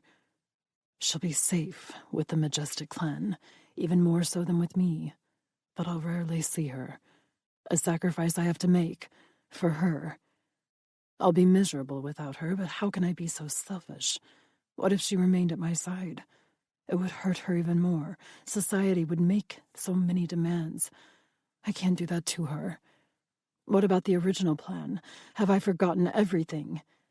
This could never be short-lived. Not between us. Oxygen burned my insides as he released me, his mouth a hair's breadth away from mine as I panted from the onslaught of his invasion. 2 orbs of liquid emerald seethed down at me, his cheeks pink from the exertion of allowing me into his mind. Darius, I breathed. I had nothing else to say, only my lips on his mattered now. I closed the gap between us, kissing him with a fervor that was amplified by his thoughts. He had left the door to his mind wide open, showing me everything. His unhinged desire, the restraint it took for him not to claim my body, the anger he felt at society, his possessive instincts, his heart. I arched into him, needing more. His hand slid to my hip and then up beneath my sweater to palm my breast. I moaned in encouragement. My exhaustion no longer mattered, nor did all my tortured emotions. Only him. Take me, I whispered. Complete us. He groaned against my mouth, his grip on my wrist tightening. It'll hurt, Juliet, especially like this. It'll hurt more if you don't. I rubbed against his arousal, my thighs straining beneath his. Claim me, Darius, please. His mouth dominated mine with a brutality I felt to my very soul. I fell into his kiss head first, my brain no longer functioning, my heart no longer beating, my lungs pumping mindlessly. Darius was everywhere, everything, my obsession, my reason for being, my life. He sat up, pulling me with him, and yanked my sweater over my head while I tore through the buttons of his shirt, leaving our chests bare against each other as our mouths continued to destroy one another. My jeans were next, my shoes vanishing along the way, and then he lowered me to the bed, naked for his perusal. I will never tire of seeing you like this. His voice held a note of awe, his eyes simmering with unrestrained yearning as he discarded the remains of his shirt. My pulse spiked in response, begging for his bite. I wanted everything he had to offer, all of it, always. He slid his belt through the buckle slowly, tauntingly, then let the leather fall to his side. I should make you unbutton my pants with your teeth. I shifted onto my elbows, eager to try, but he'd already popped them loose, the zipper inching down to reveal his engorged cock. Moisture beaded at the top, so deliciously alluring. I loved tasting him, was addicted to his flavor and pleasure. His pupils dilated. You're eyeing me as though you want to devour me, sweetheart. I do, I moaned, my nipples tightening to painful points. He grinned. Soon. He slid his pants down his strong thighs, then kicked them off onto the floor along with the rest of our clothes. I fell from my elbows to my back and met his ravenous gaze. A shiver of longing cascaded goosebumps down my arms. Darius is finally going to claim me. A maelstrom of fire and ice swirled in my lower belly at the thought. I wanted this, craved it, and feared it all at the same time. Are you wet for me, Juliet? He asked, his body hovering above mine on his hands and knees, trapping me against the bed. Yes, I whispered. He sat back onto his heels between my splayed thighs. Show me. I parted my legs wider for him, displaying my intimate flesh. Use your fingers. A quiet command, not a request. Dip them into your sweet cunt and bring the moisture to my lips. A hot flush swept over me at the wanton directive, even as my hand dipped down to touch my shaved mound and lower. I arched into my palm, desperate for the friction. It felt so good, yet not nearly good enough. I whimpered at the contradiction, my lip caught between my teeth, tension curled in my limbs. So close. I slid 2 fingers inside my tightened channel, hoping for sweet relief, but all it did was worsen the ache pulsing between my thighs. Go deep for me, he urged, his eyes on my hand. Yes, sire. My touch did little to alleviate the need clawing at my insides. If anything, it only magnified the torment, sending a fresh surge of warmth to my already weeping core. "That looks delicious, darling." His thumb skimmed my inner thighs so close to where I desired him most, eliciting a guttural sound from my throat. He bent to press a kiss to my working hand. "Give me a taste, love." I shuddered and lifted my fingers to his waiting lips. He groaned as he took them into his mouth with strong, luxurious strokes of his tongue. I wanted him to do that to my clit, to drive me to that place he'd introduced me to, the one where I let go of all my thoughts and only felt. "Darius, please." He grinned. I do love when you beg." He lowered my palm to the bed and pressed a kiss to my aching center. "Is this what you need?" "Yes," I hissed, my lungs forgetting how to function. "Do not come," he warned, sending a flush of heat up my abdomen to my breasts. My nipples hardened to excruciating points, his mouth hovering against the heart of my desire, breathing me in. No words followed. I was strung so tight with anticipation I couldn't tell if I wanted to yell or to cry. No longer knew how to beg. No longer understood words. And then his tongue parted my folds. I fisted the comforter on either side of my hips, his name renting the air on a scream. One stroke against my sensitive nub had me teetering on the edge of an explosion. But his tongue went in the wrong direction, drawing a path up my body to my breasts, where he nibbled my tender peaks. "Darius," I panted, my body demanding release. All of the emotional upheaval, the teasing in the car, the insight into his mind. "I feel like I'm on fire." "Good," he murmured against my nipple. "That's exactly where I need you." I opened my mouth to ask what he meant, when the head of his arousal nudged my entrance. His hands went to my hips, holding me down, his mouth still on my breast. "You have permission to scream, Juliet." His fangs pierced my areola, blasting ecstasy through my bloodstream, centering in the ache between my thighs. I cried out, confused and hot, and he thrust forward. I forgot how to breathe, my body too shocked and pained by the invasion to function. Tears glistened in my vision, my body frozen in time. This was the act I feared for so many years, the act of being ripped in half for a vampire, and I'd craved this from Darius. His palms traced my sides, his lower body still as my walls shuddered around his harsh intrusion. I barely registered my stinging nipple, or the way his tongue traced the rivulets of blood trickling down my breast. "Deep breaths," he instructed softly, his hips flexing subtly. I winced, not ready. His hands gripped my waist, his fingers bruising my skin, as though he had to fight to stop himself from seeking more friction. His mouth moved to my neck, his lengthened incisors skimming my pulse. "I need to move," he whispered, his voice agonized. "I need to fuck you, Juliet." My throat worked over the words I needed to say, but no sound escaped my lips. I wanted to ask for another minute, to beg him to go easy on me.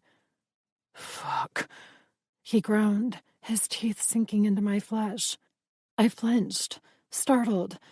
It hurt, but, oh, that felt rather interesting. I tilted my hips again, his hardness rubbing someplace deep inside that shot adrenaline through my veins. "Darius," I breathed. He slid out of me and back in, hard, and I moaned in appreciation. He repeated the action, his own groan adding to mine. Heat spiraled from where our bodies joined, rekindling a flush of excitement. His mouth remained on my throat, his fangs teasing my blood. I tilted my head, granting him full access, inviting him to drink his fill. "I'm ready, Darius. Make me yours." "Oh, darling," he whispered. "Don't you realize? You've been mine from the start." His incisors pierced my skin again as his lower body began to truly move. He'd been teasing before, testing my boundaries. Now he no longer cared, his body taking mine the way he needed. His hands were on my breasts, my hips, and my breasts again, his sanity a loose thread in his thoughts. Mine.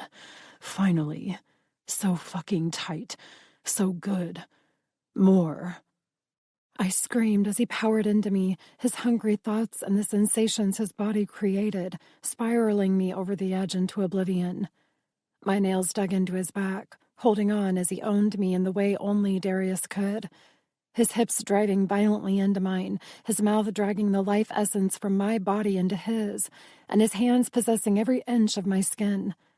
I cried out beneath him, the brutality of his assault exactly what I anticipated, and yet so much better. He took me with a ferocity renowned for his kind, but hot emotions overshadowed the cloud of hunger. His mind remained open to mine, his thoughts and feelings heightening our union. Gripping my cock so tightly, I barely fit. Fuck, I can't stop. I'll never stop.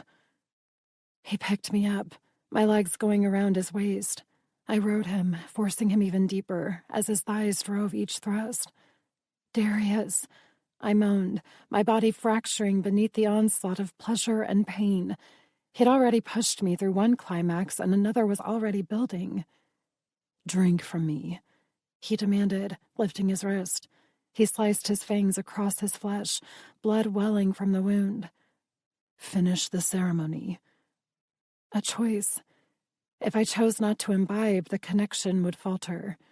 I only understood because he showed me with his mind how the process worked, his body claiming mine with a savage need to finish this, to complete the bond, but not without my final consent.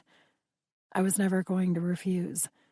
I accepted his wrist, my mouth latching onto the laceration and sucking deep. His sweet blood pooled into my mouth, his resulting growl filling my ears. Mine.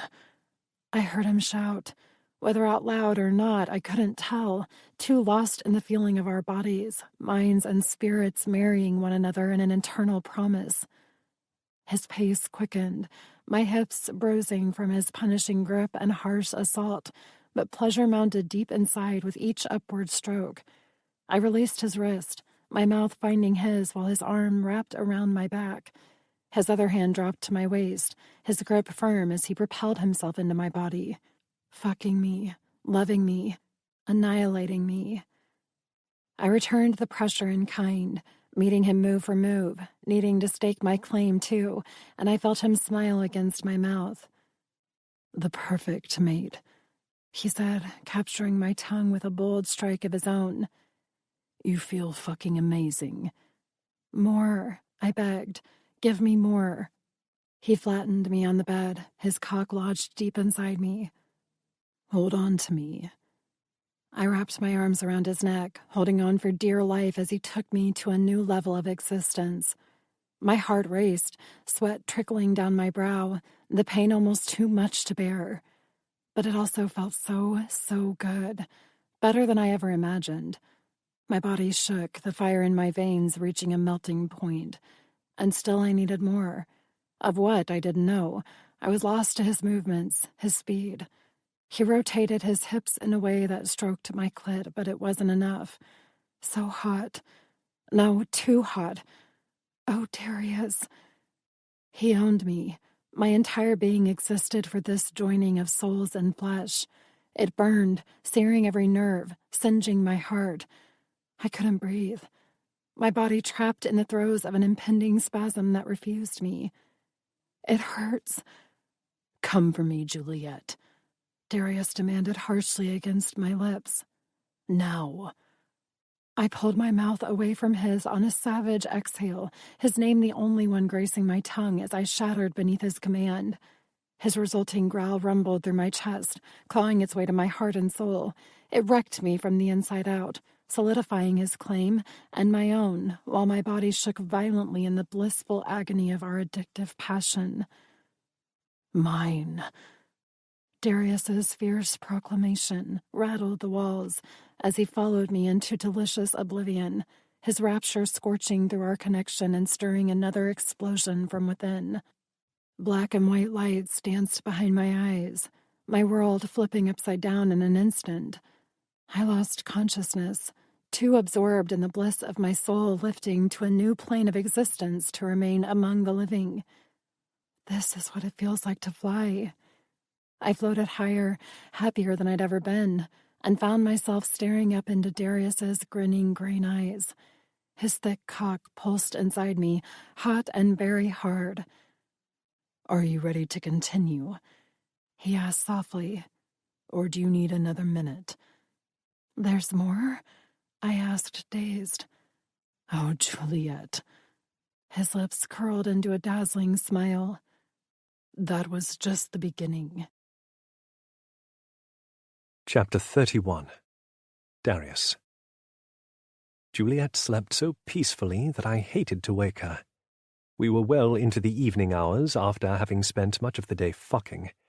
She was an excellent student, taking my direction without hesitation and relying on her instincts. I smiled, thinking about how she'd knelt for me, her hands on the headboard while I drove into her from behind. My cock throbbed for more against her firm ass. Not yet. She needed to recover from earlier before we ventured into that territory.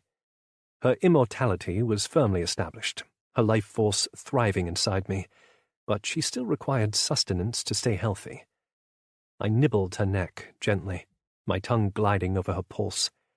She groaned, her backside pressing into my eager groin as she stretched and yawned. "Darius," she murmured, her voice groggy with sleep. "Juliet."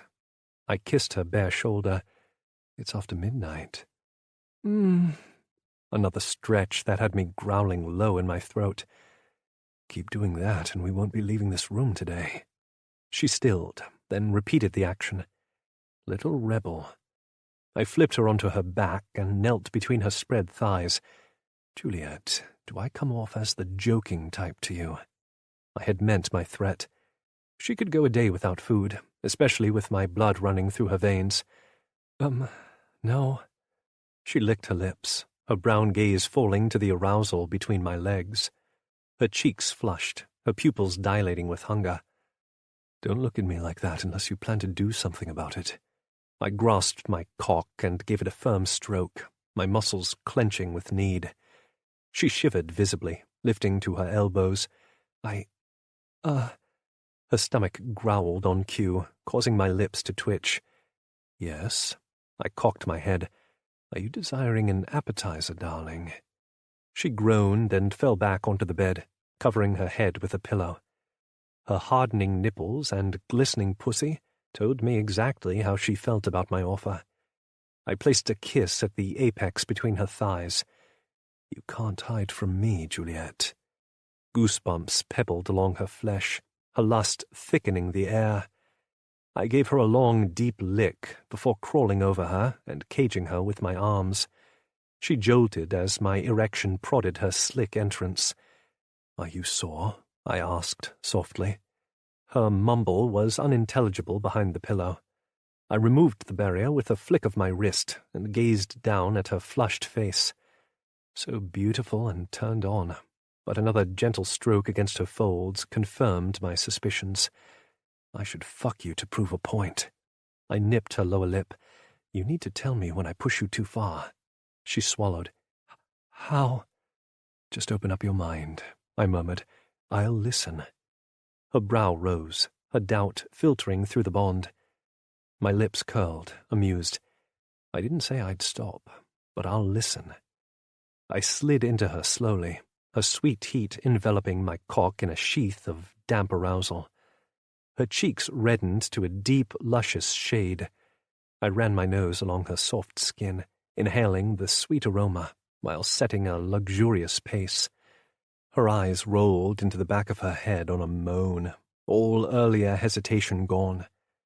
I kissed her neck, her jaw, the sensitive spot below her ear. "It doesn't always have to be hard, love." Another kiss to her temple. "I can be tender, too." Her palms slid up my arms, her fingers gripping my shoulders. "I think I prefer rough." "I know you do." I lifted to my elbows again to find her gaze. But you need more energy before I take you like that again. I want a partner in the bedroom, not an unconscious doll. Her hips rose to meet mine, driving me deeper. I'm coming back with you. She spoke the words on a groan, her pupils engulfing her alluring brown irises. Are you? My soft question didn't match the hard thrust of my hips as I tested her pain tolerance. She bit her lip, her back arching. I am, she gasped out. You're not leaving me here. You'll be safe. An important factor considering my political agenda. And if you chose to remain faithful, we could be together in the future. Her nails dug into my skin, hard. You're mine. I smiled at her ferocity. I know, darling, but you have a choice. She lifted into me again, guiding my erection to the place she desired inside. No, Darius, I'm going with you. Her eyes fluttered closed, her expression the perfect picture of agonized pleasure. It hurts, doesn't it? I asked, keeping myself sheathed inside her. Yes, she whispered, but I want more. Harder? Yes, she repeated. And tell me I can come with you, stay with you. Her gaze pierced mine on those last 3 words. Say it, Darius, please. I released the answer in a kiss, allowing her to feel my emotions, and punctuating them with my increased momentum. Her heart beat rapidly against my chest, her breathing erratic. It wouldn't take long for her to come, and the thought of that alone brought me one step closer to climax. Feeling her walls grip my shaft was one of the most amazing experiences of my very long life. I would never tire of it. I would never tire of her. Oh, Juliet, I whispered against her swollen lips. Don't you understand what it means to be my mate? My weight fell to one elbow while I used my other hand to angle her hips for a more intense connection. A guttural sound parted her lips, her approval evident in the way her back bowed off the bed. It would hurt like hell to leave you here, I continued, my voice darkening from my mounting need. But I would do whatever you asked, whatever you wanted. My tongue found hers, yearning to prove my point, to claim what I owned, and to reciprocate in kind. She shook beneath me, her pleasure cresting at its peak, awaiting my approval and final touch. Fuck, your body is perfect, I said, awed. You are perfect. Darius, she breathed, a hint of urgency in her voice. Please. I drew out the moment, plunging into her with a frenzy, enjoying the freezing of her limbs as she fought to hold on to her sanity.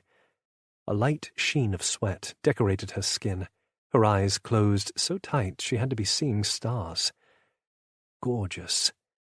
I'll take you wherever you want to go, Juliet, I vowed, so long as you take me with you.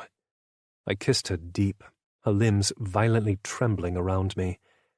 Come for me, sweetheart. Embrace me.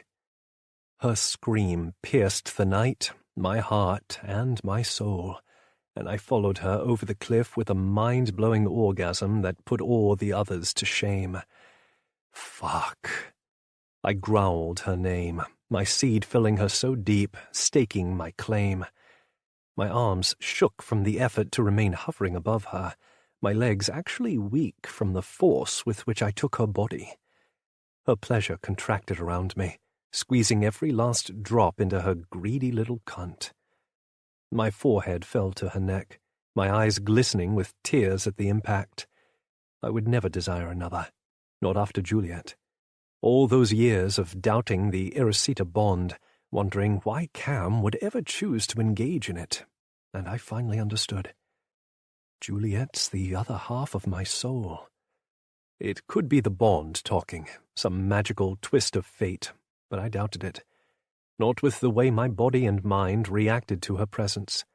She did everything I wanted, fought me when I needed it, submitted when I required it, and still wanted to remain at my side. I'll never leave you anywhere you don't want to be, I murmured, and if being by my side proves too much, I will find a way to return you here, to safety. She cupped my cheek, lifting me from her neck to gaze dazedly into my eyes. Your world terrifies me. but I can survive it with you. I shifted to kiss her palm and rested my face against her hand. It won't be easy. Lilith City was just the beginning.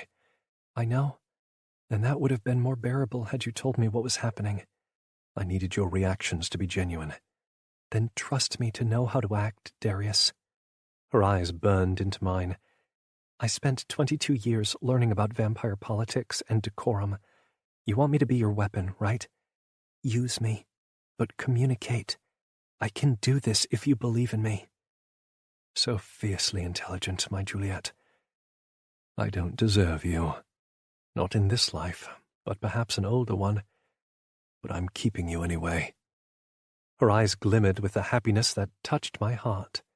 Then her stomach rumbled, reminding me of her needs. I smiled. I did promise you an appetizer, I pulled out of her slowly and knelt between her thighs. Your pussy looks so good with my cum dripping out of it, I told her, dragging my finger through her tender folds. Open. She parted her lips, accepting my sex-drenched finger. Her pupils flared as she sucked my skin clean. I want you to do that to my cock, I said, awed.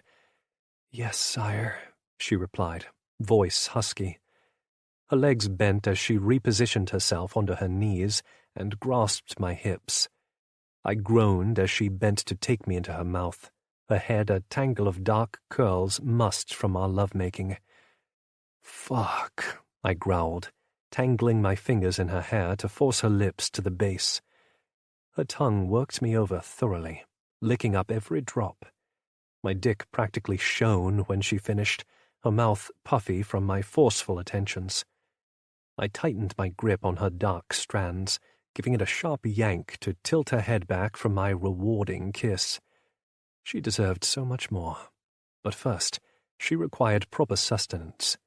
As much as I would love for her to live on my cum alone, that seemed improbable and a bit cruel.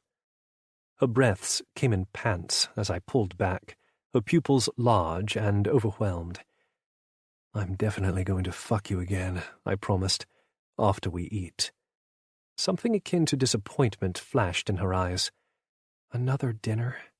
I laughed, my chest light with humor. Of course, she would dread everything to do with food after the last week. It won't be anything like the others, love. I slipped from the bed and gathered her into my arms. Shower first. The hot water would be good for her muscles, as would some explicit care to her more sensitive regions. She didn't argue, her body caving to my will while I bathed and clothed her. Only her eyes told me she didn't much care for her outfit. It feels hot, she muttered. That's the purpose of a sweater. I tugged on the hem. Esmeralda had arranged for some clothes to be delivered during daylight hours, the sizes perfect for Juliet. My clothes were already in the room, where I kept them indefinitely. We would have to add a wardrobe for Juliet for the rare occasions we were able to visit. I pulled a navy long-sleeved shirt over my head and paired it with jeans that matched Juliet's ensemble. Her eyes ran over me with interest, and I cocked a brow. Yes? Nothing.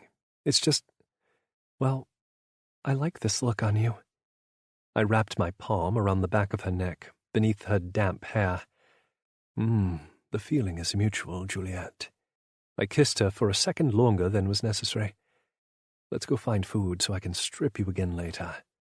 Her expression softened. So that's the point of the clothes? I chuckled. No, but we can pretend it is if that makes you feel better. No woman I'd ever met preferred to wander around naked. I wanted to fault the Covenanters for that, I really did. But my heart just wasn't in it. My mate wandering around nude for a lifetime would not upset me, not in the least. My fingers linked with hers as I guided her down the hall toward the kitchen. Jace stood just inside, his head bent over a blonde Lycan's shoulder, his lips at her ear. Whatever he said painted her cheeks a deep red, her arousal and excitement more than evident. Spying us in the doorway, she giggled and darted out of the room, leaving Jace smirking after her. That'll be fun to chase later. I shook my head. You seriously have a death wish. He pressed a palm to his chest. What? She's not a mated lichen, and definitely of age to make her own decisions. She's the Alpha's daughter, I reminded, opening a cabinet to pull out 2 bowls while Juliet rested against the counter. Surely he has some political arrangement in place for her. Jace waved a dismissive hand. Not for another few years. It's fine. Lichens prefer virgin mates. There are things I can do to her that maintain her virginity, he drawled. Surely you discovered a few of them with Juliet. She cleared her throat beside me, her face flushing a delectable shade of crimson. I brushed my knuckles over her cheek before opening the fridge. How do you feel about soup? I asked, spying a vat of chicken noodle on the top shelf. Comfort food. Okay, she said, her eyes still on Jace. He had a curious gleam in his eyes as he glanced between us. Then his lips curled. You two had a good day. Sleep much? Stop embarrassing her, I chided, pouring the liquid into the bowls. I want to keep her, not scare her. Does that mean she'll be coming back with us? He asked, fully aware of my thoughts about leaving her here. Yes, Juliet replied before I could. I can play my role as required. My lips twitched at the certainty in her tone as I glanced at Jace. She's requested I communicate more. Fancy that. Jace smiled. Well, then, on that subject, I have an idea to run by you both. I put the bowls in the microwave and turned around. Regarding Gaston, he replied, I think I know a way to make him step down and to ensure your victory without further bloodshed. It will also solve your sharing problem. My eyebrows rose. All right, you have my attention. What's your idea? Chapter 32. Darius. A few weeks later. This was a horrible plan. Killing Gaston would have been so much easier and far more pleasurable. Relax, Ivan murmured beside me, or you're going to shatter that glass. I'm going to shatter something, I muttered, such as Jace's face if he kisses Juliet one more time. I'm fine, Darius, she replied, her voice soothing. She sat across the room in Jace's lap, wearing a black gown cut to her belly button. His arm was around her shoulders, his opposite hand tucked beneath the slit of her dress to rest on her bare thigh. I agreed to do this, she reminded. It's the best way, and also my purpose as your mate. Trust me to play my role. My grip loosened, her calm tone relaxing my bonded male instincts. Jace had suggested this scene as a way to demonstrate to society my lack of affection and care toward my blood virgin. Removing the forbidden allure will take away all of their fun, he had said, and it also serves as a way for you to show me favor, something the masses will more than appreciate in this political game. Gaston won't stand a chance because he has nothing of interest to offer me, and he knows it. I finished my drink and set it on a nearby tray. Word of my nomination had already spread, Sebastian making a point to tell everyone in the room that he was the one to thank for my newfound political aspiration. I would enjoy killing him someday, once his usefulness no longer applied. Looks like Gaston has just received the news, Ivan informed, his chin nodding at the vampire in question. His bald head glistened in the chandelier lights as he spoke to Sebastian, his face paling. He looks thrilled, Trevor said, handing me a replacement flute. Don't break this. I snorted. I'm in control. Sure, he grinned. Keep telling yourself that. She's had you by the balls since you brought her home. Ivan sounded far too amused. It's been entertaining as hell to watch. I sighed, secretly thankful for their distraction. Why am I always surrounded by children? Because you're so fucking old, Trevor suggested. Just a thought. Ivan chuckled. And true. His lips twitched. You're being summoned, Darius. I glanced at Jace's table, noting his raised brow. This should be fun, if you'll excuse me. I'm going to kiss you, Juliet, I told her as I approached. Prepare yourself for it. Why does that sound like a threat? Because you know me well. I took another sip of my champagne before passing it off to a human servant without a word. Your Highness, I greeted formally, my fingers knotting in Juliet's long strands. One moment.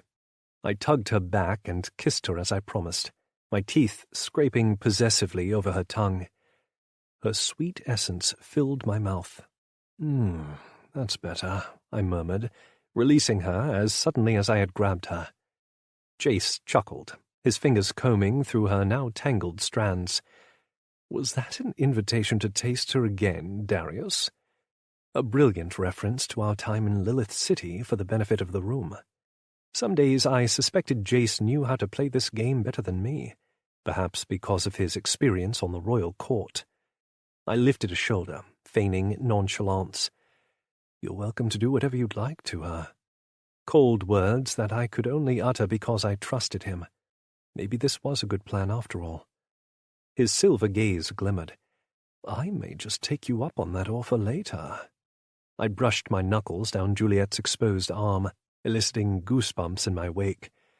She would be happy to oblige in whatever you have in mind. Jace kissed her throbbing pulse and then her cheek. I look forward to it. He sighed, relaxing into his chair. Join us, Darius. He gestured to the chair beside him. Gloria can share with Lisa.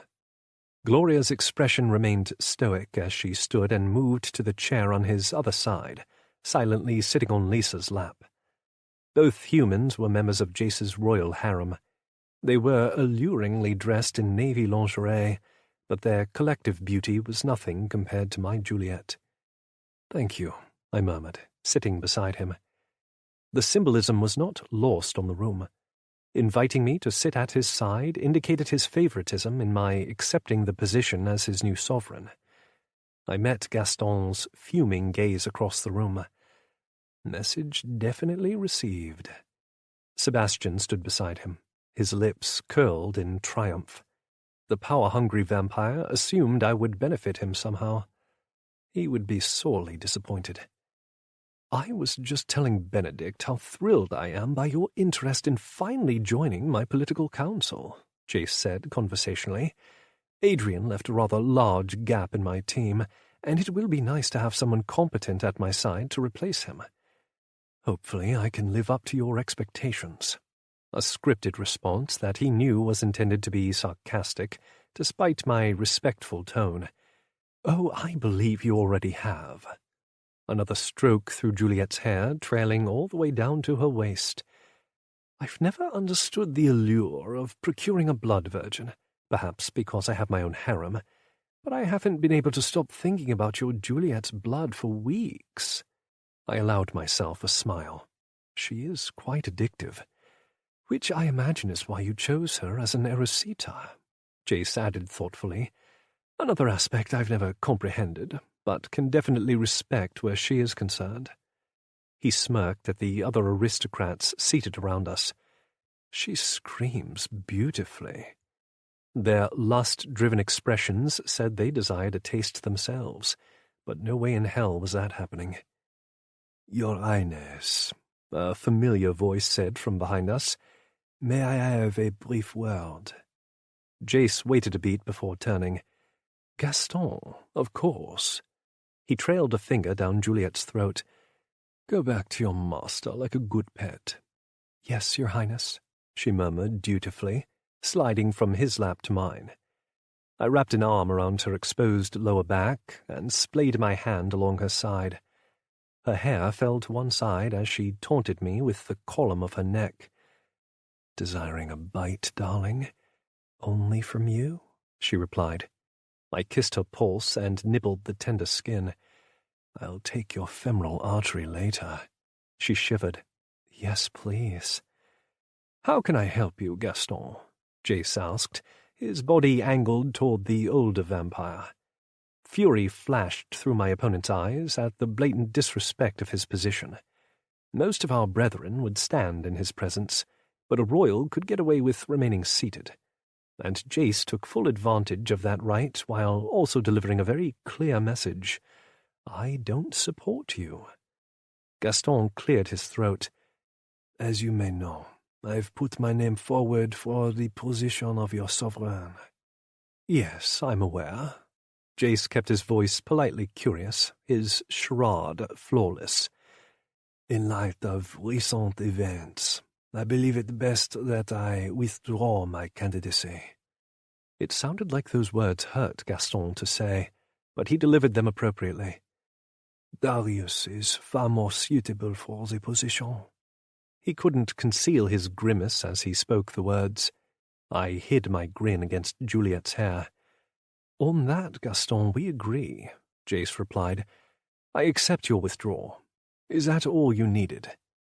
The quick dismissal had a few heads turning our way, their gazes curious.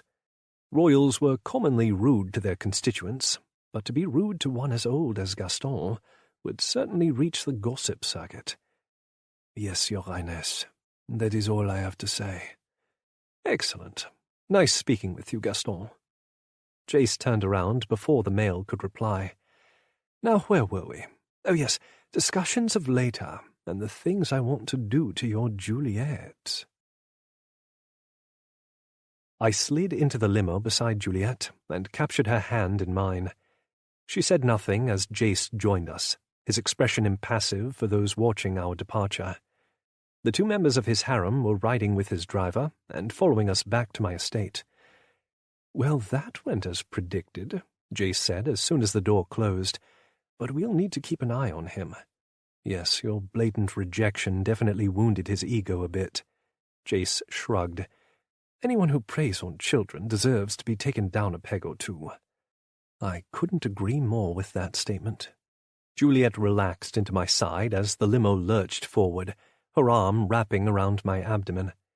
A very different reaction from all those months ago when I procured her from the auction. Tired, darling? I asked softly, fondling her hair. She nodded. That's too bad, I murmured. I have plans for you later. Arousal slithered through our bond, heating my blood and hers. Clearly she wasn't that tired. While I've always enjoyed voyeurism, we need to discuss your ascension. I sighed. And so my life in politics begins. It didn't matter that the coronation wouldn't take place for another 3 months. Those who mattered had been in attendance tonight at the Parliament Gala, and they were all in favor of my placement as Jace's new sovereign. There would be no contest to my accepting the position. The dinner invitations had already started, as well as the high society events. My schedule had quickly gone from quiet to busy in a matter of hours. I'll be with you, Juliet whispered, my thoughts completely open to her. I squeezed her hand. I know. Jace started discussing the future, his ideas, how we could work together, and also commented on the ongoing charade with Juliet. So long as our brethren thought I openly shared her with him, no one would bother asking for a taste. She was used goods, thus making her not nearly as exciting. More like a pretty ornament that smelled delectable. Is he staying at the estate tonight? She wondered. Yes, with his harem, and possibly for a few days. To solidify his support of you as the new sovereign? That, and to hide for a few days. There were very few others Jace could be himself around.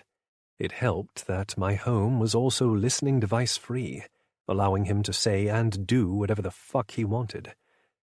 That will be nice, she admitted, her mental voice soft. My lips curled. You like him, don't you? I sensed her mental shrug. He's growing on me. So long as you're not inviting him into our bed later, I'm okay with that. Never. Only you, Darius. For eternity, I reminded her. For eternity. I closed my eyes while Jace droned on about the blood alliance, listing names of those he thought we could sway to our side and why. Soon others would begin to join the ranks, their identities only known by a few. My ascension served as the signal that the fun was about to begin, for the king had stepped onto the chessboard, accompanied by his queen. It's time to play. Epilogue. Juliet. Blood Day. Darius's hand tightened around mine, his body rigid as the rituals began. Chants and prayers from the humans lined up in rows across the field littered the air, the goddess herself sitting high on the platform. We sat behind her, beside Jace and all the other royals, sovereigns, and regents. Vampire High Society, a group we were officially members of after Darius's formal acceptance of the sovereign position last week. Lycan clan leaders, including Mira and Luca, filled up the other platforms, their expressions bored as they watched the proceedings. Latin words echoed around us, the humans pledging their undying devotion to Lilith. I'd never seen her in person, but she was just as gorgeous as I imagined. Long, flowing, ash-blonde hair, pale skin, sharp green eyes. She didn't sit with any others, her throne situated highest on the stage. "My children," she murmured, a smile in her voice. "Today marks our 117th Blood Day. As with those before you, 12 lucky souls have been chosen to compete for immortal blood status. Of these 12, 2 will be chosen for immortality." Silence fell over the crowd, the eagerness to know those names clear in their anticipatory stances and expressions. This was what Darius explained, the art of pitting humans against one another. By forcing them to compete, they failed to work together, and it showed in the way they all appeared separated from one another, not a single human attempting to comfort another. "The rest of you will be sent to your respective factions," she continued, her voice far too kind for a vampire. "Now, may the ceremony officially begin. Magistrate." A dark-haired Lycan, cloaked in royal blue robes, stood, a large book in his hand. "The human classifications," Darius explained. "He's going to call them up one at a time to inform them of their fate. Prepare yourself, Juliet. This is going to become ugly quickly." I swallowed. "Yes, sire." A nervous hush fell over the crowd as he positioned himself behind a podium, opening his book to begin. I glanced over all their downturned faces and the army of vigils surrounding them with guns, a chill creeping down my spine. For 22 years, I understood my fate. I knew my future before it ever began, was trained to be the perfect blood virgin, and had feared my turn on the auction block. While observing these humans awaiting their own futures, I realized how much better I had it. At least I knew what to expect. These poor beings had no idea where they were going, and worse, no choice. It was all dictated by a book, a magistrate, and a fake goddess. "We'll seek justice for them all," Darius vowed, sensing the direction of my thoughts. "Yes," I agreed as the first name was called. Heels clicked up the stone stairs as the first lamb approached her impending slaughter. Her nightmare was about to begin. I'd survived mine. If only she could be so lucky. But I knew she wouldn't. None of these humans would. I yearned to cry for them, but instead I held my position, a servant at Darius's side. One day I would be allowed to fight, and when that day came, I would be ready.